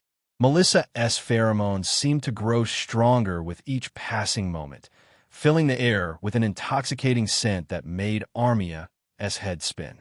Gods above, Armia thought, looking away. After dinner, they decided to take a walk through the city, enjoying the cool evening air. As they strolled along the cobblestone streets, Melissa regaled Armia with stories of her latest magical experiments, and Armia had to keep herself from being jealous at how talented the Nim was. Still, it made for a good distraction. But with each passing minute, Armia felt her control slipping. The pheromones were overwhelming, clouding her thoughts and igniting a fire in her core. She could feel her body responding, the tension building beneath the fabric of her dress. Melissa, ever observant, noticed Armia's discomfort. Her eyes flicked down to the obvious tent in Armia's gown, and a knowing smirk popped up on her face. Armia, Melissa purred with a grin and half-lidded eyes, her voice low and seductive. Is something wrong? You seem tense. Armia swallowed hard, her scales flushing an even deeper gold. Melissa. Without warning, Melissa grabbed Armia's hand and pulled her into a nearby alley. The shadows enveloped them, offering a modicum of privacy from the busy street, though it wasn't much. And Melissa, what are you? But Armia's words died in her throat as Melissa pressed herself against her, their bodies flush. The Nim's tail curled around Armia's leg, sending shivers up her spine. I think, Melissa whispered, her voice low near Armia's ear, that you could use a hand right now. So, come on. Before Armia could protest, Melissa spun around, bracing her hands against the alley wall. She bent down, so she was almost parallel to the ground. Melissa looked over her shoulder, her crimson eyes dark with intent. Well, she challenged, arching her back. Are you going to keep a girl waiting? Armia shivered. Swallowing, she walked forward and pressed herself against Melissa's back, her hands gripping the Nim's hips. Gulp. Armia wasted no more time. She hiked up Melissa's dress, revealing her lack of undergarments. Armia shook her head, stepping back. With trembling hands, Armia moved closer to Melissa, the moment feeling like the walls of paradise themselves. As Armia leaned in, they both caught their breath at the rush of emotion. Melissa held Armia close, the closeness electric and overwhelming. By the gods, Armia breathed, her tail swaying behind her. Melissa, you feel so close, Melissa finished, her voice soft. Come on, Armie, keep going. Armia didn't need to be told twice. The odd nickname didn't even register. She leaned in closer, slowly at first, holding Melissa gently as they moved together. She moved against Melissa at a pace both of them found achingly slow, but it quickly picked up speed. Soon, the alley filled with the sound of their bodies meeting. Oh, fuck. Armia nearly lost herself right then and there, but she stopped herself, holding herself back. As Armia sparred fiercely with Melissa, she felt a strange sense of clarity. Here, in this moment, she wasn't conflicted about her identity or her fighting style. She was simply Armia, giving everything she had against the fiercest opponent she knew. Melissa pushed back against each blow, her black tail wrapping around Armia's waist to pull her closer. More, she demanded, her voice raw with desire. I can handle it, Armia. Give me more. Something primal awakened in Armia at those words. She doubled her efforts, her hips pressing against Melissa's with enough force to make the Nim's knees buckle. But Melissa didn't falter, meeting each surge with equal fervor. As they grappled, Armia marveled at the contrast between them. Her golden scales against Melissa's purple skin, her raw strength against Melissa's lithe form. Yet somehow, it felt like they fit together perfectly. The pressure built quickly, overtaking them both. With a final, powerful movement, Armia pulled Melissa close, her release washing over her in waves. Melissa cried out as she reached her peak, her own release, overwhelmed by the intensity of the moment. For a long moment, they stayed like that, holding each other close, breathing heavily as the feeling slowly faded. Finally, they slowly separated, watching quietly in the quiet aftermath. As they straightened their clothes and caught their breath, Melissa turned to Armia with a mischievous grin. Well, she said, her voice still slightly husky. That's one way to end an evening out. Armia couldn't help but laugh, the tension and doubt that had plagued her all day finally dissipating. Yeah, it is. Chapter 107. One kick or 1,000. Isabella's tail swished behind her as she dodged another of Melissa's spells, a grin spreading across her face. It was just past midnight. While the rest of the student base was off either sleeping or poring over texts in the study towers, the two of them were at one of the Academy's mini arenas, doing what two sorceresses in their prime were supposed to do, having magical foreplay, or, as Melissa would call it, training. Come on, Mel, Isabella taunted, her green eyes glinting mischievously. Is that the best you've got? I thought you were supposed to be some kind of prodigy. Melissa huffed, her purple skin glistening with sweat.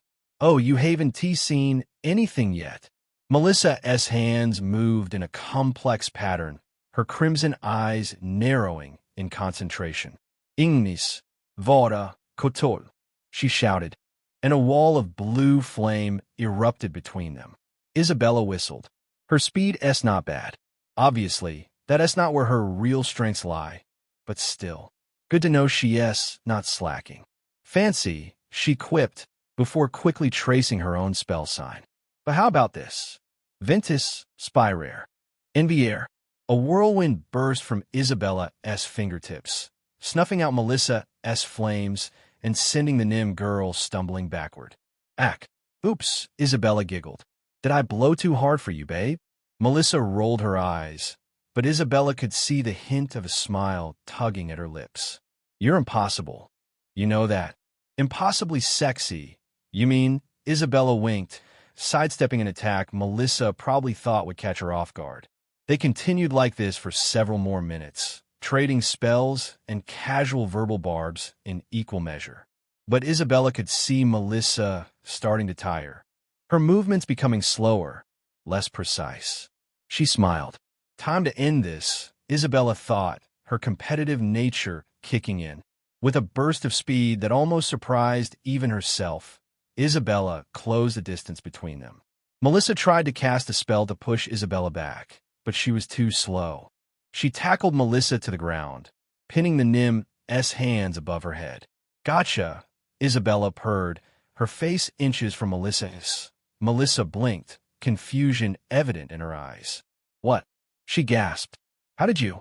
Isabella smirked, enjoying the feeling of Melissa's body beneath hers. What's wrong? Mel, are you really surprised that Kitsune could beat you in a duel? We were born for magic, hee. Even though you are good, if I lost to you, as you are now, Mommy, dearest Woonty, let me hear the end of it. Melissa pouted, a look that never failed to make Isabella's heart skip a beat. But I don't understand. I've been working so hard on my magic, coming up with all these new spells. Isabella's expression softened slightly. She leaned in, nuzzling Melissa's neck affectionately. This was where it was actually relevant that this was Melissa and not someone else. If it were anyone else, she'd just gloat and walk away. But, instead, she decided to reveal to Melissa exactly what her problem was. In Isabella's opinion, anyway. Yeah, and that's awesome, babe. But while you've been inventing new tricks, I've been perfecting the ones Mom taught me. Melissa paused. Really? Is that it? I say so, Isabella said, tail flicking side to side as she remained straddling Melissa's lap. Think about it. Speed is everything in magical combat. You could know every single spell in the world, but if I can get to my tricks sooner than you can, I'll win every time. It was cute the way Isabella could see the gears turning in Melissa's mind. The Nim looked away for a moment. But, Raven said I was really fast. You are. Isabella made sure to confirm. She wasn't trying to make Melissa feel worse or anything. I'm just faster. She smiled. And I should be, with how much effort Mommy's been putting into making sure that that's the case. Think about it. Isabella leaned in, lips just inches away from Melissa's. Every single day, I practice the spells I just against you. I get up, eat breakfast, practice, go to school, have some fun with you, practice, come back home, spend time with Mommy, practice, and do it all over again the next day. Now tell me, Isabella pulled back. Does this outcome still not make sense to you? When do you sleep? Was Melissa's instant counter-question instead. Isabella grinned. Ima kitsuna, Melissa. As long as I have enough. Fun. Sleep is just a luxury. Something I do for fun because it feels nice. I don't actually need it much. Melissa looked surprised. Guess she never put two and two together in that sense. Anyway, yeah, that's about it, Isabella said. But don't worry, you'll beat me soon, I'm sure. Melissa's pout deepened, and Isabella felt a twinge of guilt.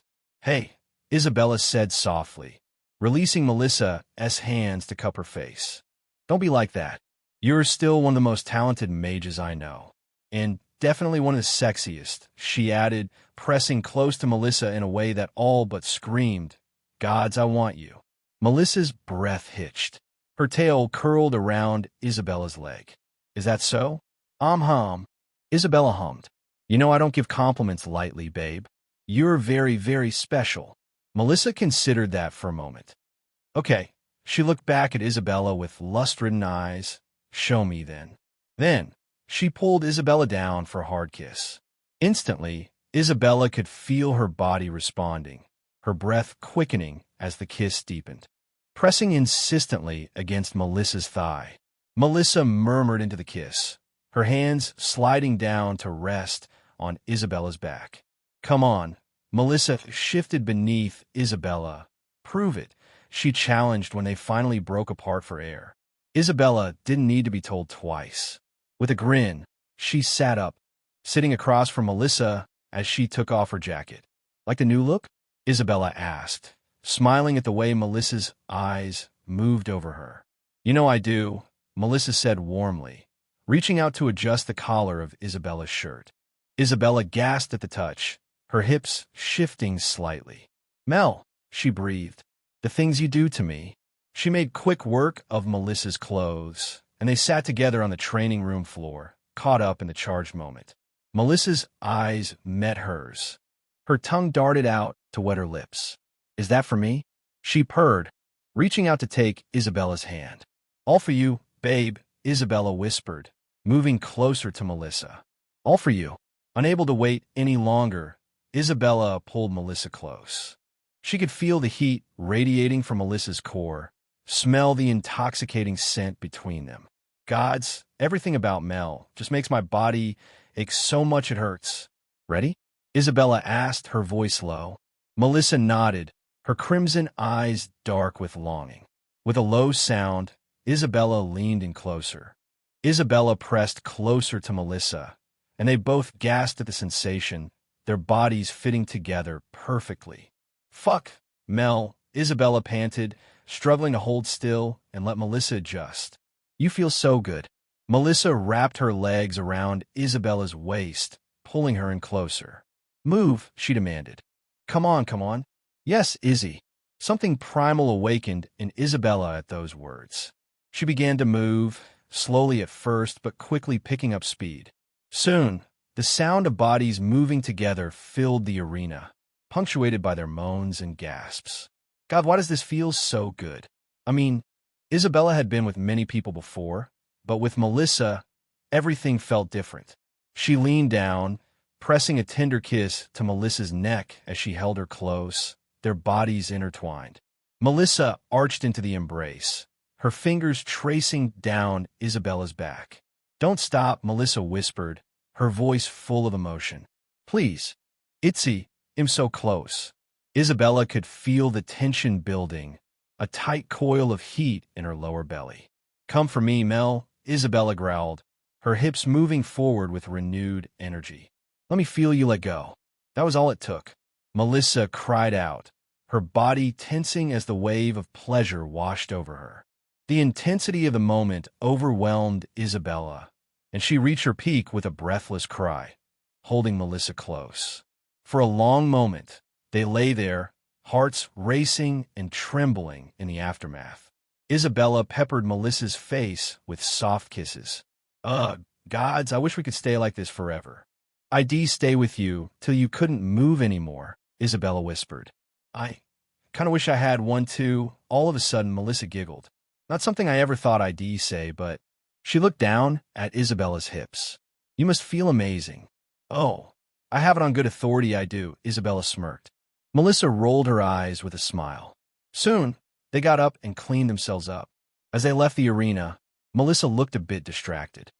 So, it's better to master spells than it is to make more of them? I guess I never realized that. Isabella shrugged. Well, that's just my approach. Maybe you could make yours work, but I'm a rather good example to follow, I'd say. Either way, just commit to something, Mel. That LL get you far enough. What if far enough for me is farther than you? Isabella smirked. In that case, I'll just have to go farther. Chapter 108. Life Magic. Melissa strolled through the streets of Syux, her mind whirling with possibilities. The king's promised reward still loomed on the horizon, but she wasn't about to sit around lazily while waiting for it. Life Magic, she mused, her crimson eyes gleaming with curiosity. The opposite of blood magic. And yet, I managed to unify them with that blood magic healing spell, right? I need to find out more about this. She'd already picked the brains of the Academy's healers and nurses, but their knowledge felt limited. Practical, certainly, but lacking the depth she craved. A priest would probably know more. Melissa thought. Someone nearly tripped over their own feet as she walked by. At least, if RPG games are to be believed. It was for that reason that Melissa currently found herself heading towards the Grand Temple, just up ahead. As she approached, she couldn't help but marvel at the structure. Gleaming white stone, intricately carved statues of very attractive female characters, and a beige dome that seemed to catch and almost amplify the sunlight. Impressive, Melissa admitted to herself. I guess the church isn't doing too poorly in this world. Even though, through 17 years, I haven't really met anyone particularly religious. She ascended the steps, her footfalls echoing in the entrance hall. She stopped. Almost immediately, she felt a shift in the atmosphere.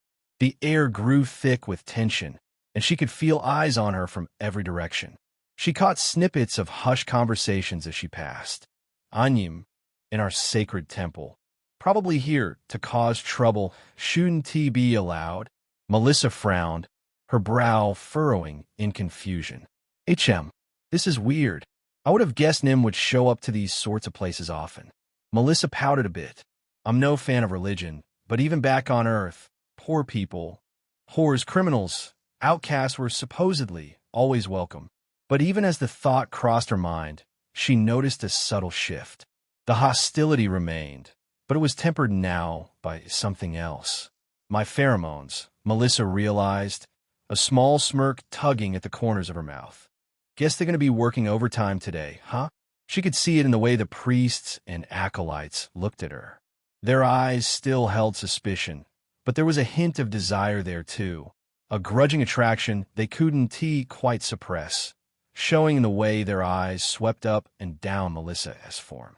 Melissa was wearing a form-fitting dress in a deep, rich purple that complemented her skin tone perfectly. The dress hugged her curves in all the right places, with a plunging neckline that offered a tantalizing glimpse of her cleavage. A slit up the side revealed flashes of her toned leg as she walked. Well, at least that's something, Melissa thought, straightening her shoulders and lifting her chin. If they're not going to respect me, they can at least want me. She scanned the temple, looking for someone who might be willing to talk to her. Her eyes landed on a priestess standing near one of the side altars, arranging flowers in an intricate pattern. The woman was tall and slender, with flowing blonde hair and piercing blue eyes. She wore white robes, cinched at the waist with a golden cord. Melissa approached, pasting on her most charming smile. "Excuse me," she said, her voice honey-sweet. "I was hoping I could ask you a few questions about your faith." The priestess turned, her eyes widening slightly as she took in Melissa's appearance. Multiple different reactions flashed through the woman's face all at once. First, she scowled as she looked back at Melissa's crimson eyes. Then, her own eyes widened just slightly as she looked Melissa up and down. And finally, perhaps as Melissa's pheromones began to kick in, her expression softened slightly. She ended up saying, "I suppose that would be all right," she said, her voice carefully neutral. "What would you like to know?" Melissa's smile widened. Got her, she thought triumphantly. "Well, I've always been fascinated by Sayuk's sun worship," Melissa began, which wasn't entirely a lie. She'd certainly been curious about it, even if it wasn't her primary reason for being here. "Could you tell me a bit more about your goddess?" The priestess slowly nodded. "Of course," she said, her voice warming up a bit. "Our Lady of the Sun is the source of all life and light in this world. She watches over us, nurturing and protecting, but also challenging us to grow and evolve." Melissa nodded. This was obviously just a bit of small talk to get her foot through the door. But she put up with it. "Truly? So, what does your day-to-day worship consist of?" she asked.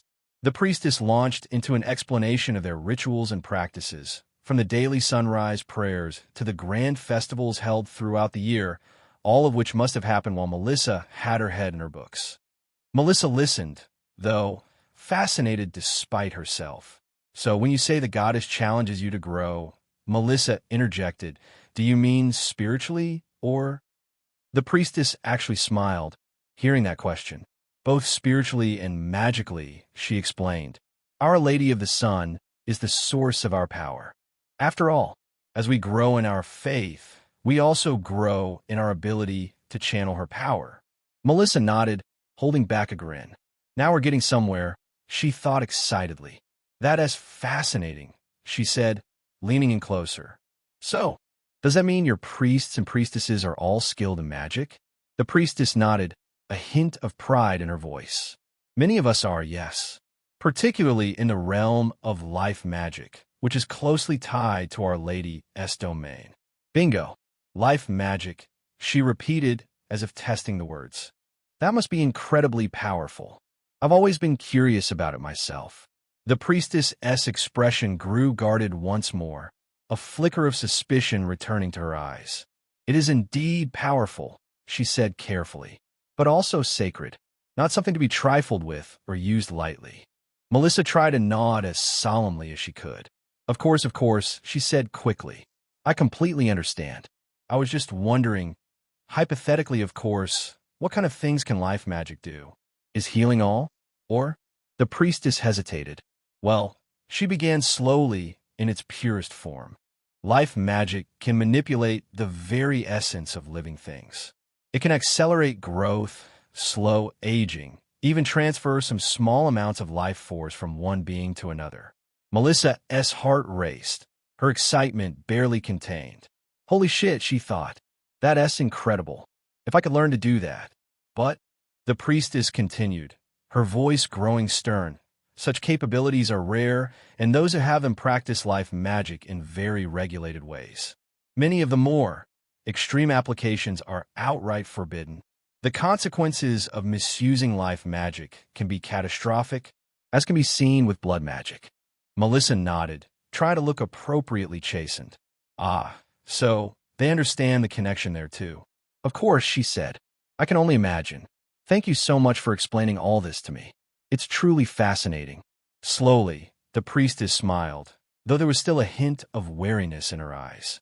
"You're welcome," she said. "I'm glad I could satisfy your curiosity. Is there anything else you'd like to know?" Melissa paused, considering. She had what she came for, but something made her hesitate. "Well, I'm probably not going to get a better chance for this. What is your goddess like?" And again, the priestess seemed to have had her defenses lowered. "He'll tell you." Later, Melissa strolled through the streets of Sayux, a pleased look on her face. "Well, that was certainly educational, hee." She felt a quiet sense of satisfaction as she went on her way. Could still feel the rush of essence Shed absorbed during their little tryst. Yeah, their moment together had been intense and unexpected, and it had happened right there in a hallway. Now, Melissa couldn't get it out of her head. Additionally, though, she was playing the conversation they had over and over again in her mind, too. Manipulating the essence of living things, accelerating growth, slowing aging. I mean, all in all, the life magic school sounds just as overpowered as the blood magic one. She frowned slightly, remembering the priestess's warnings about the dangers of misusing such power. Life magic is that strong, and yet people don't really want to master it? She shook her head. I wonder why. She pushed open the door to her dorm room, her eyes immediately landing on Raven. To her surprise, her roommate was dressed up, wearing a crisp black shirt and some sleek pants. Wow, Ray.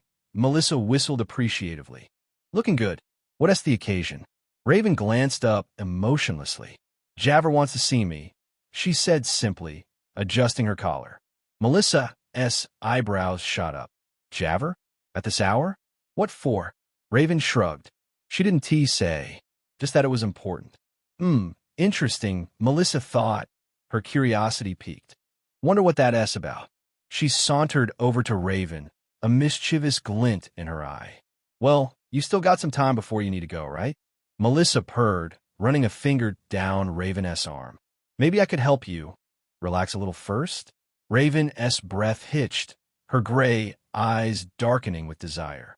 For a moment, Melissa thought she might give in, but then Raven shook her head, stepping back reluctantly. I can't, she said, her voice tinged with regret. Javer probably wouldn't like it if I was late. Melissa pouted, but didn't push it. Fine, she sighed dramatically. But you owe me one, Ray. That's not my. She leaned in, capturing Raven's lips in a deep, hungry kiss. Her tongue slipped into Raven's mouth, tasting her, claiming her. Raven responded with equal fervor, her hands coming up to tangle in Melissa's hair. One long tongue fight later, they stopped. When they finally broke apart, both were breathing heavily. There, Melissa grinned, her tail curling around Raven's leg. A little something to remember me by while you're out. Raven's cheeks were flushed, her eyes slightly glazed. I should go, she said, her voice husky. Melissa stepped back, giving Raven room to move. Have fun with Javer, she called as Raven headed for the door. Don't do anything I wouldn't do. As the door closed behind Raven, Melissa flopped onto her bed, a satisfied smile on her face. Chapter 109. The reward. Raven stood outside Javer's office, her hand hovering over the doorknob. Her mind raced with possibilities, each more unlikely than the last. What did she want? Raven wondered, her brow furrowing slightly. I take it that this is about the gala? She shook her head, pushing the thoughts aside. No use speculating. Might as well just go in and find out. With a deep breath, Raven straightened her shirt one last time and pushed the door open. Professor Folden was sitting behind her desk, a couple of notes and a map of Syux laid out before her. A map Raven had scribbled on a bit a while ago. Javer looked up, a small smile playing on her lips as Raven entered. Raven. Right on time. Please have a seat. Raven nodded, settling into the chair across from Javer. She kept her posture straight, her face carefully neutral. You wanted to see me, Professor? Javer leaned back in her chair, regarding Raven with those piercing eyes that always seemed to see right through her. Indeed I did. First, I wanted to commend you on your performance at the gala. You handled yourself admirably in a high-pressure situation. Raven shrugged, uncomfortable with the praise. It was too much. I just did what needed to be done. Javer shook her head, a hint of amusement in her eyes. Now, don't sell yourself short. Your quick thinking and combat skills were instrumental in protecting the king and uncovering the plot against him. Take the compliment, Raven. You've earned it. Raven nodded, a faint blush coloring her cheeks. Thank you, Professor. Javer's expression grew more serious. Now, let us go on to the main reason I called you here. Since you renounced the Shadow Mages and switched sides, the information you've provided has been invaluable. My colleagues and I have been putting it to good use, disrupting some of their operations and uncovering their agents. Raven tensed slightly at the mention of her former associates, but kept her face impassive. I'm glad it's been helpful. Javer leaned forward, her elbows resting on the desk. I was hoping you could tell me more about your experiences with them. What was it like, growing up with the Shadow Mages? Raven's mind flooded with memories, none of them pleasant. Cold, dark rooms. Endless training sessions that left her body bruised and aching. The constant fear of failure, of punishment. She remembered the first time she'd taken a life, the weight of the knife in her hand, the look in her target's eyes as the light faded from them. There had been no warmth, no comfort, nothing like the camaraderie she'd found with Melissa and the others these days. It was difficult, Raven said finally, her voice carefully controlled. They didn't make a habit of fraternization. Everything was about becoming the perfect weapon, the perfect tool for... She sighed. For the sake of preserving humanity. Javert nodded, her eyes softening with something that might have been sympathy. I see. And how do you feel about them now? Raven's jaw clenched, a flicker of anger sparking in her gray eyes. Well, I now understand they used me, manipulated me. If I never see another shadow mage again, it'll be too soon. That's what she'd been telling herself recently. After all, years upon years of teachings and lessons couldn't just fade away in a few months. Raven still had her old shadow mage beliefs in the back of her mind. It's just that now her actual life experiences, as recent as they were clashing with them.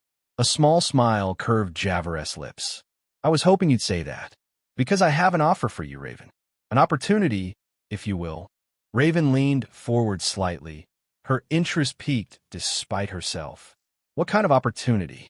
Javert's smile widened, a hint of something dangerous glinting in her eyes. An opportunity to get back at them. Raven's heart raced, a mix of excitement and apprehension coursing through her. Listening. Javert nodded, clearly pleased with Raven's response. We've been tracking a group of shadow mages operating in the city. They're planning something big, but we're not sure what. There's some smaller places they're working in. I want your help.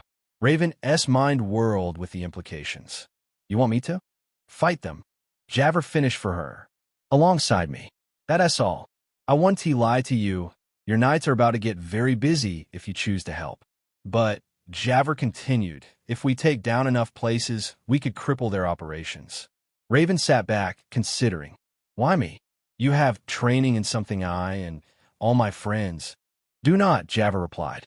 Operating below the table? Is that a good way to put it? Discreetly. Yes, that's it. Discreetly. She smiled. You'd pretty much be acting as my master, if you agree. Raven was shocked. She couldn't say the idea wasn't attractive. She had some concerns, sure. But above all else, she was just happy to be given something to do again. Finally, she almost smiled, sighing with relief. Orders. A mission. That's all I need. I'll do it, Raven stated. Javert's brows shot up. You're certain? I am, Raven nodded. Compile the information you've gathered and deliver it to my dorm professor. I'll come up with some plans for us. Javert clearly liked what she heard, though she looked curious. All right then, I'll do that. Thank you, Raven. I should be thanking you, Raven thought. Instead, she said, don't mention it. Melissa, and Isabella snuck off to one of the bathrooms between classes. Okay, Isabella said, sounding excited. Come on, hurry. Grinning, Melissa dropped to her knees and leaned forward. Isabella gasped, her hands tangling in Melissa's hair. Melissa set a quick pace, knowing they didn't have much time. She worked hard as she moved, her focus intense. Isabella's body tensed, pushing forward. Melissa stayed steady, taking it all, enjoying the way Isabella moved. Shit, Mel, Isabella panted with a smile, her tail thrashing behind her. I'm close, damn. I'm going to... Melissa doubled her efforts, her hand moving along what she couldn't take in. She looked up at Isabella, her eyes dark with emotion. With a strangled cry, Isabella reached her peak, her whole body trembling as the moment overtook her. Melissa held on, drawing out every last bit of the moment until Isabella was completely spent. Isabella caught her breath and steadied herself against the sink, while Melissa stepped back and wiped her mouth with the back of her hand. Wow, Isabella exhaled, slumping against the counter. That was nice. Melissa grinned, standing up and smoothing out her clothes. I know. Now, come on, we're going to be late for class. Just like that. They hurried to their next course, slipping into the classroom just as the bell rang. But as they entered, Melissa froze, her eyes widening in surprise. Standing in the center of the room, drawing every eye, was a knight in full regalia. His armor gleamed in the light, the royal crest emblazoned on his chest. What the fuck? Melissa thought, her heart racing. What's a royal knight doing here? The knight's eyes locked onto her, and he strode forward, his hand outstretched. Lady Melissa Blackflame? He asked, his voice carrying clearly through the suddenly silent room. Melissa nodded, unable to find her voice. The knight held out an envelope, sealed with the royal crest. A message from His Majesty, King Aldrich, he announced, his tone formal and reverent. Given that the knight was here, delivering his personally instead of just having a courier drop the letter off at Melissa's dorm, the Nym could guess as to the significance of this. With trembling hands, Melissa took the envelope. She could feel the weight of every eye in the room on her, could hear the whispers starting to build. She broke the seal, her fingers shaking slightly as she unfolded the parchment. As her eyes scanned the elegant script, a slow grin spread across her face. As she finished reading, she nearly fainted. Oh, holy shit. Melissa stood in Javer's office, the letter clutched tightly in her hand. Behind her, Raven, Armia, and Isabella waited with varying degrees of curiosity and impatience. Javer finished reading the letter, her eyebrows raised slightly as she set it down on her desk. Well, she said, her voice measured, it seems His Majesty has decided on your reward, Melissa. A tutorship under the current court sorceress. That's quite an honor. What exactly does that entail? Raven asked, her voice neutral as always. Javer leaned back in her chair, considering. It means Melissa will have the opportunity to learn from one of the most powerful mages in the kingdom. The court sorceress is responsible for advising the king on all matters magical, as well as protecting the royal family and occasionally fighting on the front lines. And that person will now be tutoring Melissa, teaching her directly. This is so crazy, Melissa thought, unable to fight off a grin. Armia stepped forward, placing a reassuring hand on Melissa's shoulder. I think it's wonderful, she said, her voice warm. You've earned this, Melissa. You should be proud. Melissa felt a rush of affection for the Darien girl, her tail curling happily around Armia's leg. Thanks, Army, she murmured, leaning into the touch. Javer cleared her throat, drawing their attention back to her. Melissa, she said, what do you know about the current court sorceress? Melissa blinked, realizing she knew next to nothing. Not much, she admitted. I don't even know her name, actually. What can you tell me about her? Javer's expression turned thoughtful. To be honest, not much more than you, she said.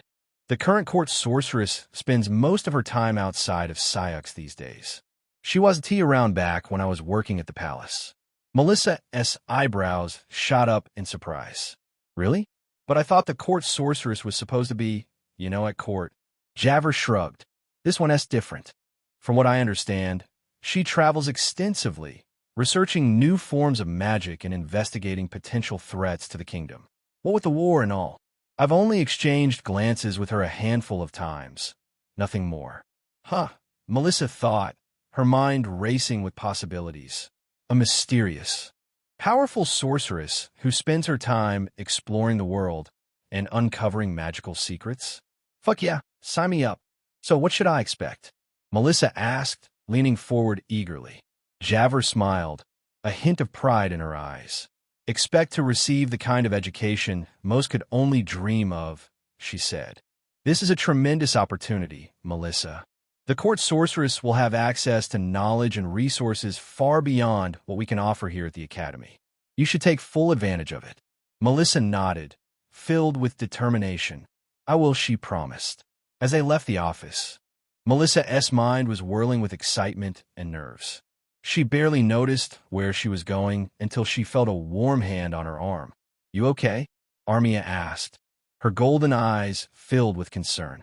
Melissa looked up at her, a mischievous grin spreading across her face. Oh, I'm more than okay, she purred, pressing herself against Armia's side. In fact, I think this calls for a celebration.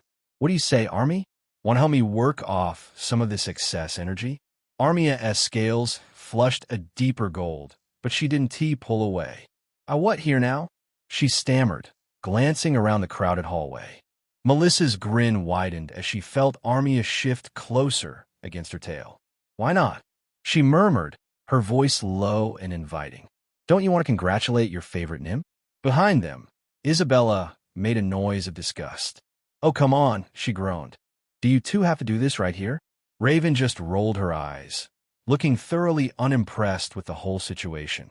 If you're going to hook up, at least have the decency to find a closet or something, Isabella muttered.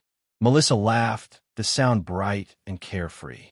Ah, don't be jealous, Izzy, she teased, reaching out to tug playfully at Isabella's tail.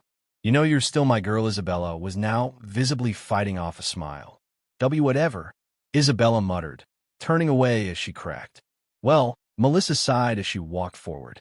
Life is about to get pretty interesting. I can feel it. Chapter 110. Business. Isabella and Kimiko sat across from Rosalind Blackwood, one of the nobles Isabella had danced for. Back then, she'd been quiet and bashful. Now she was shrewd and calculating. The negotiations had been going on for hours, and Isabella was starting to feel the strain. Fuck.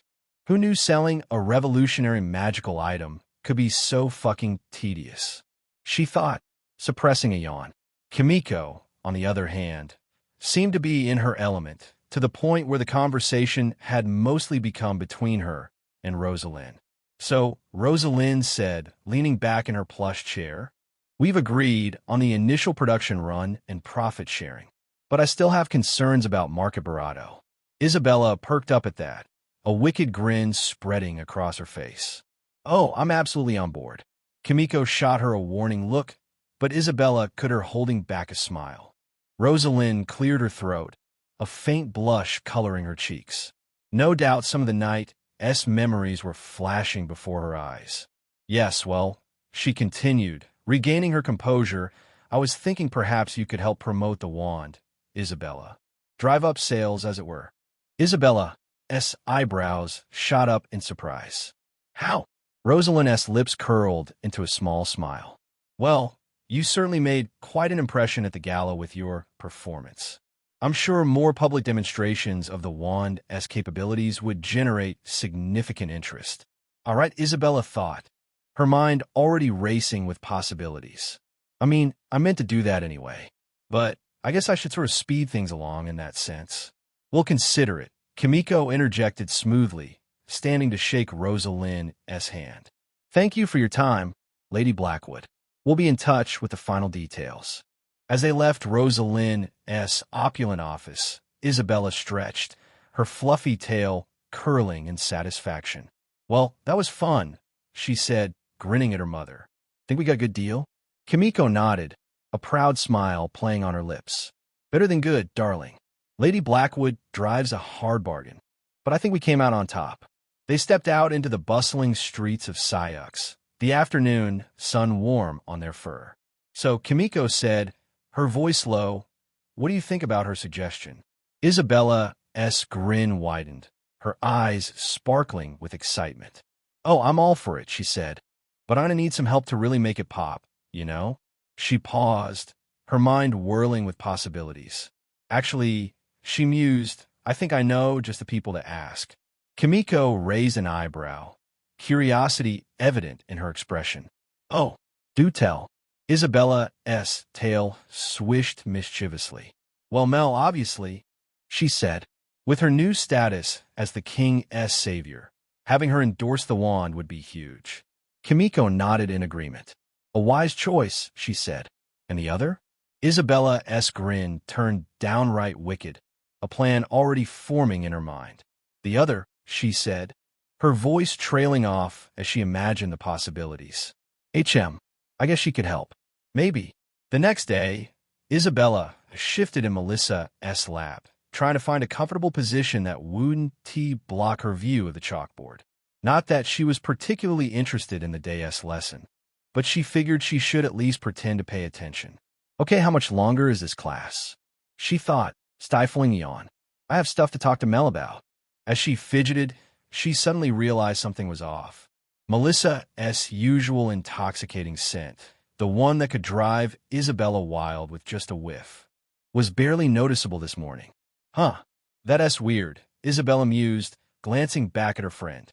Her pheromones are usually way stronger than this. Wonder what is up with that? But it wasn't just the lack of pheromones that caught Isabella's attention. Melissa herself looked off. Her normally bright crimson eyes were slightly glazed, and she seemed to be staring at a point somewhere beyond the professor's head. She looks totally out of it, Isabella thought. Is she coming down with something? She was about to ask Melissa if she was feeling okay when the bell finally rang, signaling the end of class. Isabella hopped off Melissa's lap, stretching languidly. Finally, she groaned, her tail swishing in relief. Thought that class would never end. She turned to her backpack, rummaging through it for the two wands she'd brought. One was for Melissa, of course. The other. Can't wait to see Mel's face when she tries this out, Isabella thought, grinning to herself. But as she turned back around, wands in hand, she found the seat behind her empty. Melissa was gone. What the fuck? Isabella blinked in surprise. Where did she go? Frowning, Isabella headed for the door, her eyes scanning the crowded hallway for any sign of her purple-skinned friend. Just as she was about to give up, she caught a glimpse of golden scales disappearing into a bathroom, followed by a flash of midnight black hair. Her curiosity piqued, Isabella followed, pushing open the bathroom door as quietly as she could. The sight that greeted her made her jaw drop. She pulled back. Melissa was bent over the sink, her skirt hiked up around her waist, while Armia stood behind her, the two of them engaged in an intimate act. Melissa's face was flushed with pleasure. Her eyes closed with emotion as Armia embraced her. Wait, I literally saw them come in. Isabella blinked. They got started in record time. For a moment, Isabella felt a pang of jealousy. But as she watched, she had to admit, it was not a bad sight. Armia's muscles rippled with each movement. Her sleeves were rolled up so Isabella could see the way her golden scales gleamed under the spirit crystal's light. Melissa pressed a hand to her mouth, clearly trying to keep quiet despite whatever she was feeling. Damn, Isabella thought, her cheeks flushing at the sight. Just as she was about to make her presence known, Melissa's eyes fluttered open, catching Isabella's reflection in the mirror. Instead of looking embarrassed or surprised, Melissa's lips curled into a wicked grin. Izzy, she panted, her voice thick with lust. Come here. Well, Isabella swallowed. Far be it from me to decline my lover's request. Isabella's legs moved on their own. She stepped forward, drawn closer to Armia despite the moment. Armia glanced over her shoulder, her eyes widening slightly at Isabella's presence, but she didn't pause in her movements. What's the matter? Izzy? Melissa teased, her words punctuated by little gasps of pleasure. Feeling left out? Without waiting for an answer, Melissa reached out, her hand moving beneath Isabella's clothing. Before Isabella could react, Melissa pulled her closer, holding her in an intimate embrace. Whoa! Isabella gasped, startled by the sudden warm sensation against her. She shifted her weight, her tail flicking behind her, and reached out to steady herself in Melissa's hair. Autumn Spachik weekend. Her massive hands gripping Melissa's hips hard enough to bruise. The bathroom tiles caught the echo of harsh breathing and sharp gasps, bodies pressed close together. Now up close, Isabella could see. Good gods, this Darien is a bit too big, if you ask me. Still, Isabella was absolutely captivated by the scene unfolding before her. Mostly because of Melissa, but undeniably in part because of the sight, Isabella could feel a familiar tension building inside her, an intense sensation rising with each passing moment. Melissa leaned in closer, her expression focused and intense. Shit, Mel, Isabella panted, her voice strained. I'm close. Already? Melissa asked with a grin before continuing. The two shared a charged, intimate moment as the scene faded. She looked up at Isabella through her lashes, her crimson eyes dark with lust and challenge. That was all it took. With a strangled cry, Isabella reached her climax, her body trembling as she finished. Melissa swallowed, taking every drop. Oh gods, oh fuck. The sight of Melissa holding Isabella close seemed to push Armia over the edge. With a low, guttural groan, she pulled Melissa into a final, fierce embrace, her body shuddering as waves of emotion crashed over her. For a long moment, they stayed like that, panting and trembling in the aftermath. Finally, Armia slowly pulled back, and Melissa straightened up, wiping her mouth with the back of her hand and grinning at them both. Well, she said, her voice slightly hoarse, that's one way to end the school day. Isabella couldn't disagree, and neither could Armia, judging by the look on her face. They stared at one another, almost asking which one was going to walk out first. Melissa had something else in mind. Come on, she said, pressing close to Armia, reaching over and taking Isabella's hand in hers. Don't tell me that's all you two have got. Armia swallowed, and, paying Isabella no mind, Armia slipped back inside Melissa. Isabella took a deep breath as she started watching again. I suppose this isn't that bad. Melissa stepped out of the bathroom, feeling like a fog had lifted from her mind. The entire previous class, she'd been laser-focused on trying to control her pheromones. So far, all she'd managed to do was either increase or decrease her overall radius. However, knowing that she'd soon be spending time with one of the most important people in Syux for an extended period, Melissa wanted to try something. She wanted to try aiming her pheromones at a specific person. Thus, she spent the entire last course attempting to direct them specifically at Armia, purely for the sake of scientific inquiry, of course. If she was going to be interacting with the court's sorceress soon, she wanted to have some trick up her sleeve for the occasion. It seemed to have worked, though she could still see eyes moving all over her body as she and Armia walked past the other students. Well, that was interesting, Melissa thought, a small smirk playing on her lips. My pheromones do feel more tangible nowadays.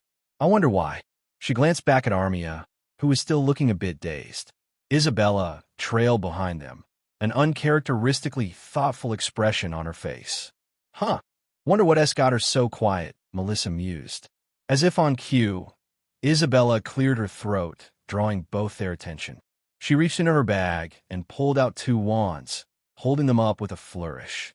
Ladies, she announced, her usual mischievous grin returning, I come bearing gifts. Meant to give this to you both earlier, but we got distracted. Melissa's eyes lit up with curiosity. What is it? Wands, Isabella stated. One for you, Mel, she said, handing over a sleek, purple-tinted wand, and one for you, Armia, she added, offering a golden one to Armia. Melissa turned the wand over in her hands, admiring the craftsmanship. This is amazing, Izzy, but what's the catch? Is this for free? It is, Isabella's grin widened. See, I've got a plan. I want you two to integrate these wands into your day-to-day routines. Use them for everything, classes, practice, any sudden presentations you have to do, whatever. The more people see them in action, the better. I see. Melissa nodded, understanding dawning. You want us to promote them? Indeed, Isabella nodded sagely. And since I'm the king's savior. I get it, Melissa nodded, tucking the wand into her bag. Well, thanks. I'll try to use it often. Armia, who had been quietly examining her own wand, finally spoke up. I understand why you'd give one to Melissa, but why me? I'm not exactly famous like she is. Isabella's expression turned enigmatic, her eyes glinting with something Melissa couldn't quite place. Oh, I have my reasons. That was it. That was all the clarification she gave on that. Melissa raised an eyebrow, her curiosity piqued.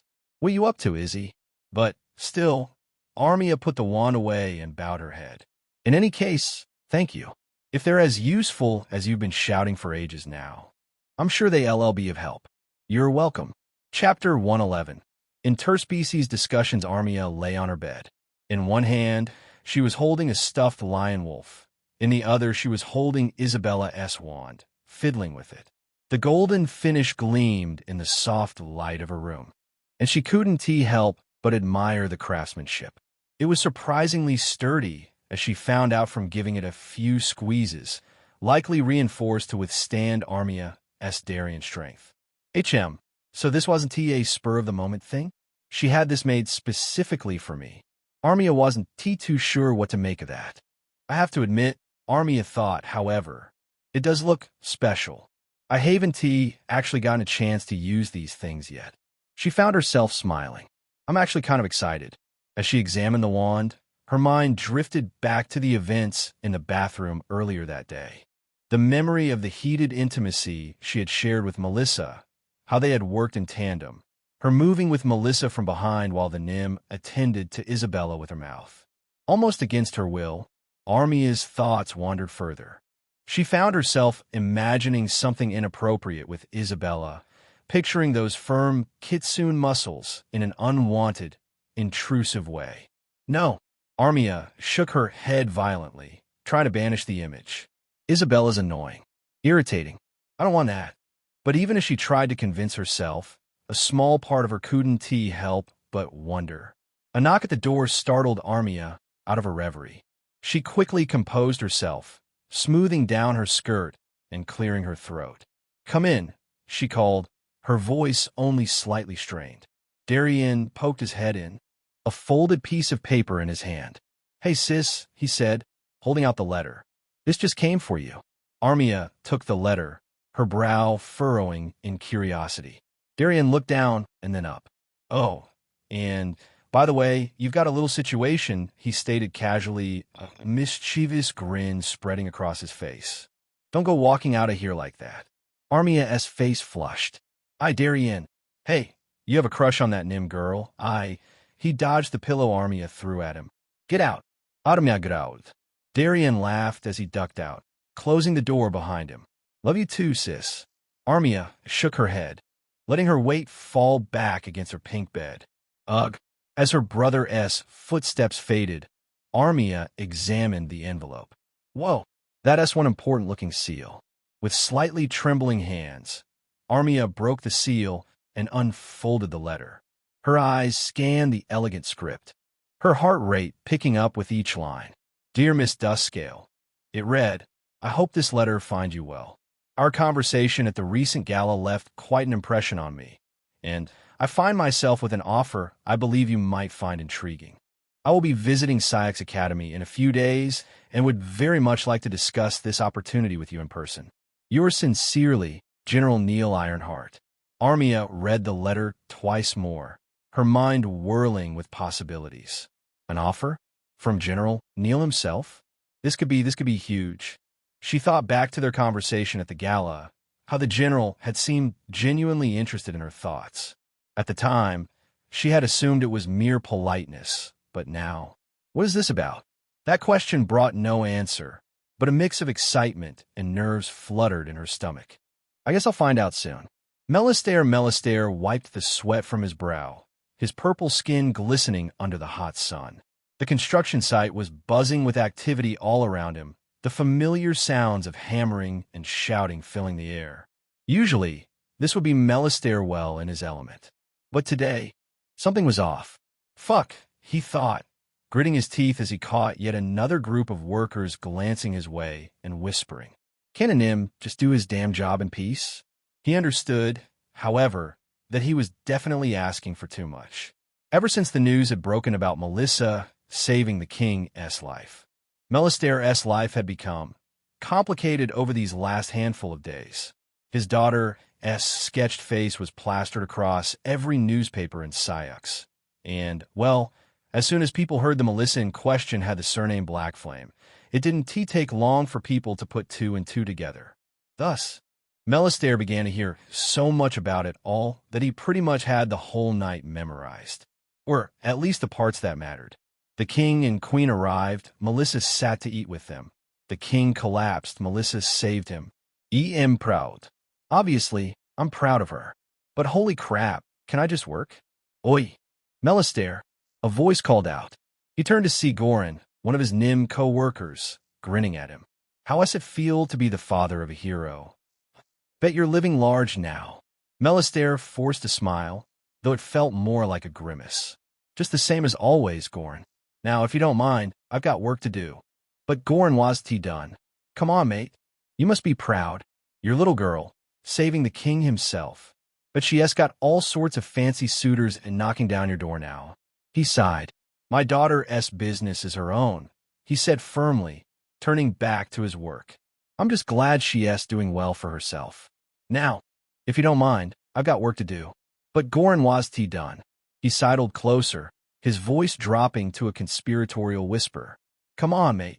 Your little girl is all grown up now, saving kings and shit. But she has got all sorts of fancy guys knocking down your door. Hell, if you'd introduce me. ID. Melistair's fist connected with Goran's jaw before he even realized he'd moved. The other Nim stumbled back, shock written across his face. You finished that sentence, Melistair growled, and it'll be the last thing you ever say. The construction site fell silent, all eyes on them. Melistair could feel the tension in the air, thick and suffocating. Shit, he thought, his heart racing. Margaret's gonna kill me if I lose this job. But to his surprise, Goran started laughing, rubbing his jaw. All right, I deserve that. No hard feelings, yeah? Melistair nodded stiffly, relief washing over him. Goran walked away.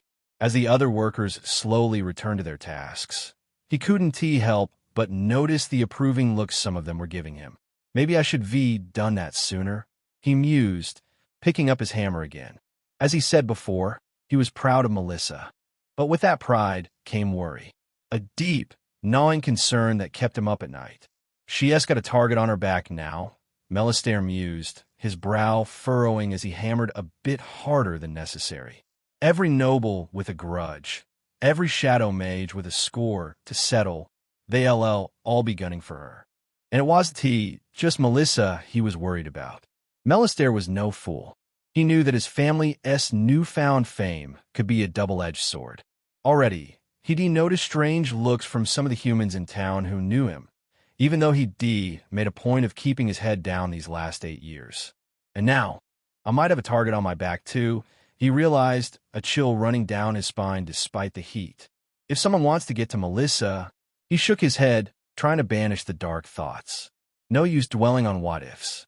All he could do was continue to keep his head down, work hard, and be there for his family if they needed him. As he kept going, naturally, Margaret popped up in his mind. Fuck, I need her. By the time the workday ended, Melistair was exhausted, both physically and mentally. As he gathered his things, he overheard 2 of the newer workers talking in low voices. Can you believe it? A Nim girl, saving the king? Something's not right about that. I heard she used some kind of sex magic. Probably learned it from her old man here. You know how these Nim are. Always in heat and shit. Melistair shook his head, his hand tightening around his toolbox. Gotta keep my head up, he told himself as he headed home. For Melissa's sake, for Margaret's. As he walked through the streets of Syux, Melistair couldn't help but notice the lingering glances from passers-by. Some were curious, others hostile, and a few appreciative. Doesn't matter, he decided, squaring his shoulders. Let them look, let them whisper. My girl's a hero, and nothing they say can change that. With that thought bolstering him, Melistair made his way home. He just hoped Margaret was ready for him. After a day like today, he needed to lose himself in her embrace, to remind himself of what really mattered. And that was, of course, his family. Stay strong, kiddo, he thought, Melissa's face flashing before his eyes, a fierce pride swelling in his chest. Your old man's got your back, no matter what chapter 112. Presentation. Melissa's eyes snapped open at the sound of knocking. She blinked groggily, her mind still fuzzy with sleep. Yawning, she sat up. Well, what the fuck? Who is knocking at this hour? She glanced at Raven's bed, seeing her roommate stirring as well. If anything, it seemed like she'd woken up a couple of seconds earlier than Melissa. Wow, it's so early Raven hasn't even gone for her morning run. Yet.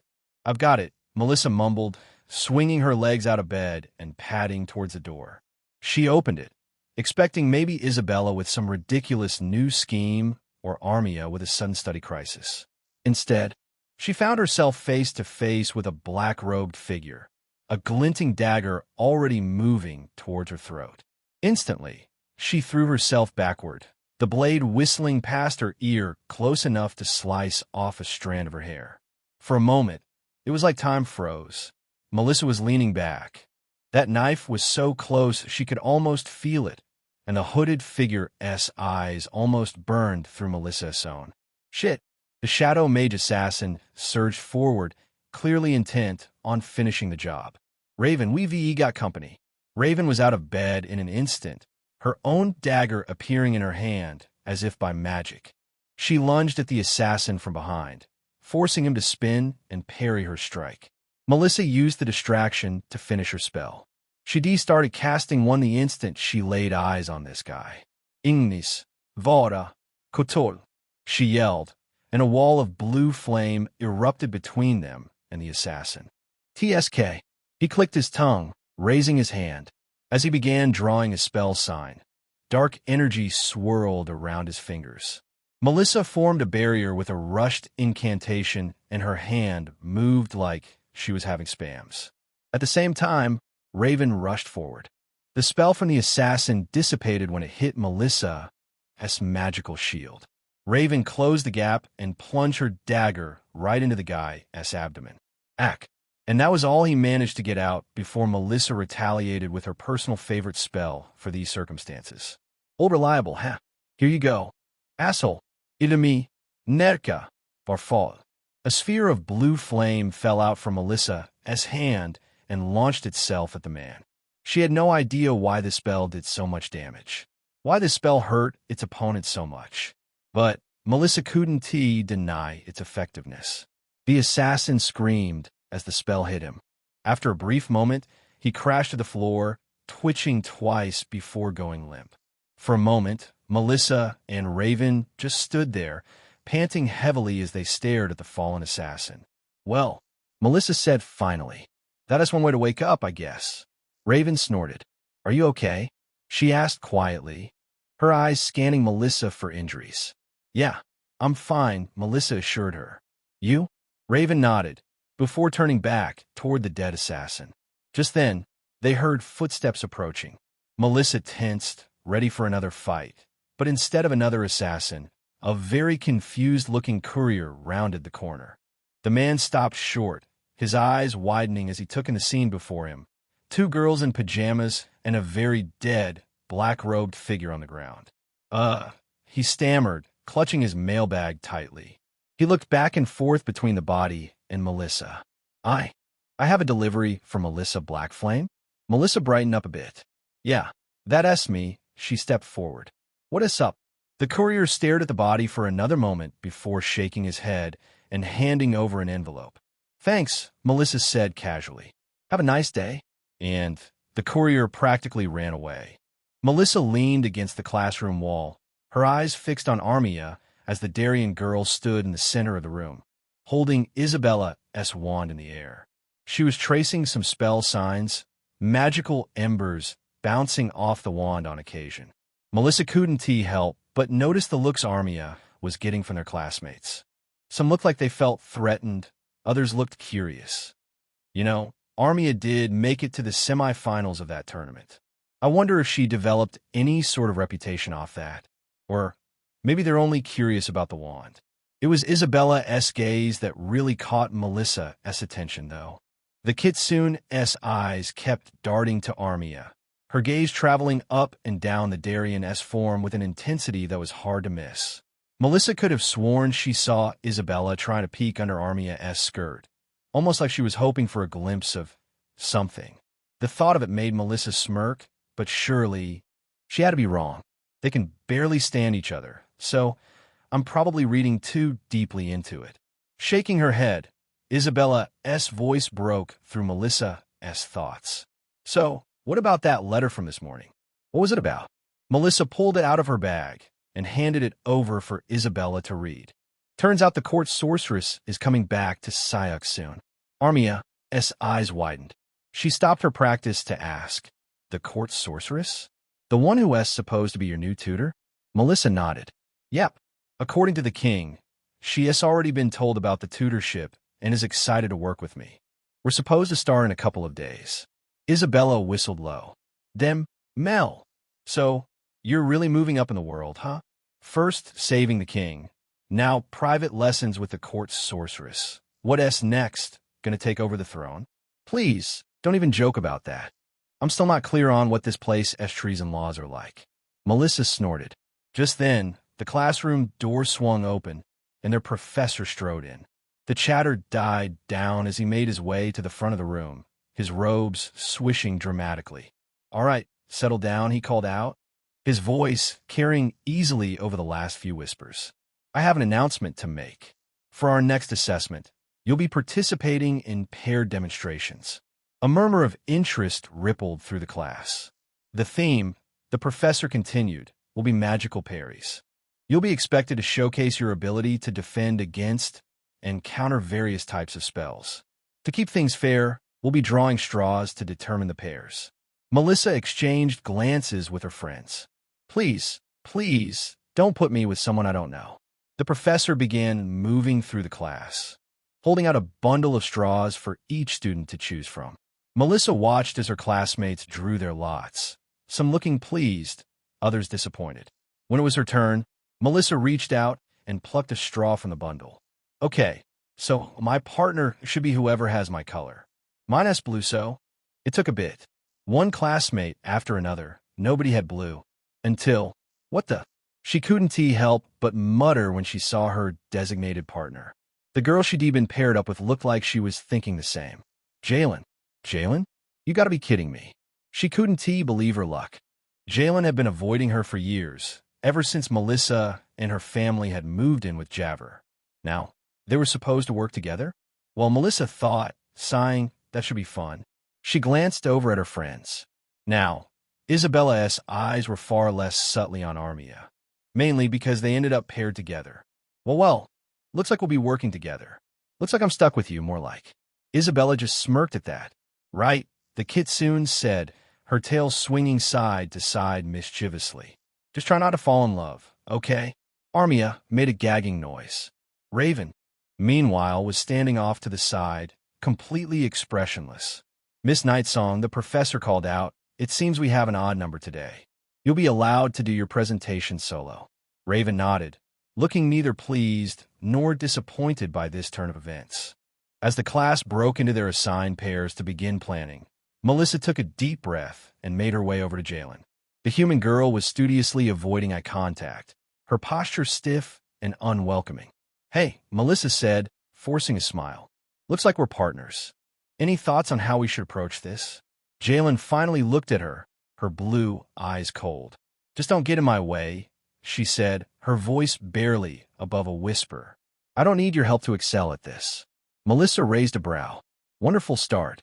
Soon, as the class filed out into the hallway, the air buzzed with excited chatter about the upcoming demonstrations.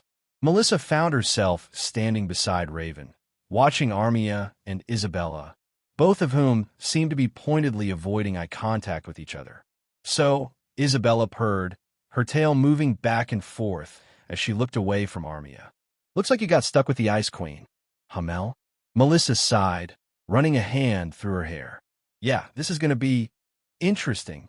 They walked in silence, largely. As they reached the end of the hall, Jalen brushed past them without a word, her posture stiff and unwelcoming. Melissa watched her go, a mixture of frustration and curiosity swirling in her gut. How the hell am I going to make this work? She wondered, her tail twitching nervously. And why does she hate me so much anyway? She had no idea. Chapter 113. Late night, Javer pushed the doors to her manor open, her shoulders sagging slightly with fatigue. It had been a long day at the academy, filled with endless meetings and paperwork, but finally, it had come to an end. For a moment, anyway. She couldn't say she was done working for the night. Ugh, sometimes she thought with a wry smile. I wonder if I should have just stayed a traveling mage. As she stepped into the main room, the sight that greeted her brought a small smile to her lips. Melistaire and Margaret were on the couch, cuddling. Their purple skin almost seemed to glow in the warm lamplight, their tails intertwined, those heart-shaped tips rubbing up against each other. They broke apart when they noticed her, Margaret looking slightly abashed, while Melistaire just nodded in greeting. "Don't stop on my account," Javert teased, hanging up her cloak. "It's not like I haven't seen worse in this house." Margaret chuckled, her cheeks darkening with a blush. "Welcome home, Javert." "Long day." Javert nodded, making her way to the kitchen area. "You could say that." The Academy's been in an uproar since Melissa's little heroics at the gala. As she busied herself making a cup of coffee, Javert couldn't help but marvel at how resistant she'd become to Margaret and Melistaire's pheromones. Once upon a time, walking in on a scene like that would have had her weak in the knees. Now, these two's pheromones were like a decent perfume in the air. Melissa's pheromones, on the other hand, quickly. Javert shook her head, banishing that train of thought. "How are things here?" she asked, leaning against the counter as her coffee brewed. "Any word from Melissa?" Melistaire shook his head. "Quiet day. No news is good news, though, I suppose." "Agreed." From there, they chatted for a while, discussing the latest gossip from the Academy and the city.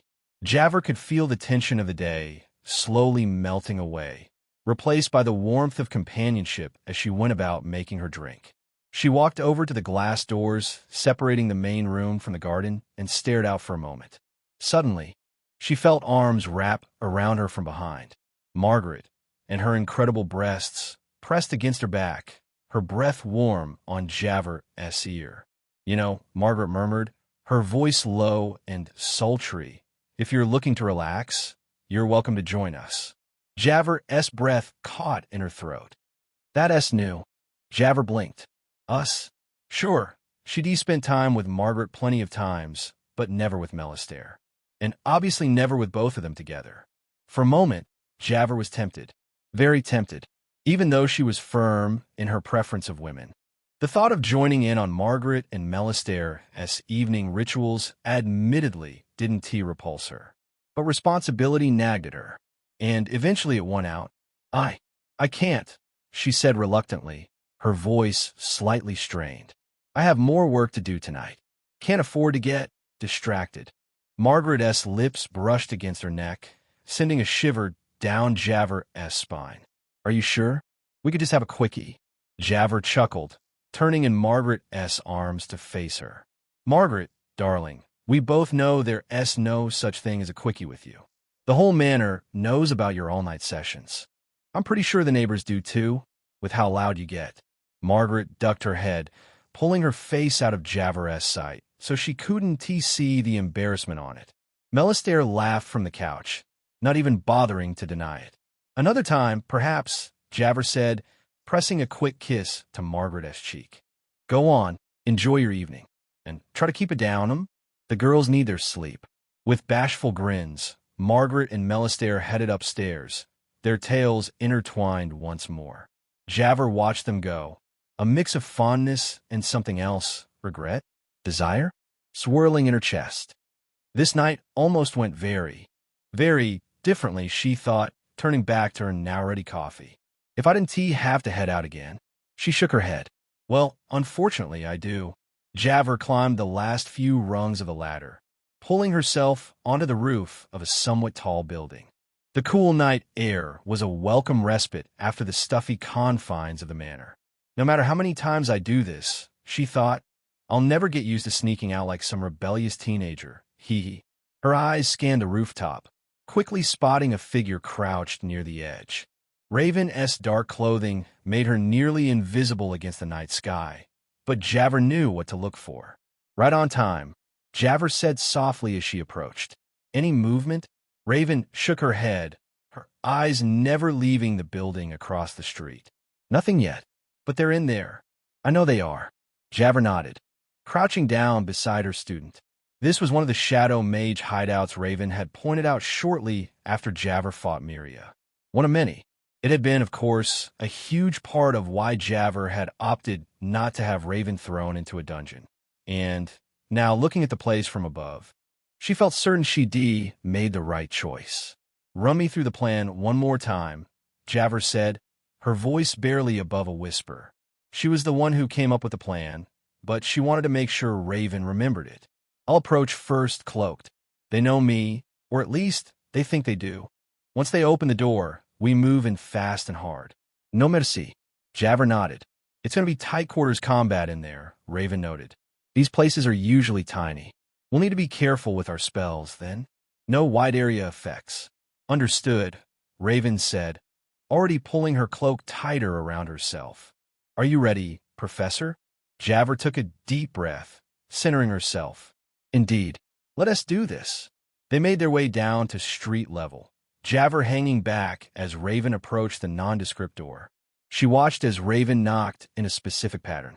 For a moment, nothing happened. Then slowly, the door creaked open. Javert didn't wait to see more. She was already moving, her hands tracing spell signs as she charged forward. The first shadow mage barely had time to register surprise before Javert's South spell hit him square in the chest. He flew backwards, slamming into the far wall with a sickening crunch. Raven put her head down and charged in, her daggers flashing in the dim light. What the dash? That was all that mage was allowed to say as Raven's blade met her throat. Blood sprayed, and Raven automatically, emotionlessly, went to find another target. There were only a handful of other enemies, but the cramped space of the hideout made the ensuing fight chaotic and brutal. Javert went to cast a spell only to be cut off by a knife she had to sidestep. She gave up on magic altogether, then, and instead drew her own short sword out, impaling the man's head in one fluid motion. A shadow mage lunged at her, dark energy crackling around his hands. Javert sidestepped, grabbing his wrist and using his momentum to slam him face first into the wall. She followed up with a quick, focused blast of fire magic to the back of his head, making sure he stayed down. Javert, duck. Raven's voice cut through the chaos. Javert dropped without hesitation, feeling the whoosh of air as something passed over her head. An ice spell. The mage responsible was relieved of his head in the next moment. And that was it. By the end, Javert was panting heavily, her robes splattered with blood. She looked around the room, taking in the carnage. Bodies littered the floor, some still twitching. The air was thick with the metallic scent of blood and the acrid smell of spent magic. Well, Javert said, try to inject some levity into her voice. That was certainly a workout. You've been holding out on me in our training sessions, Raven. You've gone a bit. But Raven wasn't listening. The young woman was staring at one of the corpses, her face even more unreadable than usual. Javert sighed, moving to stand beside her former student. She recognized the look in Raven's eyes. She'd seen it before, in the mirror, after her first real battle. Though, that was after my first time killing someone. By now, hasn't Raven killed? Well, a lot of people if she has been working for the Shadow Mages her whole life. And yet, the look on her face right now was unmistakable. Come on, Javert said softly, placing a hand on Raven's shoulder. We're done here. Let us go home. For a moment, Raven didn't move. Then, slowly, she nodded, allowing Javert to guide her towards the exit. You did well tonight, Javert said as they neared the academy. I know it must not be easy, but what we're doing, it's necessary. Remember that. Raven blinked. It's actually very easy, I assure you. Javert raised a brow. That right? Javert muttered. Well, in any case, good job. Go ahead and get some rest, all right? Raven just nodded, turned, and walked away without a word. Javert watched her go for a moment before turning and doing the same. Chapter 114. Time off Melissa. Melissa stood before Javert's manor, her bag slung over her shoulder and a determined set to her jaw. Well, here goes nothing, she thought, taking a deep breath before pushing open the door. The familiar scent of home washed over her as she stepped inside. For a moment, Melissa felt a pang of nostalgia. It had been a while since she'd spent more than a night or two here, busy as she'd been at the academy. Melissa! Oof! Before she could even set her bag down, a purple blur slammed into her midsection. Melissa grunted, staggering back a step as Hazel wrapped her arms around her in a tight hug. Hey, Squirt! Melissa laughed, ruffling her little sister's hair. Miss me? Hazel nodded eagerly, her tail swinging like a puppy. Yes. Melissa? Margaret's voice called from the kitchen. A moment later, her mother appeared, wiping her hands on a dishcloth. Hi. Melissa somewhat bashfully waved at her. She grinned, extricating herself from Hazel's grip to give her mother a hug. Sorry for dropping in unannounced. Margaret waved off the apology. Nonsense. This is still your home, you know. But what brings you here? Is everything all right at the academy? Everything's fine, Melissa assured her, following Margaret into the kitchen. The smell of something delicious cooking made her stomach growl. Actually, I was hoping I could stay here for a bit. Things are about to get pretty hectic. Margaret raised an eyebrow, gesturing for Melissa to sit at the kitchen table. Oh, how so? Melissa sighed, running a hand through her hair. Well, we've got this big presentation coming up in class. I've been paired with Jalen, if you can believe it. Margaret's brows shot up. Yeah, yikes. And then there's South, the whole court sorcerer's tutorship thing I wrote to you about. I'll be making some frequent trips to the palace. And although the academy is closer to the palace than this house is, Jalen doesn't stay at the dorms. So if I didn't come here, I'd be bouncing around back and forth between 3 places every day. I don't want to do that. Instead, I thought it might be easier to stay here for a while. What about your classes, though? I'll be skipping them, Melissa declared. Margaret didn't look happy about it. I've been performing well enough to where the professor straight up told me they don't mind, Mom. It'll be fine. If you say so, Margaret said with a sigh. But, yeah, Melissa continued, I'll be staying here for a little bit. Margaret nodded slowly. Then she said, oh, the food. A quick flash of movement later, Margaret set a plate of freshly baked cookies on the table, the scent making Melissa's mouth water. Well, you know you're always welcome here, sweetheart. Your room's just as you left it, though you might want to dust a bit. Melissa grinned, already reaching for a cookie. Thanks, Mom. You're the best. As she bit into the warm, gooey cookie, Melissa felt some of the tension of the past few days start to melt away. Sure, she had a mountain of challenges ahead of her. Jalen, the presentation, the court sorceress. But for now, she was home. Isabella shifted uncomfortably in her seat, her tail twitching with irritation. The hard wooden chair felt like torture compared to the soft, warm Nim lap she'd grown accustomed to. Fuck, she thought, glancing at the empty seat where Melissa usually sat. I hate this. Her eyes drifted to Armia, catching the Darien girl's gaze for what felt like the 100th time that day. They shared a moment of awkward acknowledgement before both quickly looking away. As the professor droned on about magical theory, Isabella found her mind wandering to their upcoming presentation. She and Armia had barely discussed it. So, as the class was about to end, Isabella figured it was about time to talk. When the bell finally rang, signaling the end of class, Isabella watched as Raven practically bolted for the door without so much as a backward glance. Well, someone's in a hurry, Isabella mused, gathering her things at a more leisurely pace. She approached Armia, who was lingering by the door.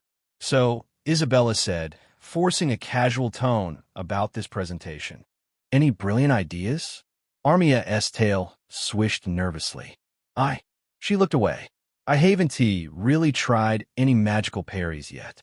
Instantly, Isabella deflated. So we're starting off at literal 0 here. Great, she muttered. Whatever.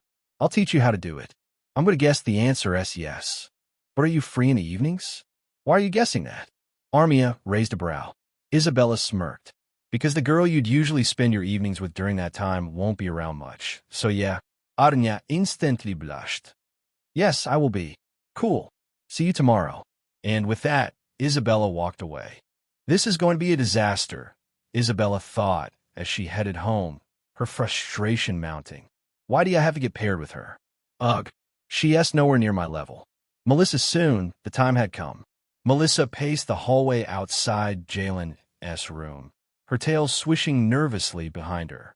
The manor felt impossibly large and empty, the silence broken only by the soft padding of her bare feet on the polished wood floor. Come on, Mel, she thought, taking a deep breath. You face down shadow mages and save the king's life. You can handle one stubborn human girl. Still, she hesitated, her hand hovering over the door. Memories of years of cold shoulders and averted gazes flashed through her mind. Fuck it, Melissa decided, squaring her shoulders. We've got a presentation to do, whether she likes it or not. She knocked, the sound echoing in the quiet hallway. No response. Melissa knocked again. Louder this time. Jalen? It's Melissa. We need to talk about the presentation. She heard movement inside, but the door remained firmly shut. Look, Melissa said, frustration creeping into her voice. I know you don't like me, for some reason. I get it, but we're stuck together on this. So can we please just... The door swung open abruptly, revealing Jalen's scowling face. What part of leave me alone don't you understand, Nim? Jalen hissed, her blue eyes flashing with anger. Melissa bit back a retort, forcing herself to remain calm. I'm not trying to bother you, Jalen, but we have a job to do. The professor is expecting. I don't care what he is expecting, Jalen snapped. I'll do my part, you do yours. We don't need to interact beyond that. Before Melissa could respond, the door slammed shut in her face. Well, that went well, Melissa thought sarcastically, running a hand through her hair in frustration. She stood there for a moment, half tempted to pound on the door until Jalen was forced to listen. But what good would that do? It would probably just make things worse. With a heavy sigh, Melissa turned and made her way back to her own room. Flopping onto the bed, Melissa stared at the ceiling, her mind racing. She rolled onto her side, hugging a pillow to her chest. Maybe tomorrow would be better. Yeah, right, a cynical part of her mind scoffed. And maybe shadow mages will start handing out flowers and candy. Still, what choice did she have? They had to make this work somehow.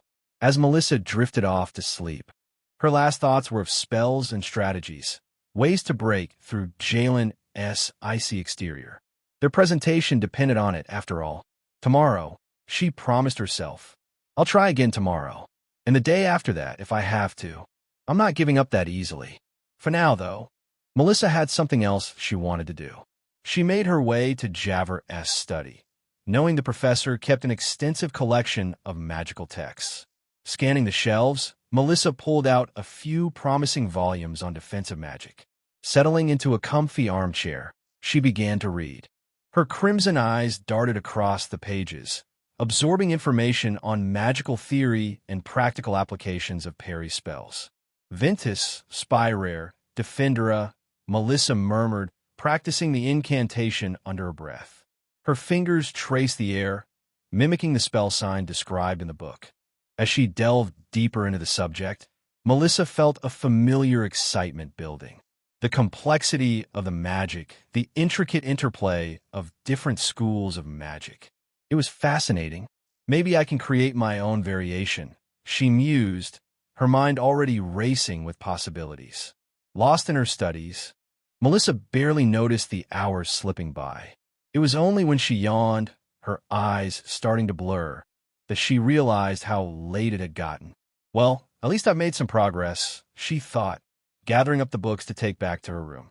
Jalen might not want to work together, but I'll be damned if I let that stop me from acing this presentation. Jalen tossed and turned in her bed, sleep eluding her as thoughts of Melissa churned in her mind. The Nim girl's face kept flashing before her eyes. It was annoying. Stupid Nim, Jalen thought bitterly, punching her pillow in frustration. Always the center of attention. Always Aunt Javer's favorite. For years, Jalen had watched as Melissa soaked up Javer's praise and guidance. It didn't matter that Jalen was family, that she'd known Javer her whole life. No, Melissa just had to waltz in and steal the spotlight. But now things were different. This presentation was her chance to finally prove herself, to show everyone, especially Aunt Javer, that she was just as talented, just as worthy of attention. I'll show her, Jalen vowed, a fierce determination settling over her. I'll completely outperform her. I'll show her. Chapter 115. Junior Sorceress Melissa Blackflame. Part 1. Melissa tossed and turned in her bed, the familiar sounds of creaking springs and muffled moans drifting through the walls. She pulled her pillow over her head, trying to block out the noises coming from her parents' room. Right, she thought, a wry smile on her face. I forgot how thin these walls are. At that exact moment, Margaret let out a particularly loud exclamation. Melissa's face was on fire. She felt her cheeks burning. Shifting side to side, she tried to block out the sound as she all but willed herself to go to sleep. Morning came all too soon, the sunlight streaming through her window and pulling Melissa out of her dreams. After a quick breakfast, during which she studiously avoided meeting her parents' eyes, Melissa made her way to the backyard. The crisp morning air helped clear her head, and she took a deep breath, centering herself. Okay, Mel, she thought, raising her wand. Time to get to work. She began practicing the spell parries, as described in the notes she took from class, her movements growing more fluid with each attempt. It was hard to know if she was doing this right since she was alone and all, but she was at least casting the spell. That was something. As she worked, she could feel her mind starting to wander, already thinking of ways to modify the spell to create something new and exciting. But then, Isabella's words echoed in her head. You need to focus on mastery of spells, not just creating more and more spells. Melissa sighed, forcing herself to focus on the task at hand. Yes, right, Melissa admitted to herself. I need to master the things I can already do before I start trying to reinvent the wheel. She ran through the parry spell again and again, working on her speed and precision in drawing the spell sign and muttering the incantation. It wasn't as thrilling as inventing a new spell, but Melissa could feel herself improving with each repetition. Maybe there's something to this mastery thing after all, she mused, a small smile tugging at her lips. Just as she was really getting into the rhythm of practice, a voice called out from the house. Melissa, there's a letter for you. Melissa lowered her wand, wiping the sweat from her brow. A letter? She thought, curiosity piqued. Who'd be writing to me here? She made her way back inside, where Margaret was waiting with an ornate envelope in hand. Melissa's eyes widened as she recognized the royal seal. Oh shit, she thought, her heart rate picking up. This is it. With trembling fingers, she broke the seal and unfolded the letter. As she read, she could feel a mix of excitement and nervousness building in her chest. Well, Margaret asked, unable to contain her curiosity. What does it say? Melissa looked up, a slightly dazed expression on her face. It's time, she said, her voice barely above a whisper. They want me at the palace. Today. Margaret's eyes widened. Today? But that's so soon. Are you ready? Melissa took a deep breath, squaring her shoulders. Am I ready? Hell no. But I can't let that stop me. Ready or not, I have to go, she said, a determined glint in her eye. This is my chance, Mom. I can't waste it. Melissa sat next to Javer in the magical carriage, her hands fidgeting nervously in her lap. The streets of Syux rolled by outside, but Melissa barely noticed, her mind racing with thoughts of what lay ahead. Nervous? Javer asked, a hint of amusement in her voice. Is it that obvious? Javer reached over, placing a comforting hand on Melissa's knee. The touch sent a jolt through Melissa's body, and she had to fight to keep her composure. You'll be fine, Javer assured her, giving her knee a squeeze before withdrawing her hand. Just remember what I told you. Same as with the gala. Be charming, be yourself, and don't let the court's sorceress see you sweat. Melissa nodded, taking a deep breath. Right, charming. I can do that. As they approached the palace gates, Melissa felt her heart rate pick up. Holy shit, she thought, her eyes wide. I'm really doing this. The carriage came to a stop, and Javer turned to Melissa with a smile. This is where I leave you, she said. You got this, Melissa. Show that mage what you're made of. Melissa swallowed hard, nodding. Thanks. As she stepped out of the carriage, Melissa turned back. I'll just walk back home after. I think I know the way by now. No need to wait around. Javer raised a brow. Yet again, your memorization skills do not cease to surprise me. Good luck, Melissa. I'll see you soon. With that, the carriage rolled away, leaving Melissa alone there. She took another deep breath, squaring her shoulders. Okay, Mel.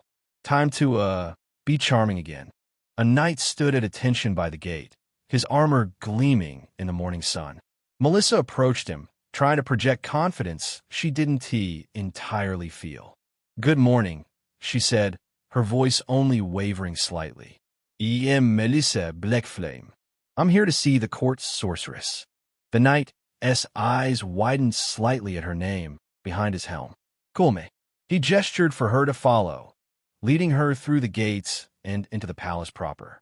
As they walked through the opulent halls, Melissa couldn't help but feel out of place today. No fancy gown this time, just her a white shirt with some frills, black pants, and black boots. She was acutely aware of the curious glances thrown her way by passing nobles and servants. Some of them she recognized from the gala, most of them she didn't. Just breathe, she reminded herself. You belong here. You earned this. You literally saved the king's life. Calm your nerves. The knight led her to a grand set of doors, ornately carved with scenes of historical battles. He knocked, and a voice from within called for them to enter. Melissa's breath caught in her throat as she stepped into the room. She hadn't been here before. It was a large, circular chamber, its walls lined with bookshelves and what looked like random magical artifacts. In the center stood a massive desk, behind which sat King Aldrich himself. "Ah, Melissa Blackflame," the king said, rising from his seat. "Welcome. Please come in." Melissa approached, bowing deeply. "Your Majesty, thank you for having me." King Aldrich waved off her formality with a smile. "None of that now. You saved my life, Miss Blackflame. If anything, I should be bowing to you. I don't think I'd make it through the night if the city found out you did that." Melissa felt her cheeks flush. I was just doing what anyone would have done." "Your Majesty." The king's eyes twinkled with amusement. "I doubt that very much, but your modesty is commendable." He gestured for her to take a seat, and Melissa perched on the edge of an ornate chair, her back straight and her hands folded in her lap. "Now, then," King Aldrich said, leaning back in his own chair, "I wanted to thank you again for your actions during the gala. Your quick thinking and magical skill saved not just my life, but potentially the stability of the entire kingdom." Melissa nodded, not trusting herself to speak. "As a reward," the king continued, "I've arranged for you to study under our court sorceress, Zephyr Vortel. She's a remarkable woman, and I believe you'll learn a great deal from her." Melissa's eyes lit up. Can't believe this is happening." "Thank you, Your Majesty. I'm honored by the opportunity."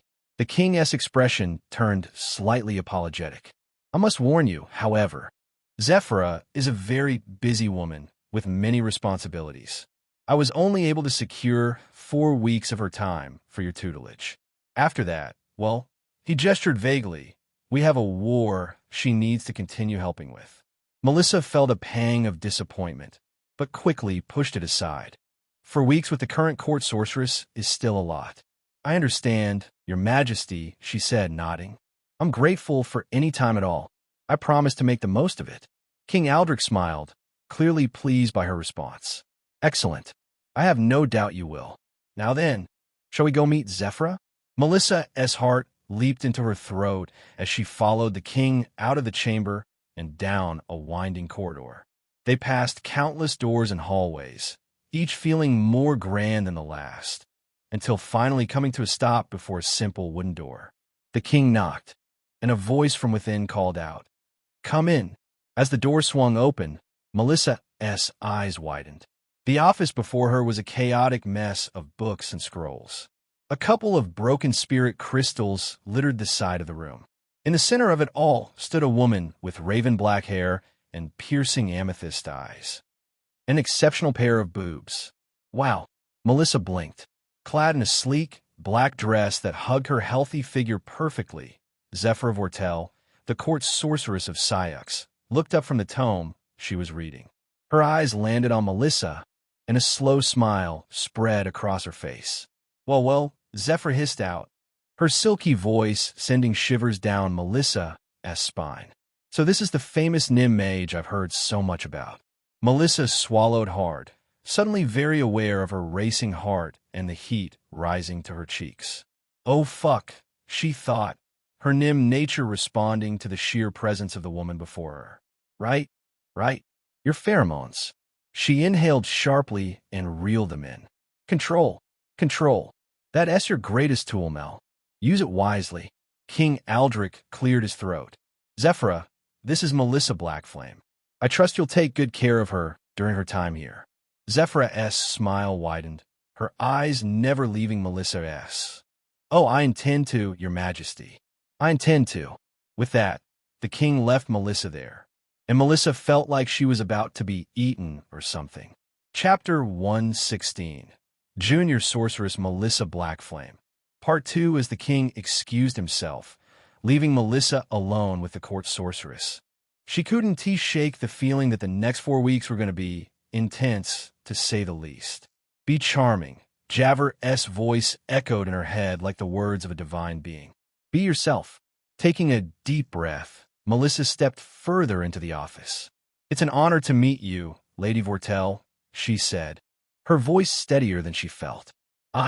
She'd even about to say, I've heard a lot about you, but she hadn't and so didn't want to be challenged on that. Last thing she needed was the court sorceress to go. Oh yeah? Name 5 of my accomplishments, and for Melissa to respond with deafening silence. I've been looking forward to this for a while. Zephyra circled around her desk, moving with a sort of natural, poised grace. She came to a stop in front of Melissa, close enough that Melissa could smell a faint, sweet scent she had never smelled before, which she took to mean Zephyra had some sort of foreign perfume on. Please, Zephyra said, her voice low and rich, call me Zephyra. We're going to be spending a lot of time together, after all. We can do away with the formalities. Melissa nodded, her tail subconsciously curling around her own left leg out of nervousness. Of course, Zephyra. As they stood there, sizing each other up, Melissa couldn't shake the feeling that there was something else going on beneath the surface. Zephyra's eyes, while warm, held a hint of caution, as if she was trying to figure Melissa out. What is her deal?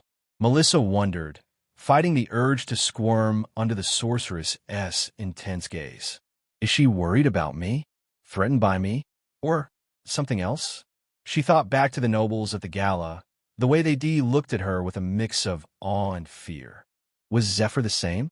Did she see Melissa as some kind of threat or an oddity to be studied?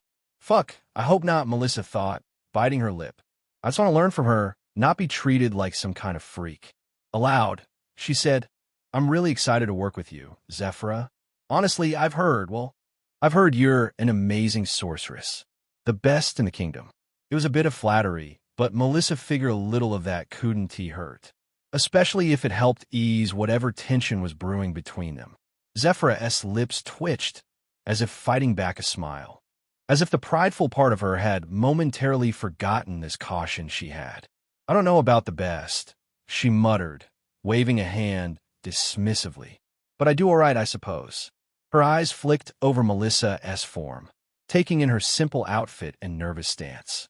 I must say, I'm curious about you. Melissa Blackflame, a nym who can wield magic. It's unheard of. How did you come by this power? Melissa swallowed hard, her mind racing. She couldn't exactly tell the truth, as per usual, but she also didn't want to lie, not to the woman who would be teaching her for the next few weeks. I don't really know, she said finally, deciding on a half-truth.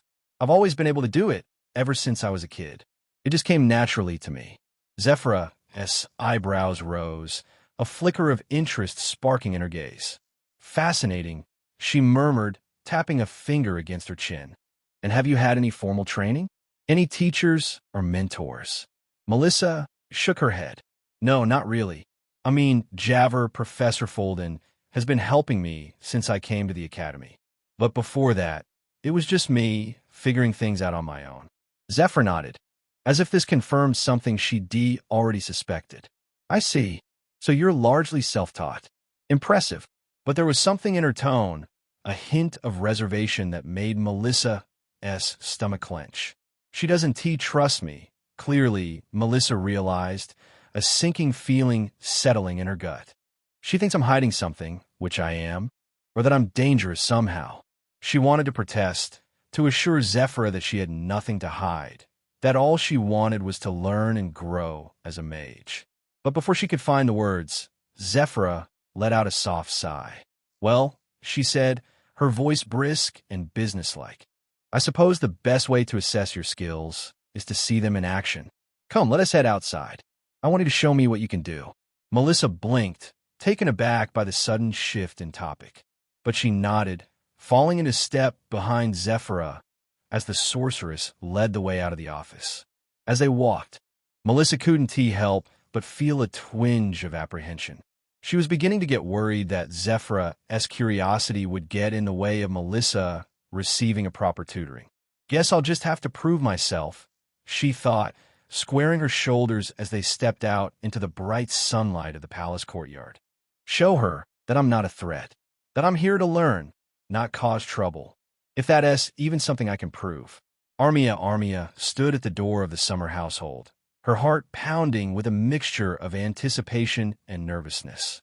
She glanced up at the sky, noting the position of the sun. Classes had ended a few hours ago. By now, Melissa would be at the palace, beginning her tutorship with the court's sorceress. "I wonder how she's doing," Armia thought, a twinge of envy and concern mingling in her chest. "I hope that sorceress isn't too hard on her." But Armia had her own challenges to face today. As part of their agreement to work on their class presentation together, she and Isabella had decided to alternate practice sessions at each other's homes. Today, Armia would be visiting Isabella's house, and tomorrow, Isabella would come to hers. "Still can't believe my luck," Armia grumbled silently, raising her hand to knock on the door. Of all the people I could been paired with, it had to be her. Isabella was very annoying. Quick-witted and undeniably beautiful, but annoying. Confident to the point of arrogance. But beyond that, there was something about Isabella that always seemed to put Armia on edge. A tension that simmered just beneath the surface of their most recent interactions. "It's just because she is so damn confident," Armia told herself. "She makes me feel like such a bumbling idiot sometimes." The door opened a moment later, and Armia found herself face to face not with Isabella, but with her mother, Kimiko. The older kitsune looked just as stunning as she had the last time Armia had seen her, her long, silky hair cascading down her back and her eyes glinting with mischief. And, of course, her rack was still amazing, incredible and abundant. Her tits threatened to spill out from her white bathrobe. "Arunga, darling," Kimiko exclaimed. Looking down, Armia could just faintly see the outline beneath the fabric of her dress, straining slightly against it. "Is it just me, or is her size almost comparable to mine?" Armia held back a smirk, though. "Almost." On that note, Armia acknowledged something then. Before, the way her body differed from what she expected was something Armia hated about herself. Another reminder she wasn't the perfect lady she wished she was. But knowing how much Melissa liked her company, specifically how much Melissa enjoyed being close with Armia, Armia had grown to tolerate her differences.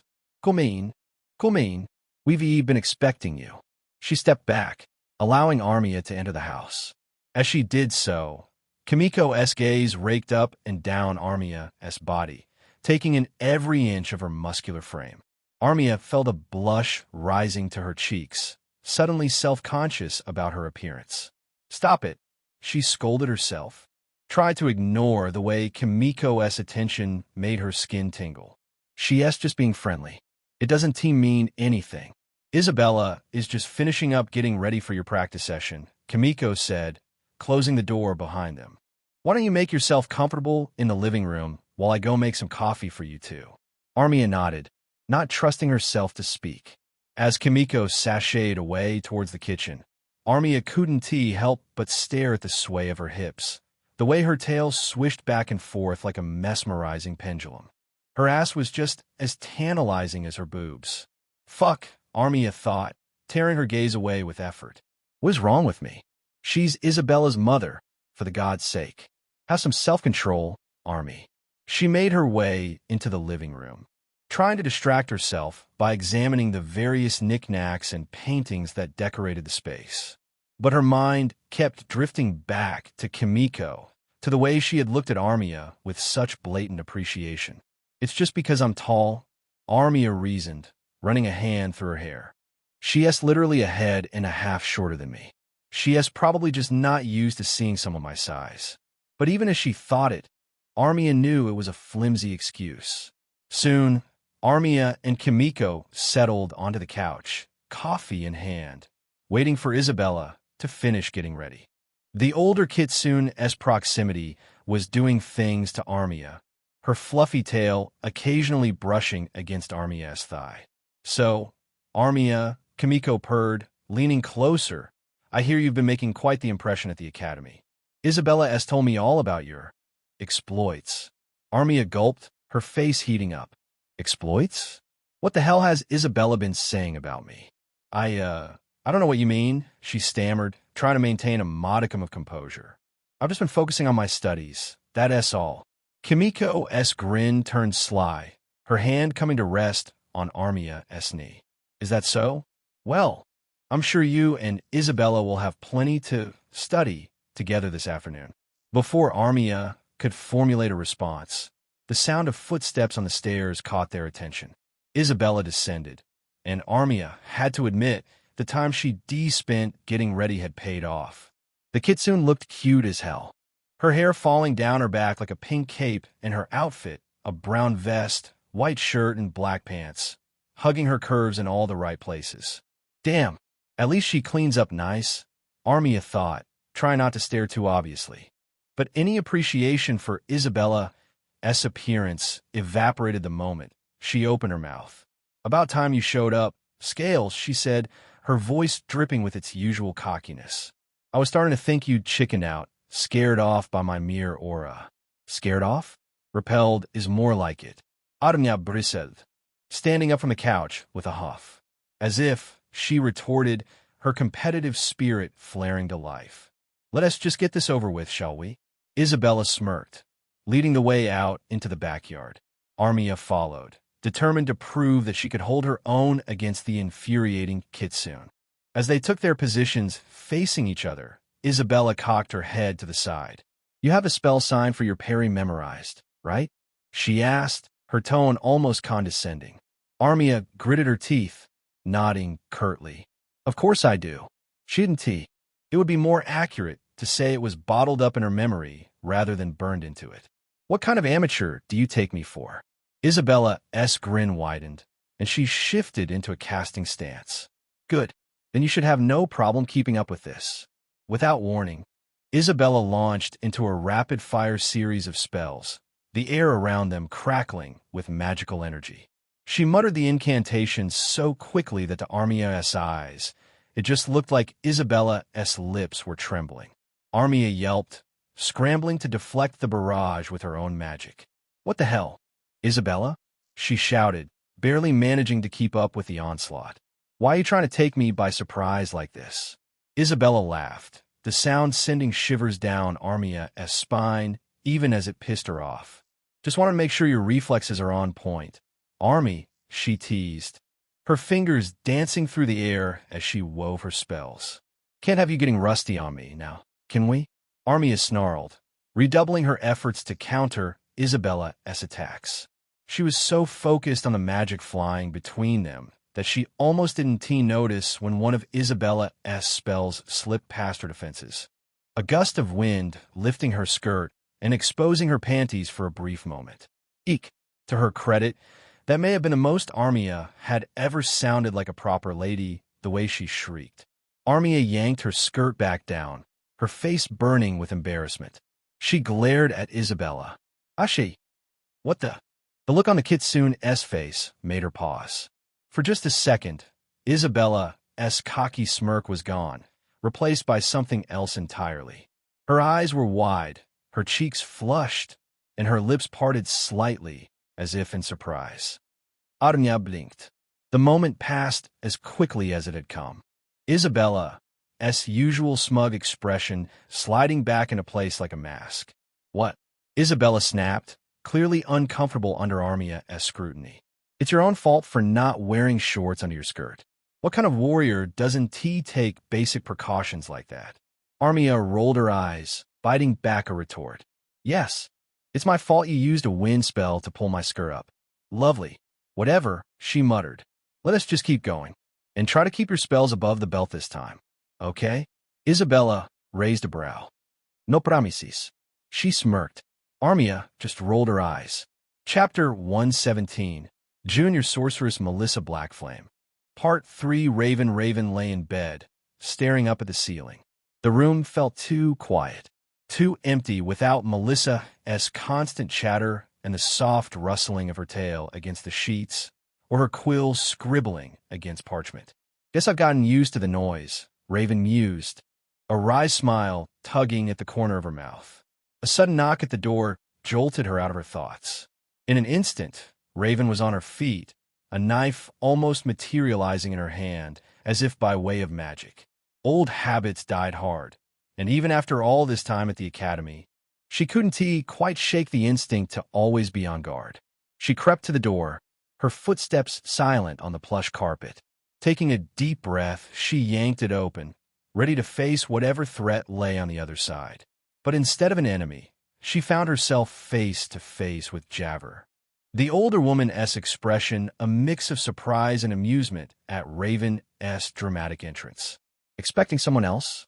Javver asked, her eyes flicking to the knife in Raven's hand. Raven flushed, quickly tucking the blade away and stepping back to let Javver inside. No, you can never be too careful, she muttered, crossing her arms over her chest. Javver chuckled, taking a seat on the edge of Melissa's bed. I suppose you were right about that, she said, her gaze roaming around the room before settling back on Raven. So, how have you been holding up? I know it's been a bit of a whirlwind lately. What with the gala and Melissa's new opportunities? Raven shrugged, dropping back on her own bed with a sigh. It's fine, she said, her voice flat. I'm used to being on my own. Melissa's thing is her thing. It doesn't really affect me. Javver raised an eyebrow, leaning forward to rest her elbows on her knees. Is that so? She asked, her tone gentle but probing. Forgive me if I find that a bit hard to believe.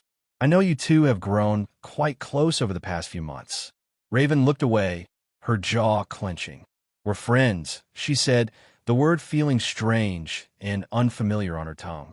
Or something like that, I guess. But that doesn't mean I'm going to fall apart just because she's not around for a few weeks.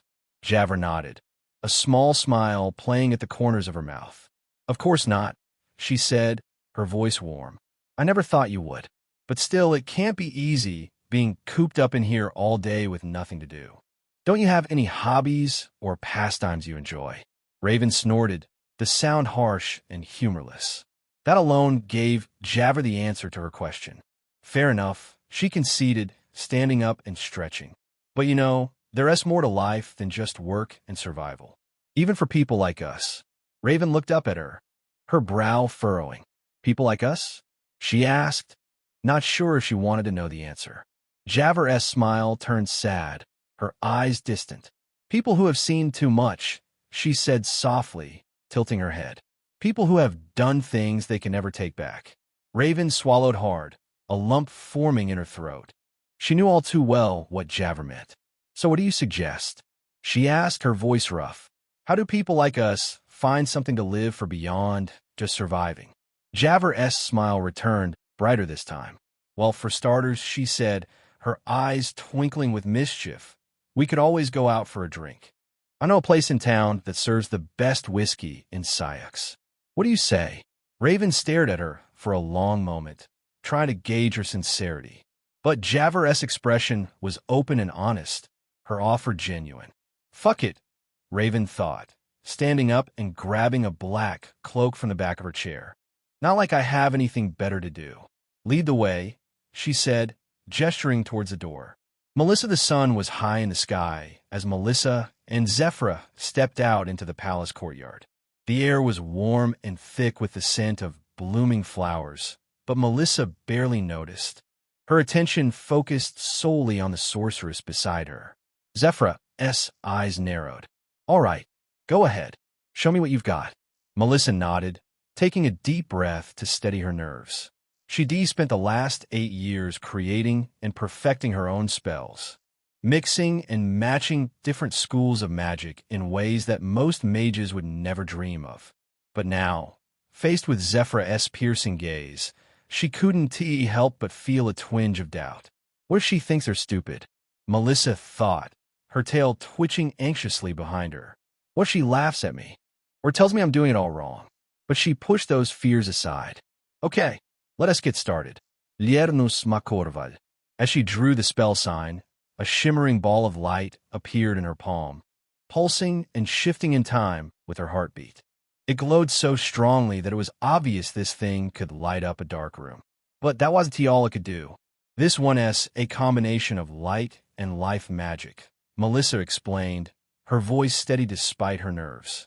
It acts as an artificial source of light, but should also heal minor wounds on anyone standing nearby. I made this one a few nights ago. Zephyr's eyebrows rose, a flicker of interest sparking in her gaze. She stepped closer, examining the spell with a critical eye.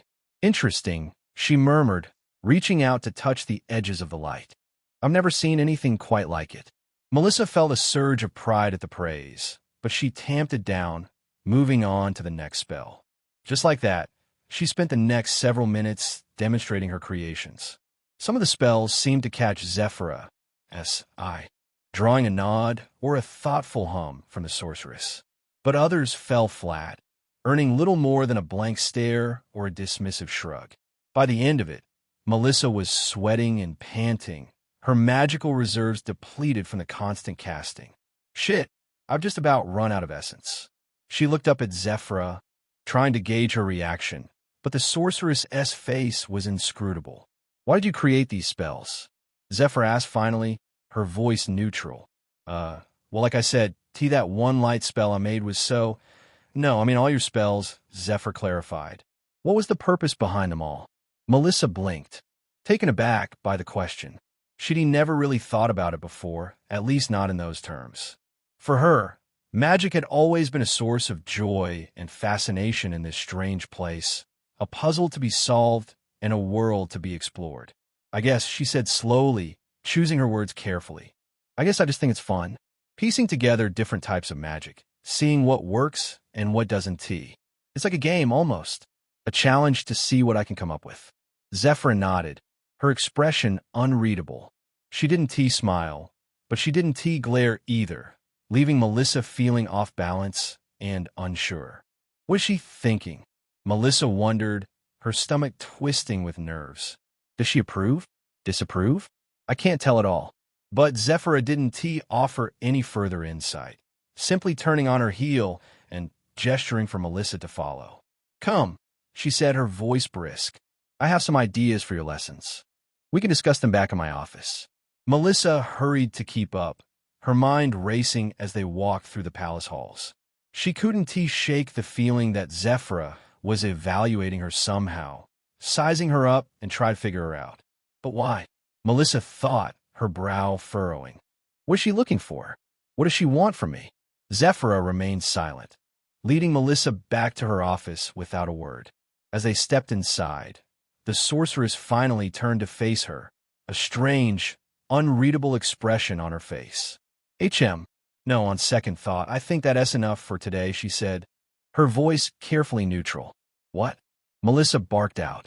You seem tired, Zephyr said, eyes half narrowed. Go and get some rest. We'll start your lessons in earnest tomorrow. Melissa pulled back. Can she tell my essence is running low? Suddenly, Melissa was a lot less eager to remain in that room. It just felt like this lady knew a bit too much just from looking at her. All okay. Melissa nodded, trying to hide her concern. Thank you, Zephyr, she said aloud, bowing her head respectfully. I look forward to learning from you. Zephyr smirked. I have a feeling we'll both be learning about each other quite a bit in these coming days. And with that, Melissa turned and walked out of the office. What a weird start to our lessons. She shook her head.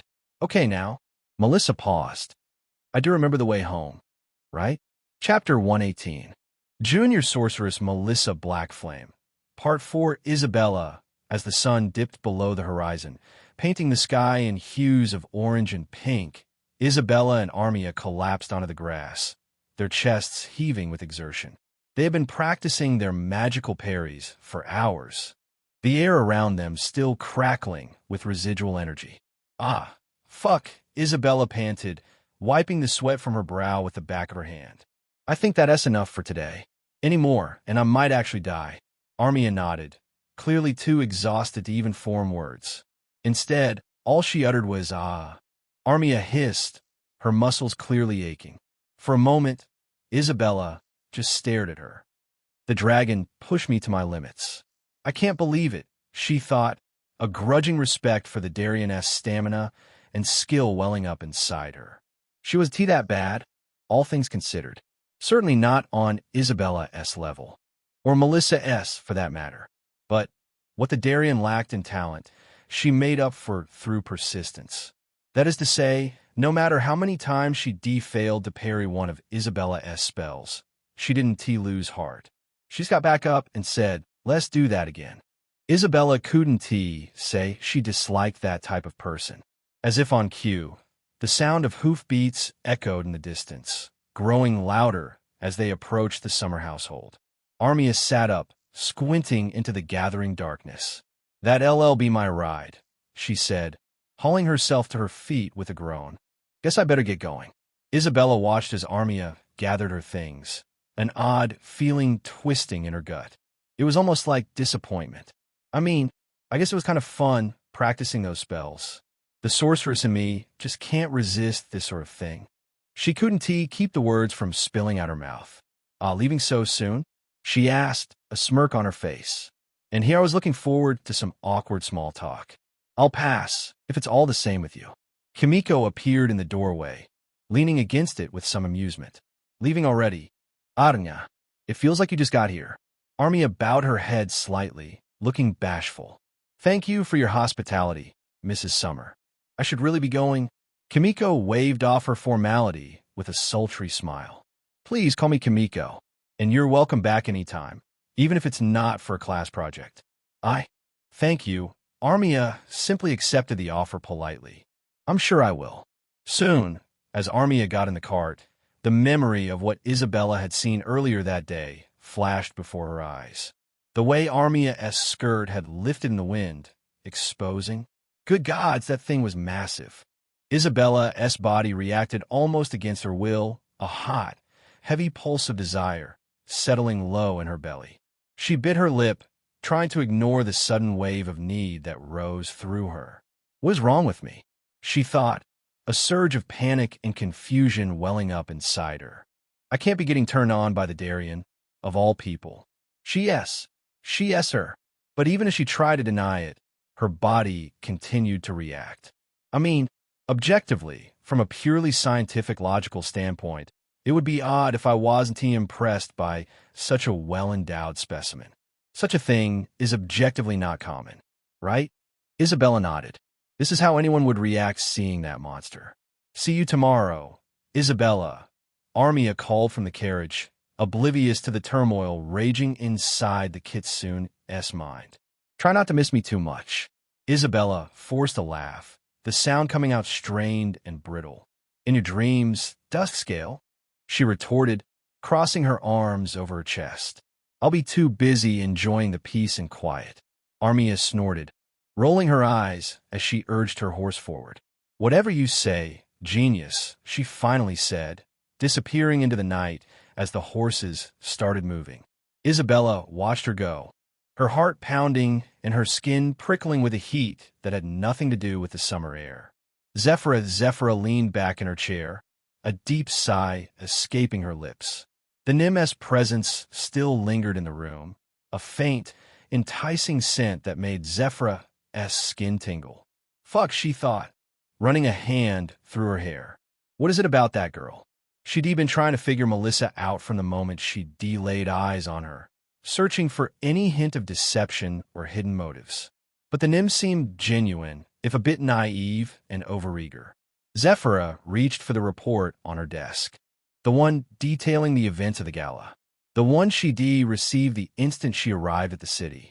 She'd read it a dozen times already, but she couldn't stop herself from going over it again, looking for any clues she might have missed. The King's arrival, Melissa being invited to dinner, the poisoning, it all seemed like something out of a storybook. A daring rescue by an unlikely hero, a Nim with powers beyond her station. But what really caught Zephyrah's attention was the fact that Melissa had been able to heal the king when all the professional healers had failed. It was a feat that should have been impossible, especially for someone with no formal training. So, how'd she do it? Zephyrah wondered, her brow furrowing. What kind of magic did she use? And where did she learn it? The report mentioned accusations against the queen, but there wasn't enough evidence to prove her involvement. Zephyrah had her own suspicions about that, but she kept them to herself for now. No, what really interested her was Melissa herself. The Nim's personality, her motives, her desires. Zephyrah had been watching her closely during their lesson, trying to see if she matched up with the reports. But Melissa was hard to read. She was open and honest, almost to a fault, but there was something else there too. A depth, a complexity that Zephyrah couldn't quite put her finger on.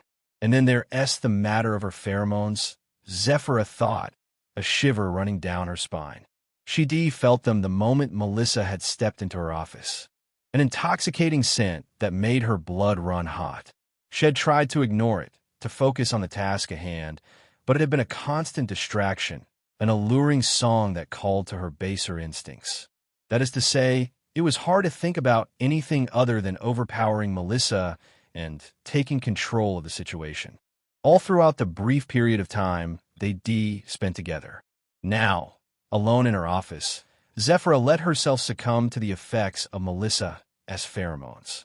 She leaned back in her chair, her eyes fluttering closed as a wave of heat washed over her. Fuck, what is this girl doing to me? She thought. She took a slow breath, pressing her palm against her stomach as a restless feeling stirred within her. I haven't felt like this in, gods, I can't even remember. Zephyrah shook her head, trying to clear the thought. I wonder what she's like, Zephyrah thought, resting her hand on the waistband of her pants. I wonder how she'd feel against me, with those soft curves and warm skin. She let her mind wander, imagining Melissa close to her, those pretty red eyes bright and wanting. She pictured herself exploring every inch of the Nim's body, making her gasp and shiver with delight. Zephyrah thought, a wicked grin spreading across her face. I bet I could make her beg for it, make her forget her own name. For a long moment, Zephyrah just sat there, tapping a finger against her desk with her free hand. This is going to be an interesting month, she thought, a slow, wicked smile spreading across her face. I can't wait to see what other secrets Melissa Blackflame is hiding. Suddenly, she stood up, straightening her clothes and smoothing back her hair. She had work to do, lessons to plan, and spells to research. But she couldn't shake the feeling that Melissa was going to be more than just another student. She's special, Zephyrah thought, a thrill of excitement running through her. I can feel in my bones, and I'm going to figure out why, one way or another. Chapter 119, Junior Sorceress Melissa Blackflame. Part 5. Javer walked through the palace halls, her footsteps echoing off the marble floors. She could feel the tension in her shoulders, a knot of unease that had been growing ever since she received the letter from the court sorceress. What does she want with me? Javer wondered, her brow furrowing. It has to be about Melissa. There's no other reason she'd summon me like this. She knew she could have declined the invitation, could have made up some excuse about being too busy with her classes. But she also knew how that would have looked like she had something to hide. And I don't, Javer thought firmly. I have nothing to be ashamed of. I'm just trying to help Melissa reach her full potential. Still, she couldn't shake the feeling that this meeting was going to be more than just a friendly chat. Zephyrah Vortel was a powerful woman, with a reputation for being both brilliant and relentless in her pursuit of the things she wanted. Javer had only caught glimpses of her back when she was working at the palace, but even then, she'd been struck by the sorceress's presence, the way she seemed to command every room she entered. I wonder if she's changed at all, Javer mused, stopping outside the door to Zephyrah's office. Taking a deep breath, Javer knocked on the door, her heart pounding in her chest. Come in, a rich, velvety voice called from within. Javert pushed the door open, stepping into the office with her head held high. Zephyra was seated behind a large, ornate desk, her amethyst eyes fixing on Javert with an intensity that made the professor stiffen up. For a long moment, they simply stared at each other, sizing each other up like two predators circling for dominance. Javert couldn't help but notice the way Zephyra's lips curved into a small, almost imperceptible smile, as if she found something amusing about the whole situation. Javert, Zephyr said finally, gesturing to the chair in front of her desk. Please have a seat. Javert did as she was told, crossing her legs and folding her hands in her lap. She could feel Zephyra's gaze on her, studying her, trying to read her intentions. I assume you know why I've asked you here, Zephyra said, her voice smooth as silk. It's about Melissa Blackflame. Javert nodded, keeping her expression carefully neutral. I figured as much, she said, her tone even. What about her? Zephyra leaned back in her chair, steepling her fingers under her chin. It has come to my attention that you recently borrowed several tomes on blood magic from the palace archives, she said, her eyes never leaving Javert's. I'm curious as to why. Javert felt her stomach clench, a flash of panic running through her. She'd been careful when she borrowed those books, making sure to go through all the proper channels and fill out all the necessary forms. But, well, when she made that decision, she and counted on the court sorceress not only coming back, but also ending up as Melissa's tutor. Shit, she thought, her mind racing. I can't tell her the truth. Telling her that I gave those books to Melissa so she could practice some blood magic is probably the #1 easiest way to ruin what Melissa's got going for her right now. But she also felt as though lying here completely would be a mistake. Say the wrong thing, and Javert felt like she'd only spur Zephyra to look deeper. I was doing research, Javert said finally, choosing her words carefully. For a project I'm working on. Zephyra raised an eyebrow, a flicker of amusement dancing in her eyes. A project? She repeated, her tone skeptical. And what kind of project would require such controversial reading material? Javert swallowed hard, her mouth suddenly dry. It's a theoretical study, she said, hoping her voice sounded more confident than she felt. On the potential applications of blood magic in healing and other areas. It wasn't a complete lie. That was, after all, what Melissa had ended up using the text for. So far, anyway. Melissa still had those tomes. She could still find other ways to use blood magic. Zephyra studied her for a long moment, her expression unreadable. I see, Zephyr said finally, her voice soft and dangerous. And does this project of yours have anything to do with Melissa Blackflame's unique capabilities? Javert's heart skipped a beat, a cold sweat breaking out on the back of her neck. Melissa is a talented student, she said, her voice steady despite the fear churning in her gut. But her abilities are her own. I'm not involved in her personal studies. It was a half-truth, and Javert knew it. She'd been helping Melissa with her magic since the girl first arrived at the academy, guiding her and nurturing her talents in whatever way she could. But she also knew that Melissa's true potential lay far beyond anything Javert could teach her. Zephyra's lips curved into a small, knowing smile, as if she could read Javert's thoughts as easily as a book. Of course, she said, her voice silky smooth, I do apologize if I come across as though I was implying anything. I was merely curious about your involvement with the girl. Javert's jaw clenched. Well, I can assure you that my involvement with Melissa is strictly professional, she said, her voice cold and hard as steel. I am her teacher, nothing more. I guide her when she asks for guidance. That is all. Zephyra's smile widened, a glint of something dangerous and alluring in her eyes. Of course, she purred, leaning forward across the desk. I would never suggest otherwise.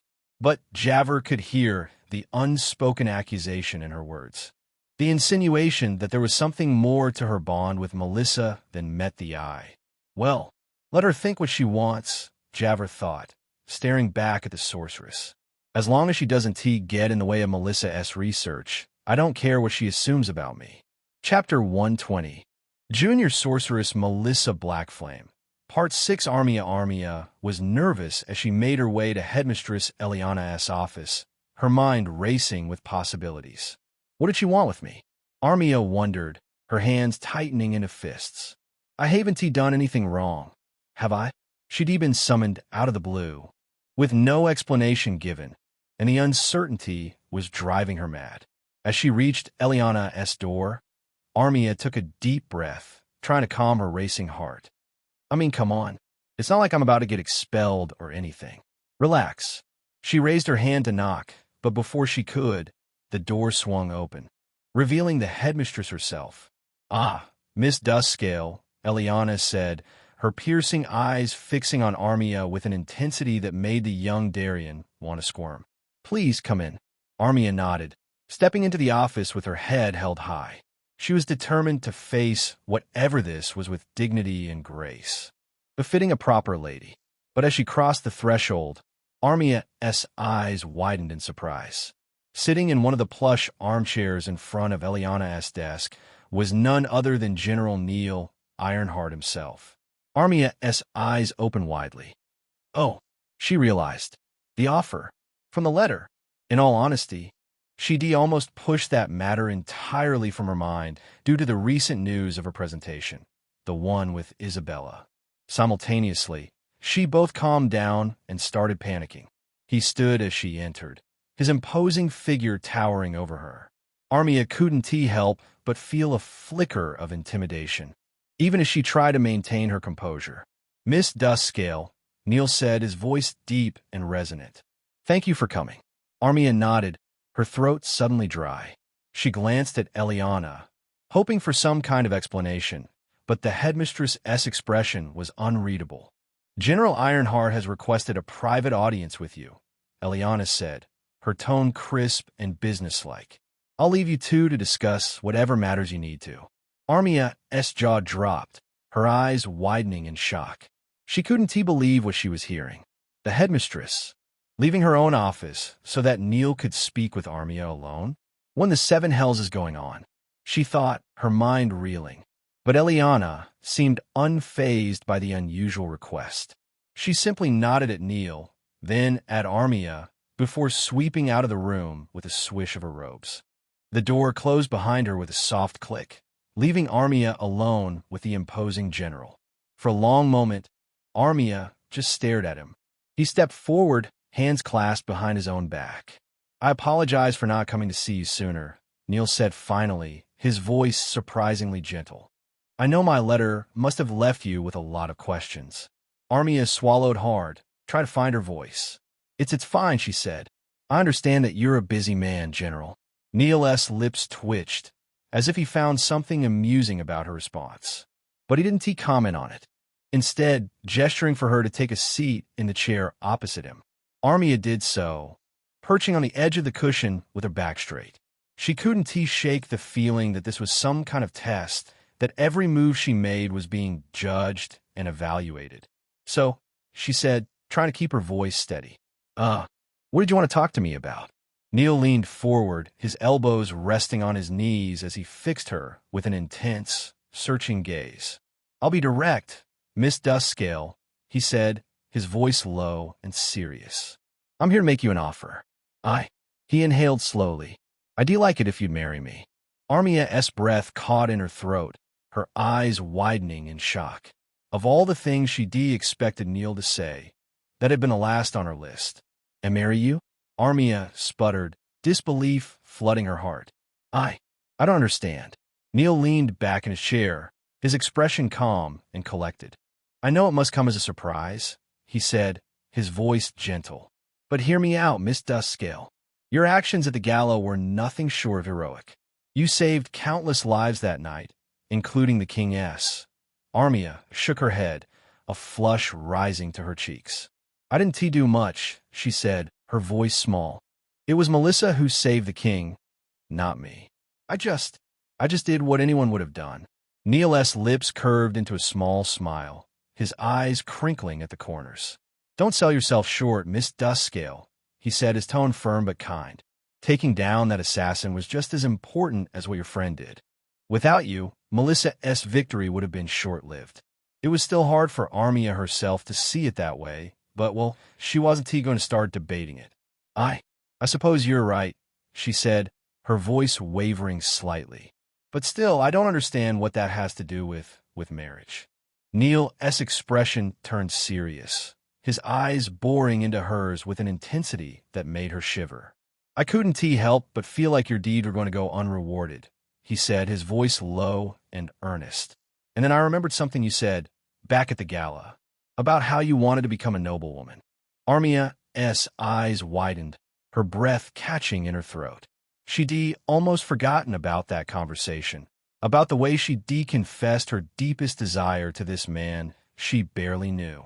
I did say that, she admitted, her cheeks burning with embarrassment. But I never thought that it could actually happen. Neil finished for her, a wry smile tugging at his lips. Well, Miss Duskscale, I'm here to tell you that it can. Marrying me would be the single easiest way for you to achieve that goal. It would be done in an instant. Armia's heart was pounding so hard she thought it might burst out of her chest.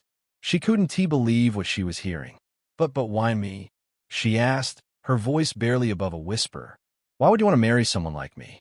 Neil's expression softened, his eyes filling with a warmth that made Armia's stomach flutter. Well, for starters, you're unlike any other woman I've met in this city. In more ways than one, he shamelessly stated with a shrug. You're brave and strong and kind. And he paused, his gaze flickering over her face with an intensity that made her shiver. And because I'm not getting any younger, he said, a rueful smile tugging at his lips. My hair is more white than gray these days, and I have no children to carry on my legacy. Marrying you, it would be a win-win situation as far as I can see, Miss Duskscale. You would get the nobility you've always dreamed of, and He trailed off, his eyes darkening with something that made Armia's breath catch in her throat. And you would get kids? She finished for him, her voice barely above a whisper. Through me? Neil nodded, his gaze never leaving hers. Exactly, he said, his voice low and rough. It would be a mutually beneficial arrangement, Miss Duskscale. One that could change both of our lives for the better. Armia's mind was reeling. She couldn't deny the appeal of Neil's offer. Couldn't ignore the way her heart raced at the thought of becoming a lady. But, like this, is this how I want to do it? She was exactly too sure about that. Not that she disliked Neil as a person, but it doesn't feel right. And yet, he hadn't lied. Marrying him would be the single easiest way to achieve everything Armia ever wanted. I need time to think about this, she said, her voice trembling slightly. It's a lot to take in. Neil nodded, rising from his chair with some grace. Of course, he said, his voice gentle. Take all the time you need. Miss Duskscale, I don't expect an answer right away. He crossed the room, his footsteps echoing on the polished floor. As he reached the door, he paused, turning back to look at her with a little smile. But don't take too long, he said, his voice low and full of promise. I'm a patient man, Miss Duskscale, but even I have my limits. And with that, he was gone, leaving Armia alone with her racing thoughts and the memory of his intense, smoldering gaze. She sat there for a long moment, trying to make sense of what had just happened. Marriage to General Neil Ironheart. What would it be like? She wondered, her mind conjuring up images of herself draped in fine silks and jewels, standing at Neil's side as his wife and partner. To be a lady, to have the respect and admiration of everyone around me? It was a heady thought, one that made her heart race and her palms sweat. But the way to achieve it, Armia was exactly in love with the idea. Chapter 121. Junior Sorceress Melissa Blackflame. Part 7. Jalen stood in the garden, her hand outstretched as she hammered out the spell parry for the millionth fucking time. The sun beat down on her shoulders relentlessly, sweat trickling down her back in a gross reminder that she was, unfortunately, in this little predicament of hers. Fucking Melissa, she seethed, her jaw clenched so tight she could hear her teeth grinding. Of all the useless, purple interlopers to get paired with, it had to be her. Fan-fucking-tastic, she thought, as if there was more than one Nim in her class. She'd gone to the professor about it after class. Talked about how she'd like to be paired up with that other girl. Raven? Whatever. And that Melissa should be left to do this on her own. But no. You can work with her. It'll be fine. Miss Blackflame is brilliant. Jalen scowled. Not that it matters, she thought, face warming up as she remembered Melissa's stupid, chipper face this morning, bouncing out of the house like she was off to receive her special Snowflake of the Year award. She is probably off with Aunt Javer, learning how to turn water into alcohol or something. The familiar twist of jealousy churned in Jalen's gut, a poisonous cocktail of resentment that she'd been chugging her entire life. It was fair. It was fucking fair how Melissa got everything handed to her on a silver platter. How she was always the golden child, always the one everyone fawned over. Whatever, Jalen snapped at herself, shaking her head like she could physically dislodge the thoughts. I don't need her. I don't need Aunt Javer. I don't need anyone. I'll figure this out on my own, just like I always do, because apparently, that is my lot in life. She raised her hand again, ready to beat this spell into submission through sheer force of will, when the sound of the glass doors sliding open shattered her concentration. Jalen whirled around, her eyes narrowing to slits as she saw Margaret, the matriarch of this whole Nim circus, step out into the garden. The Nim's kind smile and gently swaying, massive, obscene breasts were like a 1-2 punch of nausea to Jalen's system. Oh, great. Just what I needed. Jalen, dear, Margaret called out, her voice dripping with enough sweetness to make Jalen's teeth ache. I noticed you've been out here for a while. Can I get you anything to eat or drink? Jalen's first instinct was to tell the Nim exactly where she could shove her offer, preferably somewhere anatomically impossible. But she swallowed the vitriol, forcing her face into a mask of indifference. No, thank you, she bit out, each word clipped and formal. Me fine. Margaret's smile flickered, a momentary crack in her perfect little housewife facade, before she plastered it back on. Of course, but if you change your mind, just let me know. I'm happy to help however I can. I'm sure you are, Jalen thought as she turned her back on Margaret, dismissing her silently. The soft sigh and retreating footsteps that followed were music to her ears. Good riddance. The sooner Aunt Javer realizes this whole family is nothing but a pack of parasites, the better. Jalen raised her hand once more, ready to lose herself in the mind-numbing repetition of the spell, when the pitter-patter of tiny feet made her want to scream. I said, I don't want, she began, whirling around with fire in her eyes, only to be brought up short by the sight of Hazel, Melissa's pint-sized shadow, staring at her with wide-eyed wonder. Oh, for fuck's sake. What did I do in a past life to deserve this? She opened her mouth, ready to send the little Nim packing with a few choice words that would probably scar her for life. But something in Hazel's expression made her pause. The girl looked genuinely impressed, like Jalen was performing miracles instead of just basic spell work. For a split second, Jalen felt a flutter of something that might have been pretty. Whatever, she sighed. If she wants to watch natural, unaided talent at work, let her. Scowling, Jalen turned back to her practice, determinedly ignoring the weight of Hazel's gaze on her back. She threw herself into the spell with renewed vigor, channeling all her frustration and bitterness into each movement. I'll show them, she vowed, a fire burning in her chest that had nothing to do with the summer heat. I'll show them all what real talent looks like. And when I'm standing at the top, when I'm the one everyone is talking about, then they LLC, then they LL understand that I'm the one who deserves to be here. Not some purple skin charity case with a famous private tutor and dumb luck. Margaret sank into the plush cushions of the couch, a wistful sigh escaping her lips as she stared out the window. The house was quiet, peaceful, almost too peaceful. It was hard to put it into words for Margaret. It was like a beautifully decorated cake with no flavor. She couldn't deny it anymore. The reality was all but tap dancing on her head. She was bored out of her mind. Outside, Jalen's magic crackled the same way it had been for the past several hours, while Hazel watched on and Margaret all but melted into the couch. Oh goodness, I really shouldn't be feeling this way, she thought, a blush coloring her cheeks. I have so much to be grateful for. A loving family, a roof over our heads, and Melistair's nightly attentions. The last thought sent a delicious shiver down her spine, but it wasn't enough to dispel the restlessness. Over the past 8 years, she kept busy with raising Hazel and fussing over Melissa's progress at the academy. But now, with Hazel growing more independent by the day, and Melissa off saving kings and wooing court sorceresses, Margaret found herself with just a little too much in the form of free time. Back in Lesmark, I'd be gossiping with the neighbors right about now, she mused, a fond smile tugging at her lips like a mischievous child. We'd chat and laugh, share stories about our little ones, and maybe sneak a nip of brandy when the ladies' men weren't looking. But those days were as gone as last week's leftovers. Now, her only close friend in Syux, even after all these years, was Javer, and even that relationship was more complicated than a Kitsune's family tree. After all, she and Melistair were guests in Javer's home.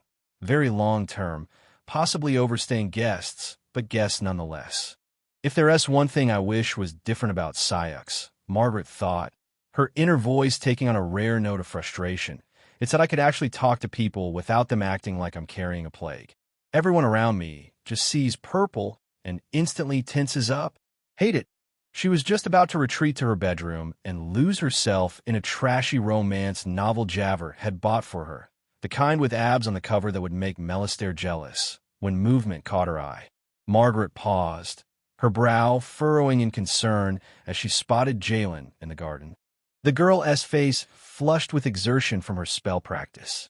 Oh, the poor dear, Margaret thought, her maternal instincts kicking into overdrive like a runaway carriage. She has been working so hard. I wonder if she'd like a little pick-me-up now, maybe? Before she knew it, Margaret found herself heading for the back door, a tray of tea and freshly baked biscuits balanced in her hands like a circus act. She stepped out into the garden, the warm, fragrant air caressing her like a lover. Jalen, sweetheart, she called out, her voice warm enough to melt butter. I thought you might like a little break after all that practicing. I made tea and biscuits if you'd like to join me. They're not poisoned, I promise. She added the last part with a little chuckle, hoping to break the ice. Jalen downright paled when she heard that. A poor joke on my part, I guess. Jalen turned to face her, and for a moment, Margaret thought she saw a flicker of something in the girl's eyes, surprise, perhaps. But it vanished quicker than Melistair's paycheck at a tavern, replaced by Jalen's usual "I'd rather eat glass than talk to you" expression. Thank you, but I'm fine, the girl said, her voice quiet as a mouse. I should really get back to my studies. Margaret nodded, trying to hide her disappointment behind a bright smile. Of course, dear, she said, her tone gentle. I would want to keep you from your work. But please, if you change your mind, don't hesitate to come find me. I'm always happy to lend an ear or share a cup of tea, or a shoulder to cry on, or a kidney if you need one. Again, her joke got no giggles. Jalen nodded stiffly. Margaret couldn't blame her, really. The Foldens, minus Javer, had always kept their distance from the Black Flames, treating them like they were made of lava instead of purple flesh and blood. But maybe, Margaret thought as she retreated back into the house, with time, patience, and enough baked goods to feed an army, I can find a way to connect with them. After all, Syux wasn't built in a day, and neither is a family, really.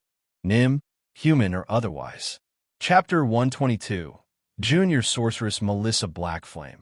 Part 8. Melistair wiped the sweat from his brow, his muscles aching from another long day of the usual construction work, hauling stone and lumber from one place to another. Oi, Melistair, a human worker called out. That true what they're saying about your girl? Heard she's cozying up to the court sorceress now. What did Melissa call this feeling again, a few years back? Déjà vu? I think I get it now. Melistair felt a surge of pride, quickly followed by a twinge of worry. My little girl, rubbing elbows with the most powerful mages in the kingdom. Shit, when did she grow up so fast?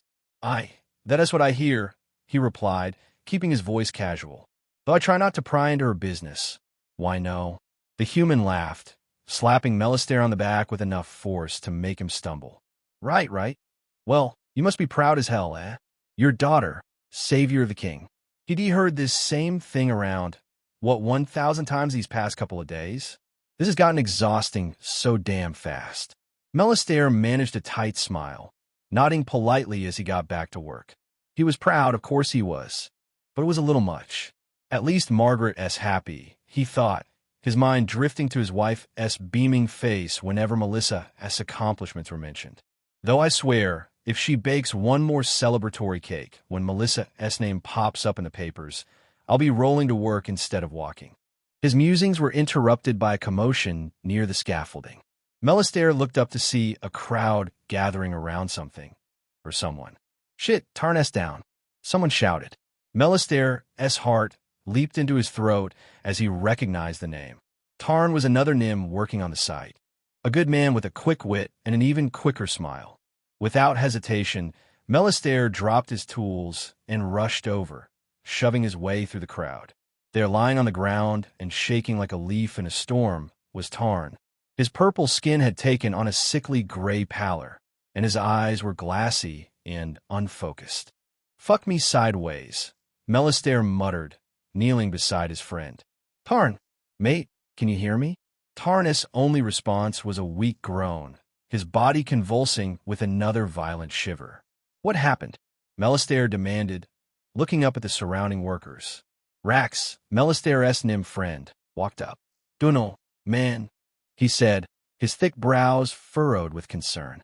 One minute he was fine, the next he just collapsed. Never seen anything like it. Melistaire's mind raced. This was normal, not by a long shot. He'd seen his fair share of heat stroke and exhaustion on the job, but this was something else entirely. Whatever.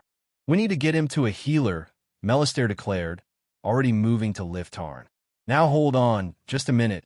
A grating voice cut through the mutters of the crowd. Melistaire looked up to see Foreman Brix, a human with all the charm and compassion of a rabid rock badger, pushing his way through. We've got a schedule to keep, Brix sneered, eyeing Tarn's prone form with distaste. Can't have you lot running off every time one of you gets the sniffles. Leave him there. I'll call the healers and have them come to us. Melistaire felt a surge of anger, hot and fierce, rising in his chest. With all due respect, sir, he ground out, trying to keep his voice level. This is more than just the sniffles. Tarn needs help, and he needs it now. Brix's face twisted into an ugly scowl. You questioning my authority, Nym?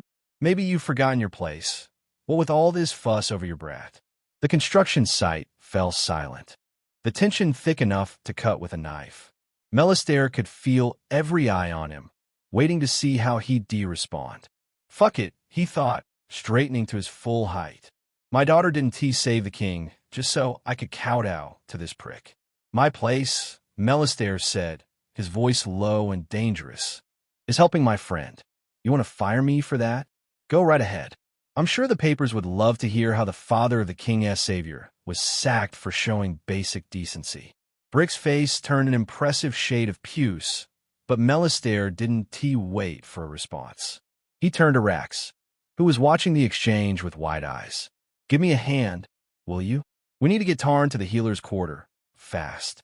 Rax hesitated for only a moment before nodding, moving to help Melistaire lift the still-shaking Tarn. As they carried their stricken friend off the site, Melistaire could hear the foreman spluttering ineffectually behind them, but he paid no mind. Right now, all that mattered was getting Tarn the help he needed. Raven's feet hit the pavement in a steady rhythm, each impact sending a jolt through her body. The academy grounds stretched before her, bathed in the harsh evening light. Sweat trickled down her back, but she barely registered it. Her focus was on the burn in her muscles, the controlled rhythm of her breathing. And Melissa, damn it, Raven clenched her jaw, pushing herself harder. Why can't I get her out of my head? She had become a constant presence in her thoughts, an irritating itch she couldn't scratch. She and T noticed just how much of a fixture in Raven's day-to-day routine the girl had become. It was inconvenient, distracting, dangerous. Again, another small, minor positive in terms of how the Shadow Mages had raised Raven. She was made to be fully independent. She didn't need friends or pastimes. All she had were her orders. Her mind drifted back to her early days of training, the endless hours spent honing her body and mind into a weapon. Attachment is weakness. Her instructor had drilled into her, his voice cold and unyielding. A Shadow Mage has no room for sentiment, no place for bonds. Your only loyalty is to the mission, to the cause. Raven had taken those words to heart, had built walls around her soul, so high and so thick that nothing could barato them. Or so she thought. Now it felt like Melissa had firmly gotten in the way of that.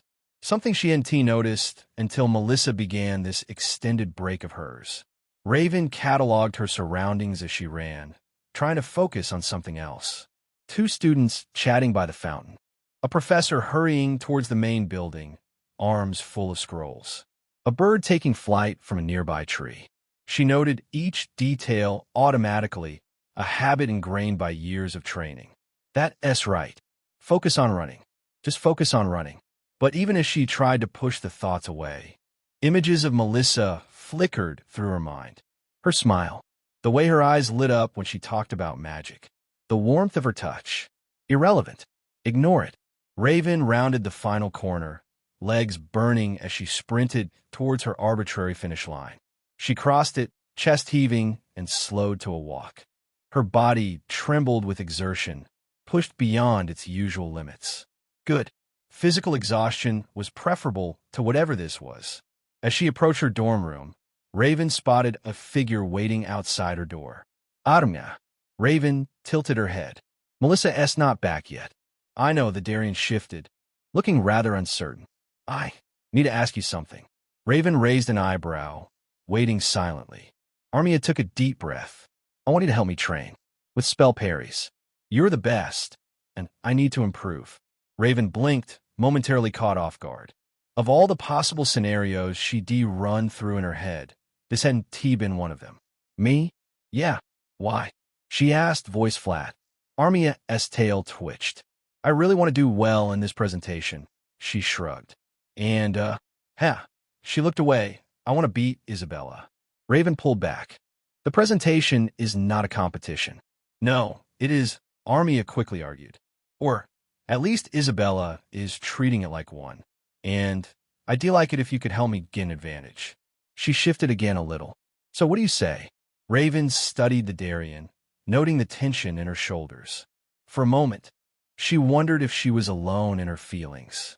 She wondered if Armia, what with her also slipping into bed with Melissa every now and then, had also gotten a bit more attached to the Nim than she thought. Raven suppressed a tiny smile at the thought. Maybe she wasn't alone in this weird feeling. Fine, Raven said abruptly.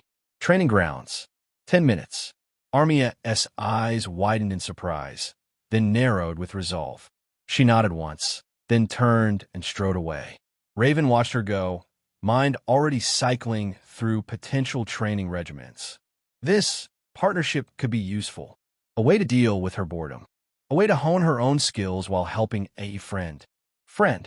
There was that word again. Still not used to it. Chapter 123. Junior Sorceress Melissa Blackflame. Part 9. Zephyra sat at her desk, a frown etched on her face as she sifted through the stack of documents before her. The words seemed to blur together, her mind drifting back to her conversation with Javor the previous day. She's obviously hiding something, Zephyra thought, her fingers tapping against the polished wood. But what? And why? It was clear that Javor cared for Melissa, perhaps more than a mentor should. But the way she spoke about the girl, the carefully chosen words, and the guarded look in her eyes, it set Zephyra on edge. I don't want to make an enemy of her, Zephyra sighed, leaning back in her chair. And it doesn't seem like she has bad intentions. But I hate not knowing what the people around me want.